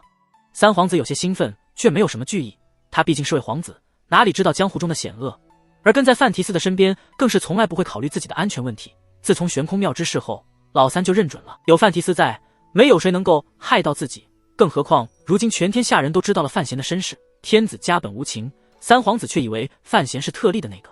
范闲侧脸看了他一眼，好奇轻声问道：少爷怎么一点都不担心？三皇子嘻嘻一笑说道：有老师在，怕什么？在所有人的心中，范闲依然是那位能够与北齐海棠相提并论的武道奇才，却没有人知道他的真实情况，只是不明白为什么范闲也敢如此深入虎穴，不顾自身安危。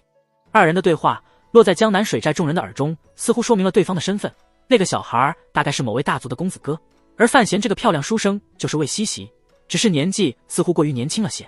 少爷，咱们进去吧。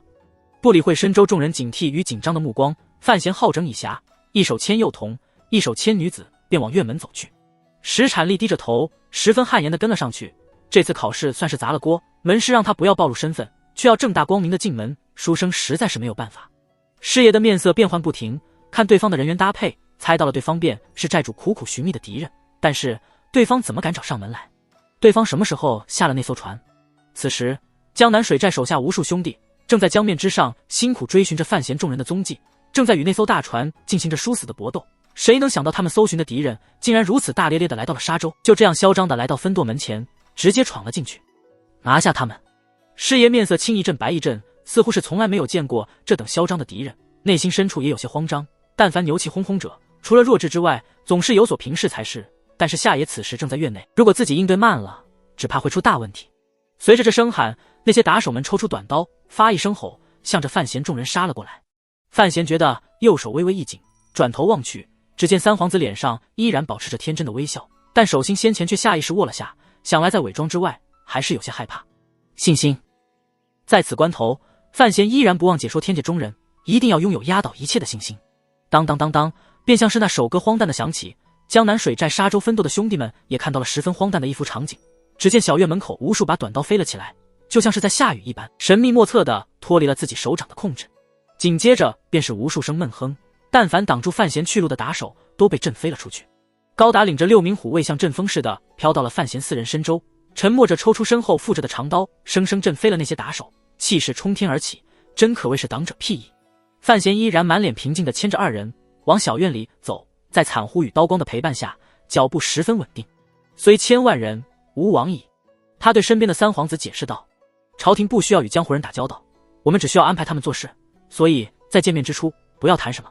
三皇子点了点头，双眼乱瞄着身边的私斗，心想这种感觉还真的是很爽，心里很兴奋，小手掌心开始出汗。为师，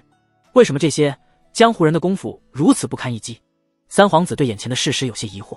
此时江南水寨众人有的已经躺在地上，半天爬不起来，而还能够站着的人望着范闲一行人的目光已经变得十分畏惧，尤其是看着那些沉默的长刀手，更是震惊无比。满身流冷汗的师爷双眼死死地盯着那些稳定握着刀柄的手，在心中嚎叫道：江湖上什么时候忽然多了这么多7、8品的高手，居然还是给人当护卫？此时众人已经走到了正厅石阶之下，范闲停住脚步，笑着对三皇子说道：习武是为了什么？和读书一般，都是为了权、利、名3字。江湖能够给予武者的，庙堂上能给予的更多，所以真正出名的读书人都在朝中做官，真正厉害的高手也都在为朝廷出力。少爷千万不要被那些话本给骗了，江湖是个穷地方，收保护费这种没前途的工作，哪里能够吸引真正的高手？正厅的堂前，江南水寨的寨主夏七飞终于站了出来，他冷冷看着渐行渐近的这行人，开口说道：都退下去吧，别丢人现眼了，我来会会这些京都来的尊客。他此时面色镇静，其实内心深处也是震惊无比。早猜到对方便是那艘京都来船上的人，怎么会料到对方不避自己，反而如此强横地找上门来？不待他伸手相请，范闲一行人就像回家一般，很自然地进了中堂。范闲将三皇子请到主位上坐下，然后自己大马金刀地坐在了旁边，思思与石产力安静地站在他的身后，7名虎卫手按刀柄分布在中堂的四周。夏七飞见对方如此做派，气得险些怒火冲心，这里到底还是不是自己的地盘？他强压心头怒气，对范闲一拱手道：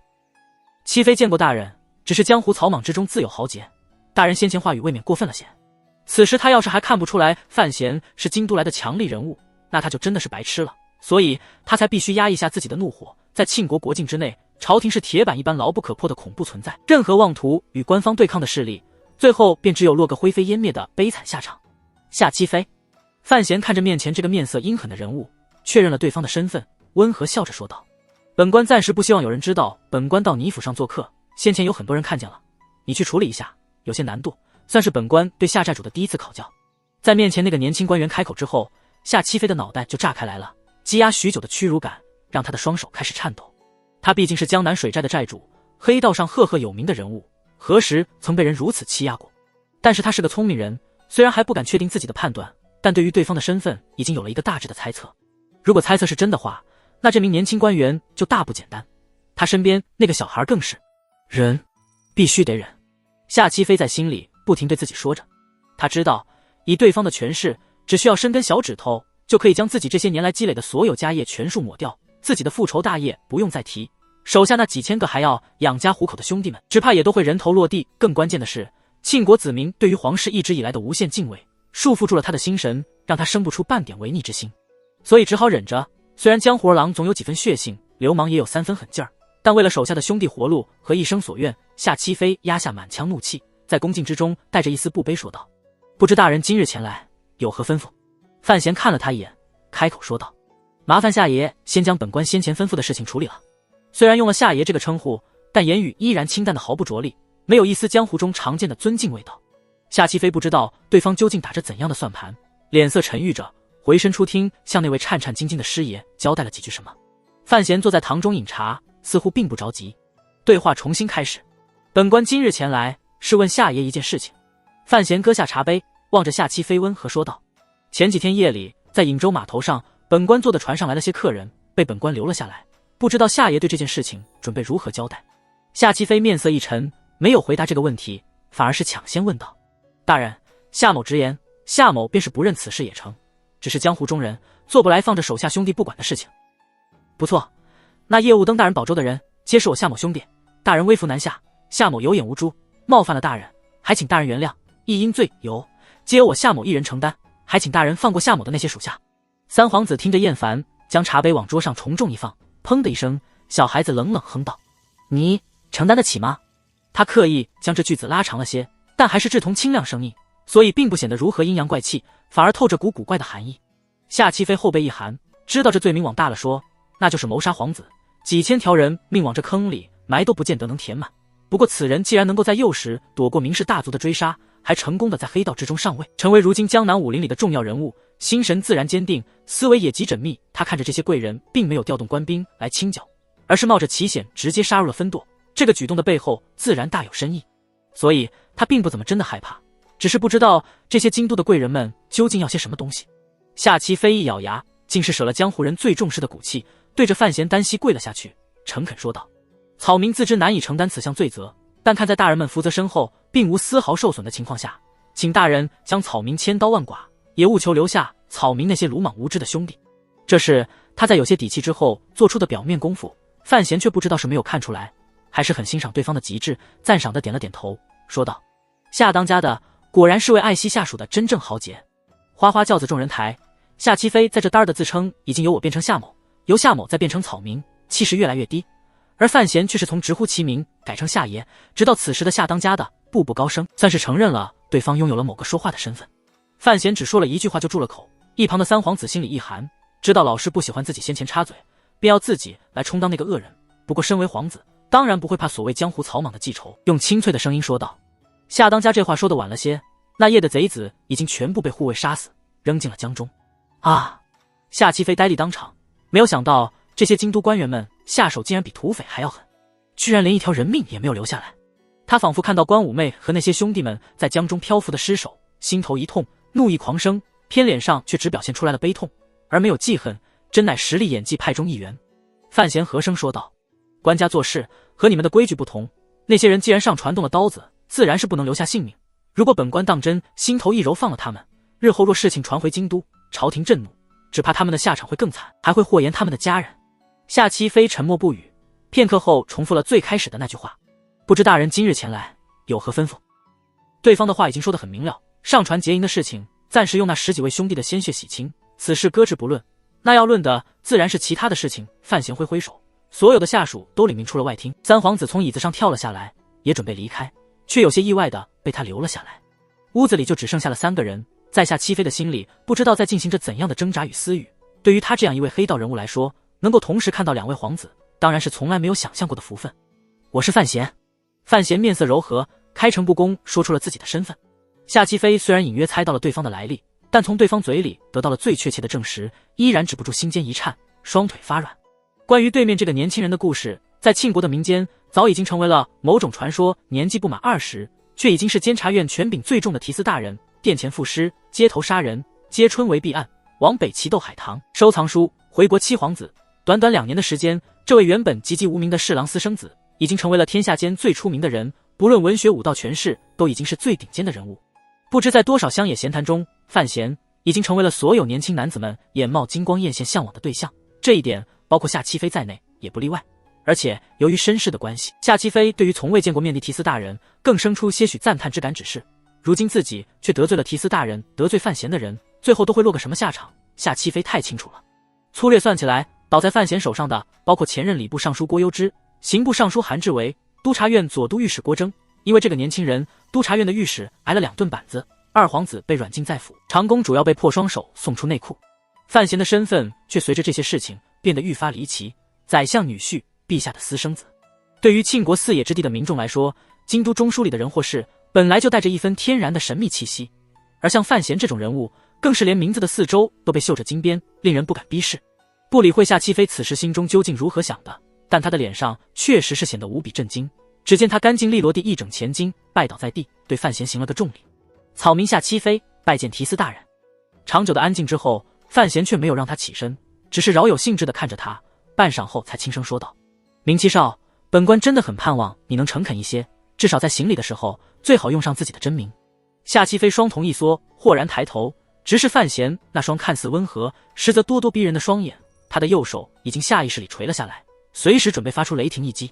明七少，这3个许久没有听到过的字眼钻入了耳朵，像2条毒蛇一般撕咬着夏七飞的大脑。他在无比惊骇之余，更是心中狠厉陡生。对方怎么可能知道自己的身世？如果这消息传了出去，那个深植江南100年的大家族怎么可能放过自己？就算自己有江南水寨，可是目前哪有必胜的可能？不用去摸靴子里的匕首。范闲不知道对方心里还想着这么多弯弯拐拐，只是看着他的动作，忍不住笑了起来。夏当家的当然清楚，本官最擅长的也就是这种事情。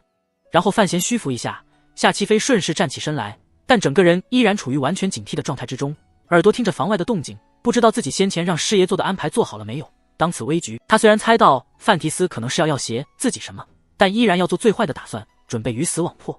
3皇子像是察觉不到危险一般，在旁边极为有趣的看着2人对话。你母亲当年应该是被陷在明家的老太君杖死的。范闲书理着院中的情报。夏七飞的双眼红了起来，似乎随时准备冲上去把范闲干掉。但是身为水寨首领，他当然清楚自己面对的是什么人。9品强者范提斯，那是可以与北齐海棠相提并论的人物，就算自己豁出命去，也不可能当场格杀对方。你自幼被你那位大哥虐待。范闲看着他，皱眉说道：夏当家不要介意，本官不是想提你的伤心事，只是想让你清楚一点，本官是想与你做笔生意，而这笔生意就必须建立在你与明家的仇恨之上。如果你不够恨明家，我也不会来找你。夏七飞的气势一下松了下去，他闭上了双眼，平复了一下自己的心情，沉声说道：不知道大人要找小的谈什么生意？你想做的那件事情，本官可以帮你。谈到买卖的事情，范闲说话开始直接起来。我知道夏当家最近缺银子，而我有银子。范闲当然有银子，谭伯书局家报月楼，6部衙门，宫中老带之流，借整风之名捞取的真金白银，加起来已经到了一个很惊人的地步，但要在江南富庶之地，与那些今年大族相比，还是差得极远。不过天下人都知道，范提斯家里还有个财神爷父亲，他家管完国库管内库，要说范府没钱，连三嫂子那种角色都不会相信。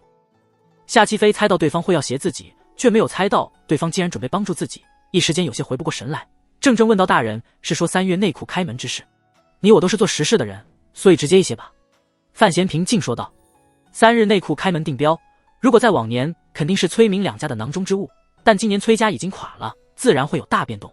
夏当家的如果想插一手，就只有这一个机会。不巧，本官今年要主持此事，我会给你入门的资格，足够的银两接手相关的份额。”其实范闲手中有笔银子是谁都不知道的，这才是他最充分的信心所在。夏七飞皱紧了眉心，片刻之后应道：“提司大人厚情。”他没有马上应话，是因为他清楚监察院是怎样恐怖的一个机构，与监察院挂上钩的人往往最后只能将自己的身家性命全赔了进去。如果范闲知道他的心理活动，会送他一个比较贴切的形容：与魔鬼做交易。说明一下，本官需要你做什么？范闲没有在意对方的退缩，温和笑着赤裸裸地开出价码：水债是你的，日后如果成功，明家也是你的，甚至我不会直接索取相关收益。夏七飞的眉头皱得更紧了，世上没有如此善良的监察院官员。果不其然，范闲喝了一口冷茶之后，很自然地说道：“该是你的都是你的，但你这个人必须是监察院的。”范闲说完这句话，从怀里取出一块式样看似简单的腰牌，轻轻搁在了黑木桌子光滑的表面上，轻声说道：“监察院4处驻江南路巡查司监司，品级不高，不要嫌委屈。”委屈？一个江湖匪首摇身一变成为朝廷命官，还是手握监察吏治之权的监司，委屈？傻子才委屈。夏七飞被范闲开出来的价钱惊住了，虽然明知道自己入了监察院之后，无论将来执掌明家还是江南水寨，都再也不可能脱离这个机构，将来与内库相关的庞大收益究竟如何分配，依然是监察院，不，或许只是范提斯私人的一句话。能够获得一大批资金，能够拥有暗中的官员身份，能够获得内库主理范提斯的首肯参与竞争，夏七飞第一次有了信心。斗倒那个锈迹斑斑的大家族，他知道自己这一生再也不可能遇到这么好的机会了，但他依然有些犹豫。一来是从此以后再难自由，要成为范闲属下一条忠犬，对于习惯在江湖上闯荡的他来说，实在不是怎么甘心，而且他也不敢完全相信范闲。二来，监察院的名声实在太差，如果自己暗中领了直司的消息传出去，就算自己日后权柄重于一方，但这名声就完全毁了。于是他做出了最后的挣扎，也许是想保留心底犹存的那丝血性，有些不礼貌地盯着范闲的双眼，说道：“大人，草民实在不知，我为何要接受这个交易？”欧范闲好奇问道：“夏当家的莫非不想夺回明家？那个本来就属于你的家族，据本官所知，明老爷子当年遗嘱里排头前第一的名字可就是明清城。明清城就是夏七飞的本名。”他微微一凛后咬牙说道：“非是草民不识时务，只是报仇有太多方法。草民如今忝为江南水寨头领，若要对付明家，有很多法子。至于内库的事情，草民或许想得差了。明家财雄势大，草民怎么可能在明面上斗赢对方？”范闲眯起了眼睛，笑了起来：“夜黑风高，杀人。我相信明七少你拥有这个能力和决断，只是这些年的事实已经证明了，你不是这样疯狂的人，要冒着江南水寨覆灭的风险，去火烧明家庄。先不说你有没有这个能力，就算你真这么做了，那你又如何说服自己？水寨兄弟被官府通缉，孤儿寡母在世上流离，这种场景难道是你愿意看到的？还是说，你觉得这样的收场，你快意恩仇死去之后，还有脸去见那位将你救活、扶你上位、对你恩重如山的老寨主？”他有条不紊地说着，气势并不怎么逼人，但就是这样温温柔柔地说中了夏七飞的心中脆弱处。强大的说服力随着这些分析开始侵扰夏七飞的思绪，让他的面色暗淡了起来。不等夏七飞回过神来，范闲继续温和说道：“夏当家最想要的不仅仅是复仇，而是要夺回明家，然后站在你那位年过半百的长兄面前扬眉吐气。如果只是杀人就能解决问题，你就不会等这么多年，而且用蛮力行事。江南水寨覆灭，就算你将明家杀地一口不留，那明家又在哪儿呢？你要夺回来的东西还会继续存在吗？”范闲平静看着他的眼睛：“站在我的立场上，我劝你不要这样选择。你为之奋斗了这么多年的目标，就在你的眼前烟消云散，那滋味一定不好受。而且将明家完整的保留下来，想必也是明老爷子的遗愿。虽说明家待你实在可恶阴狠，但是你的父亲对你们母子二人并没有什么亏欠。”夏七飞沉默地站在原地，一动不动，似乎还在消化范闲的言语。这位贯经刀口浪尖的汉子骤然间想到一个事实：对面这位年轻的大人与自己的遭逢有极多相似之处，难道他也是在寻求夺回原本属于自己的东西？比如内库，那原本就是叶家的产业，要完整的夺回来。范闲并不因为他先前的婉拒而会怒，而是极有耐心的等待着对方思考的结果。他对自己的说辞有信心，关键是他对这位名妻公子有信心。极其相近的身世，让范闲能够尽可能清晰地捕捉到对方真正的想法。夏当家，你要的是明家的产业，而不是几百颗人头。夏七飞在长久的沉默之后，抛出了最后一个疑问：提司大人，草民不解一事，请讲。大人此行自然是为接手内库做准备，崔明两家把池外宫渠道已久，与那方面牵连太深，大人自然是要对付他们。夏七飞强行咽下了长公主3个字，憋得脸都有些红了。可是大人为什么如此看得起草民？以大人的权势地位，轻轻松松的就摧垮了崔家，除掉明家也不是什么难事。大人完全可以自己做这件事情，而不需要草民出力。崔家呀，范闲摇了摇头，和明家的情况不一样。至于我为什么不出面，是因为我不方便出面。不方便3字道尽官场真谛，他本身就是监察院的提司，如今又要监理内库，朝廷的规矩严苛，内库只负责一应出产，外销却必须由民间商人投书而得，于院务于私务，范闲都不可能站到台面上来。所以他才需要找一个值得信任又方便行事的代言人。对于范闲来说，崔家与明家的情况当然不一样。整治崔家的时候，他做的准备够久够扎实，长久的沉默与虚与委蛇后，由严冰云领头做雷霆一击，自然无往不利。而明家如今有了前车之鉴，早已经做好了充足的准备，要再想从出货渠道与账目上揪住那些奸商，已经是一件很难的事情。当然，最大的区别在于范闲到崔家有一个绝对强悍的人物做帮手，那个人拥有除了庆国皇室之外最强大的势力，北齐那位年轻的皇帝。而明家相关的人物却集中在东夷城与海外。范闲曾经杀过4顾剑的2名女徒孙，包括他在内的庆国朝野更是让东夷城带了无数顶黑锅，双方积怨太深。此时若想要与东夷城携手到明家，范闲自忖没有这个能力。范闲站起身来，用手指头轻轻在桌上那块腰牌上点了2下，说道：这牌子先留在这里，今夜之前给个回音。当然你应该清楚，如果你决定了，你需要准备些什么东西。夏七飞恭敬的侧身让到一边，没有正面回答他的话，只是说道：大人今日前来如神子天降，虽然大人不喜太过扰民，可声势已在，只怕不好遮掩。这句话不知道是在拍马屁，还是引着什么别的意思。范闲看了他一眼，说道：目前夏当家还是一个不小心踢到铁板上的人，你先把这角色演好吧。至于本官的行踪，何须遮掩？大江之上一艘船，还得劳烦夏当家的属下们沿途护送才是。本官随身带了1箱银子，可不想再被贼人惦记。夏七飞将头死死地低了下去，沉声道：谢大人不杀之恩。范闲回身将老三从椅子上牵了下来。夏七飞此时才想到，这一番谈话之中，自己似乎稍微冷落了这位小贵人，心里不免有些忐忑，却又来不及做什么弥补，脑中忽然一动，迟疑说道：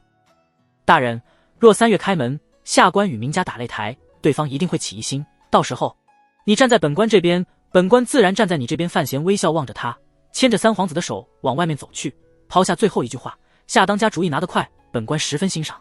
江南水寨沙洲分舵里一片安静，死一般的安静。寨主已经下了最严厉的封口令，虽然没有明说什么，但兄弟们都知道出了大事，只敢猜测，不敢胡乱去传。夏七飞坐在那张犹有余温的椅子上，面色阴晴不定，不知道在思考着什么。师爷从外面走了进来，附到他耳边轻声说道：水师那边已经封了营，不知道发生了什么事情。夏七飞面色一沉，低声说道：无妨，只要这事谈妥了，老沈应该没什么问题。师爷讷讷说道：已经扣了我们很多艘船，依您的命令没有起冲突，不过先前京都那几位主子离开后，咱们的船也被放出来了。夏七飞低头道：这是对方展露实力。他冷笑道：在对方的眼里，我们不过是些蚂蚁罢了。寨主已经准备好了，供奉正在后厢洗剑，只等寨主一声令下。夏七飞始终没有发出口令，眉头皱得极深，片刻后忽然悠然说道：钱师爷，你看这是做的吗？他的手轻轻抚摸着那块监察院的腰牌，腰牌十分光滑，不知道已经做出来了多久。师爷颤抖着声音说道：全凭寨主吩咐，小的不敢多嘴。夏七飞闭着眼睛说道：京都来的大人似乎习惯了这种做事的方法，也太过高估自己的实力。就算他们身边有那些7、8品的高手护卫，如果我们倾巢而出，其实也有机会。师爷在心里骂了2句，心想：你明知道那样不可能，还这般说，无非就是不想背那个恶名，想让自己帮助说服你。说道：那位护卫首领实力已至巅峰，若放在江南武林，完全足以开山立派，寨主需三思。关键是那位大人自身。夏七飞睁开双眼说道：其实范闲给他的条件足够令他动心，只是他身为一方雄主，如今却要成为他人的属下，而且勇士在难翻身，一时间确实很难接受。先前一方面在和范闲谦卑说着话，另一方面却通过师爷做好了绝杀的准备。因为水寨里最高深莫测的供奉先生恰好是在沙洲分舵，所以江南水寨不是没有反击的能力。但他心里也清楚，所谓绝杀只是自己安慰自己，免得自己显得太没有出息。夏七飞叹息了一声，有些莫名的伤感，知道江南水寨便要在自己的手上变成朝廷的鹰犬，这种感觉实在是非常的难堪与难受。他站起身来，看着师爷那张想要哭的脸，知道对方在害怕自己做出极其不明智的选择，不由下意识里拍了拍对方的后背，想安抚一下对方，触手处皆是一片湿冷。夏七飞一怔之后才知道，原来师爷在这大冬天里竟是被京都来人吓出了一身冷汗。他不由自嘲地苦笑了起来，皇权与监察院的威压，看来果然不是自己这些民间霸主可以抵御的。主意终于定了，他沉着脸说道：马上散去所有布置，明面上监视那艘船，暗中保护那艘船的安全，一定要保证那条京都船安全抵达苏州。路上呢？那位大人身边？大人身边强手如云，不需要我们多事。是。师爷点头应下，接着却皱眉说道：可是供奉老大人那里，他是准备出手了。夏七飞沉默了下来，知道这件事情有些复杂，暗中投向监察院的事情一定不能太早的暴露在江湖之中，不然自己御下不能，外面的压力也会大起来。至于供奉老大人，那更是麻烦之中的麻烦。这位供奉乃是江南水寨最神秘的高手，论起辈分来说，乃是老寨主的师叔，自己的师叔祖一向极少出手，却引以为江南水寨的镇山法宝。如果那个古板而坚持的老供奉知道自己这个外姓寨主想要完全投靠官府的话，夏七飞忽然打了个寒噤，才发现自己似乎低估了事情的复杂性。沉默半晌后，忽然脸上流露出一抹狠色，低声说道：去招内堂的贴身护卫过来。师爷心头一寒，知道寨主为了那件事情准备清除掉供奉大人，只是自己这些人能做到吗？半个时辰之后，江南水寨之主夏七飞端着一钵鸡汤，恭恭敬敬地来到了后园，准备孝敬一下水寨之中地位最特殊的那位供奉大人。而在他的身后，则隐藏着他最亲信的杀手们，务求毕其功于一役。但他在门外站了半晌，也没有人来开门，院子里死一般的寂静。夏七飞推开门走了进去，脸上一片平静，说道：师叔祖。没有人回答他。夏七飞目光一扫，心中骤然大寒，手上一松，鸡汤摔到了地上，淋漓一片。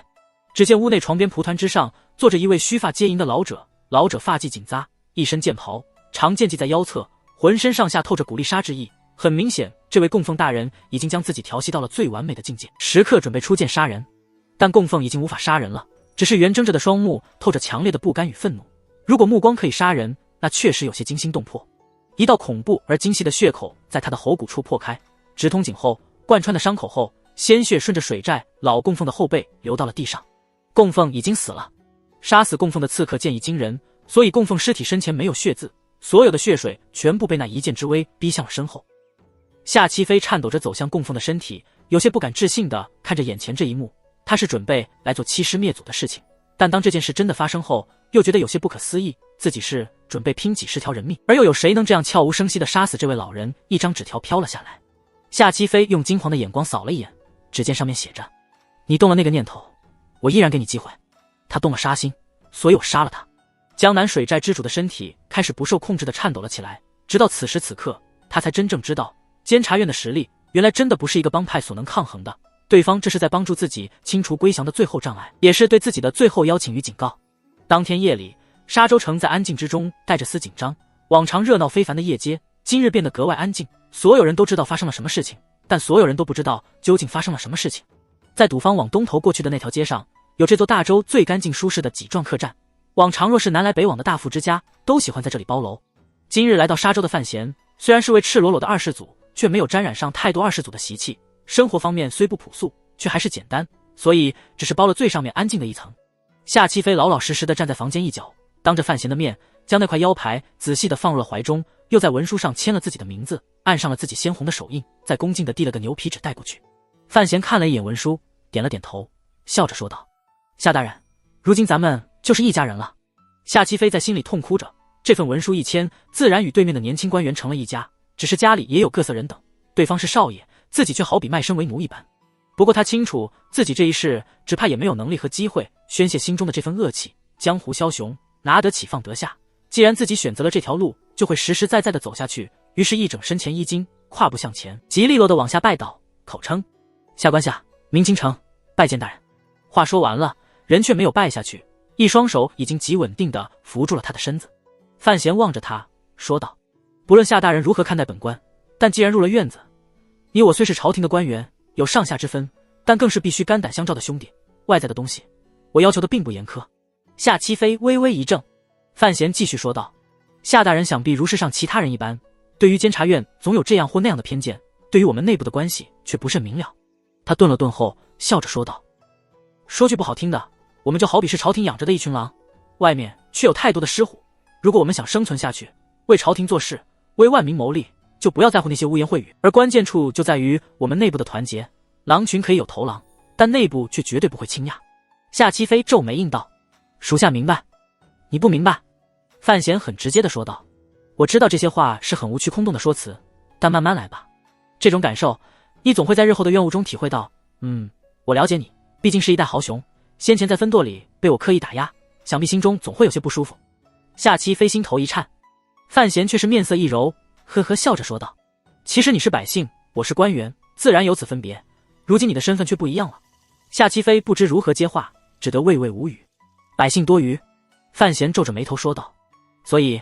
你可以利用他们，可以照顾他们，但是你不能相信他们，不能让他们产生某种错误的判断，想爬到你身上来。所以身为监察院官员，虽然是站在皇上与百姓的立场监督吏治，但是却只能相信皇上、百姓，监察院只要维持足够的权威与压力就成。当然，这只是我个人的一些感受。范闲轻轻卷了一下自己的衣袖，并不见得正确。国人尚旺，范闲自那个雨夜之后便有些心寒，后来在京都待得愈久，心便越来越凉，早已将五竹叔说的那句话当成了处事明理世上没有你能够相信的人，不能相信的对象。除了个体的人之外，也包括庆国那些浑噩度日的百姓，自然也包括那位皇帝陛下。只是在任何时候，范闲都不会把这个念头宣诸于口。此时房间内除了范夏二人，便只有启年小组的苏文茂。范闲指着苏文茂说道：苏大人，是我从一处调到身边的，我想你应该不会有在我身边做事的愿望，但日后如果你想入京，也不是不可能的事情。夏七飞心想，自己在江南做个土财主，也要比进京要快活许多，却诚恳说道：全凭大人提拔。范闲摇摇头：莫说假话，不过院里确实可以帮助你做许多事情，所以你也莫要怨我，总不过是互相利用罢了。他又说道：苏大人便是你今日入院的见证人，日后相关的联络手法与上传事宜，你都与苏大人联络，待会儿你们两个人在一起说一说。他又对苏文茂说道：手册和条例，你尽快让下大人熟悉。苏文茂低声行礼，二人知道范提斯已经交代完了，便在行义里退出房去。二人一出房，三皇子那小小的身子就像个幽灵一般从那套房里飘了出来，走到范闲的身边，轻声问道：老师，监察院就是这般收人的吗？这是特事特办。范闲很礼貌地请三皇子坐下。殿下先前听到的，在院中并不常见监察院收人，首先便要考察许久。一般而言，我们都习惯从各州军中挑人，这是当年陛下第一次北伐前组织监察院所养成的习惯。当然，后来也开始专门注意每年春闱部中的秀才，毕竟监察吏治，如果连大字都不认识，那可没有辙。一切优秀的人才，而在科举无望之后，都是监察院极力吸纳的对象。但是院里最忌讳收纳本身已经有相当势力，或者是身后有背景的人。三皇子皱着眉毛说道：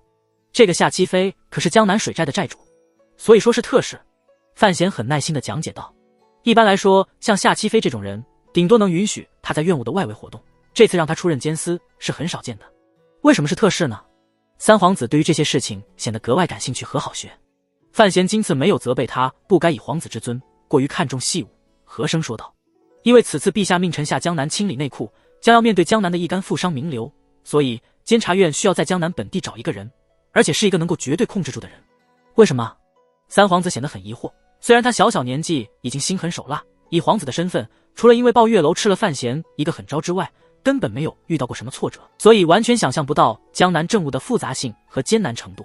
范闲看了他一眼，看着小孩子认真的眼神，不免觉得有些好笑，但也对那位身在宫中的宜贵嫔深感佩服。那样一位憨态可掬的娘娘，怎么能养出这样一个性情硬、好学、肯折身段的厉害小皇子？只怕那位亲戚娘娘也不怎么简单。江南被信阳方面经营得太久，范闲在他面前并不避讳提及长公主。10几年的时间，这里已经是铁板一块。纵使有些人是崔夏两家的敌人，但各方面总有千丝万缕的利益联系。谁也不想如今的格局发生太大的变动，变动所带来的损失是这些人不愿意看见的。我们自京都远道而来，对于他们来说，就是一个强大的变数，在外力袭身之时，就算铁板内部有缝隙，也会暂时合为一体，共抗外敌。所以我们需要一个已经在铁板中存在的沙子，让这粒沙子越来越大，最后逐渐将铁板撑裂，再难恢复最初的模样。三皇子皱着眉头说道：一粒沙子不见得有这个能力，如果我们帮他，和我们自己出面有什么区别？关键就是我们不方便出面。范闲也有些头痛，叹息道：殿下您是不知道，地狱的观念在这个国度里是如何根深蒂固。我可以让小史来开报月楼分号，可以让谭伯书局开遍苏州，但真要触动了江南人的根本利益，只怕会惹来群起而攻之。群起会有哪些人呢？江南最大的富商名家被我杀了几位少爷，从而与我仇恨极深的那几家盐商，早已经被长公主喂得饱饱的那些各级官员，打从江南路正二品的那位临提督起，一直到苏州城看守城门的老兵卒子。范闲像做游戏一般笑着扳手指头，内库里的各级掌柜，街头卖笑的姑娘，庙前卖艺的老汉，但凡是江南人都不会喜欢我们来指手画脚。三皇子微愣了愣，阴狠说道：攻便来攻，难道本老师还怕他们不成？怕倒是不怕。范闲好笑说道：可是那句话是怎么说的？法不责众，真让江南乱了起来，这些各行各业的人有的是办法让民怨再斗，民不聊生。如果真到了那天，你说京都朝廷上一意，到底是去砍几万个人头来为我壮胆，还是将我的乌纱摘了去安抚江南民心？三皇子愣了起来，心想以父皇的性子，只怕你范闲肯定不会吃什么苦头，但也会将你调回京去。一想到身为堂堂俺三皇子的老师居然要被弄得如此憋屈，三皇子的心中好生郁闷。范闲似乎猜出他在想什么，哈哈笑道：当然事情也没这么麻烦，殿下也知道监察院也不是吃素的，陛下也不可能一味柔和，我只是将这情况预估的艰难些。他的笑意渐渐敛去，平静说道：如果真要杀人立威，我不介意背这个恶名。三皇子摇了摇头，心想真把人杀多了，事情总不好收场，京里督察院再闹起来，难道父皇还真能把御史都杖死？父皇可是魏一心要在青史留名的帝王，不若让那个刚刚被收服的夏七飞杀去。他的眼睛一亮，却不敢将自己灵机一动的想法告诉老师，浑然不知他那个面上温柔实则心狠的老师做的便是这等下做安排。嗨嗨，他咳了两声说道：那水师那边怎么办？水师守备竟然与水匪头子相互勾结，这事儿监察院怎么查？范闲低头去看那个牛皮纸袋，随口说道：这事不用查。出乎他的意料，三皇子竟然是眉头一皱，恶狠狠说道：怎能不查？军队乃国之重器，沙湖这块的水师乃是我朝重兵，直接冠以江南水师之后，连这里都出了问题，如果不彻查下去，朝廷如何自处？我庆国号称天下第一强国，如何自安？范闲意外地看了三皇子一眼，从这些幼稚甚至有些不清楚的话语里，听出小孩子是真的很在意此事，不免有些想不明白，转念间马上想通了，看来这位小爷还真是有那个雄心啊。他忍不住笑了起来，将手中的牛皮纸袋递给三皇子。水师的问题并不太大，当然那个守备自然会倒霉，我想水师的提督大人在这件事情发生后总要给我一个交代。他轻声说道：大江之上也是一次试探，水师的军纪还是不错的。三皇子不肯接话，只低头翻着牛皮纸袋里的东西，却是越看越心惊胆跳，上面全部是江南水寨这几年来与各地官员的暗中交通，账目清楚，往来回执上面虽然不可能数着那些官员的姓名，但真要查下去，只怕也能揪出好几位官来。范闲说道：这便是所谓投名状，夏七飞将这些东西交给我，就等于将那些官员和他自己的脑袋交给了我，双方交了底，大家才能心安。三皇子忽然抬起头来，有些不敢相信地说道：夏七飞要一直当个暗桩，殿下明白的极快，果然聪慧。范闲赞赏了一句：这些官员我们要抓便抓，只看抓的时辰，若他们仍然不识时务，想要站在朝廷的对立面，那自然是要抓的。至于夏七飞，他依然当他的江南水寨之主，依然与水师与各地官员们结交着，如此甚好。在范闲的立场上，所谓朝廷的对立面自然就是信仰那一面。三皇子望着范闲兴奋说道：老师好计策。范闲摸了摸头发，自嘲一笑说道：这算什么狗屁好计策，人人都能想得出来，只是没有人像监察院一样拥有这么多的资源，查不出夏七飞的底细，就不可能控制他，自然也就无法施展手脚。难得听他说了一句脏话，三皇子却乐了起来，说道：老师一代诗仙，原来也是会说脏话的。范闲笑得更大声了：什么狗屁诗仙，诗仙也要上茅房，庄大家还不是娶了2个小妾，这世上哪有那等从内到外全是水晶做成的人儿？就算有，只怕也要濒死深州所有人了。三皇子痴痴一笑，忽然促狭问道：难道说父皇也会骂脏话？范闲一怔，看着这小孩，儿气不打一处来，这是逼着自己撒谎啊，真是恨不得骂脏话了，笑骂道：“回去问你家贵嫔娘娘去。”说笑一阵，气氛轻松许多。三皇子居然想着先前夏七飞说过的那番话，兴致大作，问道：“老师，听那贼头子说，过些天西湖边上要开什么大会，品鉴江南豪杰武道修为，乃是难得的盛事，咱们也去看看吧。”俗，真俗。范闲笑道：“不过是些俗人打架，殿下乃堂堂皇子，何必去凑这个热闹？江湖啊！”三皇子愁眉不展说道：“学生真的好奇。”他眼睛一亮说道：“老师乃是天下难得一见的九品高手，到时候乔装打扮去夺个什么盟主，岂不是一桩妙事？日后写成画本，在天下间传扬，愈发俗了。”范闲笑道：“真要这么做，京都里还不知道会怎么传，随便参我10几张的材料，那是绰绰有余，最末陛下还不是要批我一个年少梦浪？再说了，带着你在身边，怎么可能轻覆险地？”他最后说道：“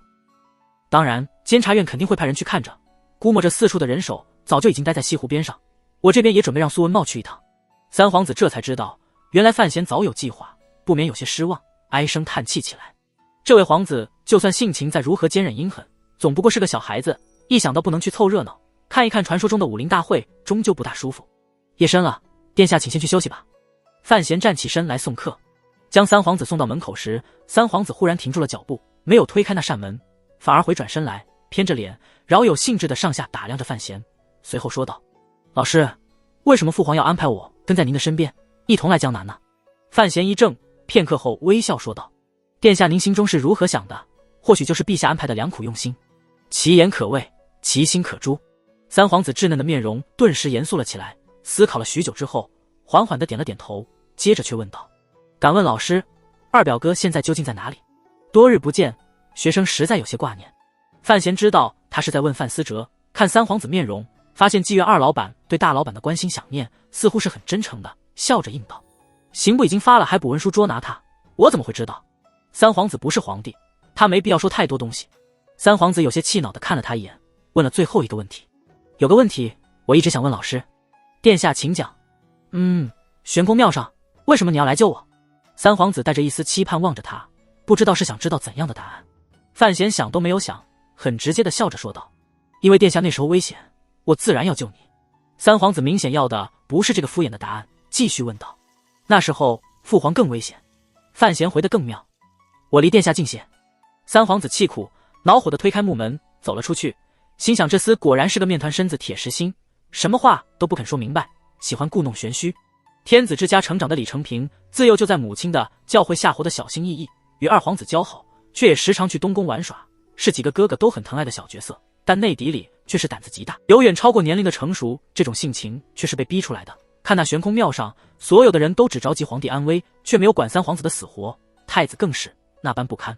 便知道天界无情，并不是假话。事后他不免有些心寒，时常忆起当日范闲英武无比，挡在自己身前的情形，对方救了自己一条命，两相比较，三皇子越发觉得这位名义上的大表哥，实际上的兄长，要比天下所有人都可爱得多，值得信任得多。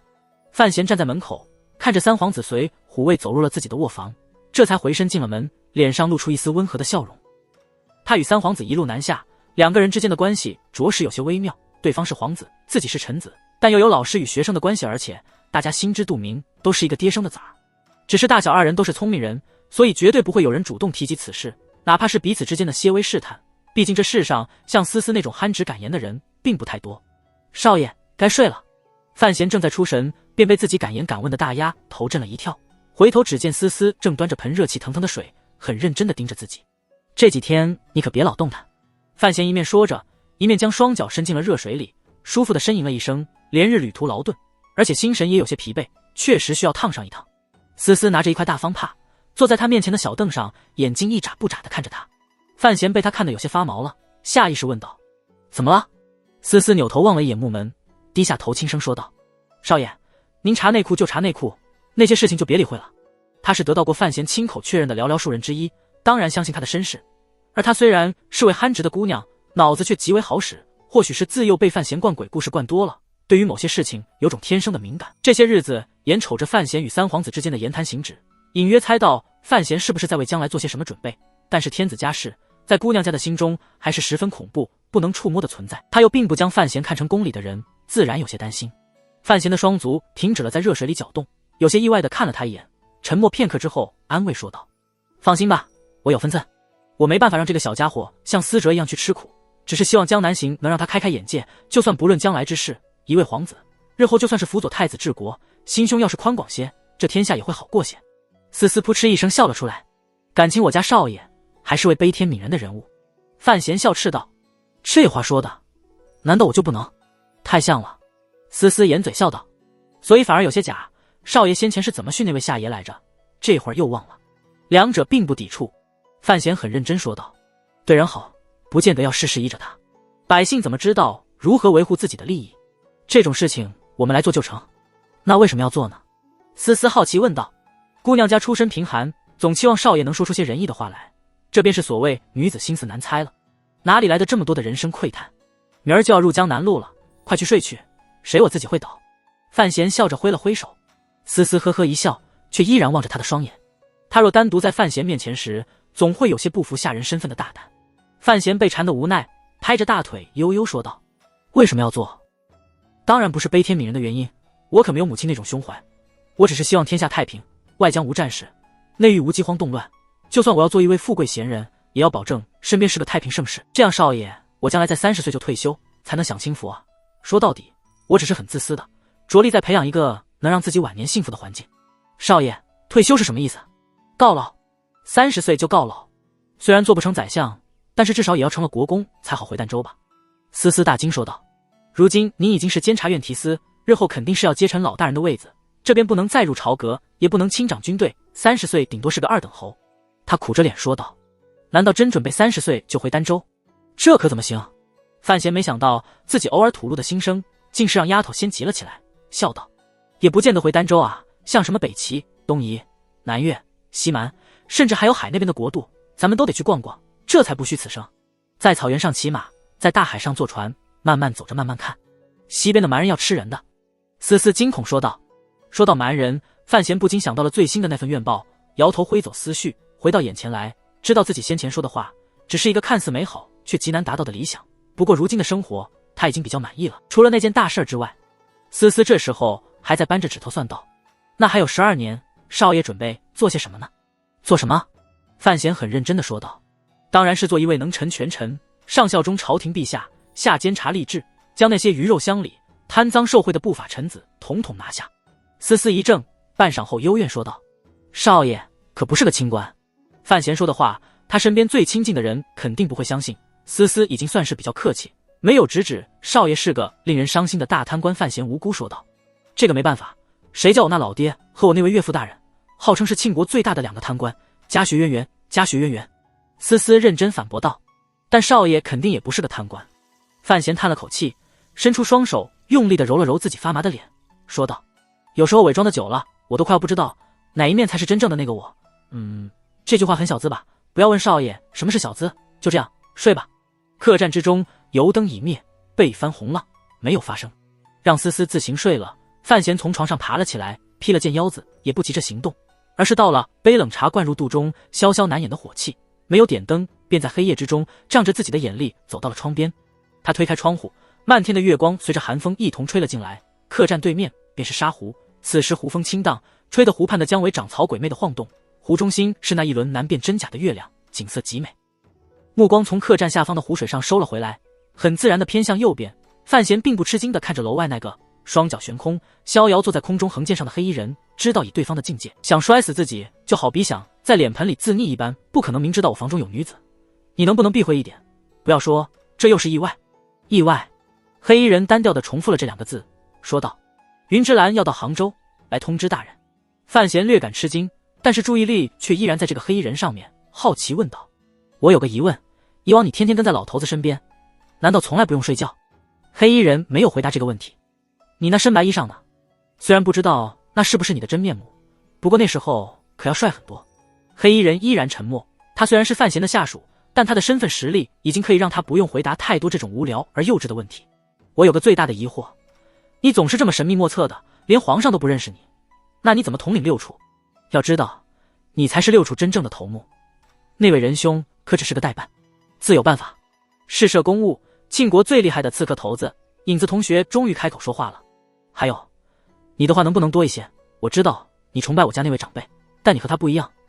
你要搞清楚自己公务员的身份。从京都到现在，你一共只和我说了3句话，我很不高兴。有个一直想问的问题都没有机会得到你的解答。”在影子的面前，范闲越发显得像个话痨。影子犹豫了少许后，开口说道：“大人，请问。”范闲唇角浮起一丝微笑，说道：“这个问题就是，你捅了我一刀子，你打算怎么赔我？”不知道影子许了范闲什么，让他接受了那次意外事件的补偿，第2天就高高兴兴地出了沙洲城。当天下了一场寒冷的冬雨，凄冷凄迷，仿佛是变魔术一般，前行江南的范提斯一行人就这般消失在了沙洲城外并不高大的丘陵东林中。当夜，有几位穿着全身鱼履的官员在夜色之中入了沙湖，在江南水师码头登上了那艘京都大船，戒备做得森严，就连水师负责接待工作的将领们都没有看清那些人的真实面目。此时在大船上负责一切事务的苏文茂看着冒雨登船的同僚，诧异问道：“你们都过来了，大人怎么办？启年小组总得留几个人吧？”一官员苦脸说道：“大人说演戏总得演真切些，将启年小组的人都留在船上，咱们又遮着脸回来，水师的人才会相信大人是在船上，这消息放出去总能骗几个人。”苏文茂瞠目结舌：“大人这是玩起劲儿了，如今都已经在沙洲现了踪迹，还藏个……”他生生将那个脏字咽了下去，咳了2声后说道：“也成，明天就起船，赶紧入江南路。”3月初3，那位启年小组的官员严肃说道：“3月初3船到苏州，大人就给了这个日期。”苏文茂急了：“什么船能走这么慢？”他站起身来一挥手，恼火说道：“不管江上怎么走，总之这沙户是待不下去了，明天必须离港。”那名官员皱眉问道：“大人，怎么了？”苏文茂面现愁容，说道：“入了江南水师的大营，提司大人和三皇子却始终不肯下船。你说水师里的大小将领们，谁心里不是在犯嘀咕？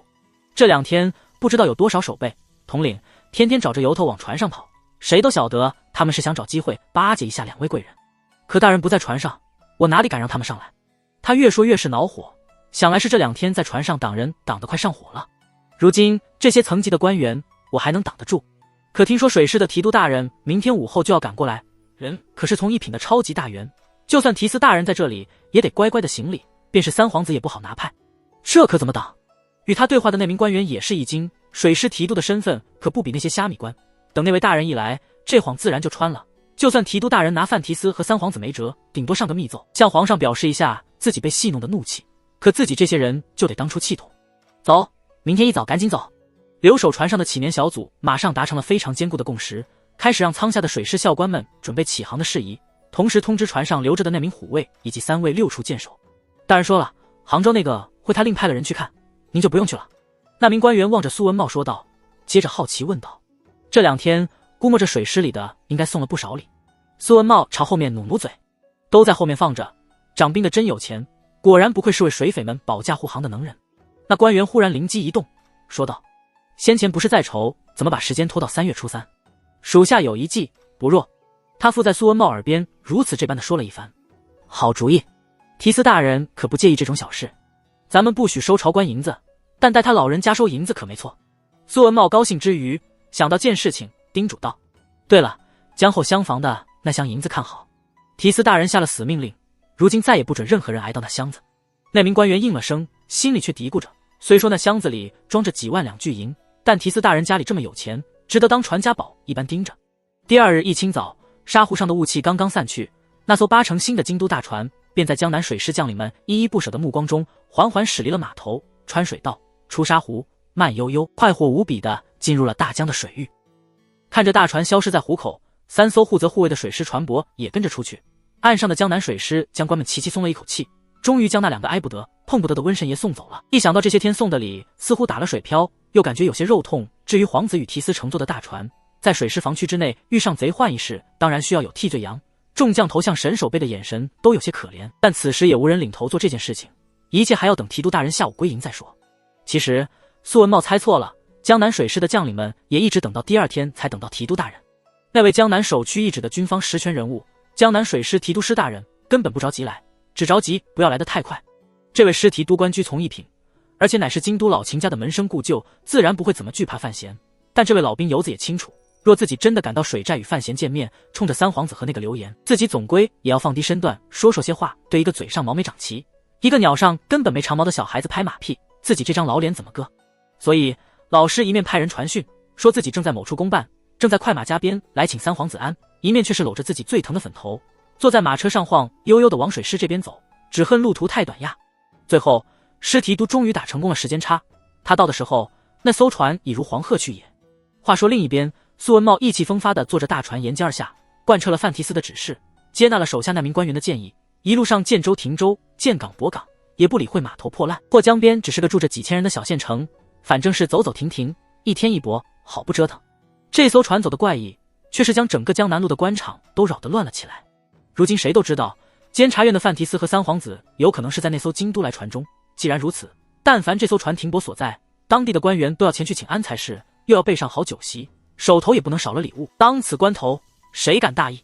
上游的州县送了翡翠，下游的州县怎么也不能比下去了，至少也得来一袋猫眼不是？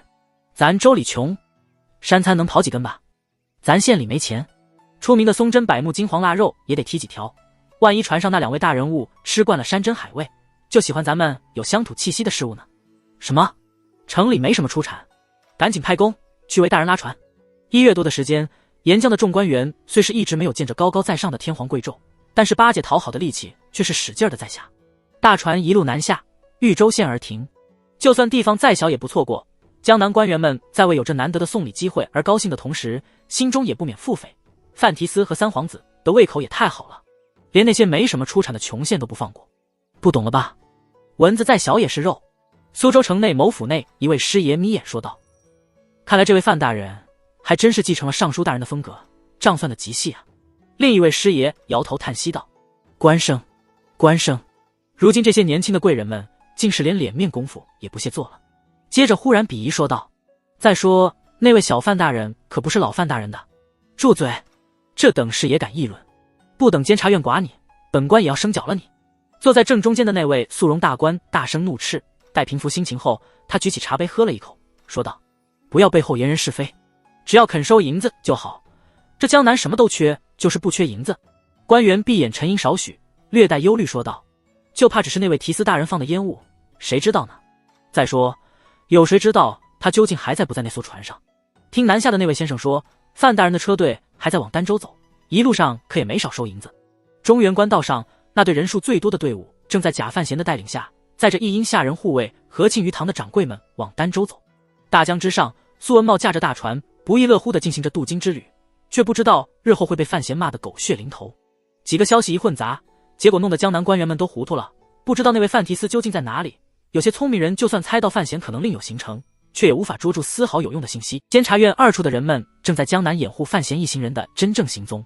2月初的天气，春未至，冬未去，寒意霸道地占据了大江两岸的田野道路，拒绝任何一丝春意的到来。不过江南一带靠海近，总比别的地方要稍微温暖些，所以这些天已经没有雪了。但是官道上被翻出来的泥痕被数月的东风吹得干硬无比，让行走在上面的车队上下颠动，车中的人们有些苦不堪言。范闲吃不得这苦，掀开窗帘喊停了车队，跳出车外骑马而行，这才稍微舒服了些。他伸了个懒腰，呼吸着扑面而来的微寒之风，看着官道两侧的水沟，眼睛不由眯了起来。只见负责灌溉的沟渠里早就没了水，干涸一片。如果说是冬天水库的关系，倒也罢了，问题是沟里还长着1人多高的荒草，烟烟慢慢地顺着沟渠往前方生着，看着荒芜不堪，竟是不知尽头。他有些纳闷，心想除非是干了好几年才会搞出这副模样来。双脚一踩，整个人站了起来，居高而望。他不由倒吸了一口凉气，发现官道四周的沟渠竟大多都是这副模样，沟里的长草早就被冻死了，却依然硬扎扎地立着，顽固的厉害，像天直刺。这样的沟渠怎么能灌溉？那春种的时候怎么办？范闲从北齐回国时，一路所见庆国的水利灌溉系统还算完备，这江南之地富甲天下，怎么反而没有钱去整修沟渠？难道那些地都不用种？从京都跟他一路出来的监察院4处官员瞧出了提司大人脸上的不悦，拍马上前解释道，也就是这块荒废些，苏杭那边断不是这副模样。范闲皱眉说道，江南当然不缺粮，这块主要是地薄，劳力又被内库锁了太多。他无奈苦笑2声，没有继续说话。众人沉默，沿着荒草丛生的沟渠前行，从沙洲出来有些天了，一路慢慢摇着，却也快进了杭州。一行人都有些疲惫，范闲也没太多心思去玩一路督察、微服私访的戏码。后面的车跟上来，那名4处官员姓武名迈，自从苏文茂留在了船上后，这一行人的后勤安排与整队工作都交给了他。他看出提斯的心情不好，不好多嘴，只得命令后面的人跟紧一些。这几辆不起眼的马车里高手倒是极多，问题却在于6处剑手和虎卫们都不是过日子的主，单人玩暗杀都是老手，要他们钻进沟里的长草，不食不饮赶到杭州都没问题，但要他们搞零团费旅游便显得有些没精神。尤其是在沙洲城外70多里的地方，本来人数不多的一行人却在一处山脚下买了4、5个插草标的小丫头，愈发显得有些拖沓，像极了出游的富家队伍。说到那次买人，也是令范闲很吃惊的一次遭遇。如今庆国号称盛世，他根本没有想到在江南之地居然还有这种因为快饿死而要卖掉自己子女的事情。虽说那些可怜的人都是从江北流途而至，但范闲依然有些郁闷。他们一行人是暗中前往杭州，并不好带这些人，而且范闲本身也是个性情冷漠的人，最后还是三皇子不忍地发了话，思思才满心欢愉地拿了10几两银子买了5个小丫头。丫头们的父母们千恩万谢，眼泪直流地离开后，范闲算是默认了这个事实。这一行人太显眼，一偏偏贵公子，一穷酸书生，一鼻孔朝天傲气小孩，一得体大方的高门丫鬟，10几名强大的护卫，有心人总能猜到范闲的身份。如今多了几个小丫头，也算是个小伪装。范闲这般劝说自己。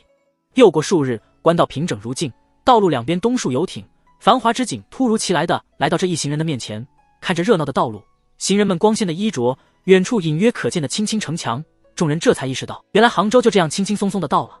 范闲坐于马上，一挥马鞭，意气风发说道：“入城，咱们找宋嫂去。”宋嫂，众人心头一惊，心想提司大人难道在杭州城也有相好的？不过监察院上上下下的官员们都清楚，在男女之事上，范闲乃是京都少见自京的官员，小小年纪却极少去四处招惹，名声在外，自己这些人定是想差了。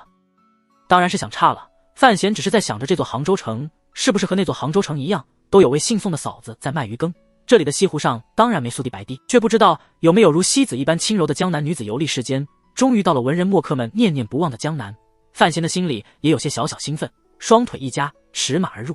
入杭州城很简单，他们一行人早就备好了相关的录影与文书。冒充是由梧州来，经杭州往南方去的大族前哨。录影文书上面盖的章子，没有人能看出问题来。监察院为了自己的工作方便，经常性的用高超的造假技巧伤害各地府衙官员的心情，这事儿已经成了熟练工种。一行人乐呵呵的沿着城门下的直道往城里走去。范闲这时候已经上了马车，微掀窗帘看着杭州城内的景象，只见街人行人面色安乐，道路两边商铺林立，行不多远便有一家酒楼，只是天时尚早，并没有透出几丝诱人的香气。单看杭州百姓的穿着与街面，便知道江南富庶，果然不是虚言。行了一阵，车队前方出现了一长排齐整无比的柳树，冬末犹寒，柳上自然并无青叶迎客，只是像鞭子一样有气无力地垂着，但胜在整齐，所以给人第一眼的观感冲击极为强烈。范闲眼尖透着那层层柳树帘，便瞧见了被这一长排柳树挡着的那片水面，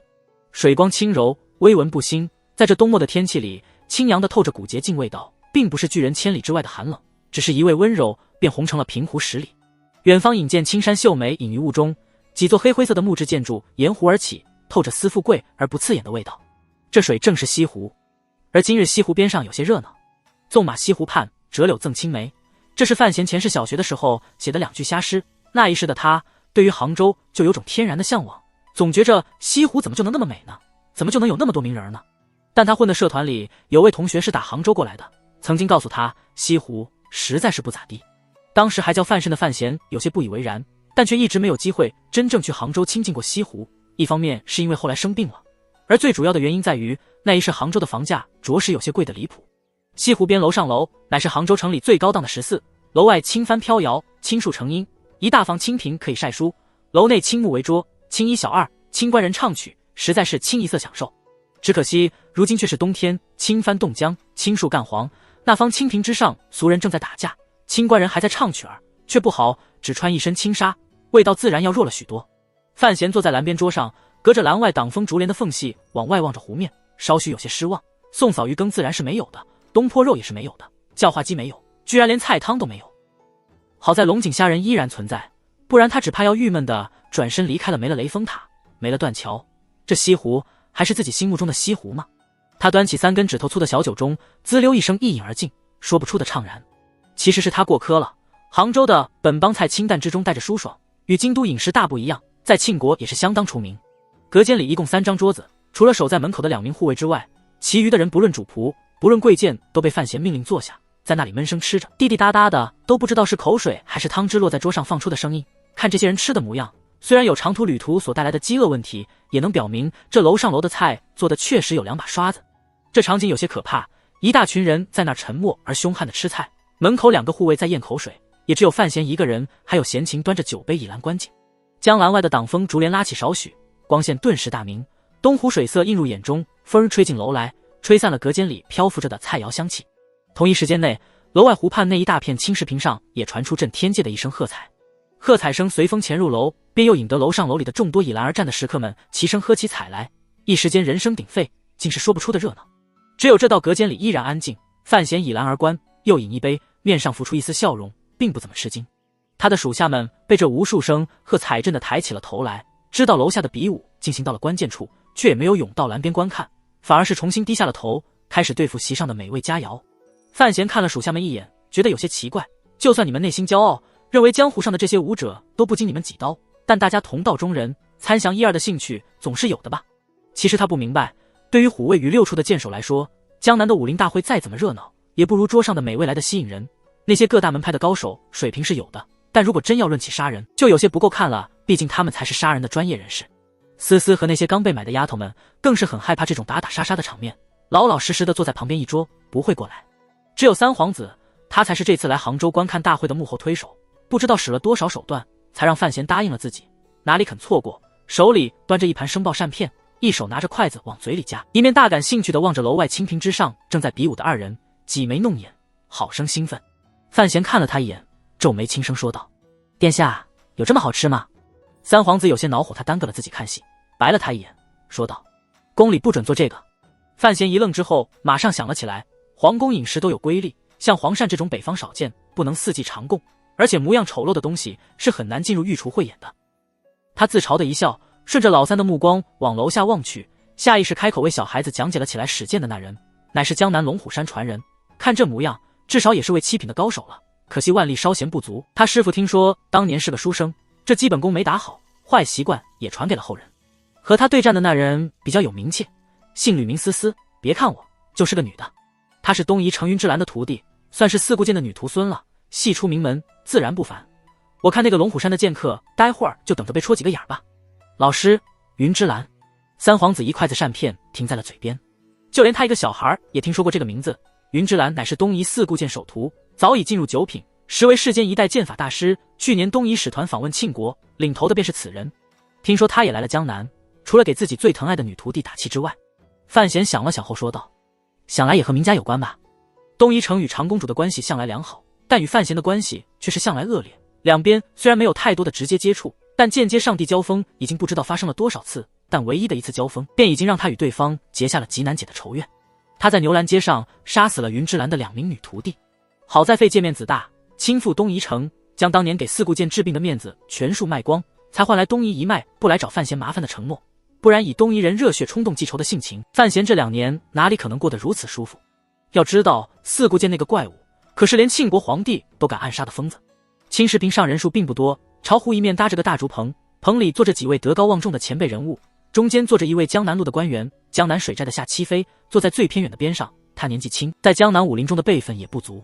今天在主席台就坐的还有监察院4处1名不起眼的官员，却只有范闲认出了他的身份。江南武林盛会已经开了半日，青石屏上比武的人已经换了几波，全来见网，好生热闹。好在几番交手并没有闹出人命，在朝廷官员的目光注视下，江湖人士总会有些忌惮。总之，最后将这场武林大会开成了一次成功胜利团结的大会。江湖人有的获得了名誉，有的获得了难得的露脸机会，有的获得一些华而不实的武道经验。范闲冷眼看着这一幕，很轻松的便想起了前世的那本小说《江湖是江山的一隅》。眼前青石屏上的所谓江湖，只怕连一隅都算不上，只是江山的一道花边罢了。但是他的脸上也挂着几丝淡淡忧虑，看了半日，发现这些江湖高手虽然并没有拿出压箱底的本事，也没有以命相搏，但确实有些真正的强者。就拿最后那场龙虎山的剑客来说，在东夷城一脉的面前，竟是半点没有落下风。估计最后还是看在四顾剑的名义上，这才退了半步，真正的高手没有出面，出面的已经不俗。而这些人的身后，无一例外的都有豪门大族或是官府的影子。若有些有心人将这些力量集中起来，范闲也会觉得有些头痛。难怪朝廷对于这片管的一直相当严苛。看来陛下也知道，对于民间的武力必须保持一贯的震慑力量，同时用朝廷的光芒吸纳对方。范闲知道自己终究还是拖大了，夏齐飞说的对，草莽之中真有豪杰，只是在庆国皇帝这20年的强悍武力高压之下，没有什么施展的机会。云之兰在哪里？三皇子好奇地在楼下人群里寻找着，没有注意到范闲的稍许失神。范闲摇摇头说道：他的身份不一样，当然不耐烦在草棚里与那些老头子以及朝廷官员坐在一起，谁知道这时候躲在哪儿的。话说在前年的皇宫之中，范闲还是被云之兰的如剑目光狠狠地扎过几刀，只是他脸皮厚，心肠黑，知道对方不可能对自己如何，所以甘然受之。这时候他的目光在楼下四处巡视着，却没有发现那个剑术大家的踪影，心头微感忧虑。不是担心自己，而是担心影子刺客会不会不经自己的允许而自行动手。陈萍萍曾经说过，影子与四顾剑之间的恩怨，那种深入骨髓的仇恨，不是能够用公务压制住的。尤其是此次云之兰又是乔装下江南，没有走官方途径，影子要杀他，这是最好的机会。但今日西湖之畔高手云集，官员大佬众多，如果在众目睽睽之下爆出一场九品战，众人的眼福是有了，但影响未免也有些太过恶劣。范闲在栏边思忖着，心中不停地考量，云之兰明显不是因为这个破会来到杭州，当然是因为自己而来，信阳往东夷城方向输货，四顾剑无论如何也要保住名家，而自己要动名家，只怕也要先将隐在暗处的那位剑术大家找出来才是。便在此时，楼下竹棚之中的那位官员站起身来，走到石屏之上，拱手行了一礼，温和说道：今日见着诸位豪杰演武，本官不由心生感慨，我大庆朝果然是人杰地灵，民间之中多有英豪，望诸君日后依然勤勉习武，终有一日能在沙场之上为我大庆朝开疆辟土，成就不世功名，光宗耀祖指日可期。官员呵呵笑道：不怕诸位英雄笑话，本官乃是位手无缚鸡之力的书生，临平官武，徒有羡慕之情，恨不能拜诸位学上几招，将来也好上马杀贼，为陛下挣些脸面。屏上的江湖人闻言都笑了起来，心想这官说话倒也客气之中夹着几分有趣。本来江湖之事，平白无故多了朝廷的鹰犬在一旁盯着，屏上这些人心里都有些怒气，但听到这官员一说，有些人便想倒确实是这么回事，习得好武艺，还是终要卖与帝王家。在江湖上固然潇洒自由，但也极易落拓，总不及报效军中还可名利双收。皇帝陛下向来深重武功，太平了这多年，将来的仗总是有的打，军功总是有的挣。但这般想的终究还是少数，大多数站在屏外不与其事的江湖清高洒脱之辈，自然对着朝廷的官员嗤之以鼻。有人便阴阳怪气说道：民间多有英豪不假，不过却不见得全是咱们大庆朝的英豪，先前不是还有几位东夷城的剑客，难道大人也劝他们入伍为将，日后再打回东夷城去？范闲在楼上听着，本有些欣赏这名江南路官员说话乖巧，骤闻此言不禁笑了出来，轻声骂道：好利的一张嘴。三皇子一旁恨恨说道：都是一干刁民，老师说的对，实在是没什么意思，根本就不该来看。却只听得青石屏上那位官员不慌不忙说道：文武之道，本无国界之分，我朝文氏往日也曾在大齐参加科举，如今也在朝中出阁拜相。世人皆知，东夷城四顾剑先生乃一代宗师，门下弟子自然不凡。这几位来参与盛会，也是我大庆朝的义庄姓氏。若东夷城诸位乐意为我大庆朝廷效力，朝廷自然不会拒绝。他自嘲一笑，咳了2声后说道：当然，我朝与东夷城世代交好，先前那位先生说的话倒是不可能发生的。那名阴酸江湖人闻言大笑了起来。这天下诸侯小国倒是不少，但真正要打起仗来，能配做咱们对手的也就只有北齐与东夷。大人说打东夷不会发生，莫非便是要打北齐？众人大哗，有些老成之辈忍不住瞪了那人2眼，心想不与官斗乃处世名言，你非硬顶着说干嘛？众人看着那名阴酸发话的人，却觉得他有些面生，不像是在江南武林混迹的出名人物。在楼上默然听着的范闲也觉得有些奇怪，却说不明白奇怪在哪里。屏上那名江南路的官员沉吟少许，忽然开口微笑道：这位先生言之有理，不过除却咱们中原繁华地外，天下也不平静。便说那西边的蛮子最近又开始蠢蠢欲动，诸位可曾听说？他抛出一条未经证实的风闻，先让场中群豪安静了下来，这才笑着说道：朝廷与北齐去年才互换国书，联姻之事将成，邦义必将永固，怎会如先生所言再兴兵戈？那名言语咄咄逼人的江湖人士略一沉默，这才开口说道：只要庆国人这般想，那就好，谢大人示意。说完这句话，他就将身子退到了后方的人群之中。这句话却表露了他的身份，原来是个齐国人，场间一阵威华，只是舞会本无限制，东夷城能派人前来参加，北齐人自然也可以，谁也不好说些什么。楼上的范闲却是眉头一皱，站起身来，双眼中青光一现，便在楼下的人群里仔细搜寻起来，目光却没有盯着被人群围着窃窃私议的那个北齐人，不知道他是在找些什么。他所处的楼层一角比较偏，有冬树遮住少许，又有竹帘相隔，所以楼下的人并没有注意到他，只将他当做了一般看热闹的食客。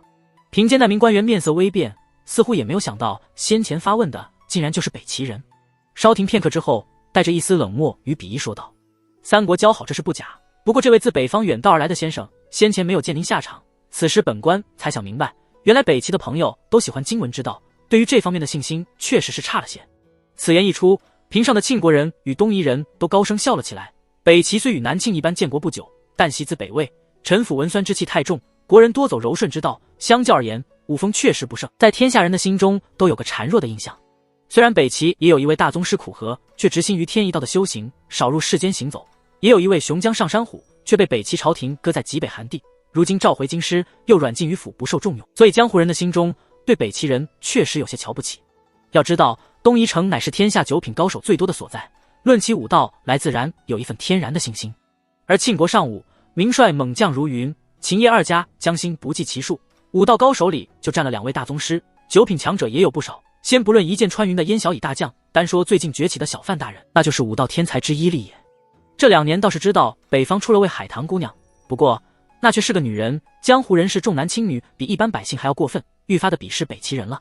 所以官员这番话一说，不论是庆国拳师还是东夷剑客，都高声笑了起来。那名北齐人面色一黑，露出几丝愤恨之色。楼上的范闲面上却露出一丝颇堪捉摸的古怪笑容，心里很是喜欢那名江南路官员没有压抑住怒气，两眼微眯快速的在楼下看着，似乎是在找什么。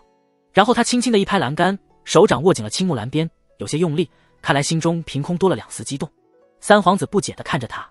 范闲的目光正投向青石坪远处道边大树下，那树下正有一名寻常女子，正提着花篮在卖花。天寒时节，也不知道她篮子里的花是从哪里偷来的。这女子一直背对着这面，头上又系着一条花布巾，所以无法看到她的面容。而就在青石坪间那名官员开口羞辱北齐的时候，他转过身来淡淡看了一眼，便是这一转身，他的面容便落在了范闲的眼里，不是海棠，又是何人海棠已至江南。范闲的脑子开始快速转动起来，那姑娘明明应该已经知道自己是庆国皇帝的私生子，为什么还要依信中所言下江南来寻自己？难道在这种情况下，他还敢将天一道的心法交给自己，完成北齐的养虎之计？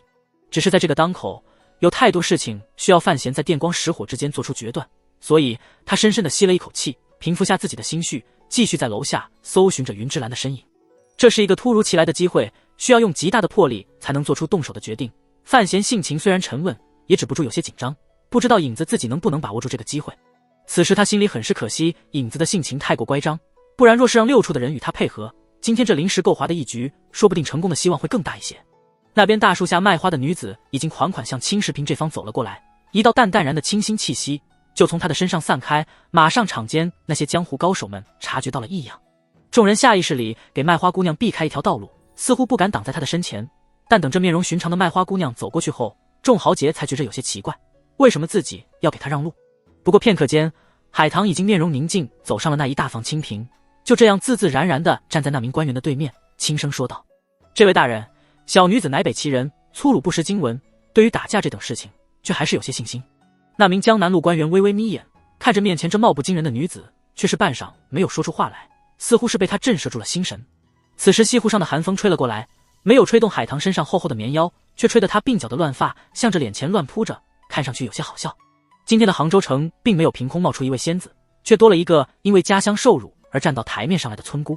先前一直愤愤不平却隐忍着的那名北齐人，见到他现身之后，在面上装出犹疑之色，片刻后似乎双眼一亮，大喜过望，穿出人群，在青石坪下方拜倒：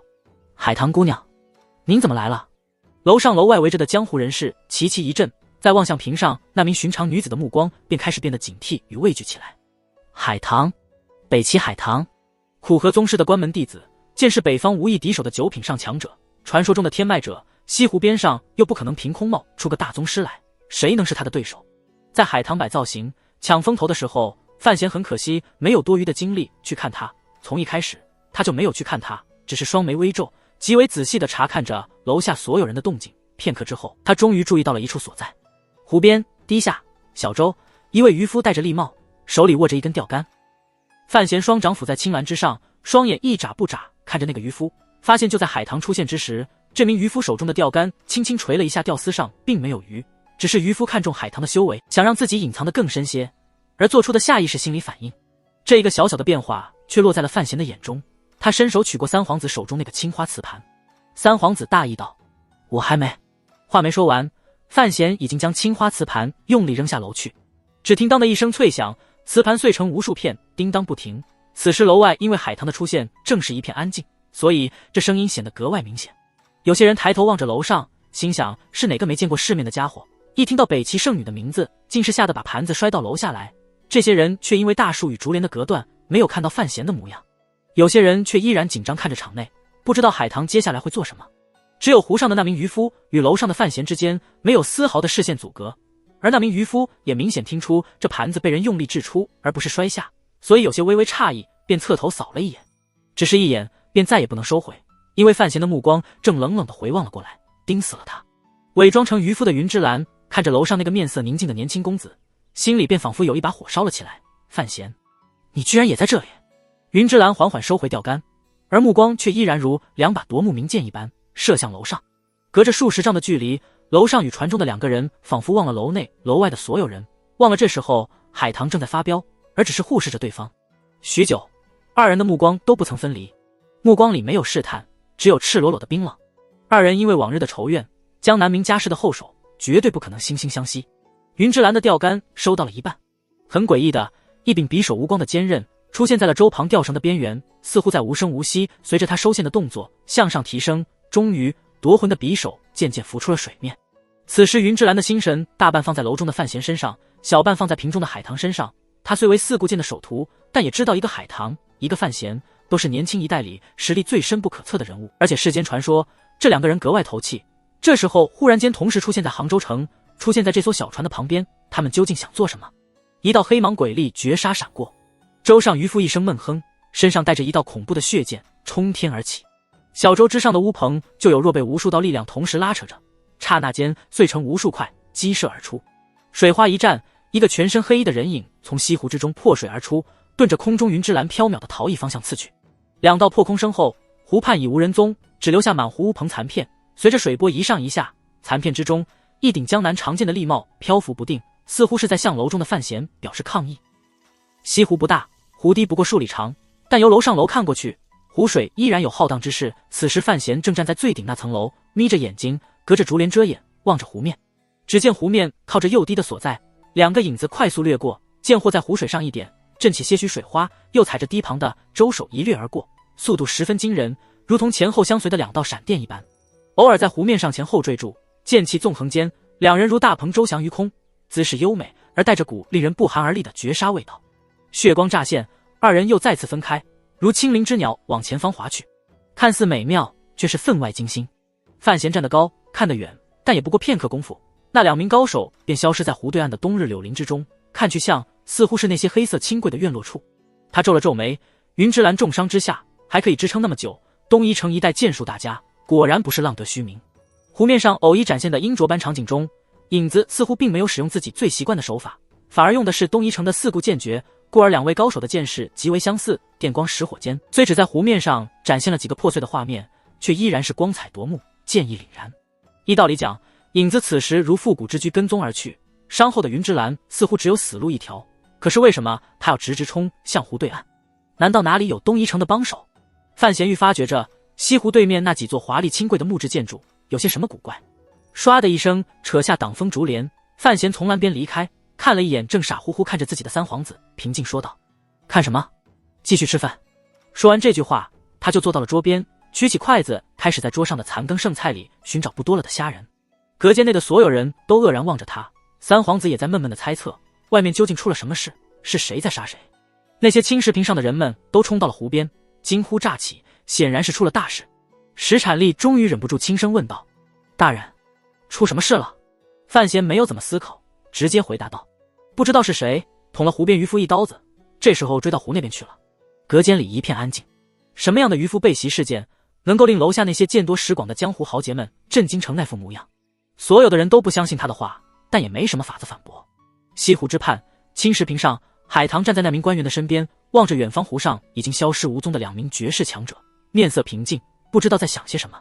而江南武林里的人物，这时候早已涌到了湖边，对着仍有余波的湖面惊讶感慨，吸着凉气。众人虽没见着最先前的一幕，但小舟迸破，两名高手如巨鸟翔于湖面的场景，却还是看得清楚。只是惊鸿一瞥，众人便知道对战的二人实力高深莫测，绝非一般常人，恐怕都已入了九品玄妙之境。众人在震惊之后，开始猜测那两个人的身份，议论了许久，也没有个分数。纵有些高明人士瞧出来湖面上剑士颇有四顾之风，却也不会点名。那些内心骄傲的老头子们心想，你们东夷城不是一向爱吹嘘自己高手多吗？让你们自己斗去。只是湖边那几位自东夷城来的女弟子面色有些凝重，他们没有想到在庆国繁华杭州地，居然有人胆敢，而且能够伤到自己的师傅。由吕思思领头，这些女剑士们向主持方匆匆行礼后，便沉默着离开了楼旁石坪，焦急沿着湖堤向那方奔去。江南武林众人满心震撼之余，也有些满足。今日乏善可陈的武林大会到了最后，竟然能够看到北齐圣女海棠出面，而且湖边又突兀地出现了2名绝世剑客地厮杀，这票价算是值回来了。庆国江湖人士以此暗杀之事为契机，巧妙地将海棠上台之事遗忘掉。谁都知道，这时候的场子里没有人是那位姑娘的对手，如果不想亲人丢脸，那还不赶紧趁机蒙混过去。于是乎，江湖豪杰们选择就近的楼上楼用餐，准备以酒水为饮，再好生议论一番先前所见震惊一幕。难得一见的各帮各派头目，也好在官府公正的公正下商讨一下道上的利益分配。而那名江南路的官员与几位德高望重的前辈很自然的与海棠见礼，再也不提先前场中之事，极有礼数的请海棠姑娘入楼少歇。将要进楼上楼时，一名面相清正、双眼温文有神的年轻贵族公子便迎了出来，对海棠一一为礼，温和说道：海棠姑娘远道而来，能有这个机会亲近一番，实是在下的荣幸。这位公子是？海棠从来就不是一个冷若冰霜的仙子，很随意的礼貌问道，他的心思其实还放在先前那2个飘然杀伐而去的高手身上。在下姓名，乃是这座楼上楼的东家。打头一行人的最后方是江南水寨的夏七飞，他抬起双眼看了那位姓名的公子哥儿一眼，面色平静不变，心里却冷笑一声，许多年不见的大侄子现在混得越发出息了，居然还懂得拍一下北齐人的马屁。楼上楼也是名家的产业，一向只是有个掌柜在打理，只是今天楼旁有大事，所以如今名家之主明清达的儿子明兰识才会亲自来到这里。身为江南巨富之家，当然懂得不只要搞好与官府的关系，哪怕是一国的重要人物也要刻意巴结才是，所以他才会抢出楼外，接着海棠，同时也没忘了向海棠身边那位江南路官员问好，竟是位八面玲珑的角色，倒不像是位败家子。楼里食客们的目光都聚在门口处，都想看看那个传说中的海棠姑娘究竟生得什么模样。一来海棠本身就是位名人，二来庆国人都听说过那个八卦，知道这位姑娘与自家那位小范大人有些什么不清不楚的瓜葛，庆国人都将范闲视作骄傲，将他看成是朝野上下最拿得出手的人物。此时再看海棠，不免便带了几丝挑剔与看将娶新妇的审视眼光，等大家真看清了，不免有些失望，这姑娘长得也不怎么漂亮，似乎有些配不上小范大人。听着楼外声音渐低，楼中却渐渐喧哗起来。范闲知道那些草莽豪杰们就要入楼了，眼神示意一名虎卫站到了隔间之旁，免得待会儿又会有些不长眼的江湖人物想学那些话本上的恶霸来抢位置，引发冲突。范闲可没有那个上京时间来玩这些把戏。高达看了他一眼，得到范闲点头后，挥挥手让那名虎卫回来，自己出了门，同时替下了还没有吃饭的那2名护卫。此时众人都已经吃得差不多了，包括三皇子在内的所有人都用疑惑与请示的目光盯着范闲，思思也不例外，目光里充满着好奇。看什么看？范闲皱眉说道，湖上那件事情和我真没什么关系。石产力心头暗笑，心想门师有时候聪明，怎么有时候的反应却显得过于迟钝。众人不好意思问出心中疑问，还是三皇子不在乎范闲的脾气，嘻嘻笑着开口说道，不是这事儿。那是哪事？外面的声音越来越大，看样子楼下那些江湖人坐不下了，都在往楼上走。三皇子往门外努努嘴说道，那位海棠姑娘来了，老师不请人家进屋坐坐。屋内所有人都把期盼的目光投注到范闲的脸上。范闲将脸一沉，斥道，一个个这脑袋是怎么生的？带你们来杭州看热闹已经算不错了，这还指着我亲自演戏给你们看。石产力挤眉弄眼道，老师，海棠姑娘也不是外人，一起吃个饭，只是常事。范闲冷笑道，这时候所有人都看着，若请他进来，谁都知道咱们是谁了。三皇子用那清嫩的声音反驳道，我就不明白，为什么非得微服？咱们亮明身份，游山玩水难道不行？亮这江南人也不敢把咱们如何了。范闲头痛地皱着眉头说道，我倒不是怕什么，只是难得出京轻松一趟，你非得前前后后围上10几个白胡子官，殿下你也不爱这种日子吧？三皇子一愣，这才知晓，原来范提斯微服私访，不是存着什么暗查明家罪证的念头，纯属由性发作而已。一想到自己高估了对方的职业道德，三皇子不免有些脸红。腹诽某人果然有些犯嫌，耻笑道：即便让他们知道了如何？咱们自己不去衙门里，想必谁也不敢来跟着咱们，那不明摆着找憋屈。范闲懒地理他，心想官场中人拍马屁场景的可怕，哪是你个小毛孩子能懂的。兄弟二人正在肚子里蔑视着对方，便听着厢房之外的声音大了起来，似乎有人想要范闲他们坐的这个隔间。范闲眉头一挑，诧异无比说道：别介，还真碰见这种俗事儿了。高达黑着一张脸守在隔间之外，看着身前满脸愤怒的那些江湖人士，听着对方嘴里不干不净的话语，手握长刀之柄却始终没有拔出来。因为海棠正饶有兴致地看着他，当然他的面前已经躺着3个江湖好汉，好汉们正抱头捧腹，惨呼不止，在那装委屈。果然不出范闲所料，那些牛气哄哄的江湖人上楼之后，一眼就瞧中了范闲他们坐的这个隔间。这个隔间本来就是楼上楼最好的2个位置之一，另外一个被明少东家留下来准备招呼武林大会的主持方。那些江湖人不敢与官府并海棠姑娘争地盘，但看着这个隔间却开始流口水，嚷嚷着要里面的人赶紧腾地方。明家少东其实还没有上楼，掌柜与伙计们哪敢得罪这些拿刀的江湖人，只得在一旁说着好话。高达是何等身份的人，陛下亲随虎卫首领之一，若这些年放在江湖上，只怕早就开山立派了。对于这等毫无道理的要求，提司大人嗤之以鼻的桥段根本不会纠缠什么，只等着那几名江湖人上前一动，他长刀不出鞘便敲了过去，然后地上便多了几个惨呼连连的家伙。楼间尽是今日参加武林大会的人士，在江湖上都是横惯了，今日却骤见了一个比自己更横的人，同仇敌忾，齐刷刷地围了上来，望着高达的目光很是不善。这事儿怪范闲，经由这大半年的朝夕相处，高达在一身横杀功夫之外，更是沾染了范提斯太多的阴狠之气。身处民间，高达并不想动重手，所以用的是范闲的小手段，解决战斗倒是挺快，但那种阴狠味道却是让四周旁观的人群感觉到十分不舒服。那名龙虎山的剑客皱眉说道：这位先生，虽说是这几位朋友言语无礼在先，提的要求确实也有些过分，不过您咒下阴手，未免也过了些吧。高达沉着脸，根本懒得理他。龙虎山的剑客看他出手，便知道对方的实力只怕比自己山上闭关的师傅还要高些，所以竟称为先生，而没有将他当成一般护卫。此时看高达依然一张死人脸，剑客虽然有些警惧于隔间中人的身份，却依然怒气渐起。而就在这个时候，海棠姑娘在众人地簇拥之下上了顶楼，看着与众人对峙的高达，眼中闪过一丝异色，自自然然地走到了众人之间。此时楼内所有人都在警惧之余猜测着高达的身份，却没有一个人曾经在江湖上见过这样一位使刀的高手，不免有些疑惑。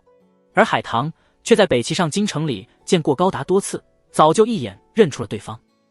明少东见场间乱成一团，赶紧上来打圆场，又赶紧指挥人腾出别的厢房，安排伙计们扶着板上好汉们去休息。明家在江南财雄势大，哪一方的好汉也要卖明少东一个面子，而且他们也瞧出高达的修为实在惊人，那隔间里的人只怕更不是自己能招惹的。人群渐渐散了，只是嘴里依然不停咕哝着。将这一切安排妥当了，明少东才略带歉意的与高达说了2句，又极温和礼貌的请海棠与那位官员还有其他人进入早已留好的另一处雅座。出乎所有人的意料，海棠姑娘一手提着花篮，两眼似笑非笑的看着高达，也不转身，只轻声说道：谢谢明公子好意，不过海棠今日遇着故人，少不得要去叨扰他一顿。众人一惊，再看高达的目光就有些微妙了，心想这名护卫身手如此可怕，里面的人身份一定了不得，而且还是海棠姑娘的故人。都是聪明人。江南路官员咳了2声，与海棠说了2句什么后，赶紧拉着众人离开。开玩笑，万一里面真是那位小爷，人现在正在江南玩神龙见首不见尾的游戏，自己又不是知府这等够档次拍马屁的官员，要是贸然戳穿了，以后在官场上还能有什么好日子过？众人讨好的向高达投以笑容，便赶紧风一般的离开。只有那位明少东面露愕然，苦笑着摇了摇头。隔间厢房的门被吱呀一声推开，海棠提着花篮走了进去，光线为之一亮。范闲端着个酒杯，看着不请而入的姑娘家，半晌后憋出2个字：来了。海棠点点头，对着房内四周张着大嘴好奇的人们微笑致意，很自然地走到他的身边坐下，回道：来了。范闲将酒杯放下，痛心疾首道：专门让高达出去，就是怕你进来泄了本官的行踪，难道你就没看见他向你使眼色？高达站在门口，很无辜地望着楼外湖光山色。海棠取下头上花不惊，没好气说道：堂堂8品高手看门，傻子才会猜不到里面坐的是谁。范闲轻浮地耻笑一声，说道：“江南卧虎藏龙，又没有人认识高达，我的船还在江上走着，谁会猜到我已经到了杭州？”海棠看着他的双眼，半晌后无奈说道：“这么愚蠢的自信，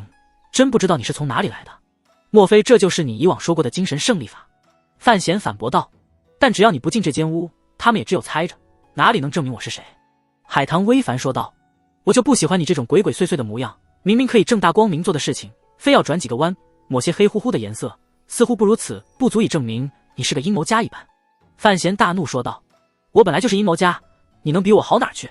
先前楼下那个北齐人还不是你事先安排好的，想找个机会挑遍江南群雄，你好一战立威，光彩夺目。幸亏今天没让你如愿，不然我大庆的脸面就被你一人削光了。”海棠耻笑道：“你要是心里不舒服，刚才就应该跳下去和我打一架，我才没那个闲工夫。高达守在门口，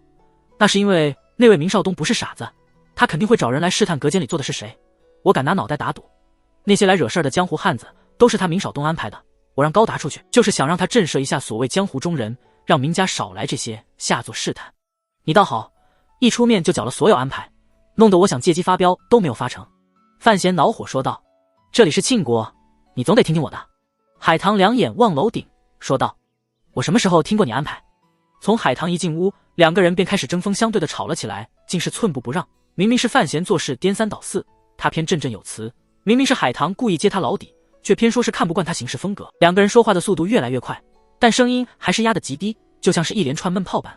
房内所有人的脸色都变得古怪了起来，却是死死地闭着嘴，不敢发出任何声音。看着眼前这精彩一幕，心想江湖传言果然不假，以范提斯的水晶心肝、伶牙俐齿，全是实力。敢和他这么说话的人还真没几个，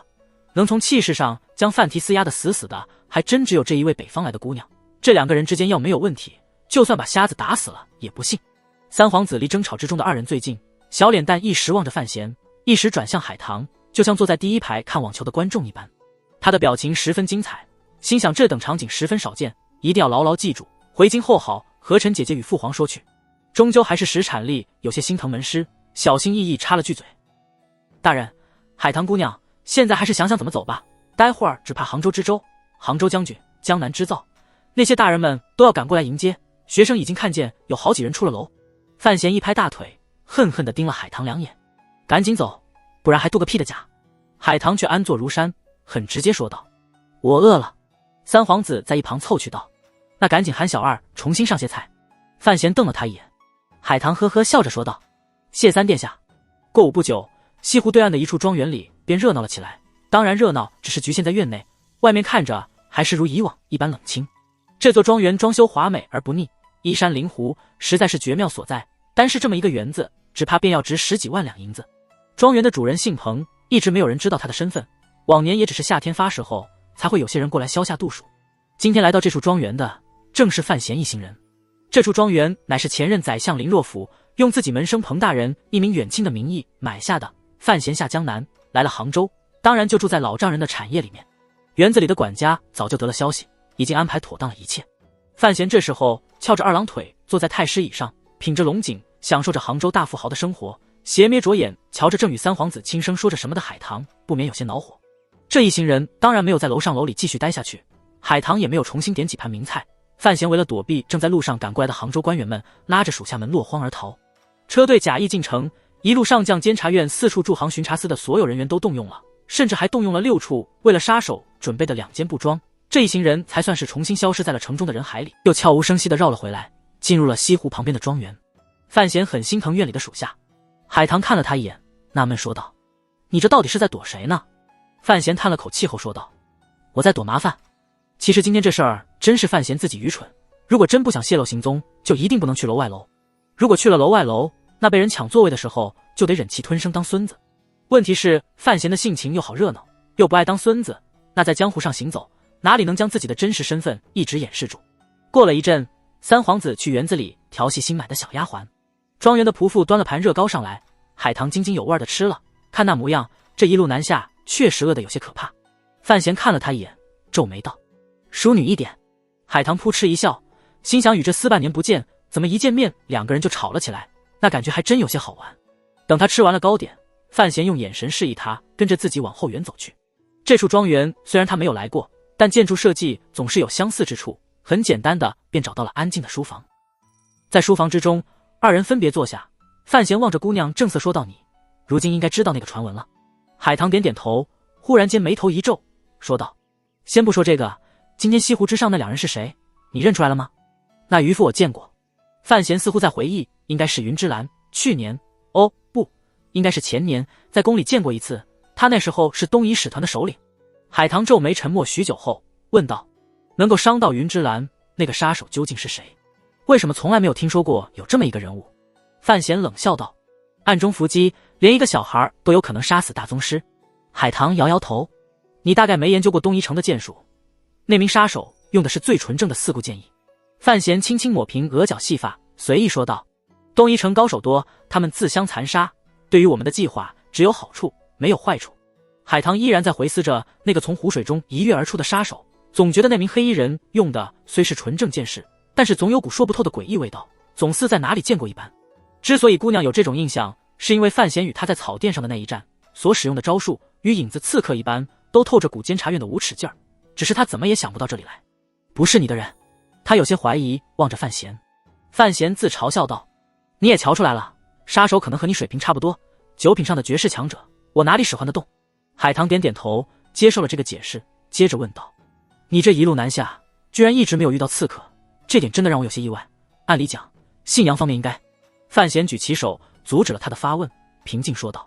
太平盛世这种事情太过轰动，而且信阳方面也没有杀死我的能力。”海棠皱着眉头：“你的伤好了？”范闲面色不变，微笑说道：“早好了，不然我哪里敢下江南？你知道，我向来最怕死的。”海棠微微一笑，这才放下心来，说道：“信上我们说好的事情，是这会儿，还是晚上再说？”范闲骨子里是个淫荡之人，顿时将这话听出些香艳味道，赶紧咳了两声，说道：“晚上吧，既然是国师相赠，总要郑重些，不点香。你也得容我洗个澡不是？不过先前我的疑问，他的疑问在于，明明知道自己是庆国皇帝的私生子，苦河大宗师为什么还敢将天一道功法交给自己？”没等他说完，海棠已是笑着起身离座，说道：“晚上再说，我要去看看西湖的风景，在书上不知道看了多少回了，今天还没有看仔细。”范闲看着他，又顺手提起了桌上的花篮，好奇问道：“朵朵，这时节你在哪儿弄的花？”“在梧州买的绢花，假的，都是假的。”范闲一个人沉默地坐在书房里。过了许久之后，他才转过身来，望着厚厚窗帘那里，关切问道：“你没事吧？”影子确实就是一道影子，飘一般的离开了窗帘，摇了摇头后说道：“云之兰重伤，没有死。”范闲皱起了眉头，知道自己的直觉又蒙对了，问道：“出了什么事？”云之兰拼死闯进了旁边的一处院子，应该是明家的产业。这次他不是一个人来的，还有他的几个师弟都在院子里，所以我退了。影子的言语里没有什么感情波动。范闲问道：“明家，东夷城来的这些人实力怎么样？”“2个9品，3个8品。”影子回道。不过云之兰半年之内没有力量。范闲双眼里怒意一现即隐，悠悠说道：“那还有一个9品3个8品，看来东夷城还真瞧得起我，下了大本钱。我操，哪里蹦出来了这么多高手，玩批发呀？”影子听不懂他的词，但也可以听出他的恼怒，回道：“他们已经离开了那个院子。”范闲站起身来，陷入了沉思之中。此次下江南，如果他要查内库之事，毫无疑问便要先翻明家，截断信阳与东夷城的银钱往来。而明家所拥有的实力中，信阳方面本身的武力不足视，所能倚仗的就是东夷城那些多到可以打包的高手们。杀死朝廷命官，尤其是范闲这种人，听上去似乎有些难以想象，想必明家也不会冒着株连九族的危险去杀范闲。但如果日后真到了生死存亡之际，以那个疯狂长公主的性情，谁知道会发生什么？一想到有可能面临层出不穷的东夷城8、9品高手暗杀，他纵使权高胆大，也有些不寒而栗。所以他才会让影子抢先动手，先挑了领头的云之兰，然后再率领6处剑手不遗余力地在江南水乡里追杀那些东夷来人。如果范闲坐在府衙之中，等着将来1日东夷城刺客的到来，那他就是地道的蠢货。所谓最好的防守，就是进宫用监察院的刺客恐怖去对付东夷城的刺客恐怖，这才是正棋。至于四顾剑那个老怪物，范闲并不以为自己的档次可以惊动到对方。他忽然悚然而惊，想到幸亏云之兰没有死之兰兄，麻烦你再多活几个月吧，至少等下子书伤好再说，中狙只能杀人，可不能救人。范闲从沉思之中醒来，说道：“带上所有的6处剑客，让2处的人配合查缉，只要这些人一冒头，你们就出手，不求杀死对方，但是必须要追得他们心寒，让他们惶惶不可终日，少打我的主意。”影子点点头，忽然很没头没脑地说道：“大人身边那位姑娘很厉害，我不方便时常过来。”范闲点点头，说道：“我和你的想法一样，从今天起，我的安全由他负责，应该没有问题。还有，你要注意安全，报仇这种事情急不得。你现在可不是那位大宗师的对手。”影子微微一怔，转身离开，只是原本他站立的地方留着2个微师的脚印。影子去四处结下东夷来客，范闲身周的安全就成了问题。这也是为什么一直要等到海棠现身，他才肯做出动手的决断，同时也不再在意被人捕捉到自己的行踪。一来是借海棠生事，自己的樱木花道杀人目光，为影子营造一个机会；二来是影子离开了，海棠来了，他的身边依然有一位高高在上的九品上强者，配合着虎卫们，安全上根本不可能发生任何问题。最关键的是，有这位姑娘在身边，不论是天下哪一方势力，如果想动自己，总得考虑一下北齐这瘦死骆驼的强大国力与那位光头的苦河大宗师。而且朵朵比影子可爱多了，不仅可以聊天斗嘴，晚上还可以当同学互抄学习笔记。范闲无耻地笑了起来。黑夜里的彭氏庄园一片安静，不远处西湖水正在温柔地浪荡着，园子里灯火星星点点。由于高墙相隔，后山也是自家产业，所以并不担心有心人会注意到什么。千里下江南的人们都有些乏了，今儿个在杭州城里吃的也极实在，饱暖催睡意。不多时，灯火渐熄，大部分人都沉入了黑甜梦乡之中。只有园后有2间房里还亮着灯，一间是卧室，一间是书房。卧室里思思一边打着盹，一边强撑着缝补范闲在沙洲时扯破了的袖边，一边等着他。书房中，范闲坐在桌前，双眉微皱，正在看着书上的那个小本子。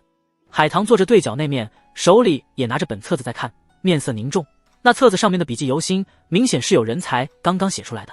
长久的沉默之后，2人极有默契的同时抬头，带着一丝苦涩的笑意，互视良久。终究还是范闲先开的口：“朵朵，好像有些相冲。”海棠姑娘摇了摇头：“不是好像，也不是有些，这2门功法完全相逆，根本无法练下去。”此时他们2个人手里拿的小册子，在这个世界上都是绝对珍贵的东西。范闲正在看的乃是北齐天一道的无上心法，海棠在看的则是范闲凭着记忆力抄录出来的无名公诀上卷。天一道的心法，据传苦河于神庙之前青石阶上跪拜数月而求得。虽然范闲与萧恩山洞夜谈之后，当然知道这是荒诞不经的传言，但这门功法本身依然是天下武道修行者们狂热追求的妙诀。而范闲的无名公诀虽然没有什么名气，但可以将一个没有内功老师的年轻人打造成如今的9品高手，霸道横厉，举世无双。海棠自然知道其中的分量。在知识共享方面，范闲并不吝啬。海棠既然如此慷慨地拿来了天一道无上心法，自己当然也要奉献出自己的宝贝。只是这一对年轻人在夜里就着灯光研究了半天，最后却得出了有些令人垂头丧气的结论。2种功法的风格完全是南辕北辙，风马牛不相及，而且隐隐相冲。范闲的霸道公诀走的乃是直隶粗犷一派，锤炼内神为主，拓实经脉为基，最困难的便是入门的第一个关口。那种无由而生的强大真气由腰后雪山勃然而发，会对修行者的经脉造成强大的震荡，这便是所谓塑形。可是海棠修习天一道功法已有10余载，经脉早已定型，无论如何也不可能散去一身功力重新修行。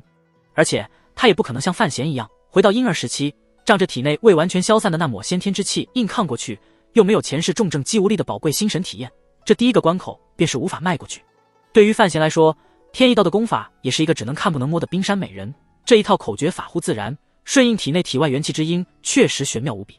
尤其是对体内真气的流动线路与方式，走的是见机之路，柔顺之意十足，积水滴而为江河，以润泽之势修筑心神。奈何范闲修行的霸道公诀，在这10几年里，已经让他身体内的经脉被拓宽到了一种常人难以想象的地步。就算他能依功法凝神为路，可这些露水要依附满整个经脉的管壁，成就涓涓细流，不知道需要多少年的时间。2人对看一眼，无可奈何地叹了口气。多看看，触类旁通，总会有所敬意。海棠轻声说道，他与范闲同为年轻一代里的顶尖人物，尤其是他已经进入了9品上的境界，却始终无法触摸到突破的门槛。那个门槛看似极近，却又是虚无缥缈。本来以为得到了范闲的帮助，可能会有所益，没有想到范闲的真气功法竟是如此变态的存在，心中难免有些微失望。范闲应道，只是看来我这法子你却是用不上了，重新拓了经脉，不说其中苦楚，便是这种危险，我也是不会与你尝试的。海棠眉头一挑，轻声道，我又不是一位勇猛的莽夫。接着皱眉道，你这功法果然怪异，世上哪有这种伤己先伤人后的古怪修行心法？大约也只有你这种怪物才能练成。范闲记起五竹叔以前说过的那事儿，摇了摇头，说道：那可不见得，据我所知，以前有人就练成过。你这门心法是谁人所授？海棠试探着问道，并没有奢望范闲会回答自己。没料到范闲倒是坦白，母亲留给我的。叶家小姐。是啊，海棠微色笑道，世人多藏针不敢外露，像你我二人这般胡闹本就少见，这样两本妙谛在前，只怕也是世上少有的场面，只可惜竟是没个结果。范闲也是面色微暗，从古至今能够没有师门之私而勇于互赠家底的人，估计也就只有自己与海棠这一对奇怪的青年男女。这本应是这个世界上知识共享、青史留名的美妙画面，却……他忽而翻开一页，眼中骤现笑意。别急着感叹，这上面不是还写着双修之法吗？海棠皱眉说道：性命双修，何为性命？本乎天者，谓之命；律乎己者，谓之性。以神为性，以心为命。神不内守，则性为心意所摇；心不内固，则命为声色所夺。不亡情，不化道，去而复回谓之反。这上面写得清清楚楚，可是你如何练的？你整日周旋于官场之上，哪里能找到离声色之境？心远地自偏。范闲用陶渊明的一句诗回答他的疑问。海棠眼中一亮，旋即平静微笑道：那依然还有一个最大的问题，除非你重铸经脉，不然以你体内粗狂的真气，新生的点滴真气一定无法生存下去。难道你舍得将自己这身强大的真气震碎经脉，从头修起？范闲没有回答这个问题，转而就天一道心法中的几个难解之处询问。海棠一一细心指点，并不藏私。而海棠心想，自己虽不能修行霸道公爵，但如果能够将这门功法记下，将来传于天一道后人，对于国人也是一桩天大的造化，所以也在专心阅读，偶有不通之处，当然不耻下问。范闲也如他一般，开诚布公，有一说一，红烛在世，繁星在天，二人同学，其乐融融。渐渐二人开始沉浸在这两本功法所蕴藏的玄妙境界之中，虽未身行，却已心品，不再发问，而是各自侧身背对而坐，快速地记忆着书中的内容。不知道过了多久，一直背着身的范闲忽然悠悠说道：其实玄空妙遇刺之后，我真气炸开经脉，流于体内，一直到今天为止都没有收拢过来。海棠依然背对着他，只是肩头微微颤抖了一下，半晌之后才轻声回道：你终于肯承认了。世事总是如此奥妙。本来范闲断不可能毁了经脉，重新修行天一道的心法，但如今他的经脉却已经破落不堪，正好修起，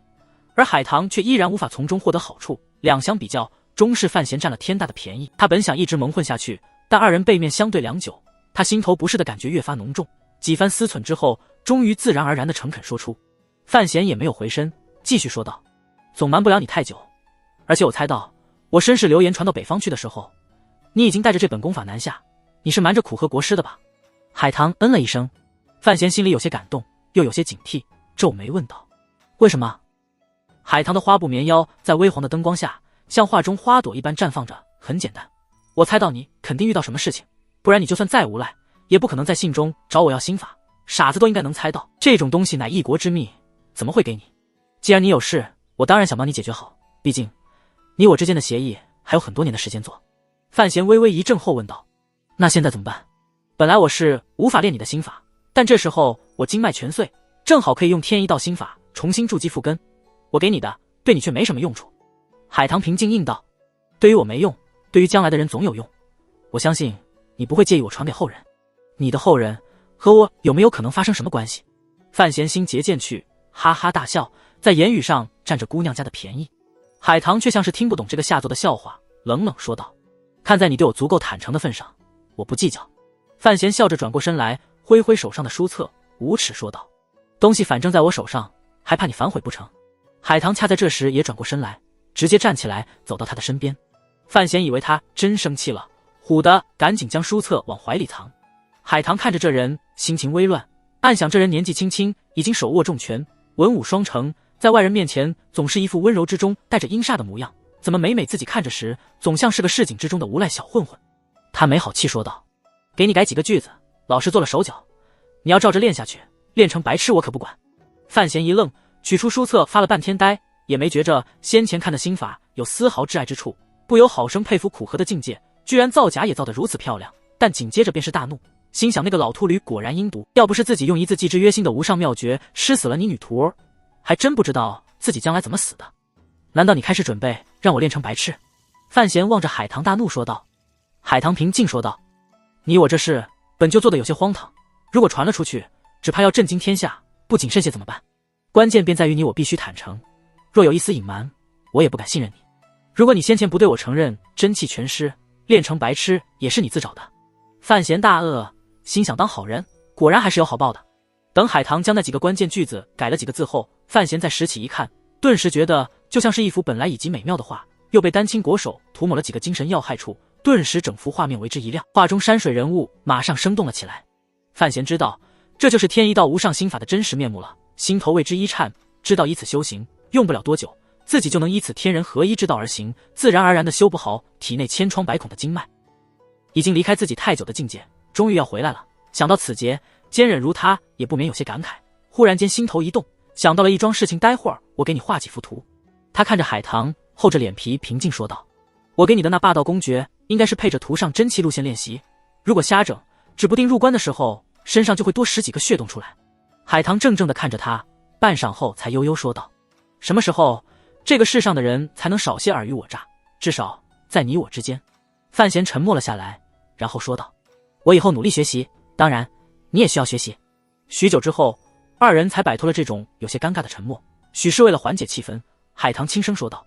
我来看看你的伤势。”范闲沉默的点点头。内观之术虽然细微，但有时候总是旁观者清，尤其是像海棠这种境界的人，更是容易发现问题所在，以自己高妙的学识提出相应的解决方法。海棠走到他的身后，也不见他怎么做事运功，那只右手便自然地贴到了范闲的后背鱼门穴上。书房内一阵无由风起，岸上灯光忽明忽暗，空气里骤然出现了一阵极为柔顺的力量波动。海棠闭着双眼，将体内的真气小心翼翼地传送到范闲的体内，查看着他的伤势。此时四周的环境倏然间安静下来，一丝风都没有，灯上的火苗直直向上，空气似乎凝滞了一般，却并不粘稠，反而带着股清亮感觉。九品上强者体内真气外溢，却转瞬间与四周中的环境完美地达成了和谐，天一道宗法自然的妙诀，果然神妙。许久之后，闭着双眼的海棠眉头却是皱了起来，似乎遇到了什么古怪的情况。范闲此时却没有什么感觉，只觉着浑身暖洋洋的，十分舒服，一股清晰的真气留在自己的腰后散后，迅即传遍全身，就像是在洗沐统浴，又像是在夏威夷晒太阳，整个人的精神极为放松，竟似快要睡着了。忽然听着身后姑娘轻咦了一声，范闲想也未想，眼帘未睁，打着呵欠问道：“怎么了？”“没什么。”海棠皱眉应道：“你不要睡着了。”天一道果然厉害，一边治病居然还可以一边聊天。范闲笑了起来：“不过如果这也算治伤的话，我倒愿意天天受伤，比马杀鸡还要舒服。你能不能闭上嘴？”海棠平静说道：“不然我可不保证心神一乱，会不会突然加大了力量。”范闲听出了姑娘家的威胁，却是一点也不害怕，无赖说道：“难道你想谋杀亲夫？”两声闷哼同时从二人的嘴里发了出来，书房里空气骤然一炸，无数道气流漩涡离体而出，须臾即逝，却是卷得前人像爷林若府珍藏的书籍漫天飞舞，纸张满天，好不狼狈。范闲和海棠都没有受伤，但范闲坐在地上的纸堆里，心有余悸，望着正青缕发丝的姑娘，颤着声音说道：“真想杀人啊！”海棠盯着他的双眼，强掩怒意，平静说道：“说过，这时候不要缭乱我的心神。”范闲一滞无语，心里却腹诽着：“那你不先说清楚，我还以为你喜欢一边工作一边打情骂俏。”海棠平复了一下微微喘息的胸脯，望着范闲的眼神却变得怪异了起来。虽然真气散在腑脏之内，但如今你腰后雪山处蕴积的真气依然十分雄浑，而且暴力程度甚至比我们上次交手时还要可怕一些。如今没有经脉循转，只有越积越为厚实。他摇头说道：“幸亏我来得及时，不然再过半年，你雪山命门一爆，可就真的完了。”范闲这辈子有2个老师，一个是五竹叔，一个是费介，一个人教切萝卜丝儿，一个人教放毒药佐料，在真气修行上却始终是自学。如此一来，在真气法门细微处的知识上，比这些玄宗正派的人要差上不少，所以他一直都没有发现自己所面临的最大危险。今日听海棠一说，才知道自己原来前些日子都处于危险之中，不免有些后怕。他皱眉说道：“自玄空庙一事后，我就停止了修行，为什么雪山里还会越积越多？”海棠想了想后说道：“大约是你自幼修行已经养成了习惯，所以哪怕在睡觉。”范闲举起右臂，没让他再继续说下去，摇头道：“就是这个原因。”对于范闲来说，冥想与睡觉乃是自幼就合为一体的娱乐生活，换成别的修行者一定会很羡慕他，但如今却成了极凶险的原因。不知道他想到了什么，面色有些阴沉，寒声说道：“我是不懂，费先生也不懂，可是洪公公难道看不出来？”海棠不知道他已经开始怀疑某个贵人，有些不解。范闲摇摇头说道：“没什么，辛苦你了。”此时屋内一片狼藉，到处纸片乱飞着。范闲不敢让下人来做事，与海棠二人稍微清理了一下，那两本珍贵至极的心法分别被二人揣回了怀里。至于书桌下方那些乱纸片，也就没再去管去。从明天开始练。范闲很诚恳地说道：“这件事情上我占了大便宜，不过还要麻烦朵朵这个月里替我护法。”海棠并不介意暂时充当他的保镖，轻轻点了点头，忽然转而问道：“安之，你给我一句实话，我师兄在上京西山绝壁前遇见的那个黑衣人，究竟是不是你？”范闲沉默了下来，知道海棠终于确认了自己体内暴力真气的品性与狼桃遇到的极为相近，只是那件事情与萧恩有关，与神庙有关，事情太大。半晌之后，他认真回答道：“其实那天早上你去使馆找我，应该就是猜到了什么。不过你也知道，我永远不会承认什么。老师应该也猜到了一些东西。”海棠微笑说道：“不过你不用太过紧张。他说往年令堂曾经对他有恩。”范闲冷笑道：“送个假心法给我，这就算是报恩。先前那心法虽假，却也没什么坏处。而且这是老师听说你是南庆皇帝儿子之后才不得已做的决断。”海棠正色说道：“这心法乃是我门中无上之秘，还请范大人小心保管。”范闲指了指自己的脑袋：“你待会儿拿回去，毁了也好，什么也好，我已记着了。”海棠皱眉，惊讶于对方变态的记忆力，心想这小怪物小时候是被谁教大的？由此思及旁事，心头一动，诚恳说道：“听老师说，你身边有一位虾大师，不知朵朵可有机缘当面拜会？他身为一代武学天骄，最感兴趣的当然是那位能够伤到苦河宗师，却无半点虚名于世的瞎子。此时相询，是纯想以晚辈拜见五竹，求教一二。”范闲摇摇头，苦笑道：“我发现在苦河国师面前，确实很难有什么秘密。不过很可惜，最近你是见不到我叔叔了。他最近这些年不知道怎么回事，爱上了叶流云的做派，喜欢一个人到处旅游。”海棠有些失望，又问道：“安之，老师虽未对我明言，但他的话里透着信息，令堂大人应该与神庙有些瓜葛。当日他与苦河的对话，并未言明此事，但苦河提到了萧恩，提到了一些线索，聪慧若他，自然猜到了少许。”范闲摇摇头，斩钉截铁说道：“神庙太远，我们还是先论世事为佳。”海棠微怒，愈发痛恨范闲这格外可恶的秉性，冷冷说道：“什么世事？”范闲呵呵一笑，说道：“比如说，朵朵你今年多大了？我们认识了这么久，信也写了不少，连这个最关键的问题我还都不知道。庆历6年初，不论是北齐还是南庆，两国国境之内都发生了很多神庙的事情。虽然由于天气寒冷的缘故，稻田里还没有长出谷子，自然更没有霜穗的出现，河里也没有出现白鱼，山中也没有发现麒麟。但是梧州开山时挖出来了一对铜币，沙洲修河堤的时候，民工们惊喜地发现了一只巨大无比、上有云纹之势的乌龟。江南水田之中竟有苍鸟赤焰翔于天际，不论是铜币还是云龟苍鸟之属，都属于祥瑞一流。各地官员赶紧纷纷上表，大拍马屁。但京都中的那位皇帝陛下有些不屑一顾，因为这股祥瑞的无耻风气是去年在北齐国境之内兴起的。最先前传说是西山第一场雪后，在山上有樵夫发现了白鹿、白狼与白狐，以为吉兆，上书北齐皇帝。一代宗师苦河以此为天人之兆，认定各国君主施政得宜，上合天心，故重开山门，于上京城外一处庙内收一女徒。该女徒便是后来入了皇宫的司礼里。后来这股风潮又传到了南边，庆国各地也开始出现这种事情。不过庆国皇帝显然是个不敬鬼神的强硬之人，直到前些天，青天监监正颤抖着声音狂喜说道：“青天监官测到了景星庆云。”这才让庆国皇帝开始正视这个事实。祥瑞又称福瑞，故老相传，经文常著，乃是上天对于人间施政者表示满意而施的小魔法。这是天意的传递，人间百姓十分相信。而祥瑞的种类也极为繁杂，比如风调雨顺，比如道生双岁，比如的出甘泉等等。祥瑞分成5个等级，除了像麒麟这种根本找不到的归在嘉瑞之中，其余的等级分别是大瑞、上瑞、中瑞、下瑞。白狼白虎乃是上瑞，苍鸟赤焰乃是下瑞，而青天监大喜报告的所谓景星庆云便是天上异彩之云，这可是实实在在的大瑞啊！而且名字里又嵌着庆国的国号，纵使庆国皇帝在如何矜持与多疑，也似乎开始飘飘然起来。毕竟皇帝也是人，总是喜欢被拍马屁的。今年一定是个风调雨顺的好年头，既然是好年头，那自然不能有战争。以祥瑞为兆，北齐与南庆之间的国务交流开始变得密切了起来，尤其马上两国联姻，大皇子与北齐大公长就要洞房，北齐那边派出了数量相当庞大的使团。而令南庆人感到震惊与光彩的是，北齐国师苦荷竟然也随着使团南下，要做此次大婚的证婚人。苦荷大宗师在天下间的地位何其超然，他不仅是最顶尖的大宗师之一，而且天一道也隐隐影响着各地的祭庙与在四野里行走着的苦修士。虽然神庙向来不干世事，但这种含而不露的声威却是早已超出了一位武道巅峰的影响力。如此一来，庆人虽然骄傲光彩，但各项接待事宜又要重新拟过，叶流云野鹤不知踪迹，真能对等接待的，倒似乎只剩下庆国皇帝一个人了。可要皇帝亲自出面，庆国鸿胪寺的官员又没有这么大的胆子。最后还是太后见不得下面那些官员慌张，出面了结了此事。19年庄墨含大家规矩，请苦荷大师入宫，由自己负责接待工作。不料等苦荷国师到了京都，却是婉言谢绝了此请，自己住进了庆庙，这倒也符合他的身份。毕竟是一代大宗师，虽然两国有别，庆人依然表现了足够的尊敬。礼敬之余便是好奇，天下人纷纷猜测，两国联姻虽然是大，但怎么也不可能惊动他老人家吧。北齐使团入京数日之后，苦荷亲赴南朝的真实目的似乎显露了出来。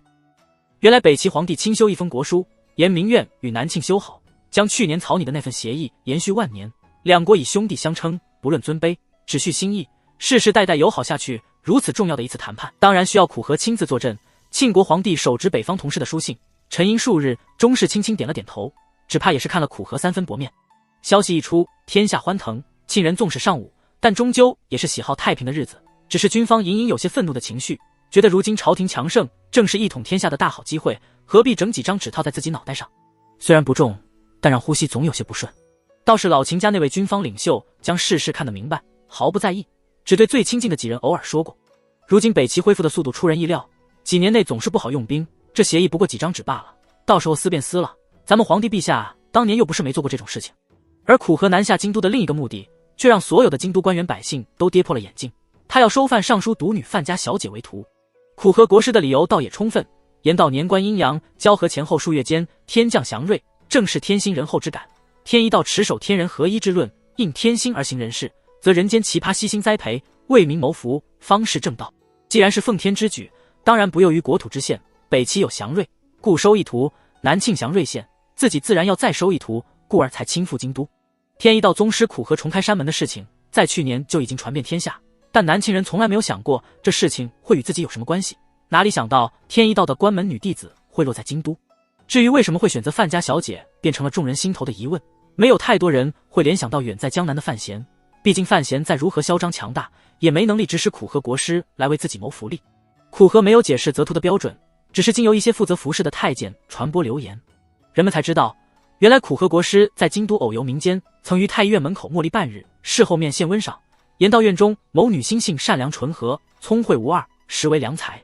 当日范若若正在太医院实习，以这几个月来学得的护理知识和医道，细心照料院中的危重病人，不解衣，纯微甘，汗湿冬日之山，十分辛苦。在这个世界上，有句话叫做文武无国界，北齐庄墨寒的学生都在庆国当着大官，北齐国师苦荷要收庆人为徒，庆人只会觉得光彩，而不会生出别的感受，所以民间并没有什么太大的反应，反而有些乐观其成。只是苦荷收徒本来就是大事，而且收的乃是一位官宦家的小姐，自然要征求对方家中长辈的意见，而这事儿就连范建都不敢拿主意，又得入宫去请陛下的旨意。在重重宫殿之中，庆国皇帝坐在龙椅上微微皱眉，沉默良久之后，只问了一句话：安之就这么不喜欢红城？范建悚然而惊，不知如何言语。皇帝眼中闪过一抹笑意，却也吃惊于范闲的手脚之长，能量之大，又觉得苦荷此人太过疼爱那个叫海棠的女子，不足为患，加上他将范闲放逐至江南，总有些许歉疚之意，便挥挥手允了此意。大皇子成亲之后不久，苦荷便扔下使团，带着范若若飘然离京而去。如此一来，范家与晋王家的婚事便被无限期的推后了下去，只看哪天会真正的消亡。晋王世子李弘成本来被软禁在家，皱纹噩耗，险些吐血，而晋王知道此事后，入宫大闹了一场，最后惹得太后出面，才安抚了下来。可晋王回府之后，终是咽不下这口气，领着王府一干花匠打手，直接冲到了世代交好的范尚书府上，不论前宅还是后宅，乱七八糟一通狠砸，将整座范府砸成了破烂不堪的垃圾场，生生毁了范建珍藏多年的无数件古董，赶得范府丫鬟们花容失色。最后晋王爷在匆匆赶回府的范尚书大人眼圈上打了一记猛拳，印上一记黑印，这才悄悄然领兵回府，烧解胸中那股恶气。江南地西湖边，初春无连，细雨如线。范闲一行人已经在杭州城里住了将近1月，虽然号称是度假，但在春意将至的江南，他就这么待着，当然有更深一层的意思。这些天里，监察院驻江南的分司都开始全力运作了起来，不再如以往那般，任何事务都必须经由京都处理，而是直接递到了西湖边的庄园。这座庄园俨然成为了除却京都正院以外，监察院第2权力中心。关于江南路的官员情况，名家及那些盐商们的相分细则，还有内库最近几个月的动向，都由坐在庄园之中的那名4处官员进行汇总，然后向范闲禀报。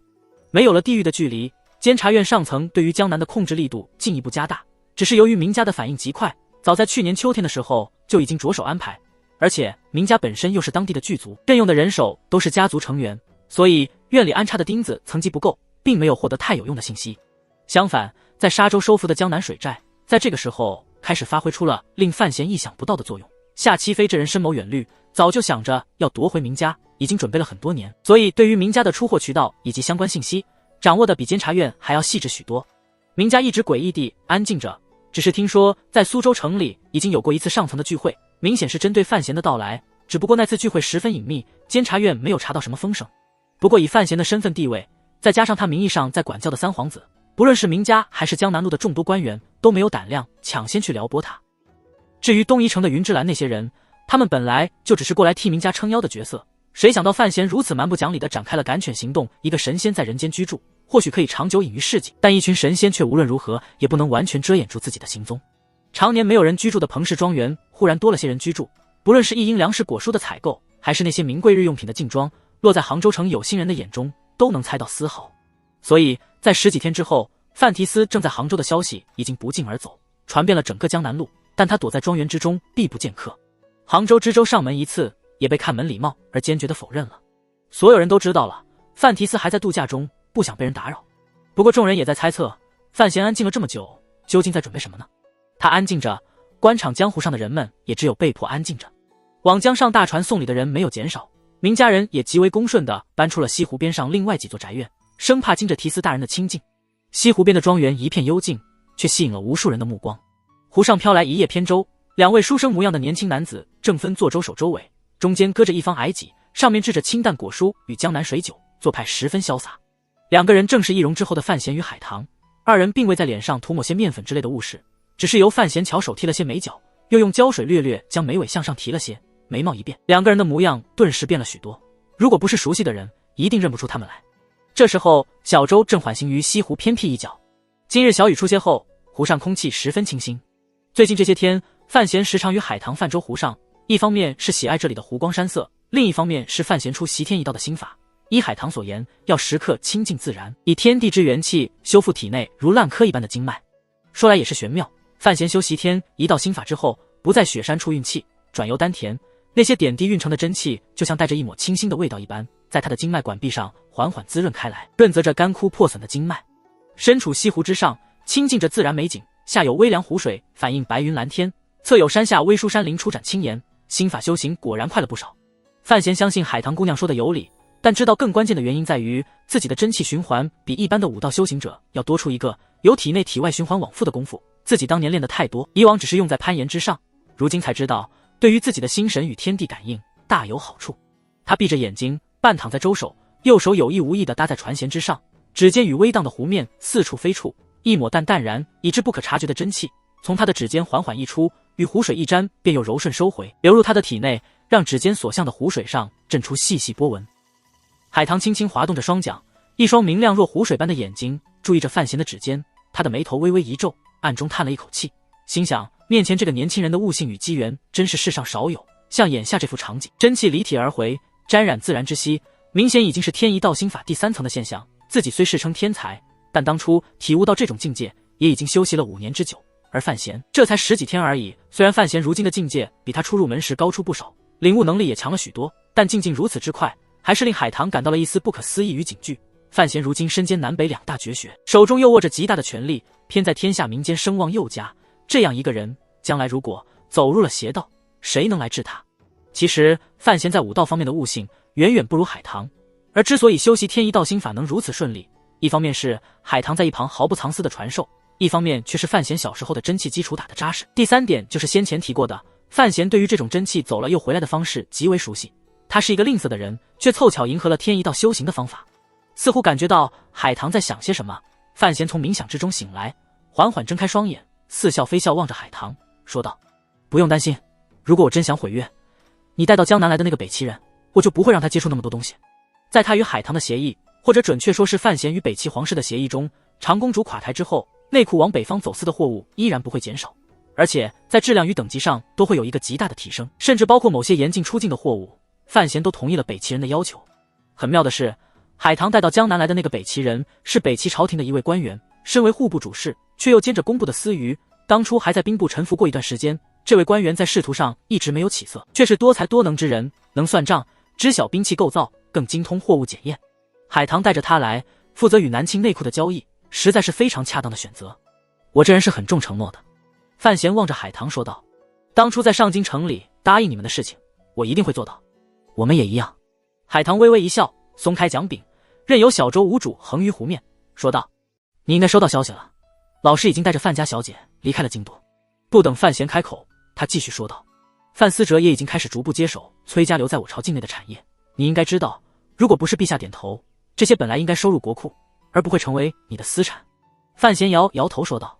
崔家本来就是我大庆子民，就算他范氏被捉，当然也应该由我们大庆人接管。”海棠不理会他的强词夺理，继续说道：“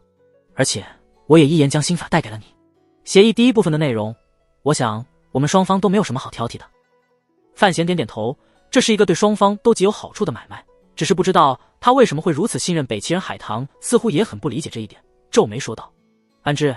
你将妹妹与弟弟都送到了上京，不要说你是无意之举，这是为什么？”范闲笑了笑，知道对方终于察觉到了什么问题，但是却不可能正面回答他。难道要自己告诉一个外国人说自己很担心哪天皇帝陛下忽然要来一招大洗牌，所以要在这天下别的国度里留些后手？他挥挥手说道：“这有什么？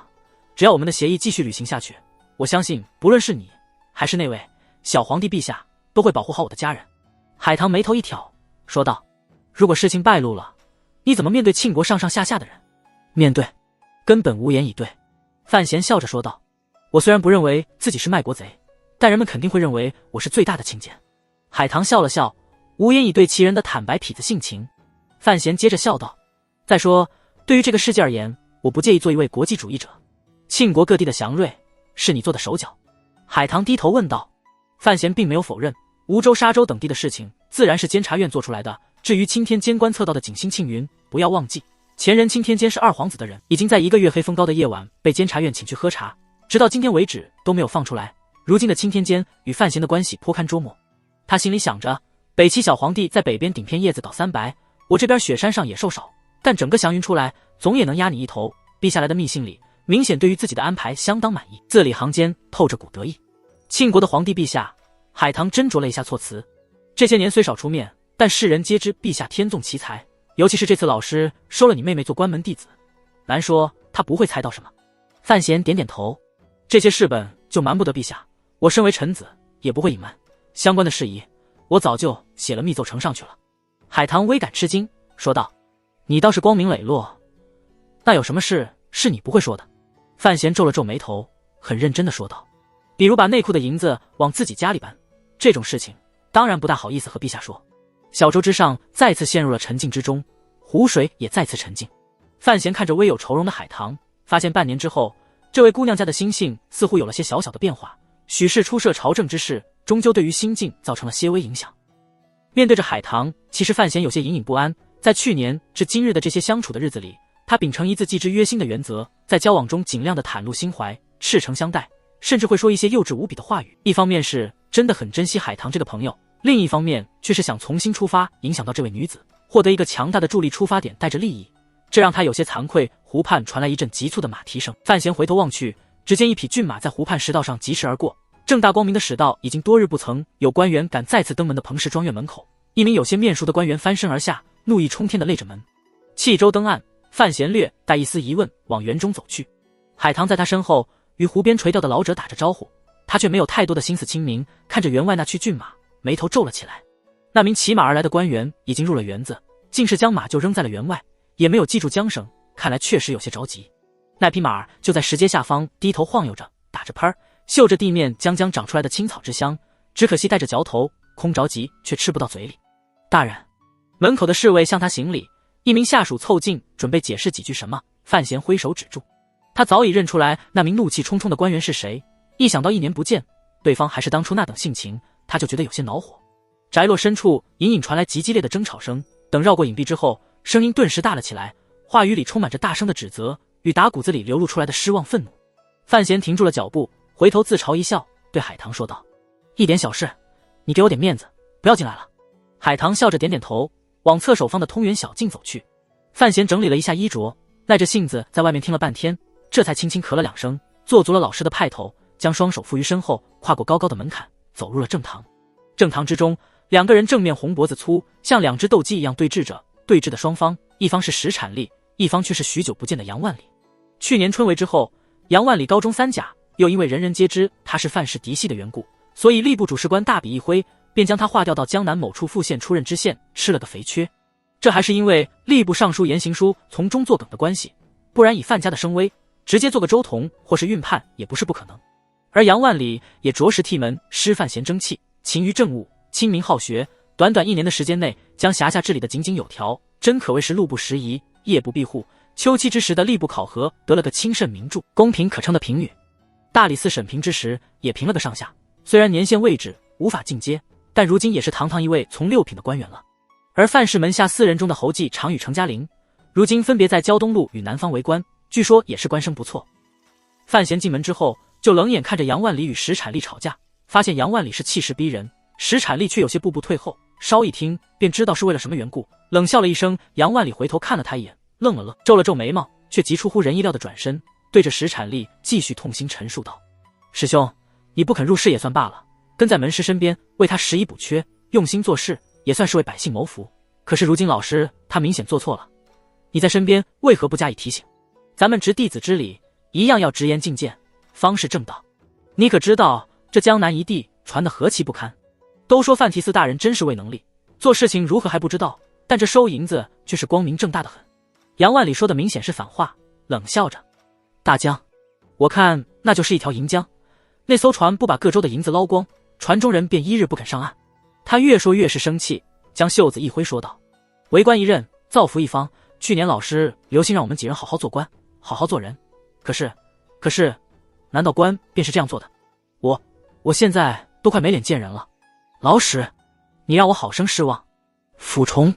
娼货。”石产力一听最后2个形容词，气不打一处来，心想：你小子在外面做清官做快活了，哪里知道老子我在京都里当妓院老板的辛苦，还娼货？你这是批评老师是10名骨髓的老虎啊！好啊，你个杨万里，做官不久，胆子倒大了不少，热血一冲，反骂道：“你个不知民间疾苦的酸儒，要不是老师在京中，你以为你能得个考绩优良的评语，忘恩负义的家伙？”杨万里将脸一仰，清傲之中带着沉痛说道：“我虽只治1县，但1年之内，县内山贼全无，民生安宁，倒也对得起小范大人当初的期望。”其实石产力也明白对方为何如此愤怒，直接杀上门来。所谓希望越大，失望越大，他们都是希望能够跟着小范大人在庆国干出一番事业，真正的忠厚之士。只是范闲如今身处监察院，大权在握，做的事情确实是为权臣的模样，但和名臣的差距却似乎越来越大。但是石产力常年跟在范闲身边，知道门师诸多的不得已，而且感情也更为深厚，依然下意识冷笑反驳道：“山贼全无，如果不是周营往你富春县境内移了12里地，你当那些山贼就能被你的圣人之言吓跑？12里地不起眼吧？但你这个小小知县有这个能耐吗？”杨万里一怔，皱眉问道：“你这话什么意思？什么意思？”石产力回头望了范闲一眼，眉头皱了起来，似乎觉得院中护卫怎么没有拦着这个人，叫外人听着自己与杨万里的争吵传出去可不得了。这个时候最无辜的当然是范闲，2个学生吵得不亦乐乎，自己这个正主在旁外站了半天，却没有人理会自己，被晾的快风干了他。接着石产力的话，笑着说道：“没什么意思，只是家里老爷子心疼你们几个，给州里的指挥同志写了封信而已。”这时候争吵中的2人才听出了范闲的声音，同时间被吓了一大跳，半晌后才讶异说道：“是老师。”范闲伸手在太阳穴边搓了2下，将眉角的胶水搓掉，眉毛归了原位，那张清秀英俊的面容恢复了原本。他进屋之后忘了卸掉化妆，竟是让2个吵得兴起的人没有认出来。他苦笑一声说道：“吵架也要关起门来吵。这事我听着了，如果让外人听见了，只怕还以为我老范家出了什么欺师灭祖的大事情。庄园的大堂一下子安静了下来，想到自己争吵的内容全数落在了范闲的耳中，不论是石产力还是杨万里都有些尴尬。二人请范闲当中坐下，分饰两旁。虽然年龄上范闲要小些，不过老师学生的荒唐辈分在这里总要做到位。杨万里有些头痛地摸了摸脑袋，忽然间想到范闲最后那句话欺师灭祖，他豁然抬起头来，大声嚷道：大人，我可没那个意思。范闲好笑望着他，知道杨万里乃是闽中苦寒子弟出身，最是瞧不起贪官污吏，而且性情直爽火辣，不然也不会就这样冒冒失失地闯上门来，开口问道：富春县离杭州足有200里地，你一个文官不带衙役，就这样疾驰而来，当着本官的面骂本官是指吃人不吐骨头的老虎，这不是欺师又是什么？他是开玩笑，但这玩笑的重量却是杨万里承担不起。但杨万里的性情着实耿直，将牙一咬，走到范闲身前一一到底，沉声说道：学生有错，错在不该在大人背后妄言是非。范闲微意，心想这厮怎么转得这么快？不料杨万里话锋一转，直挺挺说道：不过老师既已回府，当着面学生便要说了，你也知道学生向来不忌惮直言师长之过。讲吧。范闲没奈何道：你就这个孤拐个性，大人此次下江南为朝廷理财，学生以为大人有3不该。杨万里根本没有听进去范闲对自己性情的评价。3不该。范闲唬了一跳，本以为只是苏文茂那个挨千刀收银子的问题，没想到居然来了个3不该。你以为你迟志强在牢里唱10不该啊？大人1不该纵容属下沿江搜刮民财，一使名利。杨万里昨天一夜没睡好，才下决心来杭州当面觐见，沉痛说道：经船南下，沿江州县官员刻意逢迎，送礼如山，而且还驱民夫拉船，江南一带水势平缓，如果不是那艘大船故意缓行，哪里需要纤夫？此事早已传遍江南，成为笑谈。而沿江州县官员所送之礼何来？还不是多加苛捐杂税，搜刮民间所得。大人不该身为监察院提司，却无视国法，收受贿赂，无视民心，劳役苦众。范闲像是没听见一般，挥手让石产力去倒了杯茶，咕嘟咕嘟地喝着。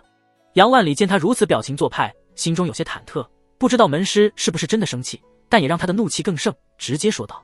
大人2不该调动江南水师兵船护行，虽说大人有钦差身份，但既然一开始就没有亮明仪仗，反而星夜前行，这已是违制，既是前行，又调官兵护送，违制之外更是逾礼，惊扰地方，松弛防务，实为大过。范闲噗的一声喷出口里的茶水，笑骂道：你要我被人砍了，你心里才舒服。他挥手指住杨万里接下来的话，开口说道：先说这2不该吧。他略一斟酌：你所说沿江收礼一事，我也听到些许风声，确实影响极坏。据京都来信，此事似乎在京都官场之中也成了一件荒唐笑谈，都说我小贩在京里憋坏了，一下江南便恨不得刮几层地皮。杨万里听他说话，心头微喜，进言道：正是，且不论违法乱纲的问题，单说这影响，便对大人官声有极大。是对你的官声影响极大吧？范闲嘲笑说道：先前你就说如今没脸见人了，万里你一心想做个青史留名的清官，却摊上我这么个大捞银子的贪官门师，想必心里有些不悦，我也理解。不过他话锋一转，不论江南官员如何看，百姓如何看，京中6部如何议论，旁人不去理会，问题是你是我的门生，怎么也会认为本官会贪银子？杨万里一愣，心想您那艘大船的丰功伟业乃是事实，证据却在啊。如今人们都传说，之所以范提司下江南要搞得神神秘秘，分成了北中南3条路线，为的就是一次性的摊齐3路的孝敬。难道别人说错你了？我有的是银子。范闲望着杨万里，大怒骂道：我何必还要贪银子？你这脑袋是怎么长的？你与季常还有嘉玲3人，如今外放做官，每月必会收到京中老爷子送去的银两，这是为何？还不是怕你们被4州同僚的金钱拉下水去？我对你们便是如此要求，更何况自己。自从去年春闱外放之后，杨万里等3人按月都会收到京都寄来的银票，数量早已超出了俸禄。这事情其实与范闲无关，他也想不到这么细，全是范尚书为儿子在细心打理。有了银两傍身，杨万里等3人一方面是手脚宽裕了许多，一方面还用这些银两在做了些实事。他念及范闲关心的细微处，心生感动，又被范闲难得的怒容吓得不轻，赶紧回道：多谢老师。范闲笑斥道：给钱你就谢，你不想想这钱是怎么来的？当然不是贪来的。你知道我身下很有几门生意，养你们几个官还是养得起。杨万里皱眉说道：可是江上那艘船，那船和我有什么关系？范闲的嘴脸有些无耻，你要驳出为骂贪官，自去船上骂那些人去，跑到杭州当面骂我，杨万里呀，杨万里，你胆子还真不小。杨万里苦闷说道。老师，那些人可是你的下属？范闲微笑说道。是啊，下属收银子，我却不闻不问，似乎一切都是在我的授意下进行。这只不过是出戏罢了，你这什么急？石产力也在一旁劝说道。大人必有深意，你今日就这般闯进门来，只怕让多少人在暗地里笑歪了嘴。杨万里一想也是这个道理，就算小范大人要贪，也不至于贪得如此轰轰烈烈，贪得如此手段低下，难道自己真的想错了？也没有太多的深意。范闲叹了口气说道，不过是3月初3在苏州要演出戏，那戏太肉麻，我如今想着也要生鸡皮疙瘩，到时候你看着就明白了。杨万里此时已经相信了范闲的说法，不敢再言，有些后悔来得太冒失，如果误了门师的智库大计，那可不好。再说二不该吧。范闲皱起了眉头，万里，你太天真了，真以为如今是太平盛世？杨万里微愕，心想如今国泰民安，风调雨顺，哪里有假？范闲冷笑吓唬道，不调水师护驾，那艘船随时有可能被水鬼拖到江底下去，你信不信？看着杨万里神情，知道他终是不会信的，范闲摇头说道，内库之事也不瞒你，我要对付的可不仅仅是内库里的蛀虫，江南的豪族，甚至还包括了整个江南的官员和京都里的贵人。那名家是如何起家，如今又如何将家业做得如此之大？面对这个询问，杨万里摇了摇头。石产力也是最近接触到监察院与江南水寨下欺妃的密报，才知晓一二。海盗。范闲的眼中闪过一抹厉色，名家从内库接了货，由泉州出海，一路北上往东夷城，一路南下去西边天外的洋鬼子处。这些年来，出海之后总会遇上海盗，3艘船里总要折损1艘。杨万里皱起了眉头，心想名家倒也接触过，个个都是温文和善的大富翁，这出海遇着海盗，总不好让他们负责，难道大人话中有话？范闲冷声说道。而实际上那海盗都是他们名家自己的人。杨万里大惊失色，内库出产遇着海盗，他名家还要赔钱给内库，看似亏了，但实际上他抢了那船货物，偷偷运到海外卖掉，一船货物朝廷60%的分红，他便不用再支付，而且赔给内库的只是个成本而已。这一艘船挣的可是要比那2艘还要多啊！只是可怜这些年里，海上不知道多了多少亡魂。杨万里目瞪口呆，喃喃说道，这他们名家也多挣不了多少，为什么敢冒这种杀头的危险？范闲说的这些是最近这些天监察院与夏七妃合作查出来的，只可惜一直没有拿着活口实证。名家这些年用这种狠辣的手段，不知道挣了多少银子。这些人做事极为心狠手辣，风声寂静，又有贵人掩护，所以朝野上下只当初海南行本就是风恶浪险，海匪猖獗，却根本想不到名家自抢自获，玩的是商匪一家的把戏。他站起身来，盯着杨万里的双眼说道，一旦有适当的利润，商人们就胆大起来，有50%的利润，他就铤而走险，为了100%的利润，他就敢践踏一切庆律，有300%的利润，他就敢犯任何罪行，甚至冒着绞首的危险，不把朝廷放在眼里。杨史2人都被马克思的名言震得低下了头，品咂许久，更何况朝廷里一直有他们的同路人。范闲冷笑说道，正经外销挣的钱都是要入册的，哪里有这些账外的钱花着顺手安全？这句话说的是信阳方面的事情，如果不是用这种狠辣手段，长公主想在监察院的常年监视下从内库捞银子，困难度肯定要大许多。每一个铜板上面都是血淋淋的。范闲教育杨万里道，如果你我想要做事，就必须保证自己的安全。名家能杀人会杀人，到了真正鱼死网破的时候，也不会忌惮杀了本官。生死存亡之际，讲什么理智？你做官做久了，人可别变成朽木一块。杨万里傻愣愣的，他10年寒窗，做官之后又有范闲这棵大树的阴影暗中保护，哪里真正感受过人间的凶险？此时被范闲一顿批，终于清醒了少许。平静少许，范闲挥挥手说道，罢了，先不提这些事。虽说你今天是来踢门，不过这园子倒确实没来什么客人，咱们也有1年不见，总有些话要说上一说，待会整这些酒菜，我们好好喝几杯。杨万里垂头丧气，但知道门师依然将自己当最亲近的人看待，也算松了口气，只是有些后悔自己的莽撞，忽然想到一桩事情，犹豫问道，那第3不该？范闲笑骂道，你不把我得罪到底，看样子是吃不下饭去，说吧。杨万里想了想，觉得这事确实是门师做的不对，于是理直气壮说道，最近各地迭出祥瑞，官员百姓们在酒后席上总会说上2句，学生在人面前从未说过，但当着老师的面却要冒昧进言，以色示人，终不长久，遗产邀宠也不是朝廷官员应吃的风骨，老师这事做的实在与德不符。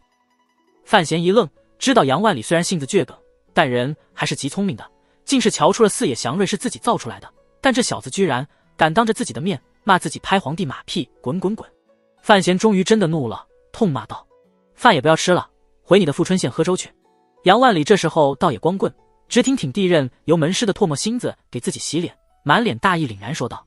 学生今日要在彭园喝粥。”范闲气鼓鼓的将双袖一拂，出门而去。史杨二人赶紧屁颠屁颠的跟在了后面，半步不敢稍离。直到此时，这位不满20的年轻人才终于有了些年轻人的模样，而不再是那位端坐谨严、冒充老辣成熟的门师大人。3月初3，龙抬头，儋州省亲的车队沿银江而下的金船，都在这一天来到了苏州城外的码头。而头天夜里，一支由杭州来的队伍已经悄悄地上了船，由京都出来的3支队伍终于胜利的在江南会师了。码头之上，锣鼓喧天，鞭炮齐鸣，江南路各级官员整肃官服，在行牌之下，翘首期盼着太学司业兼太常寺少卿兼全领内库运使司正使兼监察院提司监巡抚江南路钦差大臣小范大人范闲的到来。